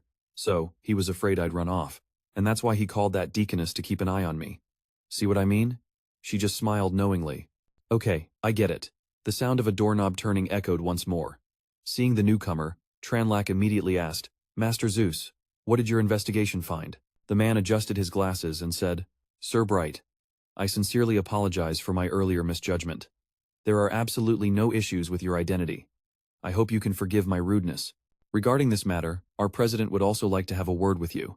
He then gestured towards a white-haired man, introducing him, Sir Bright, this is our president, Lord Angus. The man spoke up. Greetings, everyone. Angus extended his hand. A pleasure to meet you. Sir Bright, you truly are gifted. You even managed to startle Zeus into disbelief.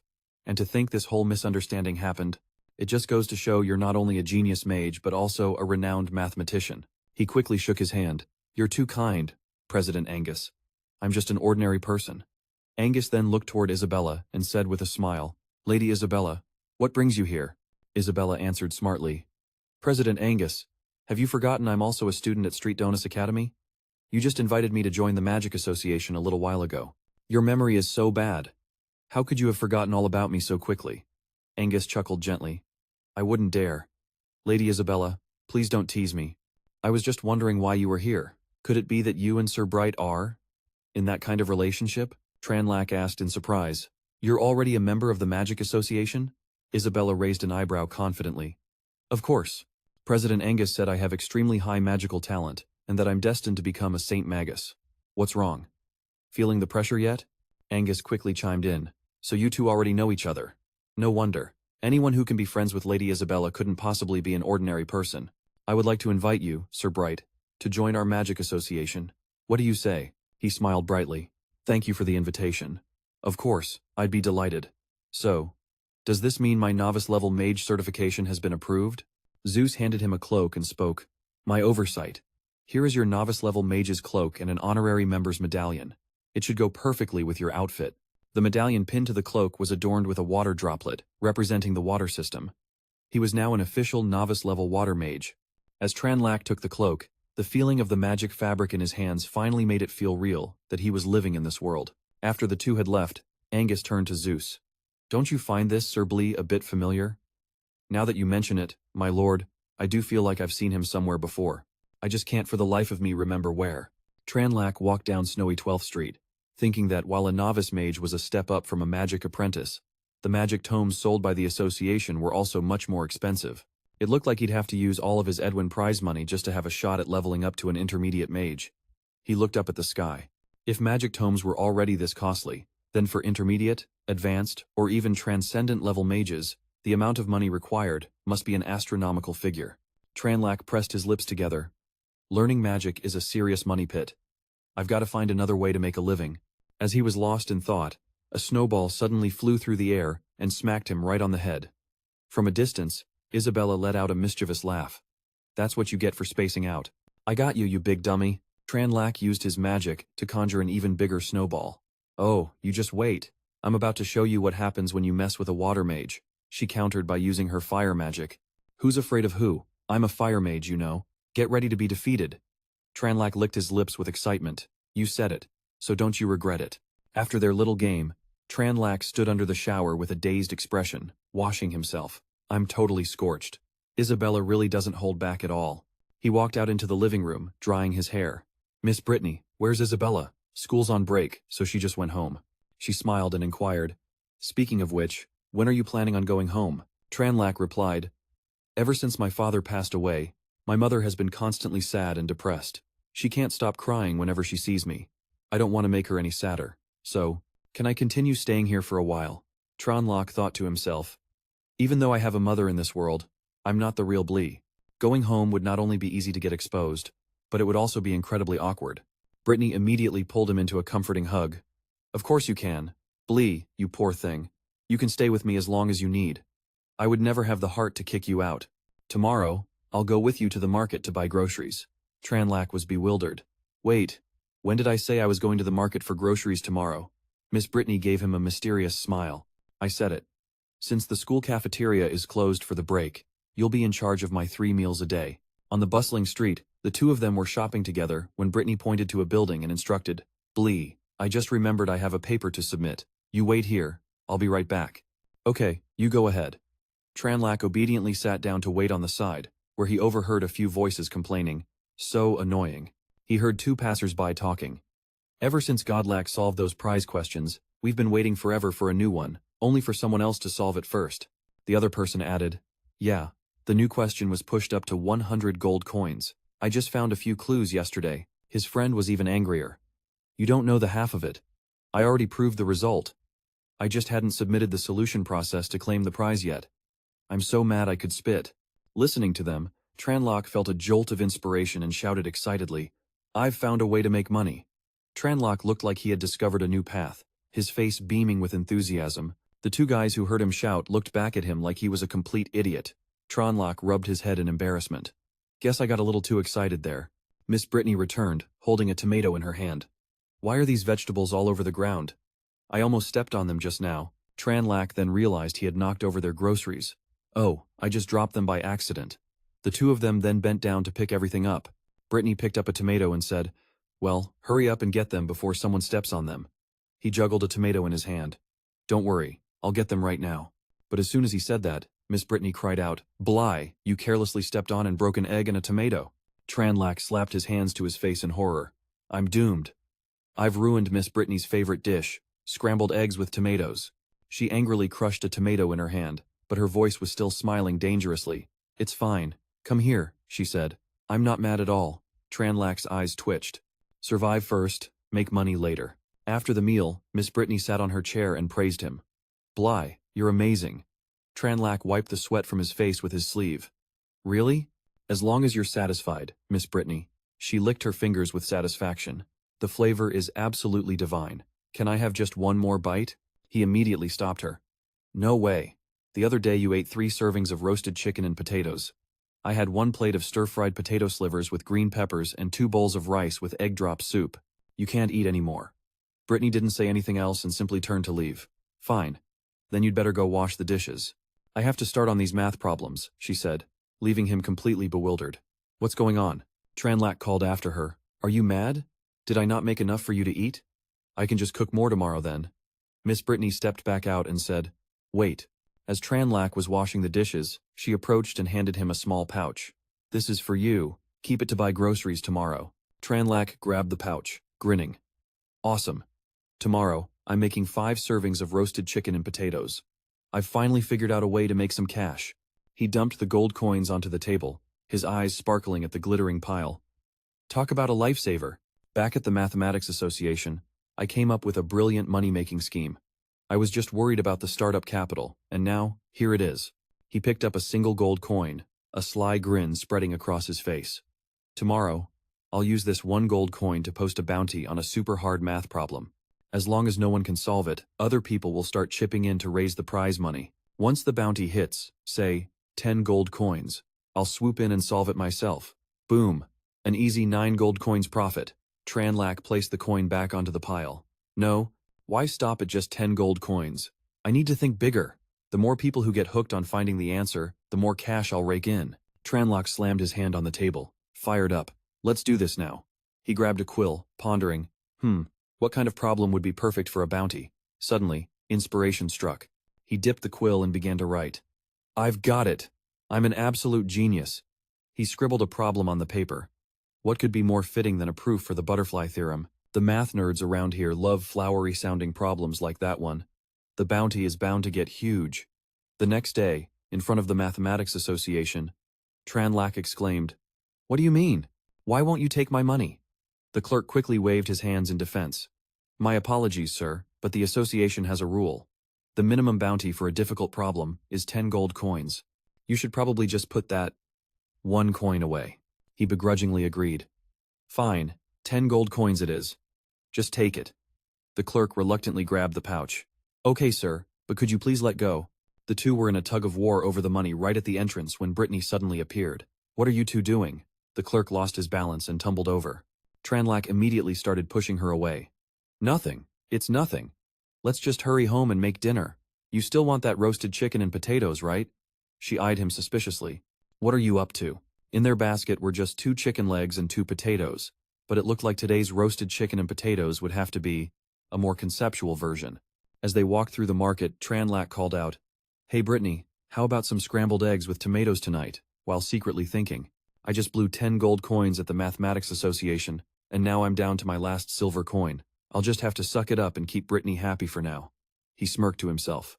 Then, when she's not looking, I'll sneak back to the association, solve my own problem, and collect the prize money. Then we can finally buy some real chicken. Brian looked around. She was just here picking vegetables with me. Where'd she go? Brittany? He made a show of looking for her for a second before making a run for it.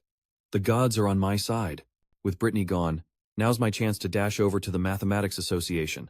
Just then, a voice called out from behind him. Brian. Of course, it was Brittany. She said cheerfully, I just popped over to the Mathematics Association for a second and happened to see a new problem on the bounty board. So, I went ahead and solved it. She held out a pouch of coins. Here, take these 10 gold coins. You can use them to buy groceries. Isn't this great? Brian was aghast. You what? He broke out in a cold sweat, completely stunned. You solved it? Brittany, holding the money, looked at him, confused. I did. But you don't seem very happy about it. His face fell as he muttered under his breath. My money. Tears streamed down Brian's face as he pointed at his own cheeks. No way, these are tears of joy, he choked out, while internally, he was weeping for real. You can guard against thieves day and night, but you can never guard against the one living under your own roof. She linked her arm in his, laughing. Well, that's great, let's go. Chicken, here we come. It's been so long since I've had chicken and potatoes. Brian stared at the pouch in her hand and replied, Okay, thinking to himself, looks like I'll have to keep an eye on Brittany if I ever want this plan to work. Brian pulled back the curtains, letting the sunlight stream in. A new idea sparked in his mind. I'll head out before 2 o'clock today. He clutched a large pouch of money, peeking out the door before opening it. By the time I get back, Brittany will probably just be waking up. This time, she'll have no excuse to tag along. He quietly unlatched the door, a smirk on his face. Excellent. The plan is already halfway to success. He set off, book in one hand, money in the other. The proof I'm posting this time is way harder than the butterfly theorem. It has layers upon layers of proofs, plus it draws from a wide range of obscure knowledge. There's no way Brittany can solve this one. The pouch clinked, revealing a glimmer of gold. Here's 50 gold coins, Brian announced. Take it. He winced, as if in great pain. This is every last coin I have, scraped from the bottom of every pocket. It's time to go big or go home. The association employee looked down at him smugly. Are you sure about this? You really want to post a 50 gold coin bounty on this problem? Brian shoved the pouch into the man's hands. Of course I'm sure. Now hurry up, I've got to get to the market. Brian walked away, happily humming a tune. Oh, what a beautiful morning. Oh, what a beautiful day. The clerk looked at the coins suspiciously. Weird, these better not be fakes. 3 days later, under an unusually gloomy sky, Brian held his papers, a triumphant smile on his face. My hard work is finally paying off. The bounty for my problem has shot up to 200 gold coins. Today's the day I reel in the big one. Brian tiptoed stealthily towards the door. But behind him, Brittany saw his silhouette against the glass. Brian? She opened her door, wearing a short nightgown under a blue robe that showed off her long legs. Rubbing her eyes sleepily, she asked, "Where are you off to this early?"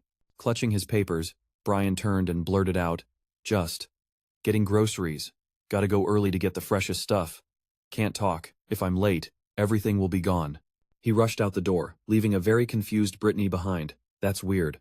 Why was he being so sneaky about buying groceries? And he didn't even take a basket. Brian practically flew down the street, papers in hand, hollering with glee. 200 gold coins. Here I come. But when he got to the bounty board, his problem was gone, replaced by a completed proof. Brian's face fell. "Hey," he yelled furiously. "Where's my problem?" The same clerk from before walked out, waving cheerfully. "Congratulations, Brian. Just yesterday afternoon, the problem you posted was officially solved. You can come in and review the proof later." Brian's expression turned grim. "Who solved it?" he asked. The clerk replied, "It was Lord Elabor." Rain began to fall, soaking him to the bone. He hadn't even noticed. To think, the irrational number problem he'd created was so difficult it had forced a member of the legendary X family to step in. And now, because of Elabor, he'd lost everything. All his savings, gone in an instant. Brian just stood there in the downpour, his head bowed in thought. Divine Seal University doesn't have a modern mathematics program, which means Elabor solved that incredibly complex proof using only ancient knowledge. The man had to be a true genius. From a distance, the clerk saw him and took pity. "Brian," he called out. "It's pouring out here. Where are you going? Come back inside and get out of the rain." Brian just shoved his hands into his coat pockets, completely lost in his own despair. "Okay, I admit it. I was trying to game the system," he thought miserably. "But who would have guessed I'd actually lose the bet? All my savings are gone. I don't even have money for food now. How am I ever going to face Brittany?" Suddenly, a voice called out, "Brian?" Alice walked up, holding an umbrella over his head. "Did you forget your umbrella?" she asked kindly.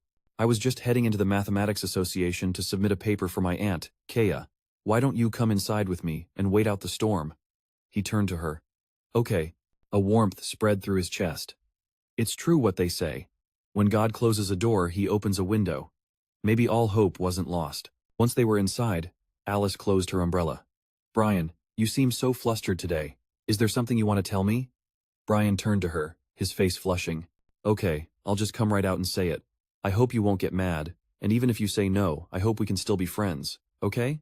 Her own face turned bright red. "Go on, I won't be mad," she said, while internally screaming. This whole setup, could it be?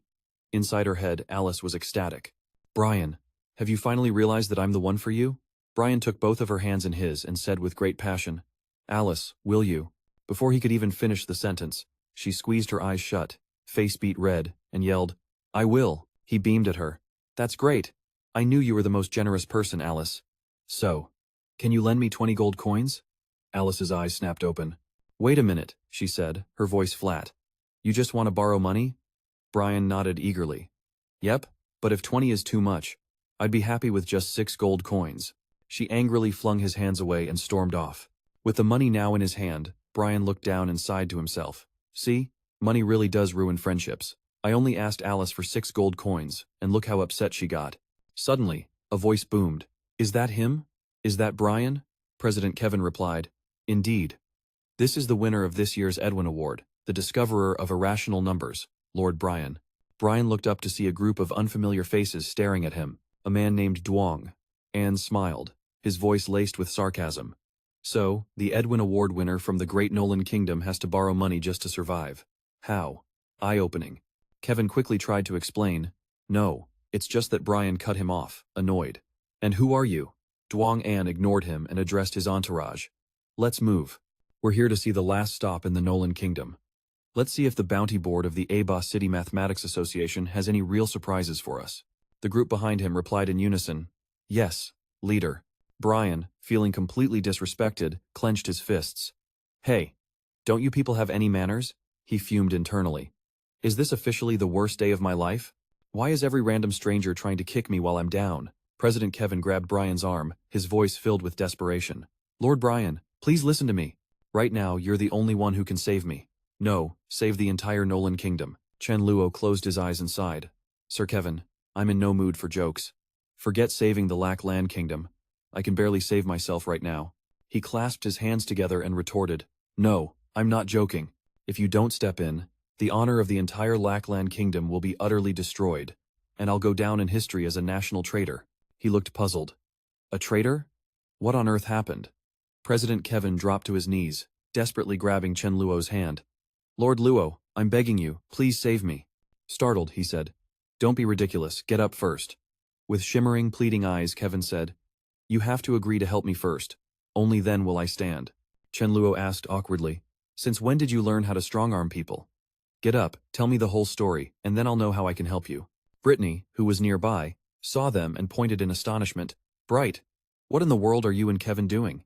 Caught in the act, both of them froze and broke into a cold sweat. President Kevin scrambled to his feet, gesturing awkwardly towards him and explaining, Oh, Lady Brittany, it's you. You see, I nearly lost my footing just now. Luckily, Mr. Bright was passing by and caught me. Otherwise, I can't even imagine how nasty that fall would have been. Chen Luo scratched his head and awkwardly played along. Yes, that's exactly what happened. I was just heading out to grab a bite to eat, but then it started pouring, so I ran into the Mathematics Association to wait out the rain. That's when I saw President Kevin slip, so I just instinctively helped him out. Brittany seemed to buy it. Is that so? Well, never mind. As it happens, I'm here for an important conference at the Mathematics Association. Bright, you should come with me. They walked into the room together, where someone's voice rang out. How could this have happened? Brittany placed a hand on her chin, bowing her head in thought. While the visiting scholar Guy A was highly skilled, they had never managed to solve every single bounty problem in the entire Lac Land kingdom before. Around the large circular table, someone remarked, That's because the 23 deepest, most difficult problems, accumulated over many years by our Lac Land kingdom, were already solved by Lord Luo. President Kevin added that although various places were now posting new bounty problems, their difficulty was nothing compared to those original 23. That's how Scholar Guy A had managed to sweep through every single bounty problem in their country so easily. The members began to murmur, What do we do? Our Apo City mathematics branch is their final stop. If we can't produce a bounty problem, that can stump them. Then wouldn't the entire mathematics community of the Lac Land kingdom lose all face? This isn't just a contest of mathematicians, it's a clash between empires. After all, the OSS and Fa empires are not on good terms, and our Lac Land is a vassal state of the OSS empire. If we lose to Guy A, who is backed by the Fa empire, the consequences would be unthinkable. President Kevin asked the group, but his eyes were fixed on Chen Luo. Is there truly nothing any of you can do? At that moment, he was glaring daggers at Mark in the white vest across from him, thinking furiously, He's here. My 50 gold coins are definitely on him. Oh, you better believe it. Brittany suddenly turned to him and asked, Bright, do you have any ideas? She then gave a weak laugh. Forget it. Pretend I never asked. Chen Luo suddenly inquired, Lady Brittany, what were you about to say? As Brittany walked away, she replied coolly, Nothing. I was just saying we should hurry home and cook. I'm starving. The others also began to stand up, whispering amongst themselves, What's the use? Let's just adjourn, let's go. Only President Kevin remained, pushing himself up with his hands on the table. He slammed his hand down, eyes shut as he lamented to no one in particular.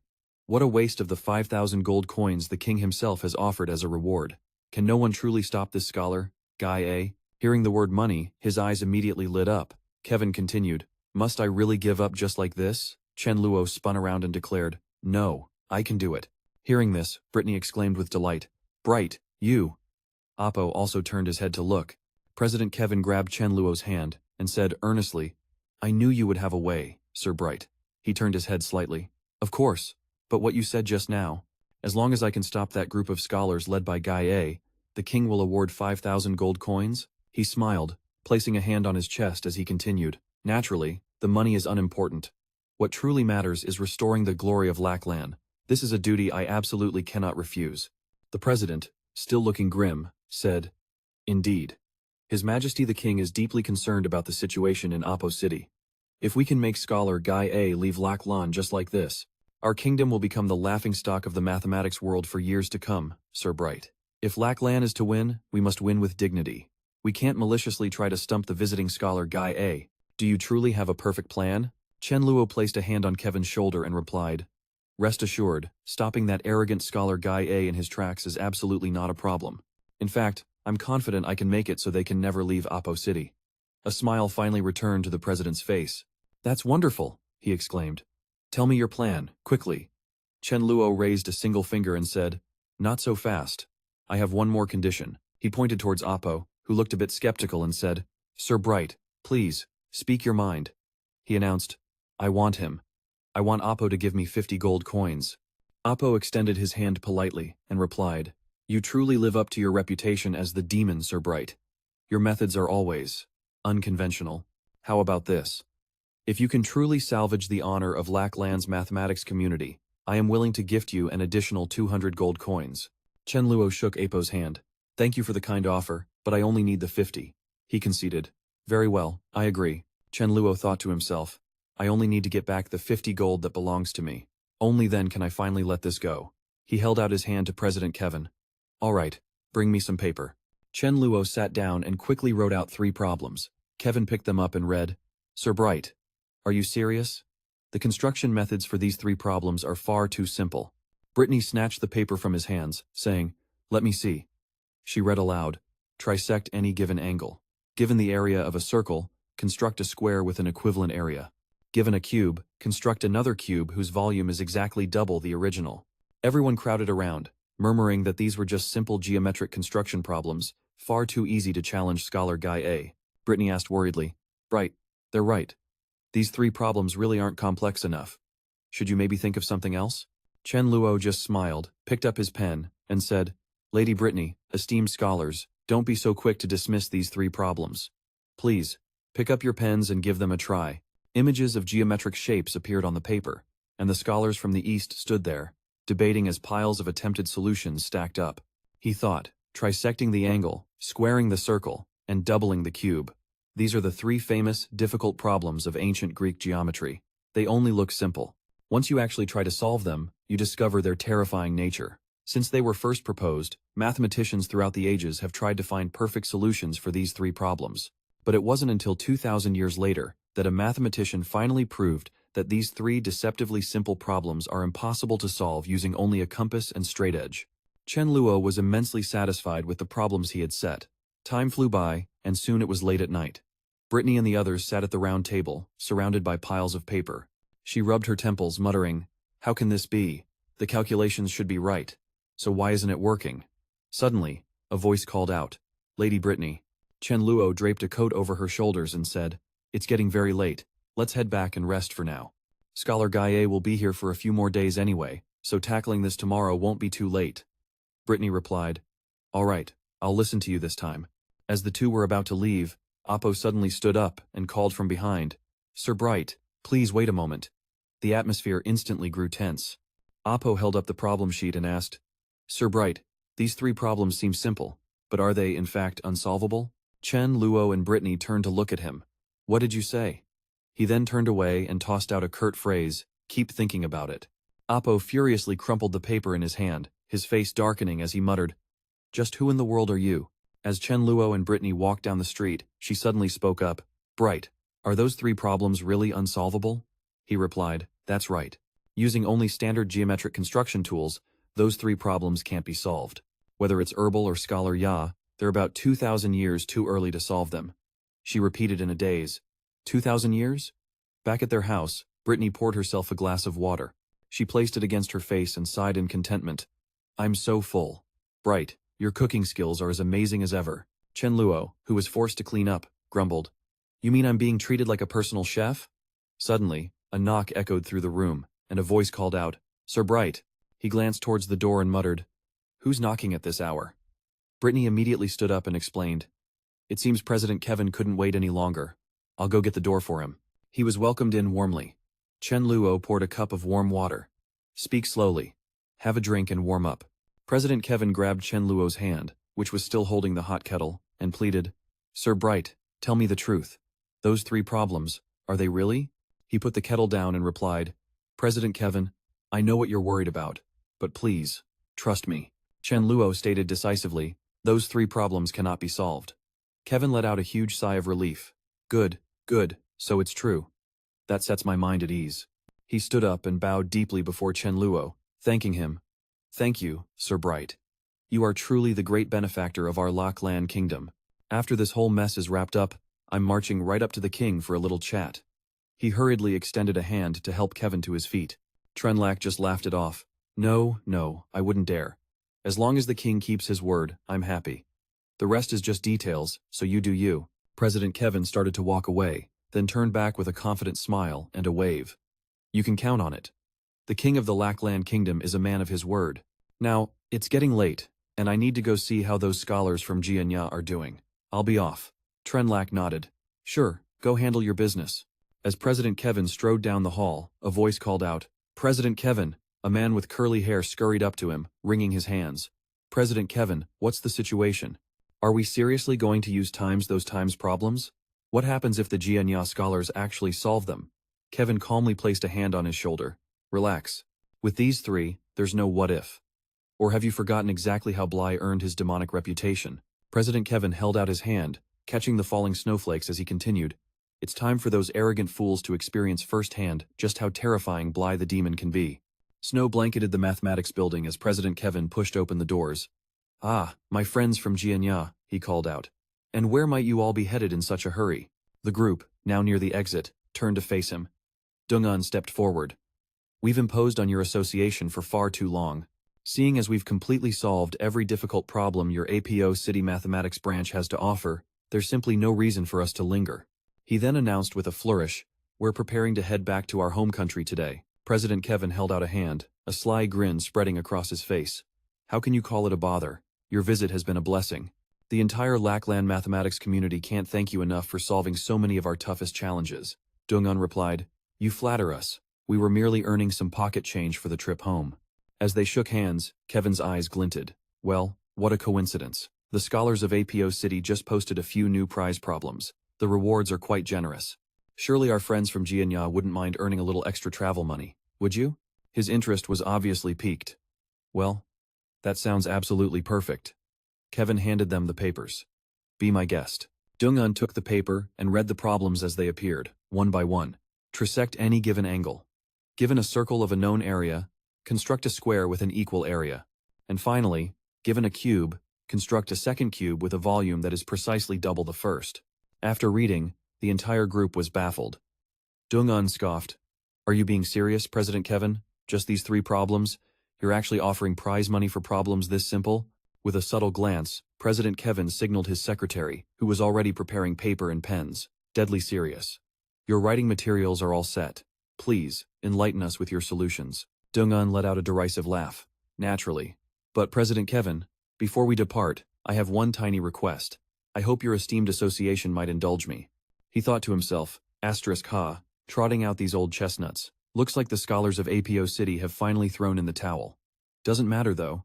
Besides that one guy, there's nothing of value here anyway. *aloud, Kevin said. Very well. And what is this request, Sir Dungan? He pictured a mysterious figure seated on a throne, while he was on his knees, scrambling to pick up scattered papers. A voice echoed in his mind. Trenlack, an unassailable god of mathematics, would never stoop to using the established theorems of the mathematical world. Instead, he forges a new theorem, proves it, and only then uses it to crush the problem at hand. It was a display of genius never before witnessed. For a single prize problem, Trenlack had proposed and proven three entirely new theorems. Dungan's expression grew grim as he stated plainly. And those three theorems are universally applicable, under any conditions. A voice broke through his thoughts. Sir Dungan? Kevin waved a hand in front of his face. Sir Dungan? Snapping back to reality, he explained. Ah, yes. My request is simple. I wish to meet the great Master Trenlack. I was hoping you, President Kevin, could arrange an introduction. Kevin gave a small, apologetic smile. On that front, I'm afraid I'll have to disappoint you. His tone was laced with subtle sarcasm. Please, don't get the wrong idea. It's not that I'm unwilling to introduce you. It's just that this Master Trenlack is an enigma. He never shows his true face to anyone. Therefore, even we only know that he's a citizen of Lackland. As for his real identity or his whereabouts, no one has a clue. Dungan looked visibly disappointed. What a terrible shame. Dung-un strode over to his team, who were bent over the problems. Well, have you solved them yet? One of them replied. President, just a moment. We've got an idea.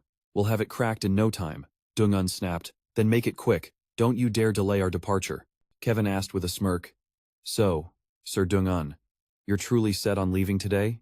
He tossed his hotel key onto the table. We're leaving the second these 3 math problems are solved.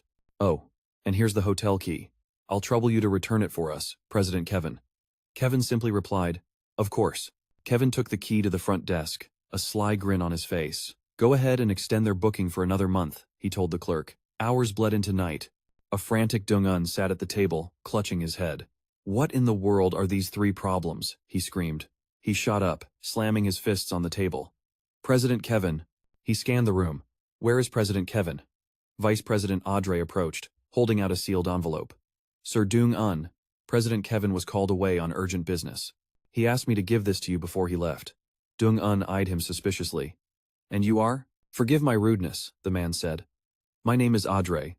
I'm the Vice President of the APO City Mathematics Branch. If you require anything at all, you may speak with me. As he opened the file, Dung-un replied, In that case, Vice President Audrey, I'll trouble you to get me a copy of. The moment he saw the contents, his face went pale. Audrey asked again, his voice laced with mock concern. Sir Dung-un, what was it you needed a copy of? Through clenched teeth, he spat. It's nothing. Stop asking pointless questions. Vice President Audrey simply raised a hand. Sir Dung-un, it's getting quite late. You really should try to get some rest. He departed, leaving Dung-un fuming as he stormed over to his team, still slaving away. He slammed the folder onto the table, sending drafting tools clattering across the surface from a leather pouch. I didn't ask you to divide an angle into 10,000 pieces, Dung-un roared. How hard can it be to split one measly angle into 3? You have all been a colossal disappointment. His team flinched, trembling in fear. Several of them pleaded, Chief, just give us a little more time. Enough, Dung-un bellowed. He snatched a pen from one of his scholars' hands. Give me that. I'll solve it myself. But time passed with no result. His frustrated shouts echoed through the room, punctuated by the sight of crumpled papers being hurled against the walls. Curse it all. Why isn't it working? With every failed attempt, Dung-un seemed to visibly age. One scholar finally spoke up. These 3 problems aren't straightforward. We need to abandon our conventional methods and try a completely different approach. But Dung-un thought, no. If we give up now, everything we've accomplished will have been for nothing. Meanwhile, in his office, Audrey calmly reviewed a file on his desk. He mused to himself, the hero of Lac Lan, and the 3 great impossible problems of Bly the Demon. President Kevin strolled in. Audrey, what has you so engrossed? Audrey looked up. Take a look. The scholars from Jianya have now been in APO City for 3 whole months. It's gotten to the point where even the newspapers are talking about it, and according to my sources, they haven't made a single shred of progress on those 3 problems. Audrey swelled with pride. This time, we finally managed to defend the honor of the Lac Lan Kingdom's Mathematics Association. Kevin sighed heavily as he set down a tea tray. Audrey, if even you see it that way, how have things truly come to this? Am I wrong? Audrey asked, confused. Kevin crumpled a white napkin in his hand. All we've done is barely save face. The truth is, our honor was shattered the moment the Jianya Academy steamrolled its way across the entire Lac Lan mathematics scene. His fist clenched, his voice tight with frustration. Kevin tossed the crumpled napkin into a wastebasket. Audrey turned to him and continued. Jianya's mathematical prowess has always been superior to ours. If it hadn't been for Master Lac Lan would have been utterly humiliated by now. I think this is the best outcome we could have hoped for. The president dreams of making Lac Lan the world's center for mathematics. But who knows how long that will take. Suddenly, his eyes lit up. He slammed his hand on the desk. That's right. How could I have forgotten about Master Trun Lac? If we could just get him on our side, Lac Lan could instantly surpass Jianya and become the new mathematical hub of the entire continent. Kevin picked up his teacup with a smirk. Such lofty ambitions. Well, you'd better start saving your money. Who knows, maybe once you've scraped together 1 million gold, Master Lac might just magically appear. The scene changes. In a private room, only Kevin and Trun Lac are present. Kevin begins, Master Lac. President Kevin stood and bowed deeply. Kevin, on behalf of every mathematics scholar in Lac Lan, and indeed, all the people of Lac Lan, I thank you for your immense contributions. Trun Lac waved him off dismissively. Whoa, none of that. I'm a citizen of Lac Lan too, you know. It was just my duty. Speaking of which, when do I get that 5,000 gold? Kevin sat down across from him. Rest assured, the reward from His Majesty the King has already been delivered. It will be paid to you the moment the Jianya scholars finally leave APO City. Trenlak's brow furrowed. Asterisk. What if those scholars are too stubborn to quit? If they end up squatting here for 8 or 10 years, that 5,000 gold won't mean a thing to me. Looks like I'll have to figure out a way to get them to pack their bags a little sooner. Asterisk. A wry smile played on Kevin's lips. To be honest, in this whole exchange with the Jianya scholars, we still lost. Now, if we could go on the offensive, maybe run wild through their times mathematics associations, or shatter the very foundations of their academic principles. If we could do just one of those things, we could turn this loss into a victory.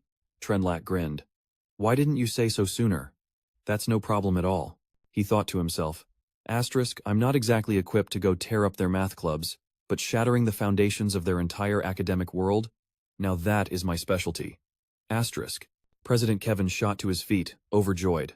What? Are you serious? I'm not hearing things, am I? Trenlak nodded. That's right. Shattering the foundations of Jianyan's academic world is no problem at all. It's just. Kevin leaned in, practically vibrating with impatience. Just what? Spit it out. Trenlak slowly raised his hand, rubbing his thumb and forefinger together. It's going to cost you extra. Kevin froze, completely bewildered, feeling a profound sense of confusion. Asterisk, did I hear that right? Asterisk, he held out a hand and stammered, Fine. Lord Blige, you save Apple City, you save the honor of Luo Lan, and on behalf of the Luo Lan Mathematical Association, I will add an extra 2,000 to your reward. How about it? Blige shook his hand to show his consent.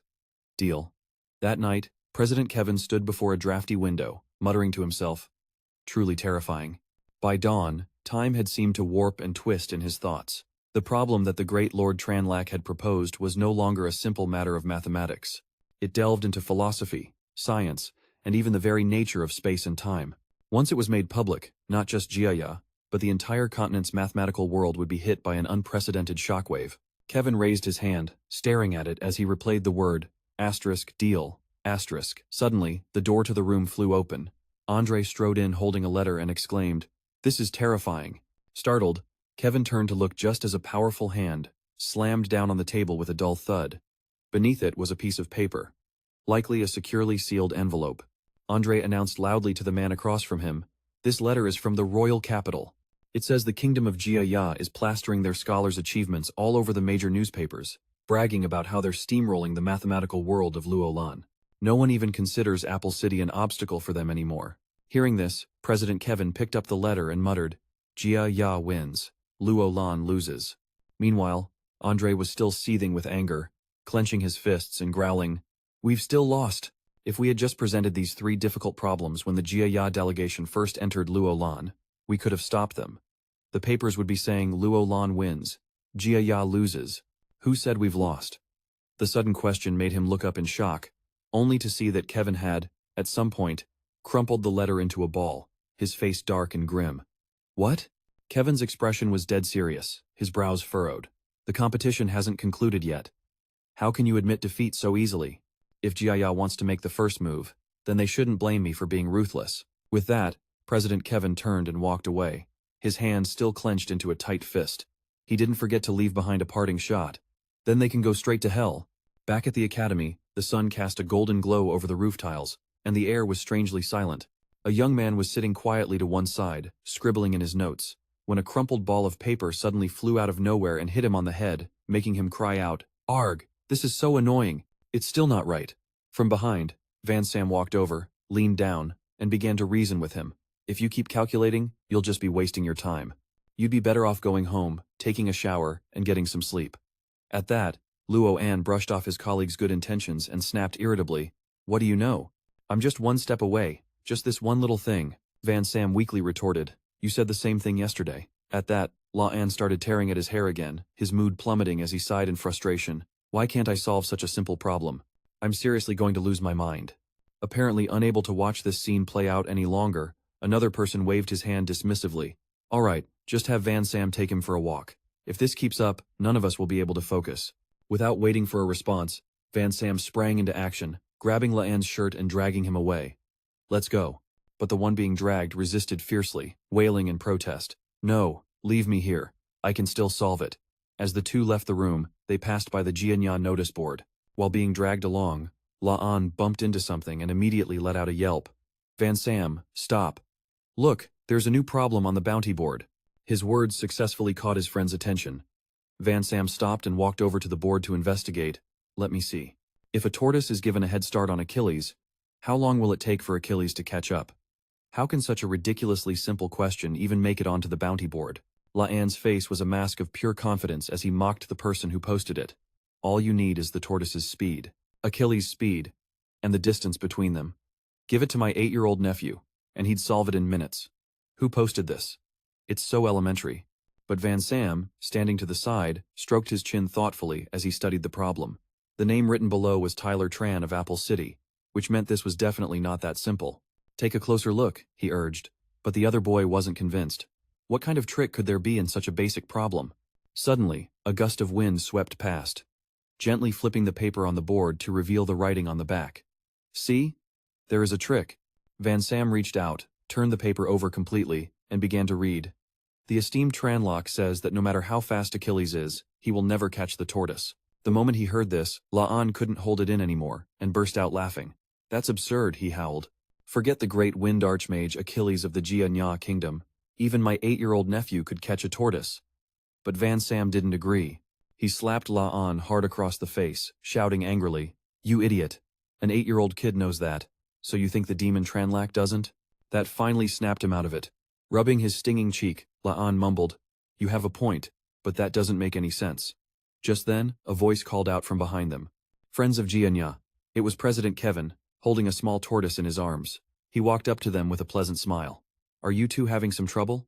Van Sam, desperate for a real answer, blurted out, President Kevin, the answer to Sir Bly's bounty problem. I truly can't comprehend it. Please, could you explain it to us? Hearing this, the president remained unhurried, as if he had expected this all along. Ah, so it's that. He continued. As I understand it, the proposition that space-time can be infinitely divided was put forth by the Jianya school, was it not? My friends from Jianya, have you ever considered whether this theorem is actually correct? Hearing his school's core belief being questioned, La'an lost his composure and lunged forward, shouting, What are you trying to say? The infinite divisibility of space-time isn't just our school's doctrine, it's a commonly accepted truth in mathematics, science, and even across the entire continent of Then-An. Van Sam quickly held him back while asking cautiously, President Kevin, what does this theorem have to do with Sir Bly's question? Please, don't beat around the bush, just tell us directly. At that, the president calmly set the small tortoise down on the ground and said slowly, Friends of Jianya, you are mistaken. This is not a chase problem. A distance is immediately established between myself and the small tortoise. As I chase it, the tortoise is also moving forward. By the time I reach the tortoise's original position, it has already crawled a little further ahead. In this way, the distance between us gets smaller and smaller. Then, President Kevin looked up and concluded, Therefore, the process of me chasing the tortoise can also be divided into an infinite number of smaller parts. Under this premise, I can never, ever catch up to the tortoise. Isn't that right? This sophistry hit La'an's ears and sent him into a deeper panic. Tearing at his hair, he stammered, But space-time is infinitely divisible. But if that's true, then the tortoise. You really can't catch the tortoise. But how can you not catch a tortoise? Van Sam's face went pale, a cold sweat breaking out on his forehead as his entire worldview began to crumble. Oh, no. He was completely spun around and dumbfounded. Obviously, Bly is just talking nonsense. The tortoise can absolutely be caught. But then, he immediately contradicted himself. But if that's the case, then the truth our Jianya school believes in becomes a lie. A hand violently snatched the paper from the notice board, tearing it in the process. La'an had completely lost his cool, screaming over and over, No, I don't believe it. This has to be wrong. I have to tell Leader Tang-an. He'll definitely know what the problem is. His outburst stunned both President Kevin and Van Sam. La'an, calm down. As the two ran off, President Kevin stood there alone, watching their retreating figures. He sighed. This time, it's not just the Jianya people who are going crazy. I'm about to lose it myself. Inside a spacious room, anxious chatter filled the air. A demon. He's truly a demon. The Jianya members passed the vexing question around. If space-time is infinitely divisible, then how do you explain the chase? The more he spoke, the more panicked his face became. On the other hand, if space-time can't be divided infinitely, Does that mean there's a smallest possible unit of space and time? That doesn't make sense either. Meanwhile, the small tortoise, the very subject of all this confusion, was slowly crawling across a tabletop. Kevin stared at it in deep thought for a long moment. How on earth do you mathematically explain how Achilles catches the tortoise? Just then, Andre burst through the door, shouting at the top of his lungs. You have time to be in here playing around? The Jianya delegation is about to leave, you know that? In response to his accusation, President Kevin replied with perfect calm, they can't solve the problem, nor can they explain the tortoise paradox. If I were them, I'd run too. At that, he lowered his head, lost in thought again. Ever since the tortoise question appeared, the Jianya scholars have been backed into a corner. Staying here will only subject them to more questions, and we, unlike them, also cannot solve this problem, with the exception of that esteemed person. Faced with Kevin's lukewarm attitude, Vice President Andre finally exploded. He slammed his hand on the table and roared, "What is with your attitude? The royal capital has already sent 3 consecutive letters asking about that tortoise problem. Now you're just letting the Jianya people run off? Who's going to explain this to the king?" Just then, Kevin abruptly stood up from his chair, startling Andre and cutting him off mid-sentence. The man reached out, clapping a hand on the shoulder of the person before him. His expression was dead serious as he looked straight at Bright. "I've prepared 7,000 gold for that explanation. You're coming with me, right now." Outside, the sky had turned pitch black, a crescent moon casting its pale blue light down upon the house. A series of chests were thrown open, their contents piles of gold coins radiating a blinding light. Chen Luo's face went completely blank, his eyes reflecting nothing but the shimmer of gold as a greedy trickle of drool escaped the corner of his mouth. His mind was screaming, "Asterisk, it's all money. I've struck it rich." Asterisk, a voice suddenly snapped him out of his trance. "Sir Bright? Sir Bright." Chen Luo awkwardly raised a hand to scratch his head, giving a sheepish laugh. "Sorry, I zoned out for a second."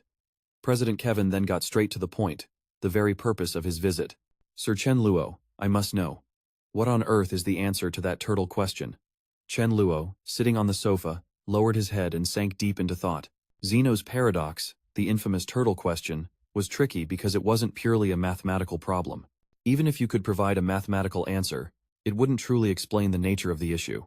After all, it's all tied to the concept of limits. And if you were to explain it from a physics perspective, you'd have to bring in quantum mechanics. But on the Divine Grace continent, they hadn't even established the principles of classical mechanics. Casually dropping in a concept that far advanced would probably make everyone's head explode. With that in mind, he calmly looked up with a helpless expression and said, "To be honest, I don't actually know." Internally, however, he was carefully sizing up the situation. "Even if I gave you the answer, you wouldn't be able to comprehend it. You might even go mad. So, it's better to just say, I don't know." Hearing this, President Kevin, who sat opposite him, just looked baffled and scratched his head. "Luo Shen, you can't be serious. You're the one who came up with the problem. How could you not know how to solve it?" Suddenly, Chen Luo's voice rose sharply. "What did you just call me?" He then raised a single finger to his lips in a hushing gesture. "Watch your words, Kevin." The president reacted instantly, realizing his slip of the tongue. "Right." Then, President Kevin held up 2 fingers and began rubbing them together, whispering suggestively, "Sir Bright, we could add more money. Please, just reconsider." The moment Chen Luo saw that gesture, his eyes lit up, his mind instantly flooded with images of a mountain of gold coins. Abruptly, he yanked his wandering thoughts back to reality and cleared his throat a few times. "Whoa, you almost got me there. This isn't an issue of money. I really don't know." Realizing that the man before him truly wouldn't budge for financial gain, Kevin finally ran out of options. He could only stand up with a helpless sigh. "Very well then, I shall take my leave." He couldn't help but think to himself, asterisk. Even the offer of more money didn't move Luo Shen. It seems I won't get the answer I want. But how am I going to explain this to the royal capital? Asterisk. Resigned to his fate, he stepped out of the house. Behind him, Chen Luo was waving goodbye. "Take care, President Kevin." Who knows what crazy idea popped into his head? But the president suddenly spun around and yelled, "Sir Bright, I'll add another 5,000. The only response he received was the sound of the door slamming shut with a loud bam that felt like a slap to the face. Meanwhile, the person inside was anything but calm. Chen Luo leaned his back against the door, head down, and let out a shaky breath. "That was too close. I almost gave in. This is money I just can't earn. If I were to just ignore the current level of understanding of the scholars on the Divine Grace continent and force these advanced concepts on them, it would absolutely trigger a massive catastrophe. Just then, his eyes shot open, his train of thought cut short by an urgent call from a distant door. Bright, get in here, quick. Thinking something important had happened, he rushed over and threw the door open. What's wrong? Inside, Brittany was sitting next to a small table cluttered with papers and pens. She looked up at him, her face beaming. Bright, I have an idea about the turtle problem. When the number of divisions approaches infinity, that final remaining distance, it might be a number that's very, very small. So, could it be treated as zero? Hearing her speculation, Chen Luo fell into a contemplative silence. It seemed that from the moment he had released Zeno's paradox into the world, some things had already escaped his control. Even if he did nothing, the people here were like glowing butterflies in the night. Even without a guide, they could still find the correct path. He was starting to realize that someone else would do it for him, just like Brittany, who was now beginning to ponder the concept of limits, all on her own. Even without his existence, the scholars of this world would, sooner or later, complete these theories and find their own ultimate way out, stepping into the hallowed halls of modern science. Suddenly, Brittany slammed her hand on the table. Bright, I've been talking this whole time. Are you even listening to me? Her voice successfully yanked him out of his reverie. I was listening. At that moment, the girl's expression turned devilish, her eyes fixed on Chen Luo. All right then, tell me. What is the significance of this step? He was totally flustered, having not actually heard a thing, and could only stammer out, Then, at that critical, hair-raising moment, a voice called from outside. Bright! Miss Brittany, are you guys home? That voice was like a life raft pulling him from the depths. Seizing the opportunity, he made a clumsy escape, scrambling away. Isabella, we're home. Left behind, Brittany could only sigh. Asterisk, he really wasn't listening to a word I said. Asterisk. Then she started overthinking it. Asterisk, is it because everything I said was just too simple for him? That's right, he's so brilliant. He must have thought of all this a long time ago. So what was he thinking about just now? Was he thinking about Isabella? I guess, to Bright, I'm just... Asterisk. Outside, Isabella's eyes went wide as she stared at the chests overflowing with gold coins. Where did all this come from, Bright? Don't tell me you robbed the Apple City treasury. Chen Luo didn't know what to say, just scratching his head in response. This is the bonus I earned over the New Year's holiday. Then, remembering something, he asked, by the way, why are you back already? Just then, Brittany walked out holding 2 sheets of paper.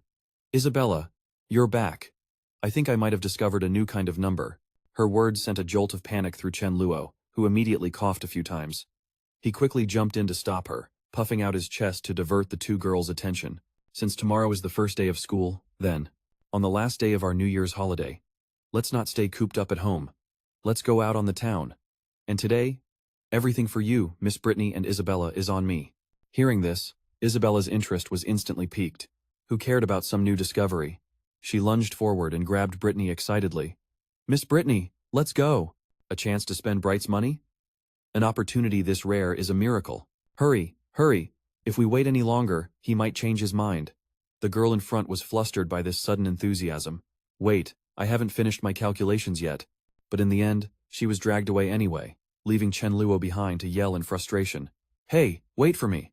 The next day in class, Isabella called Chen Luo over. He asked curiously, what's up? Got another problem you can't solve? She was resting her cheek on her hand, looking dejected. She looked up and held out the paper in her hand for him to see. It's not a difficult problem. It's the application form for the advanced academies after graduation, the 5 great academies in the royal capital. I don't know which one to pick. Hearing this, Chen Luo reached out and took the paper. The young man, still clueless about the ways of the world, genuinely thought she was just asking for his opinion. What's there to hesitate about? Just pick the school you like the most, right? With your skills, you're guaranteed to get into whichever one you choose. At this, Isabella flew into a rage. She snatched the paper from his hand and yelled, You idiot! Forget it! I'm not asking you anymore. Chen Luo was still completely bewildered. You called me over just for this? But I can't decide your future for you. She put her hands on the desk and looked at him seriously, asking him directly. Then let me ask you.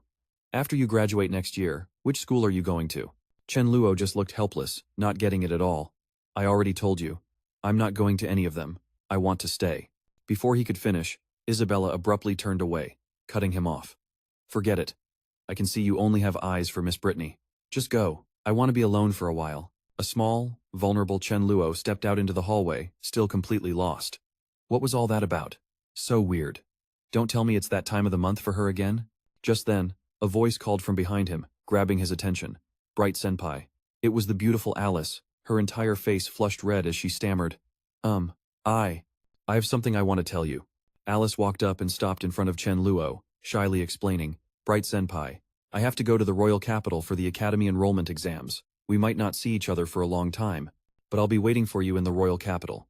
When that time comes, Before she could finish her sentence, Chen Luo quickly cut her off. Hold on. I'm not going to the royal capital. After graduation, I'm staying here in Abo City. I already told Headmaster Angus that I'm staying at the academy to become a teaching assistant. This time, it was Alice's turn to be stunned. The delicate paper in her hand slipped from her grasp and fluttered to the ground. What did you just say? A second later, she lunged forward, grabbing his shoulders and shaking him frantically. With your talent, you'd have a much brighter future at any of the royal capital's schools. If you chose the Royal Academy of Sciences, you could become a great scholar. If you picked the Royal Academy of Magic, you'd surely become a legendary mage. But Blaze's expression remained unchanged. Senior Alice, I appreciate your concern, but I'd still rather be in Abo City. Besides, this was a decision I made after careful consideration. But in his heart, he couldn't help but think, actually, more than Abo City, I'd rather be with Miss Brittany. If Miss Brittany went to the royal capital, I'd follow her without a second thought. Alice finally composed herself and pulled her hands back. Oh, is that so? Well, don't overthink it, I was just asking casually. I suddenly remembered I have something to do, so I'll see you around, Junior. Just then, the boy grabbed her arm as she was about to leave, calling out loudly, Senior Alice, wait a second. The world seemed to stand still, as if time itself had frozen in that very moment, every detail suspended in the air. Alice's cheeks flushed a deep crimson as her imagination ran wild. Could it be? Did he change his mind? At that thought, she made a silent vow. If Blaze said he was willing to go to the royal capital with her, she would immediately confess her feelings and make it official. And so, Alice shyly tucked a strand of hair behind her ear and whispered, Yes, Junior. You dropped this. That clueless boy, Blaze, successfully snuffed out the fiery blush in the young lady's heart. He held out the paper he'd picked up, seemingly oblivious to her stiff expression, and even pointed helpfully. Here you go. Don't lose something so important again. Alice was fuming. She spun around, stormed off with her fists clenched, leaving a bewildered Blaze behind to rub his reddening cheek. Seriously? Even the ever-graceful Alice. Did everyone's cycles sync up or something? Inside the spacious classroom, everyone was deep in thought, heads bowed over their own problems. Isabella, who had met with Blaze privately before, was also resting her chin on her hand, lost in thought as she stared at the form in her hands. Suddenly, the paper was snatched from her grasp, startling her before she could even react. Seeing who it was, Isabella shrieked, Alice, what are you doing? Give that form back to me. Alice, however, paid her no mind, simply studying the form. What's the rush? I'm just taking a look. I'll give it back when I'm done. After a moment, she turned her head and asked curiously, It's blank? Why haven't you filled in any school? Didn't you say you wanted to apply to the Royal Academy of Magic? Her words made Isabella blush beet red, but her reply came out sharp.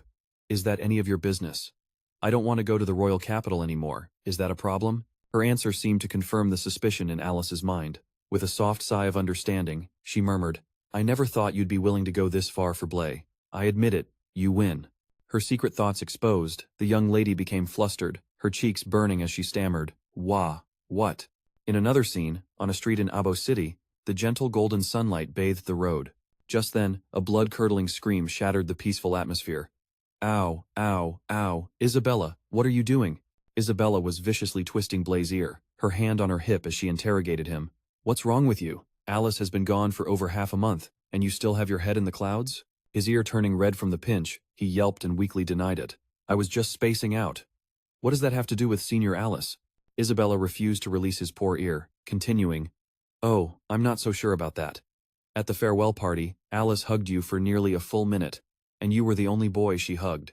You're just pining for her, which is perfectly normal. Feeling like he was being completely misjudged, with tears welling up in his eyes, Blaze wailed through the pain. No, it's not like that at all. It hurts, let go. She finally released him with a huff, crossing her arms.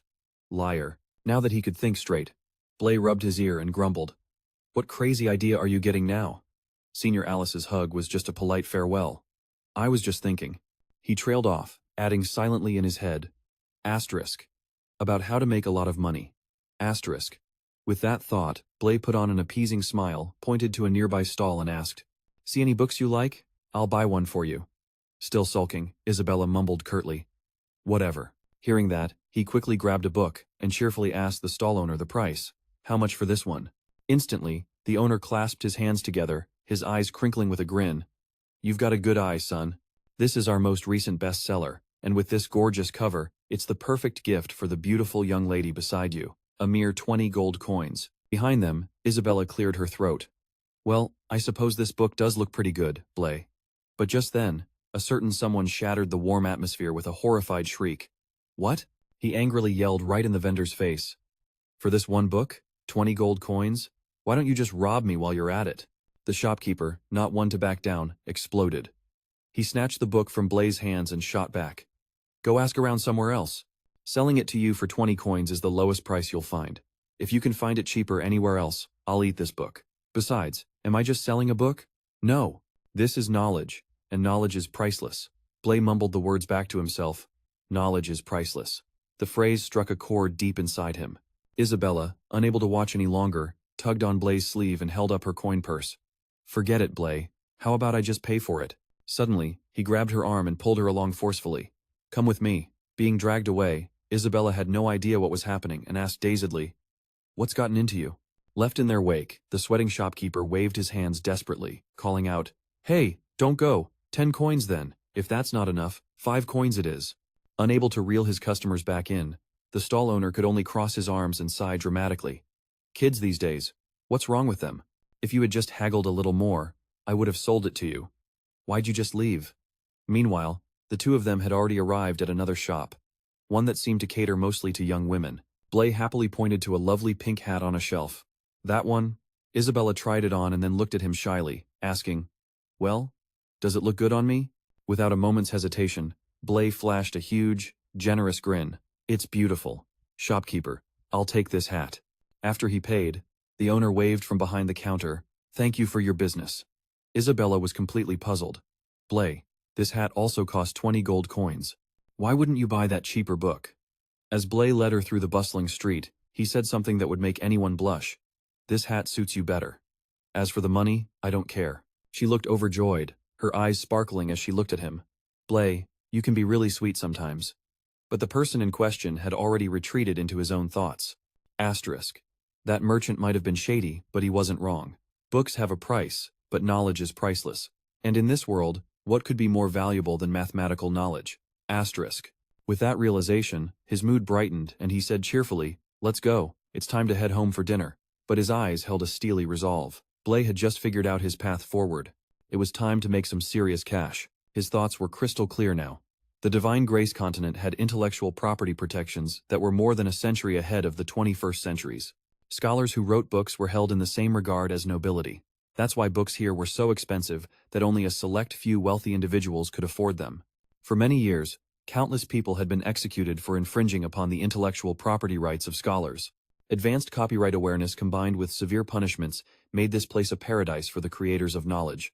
Blay sat at his small desk, slowly turning the pages of a notebook as his train of thought continued to flow. Geometry is the mother of all mathematics, the very foundation of mathematical theory. On the Divine Grace continent, geometry was also the science that scholars were most interested in and had studied the longest. And yet, all of their current research achievements, in reality, didn't even amount to 1/10 of modern plane geometry. His pensive face reflected on the surface of the water in his cup. Asterisk, that's right, I was a 12th grade math teacher. Asterisk.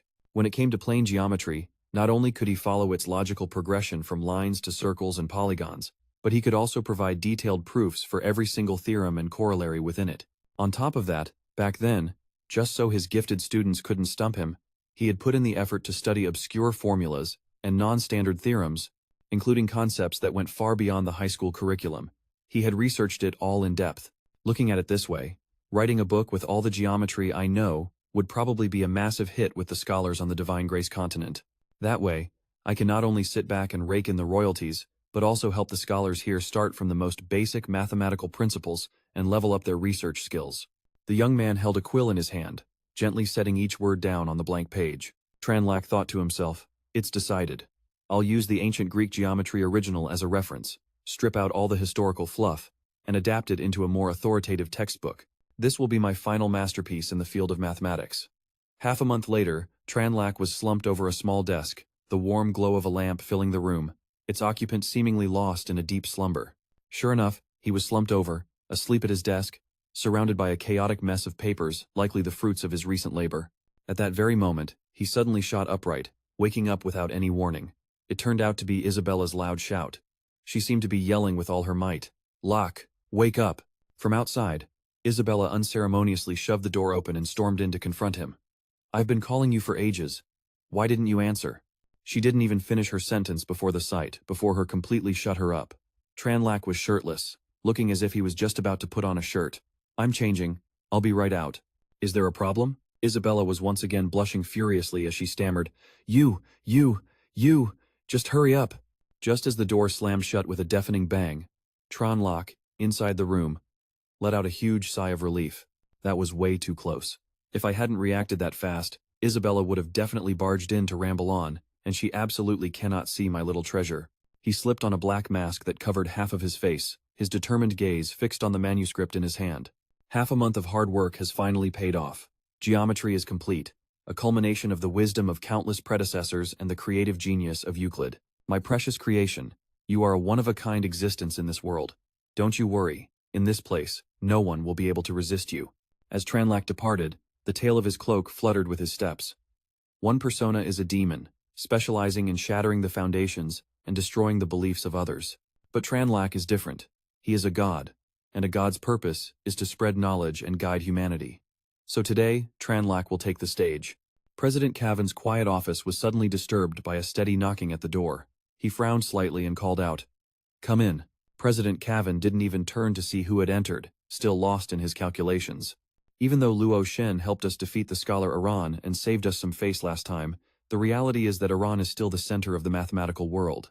They're constantly publishing new theorems, while we're completely stagnant. We have nothing. The person who entered immediately spoke with a polite greeting. "It's been a long time, President Cavan. I heard you were officially promoted to president of the Abo City branch. Congratulations." Only then did President Cavan turn around. The figure that met his eyes gave him a bit of a shock. "Where did a Luo Shen fanboy like you come from? I have to say, you've really nailed the costume." The man raised a hand and removed his mask, revealing a familiar face. "It's me, Tranlac." It was Cavan's turn to be dumbfounded. "Sir, what's with this getup? Have you forgotten who I am?" But before he could say more, Tranlac cut him off. "Because today, I am conducting business with you as Tranlac." I wonder, is President Cavan interested? Hearing that, what reason was there to refuse? In fact, Cavan was overjoyed by the proposition and clapped his hands together with a sharp crack. "Luo Shen, are you perhaps about to unveil a new theorem?" The next second, the young man slammed a thick stack of papers onto the nearby table.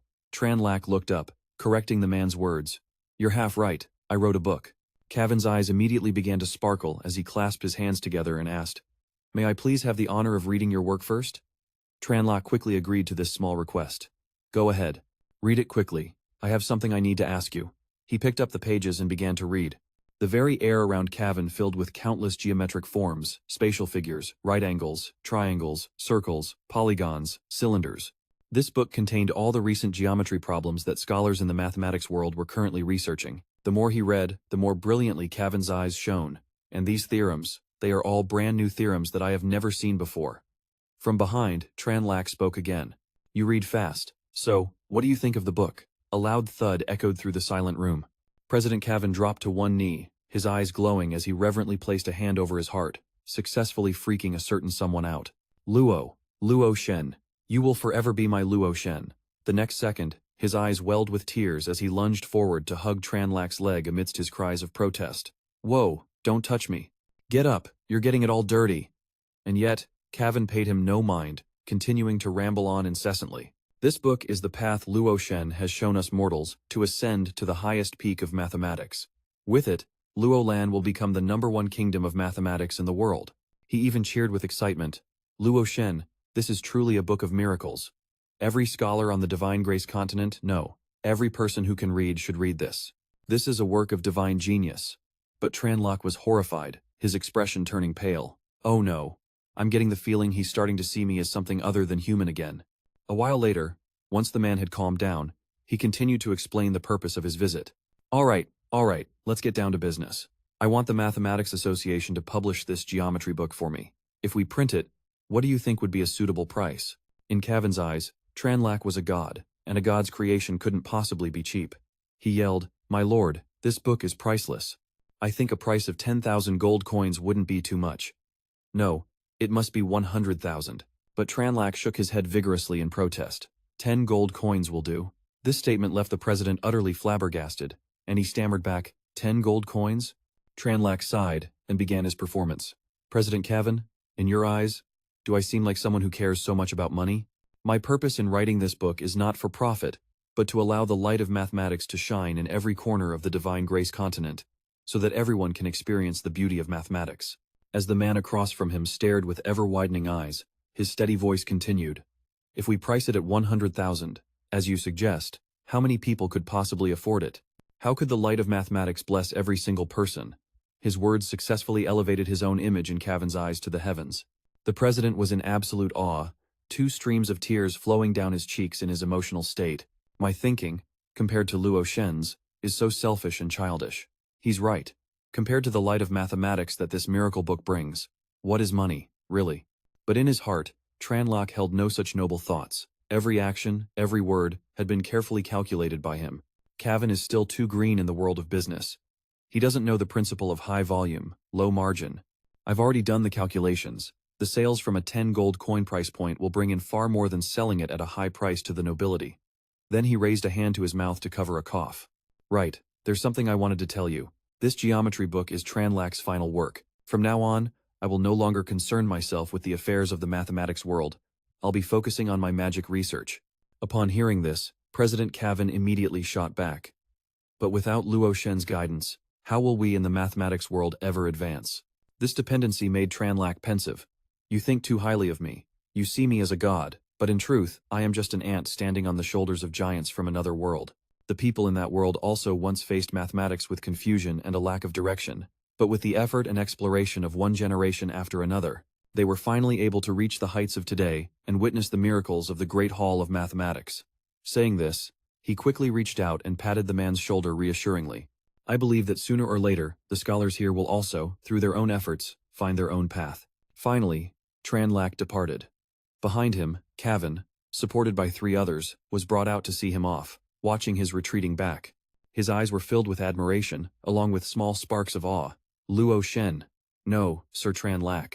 What is this world he spoke of? Could it be that he truly comes from a world far more advanced than ours? That place? It must be the divine realm, right? Inside a lavish palace, young women held their hands high, touching a turquoise sphere that floated in midair. A blonde girl knelt respectfully, her hands clasped over her chest as she reported, Your Highness, we have pinpointed his location. He is in the Luo land kingdom, which has a 1,000-year history on the Divine Grace continent. The alias he is using is Tranlac. Suddenly, from behind, the sphere exploded, knocking back the girls standing around it. They immediately panicked, kneeling and bowing their heads in unison. Your Highness, we are at fault. When we performed the summoning, we failed to properly lock onto the time axis. Our crime is worthy of death. Please, Your Highness, deliver our punishment. From her throne above, a beautiful, white-haired girl coldly rested her chin on her hand and pointed, commanding, relocate him. I want to meet him personally. Below, a chorus of replies echoed, thank you. The girl lowered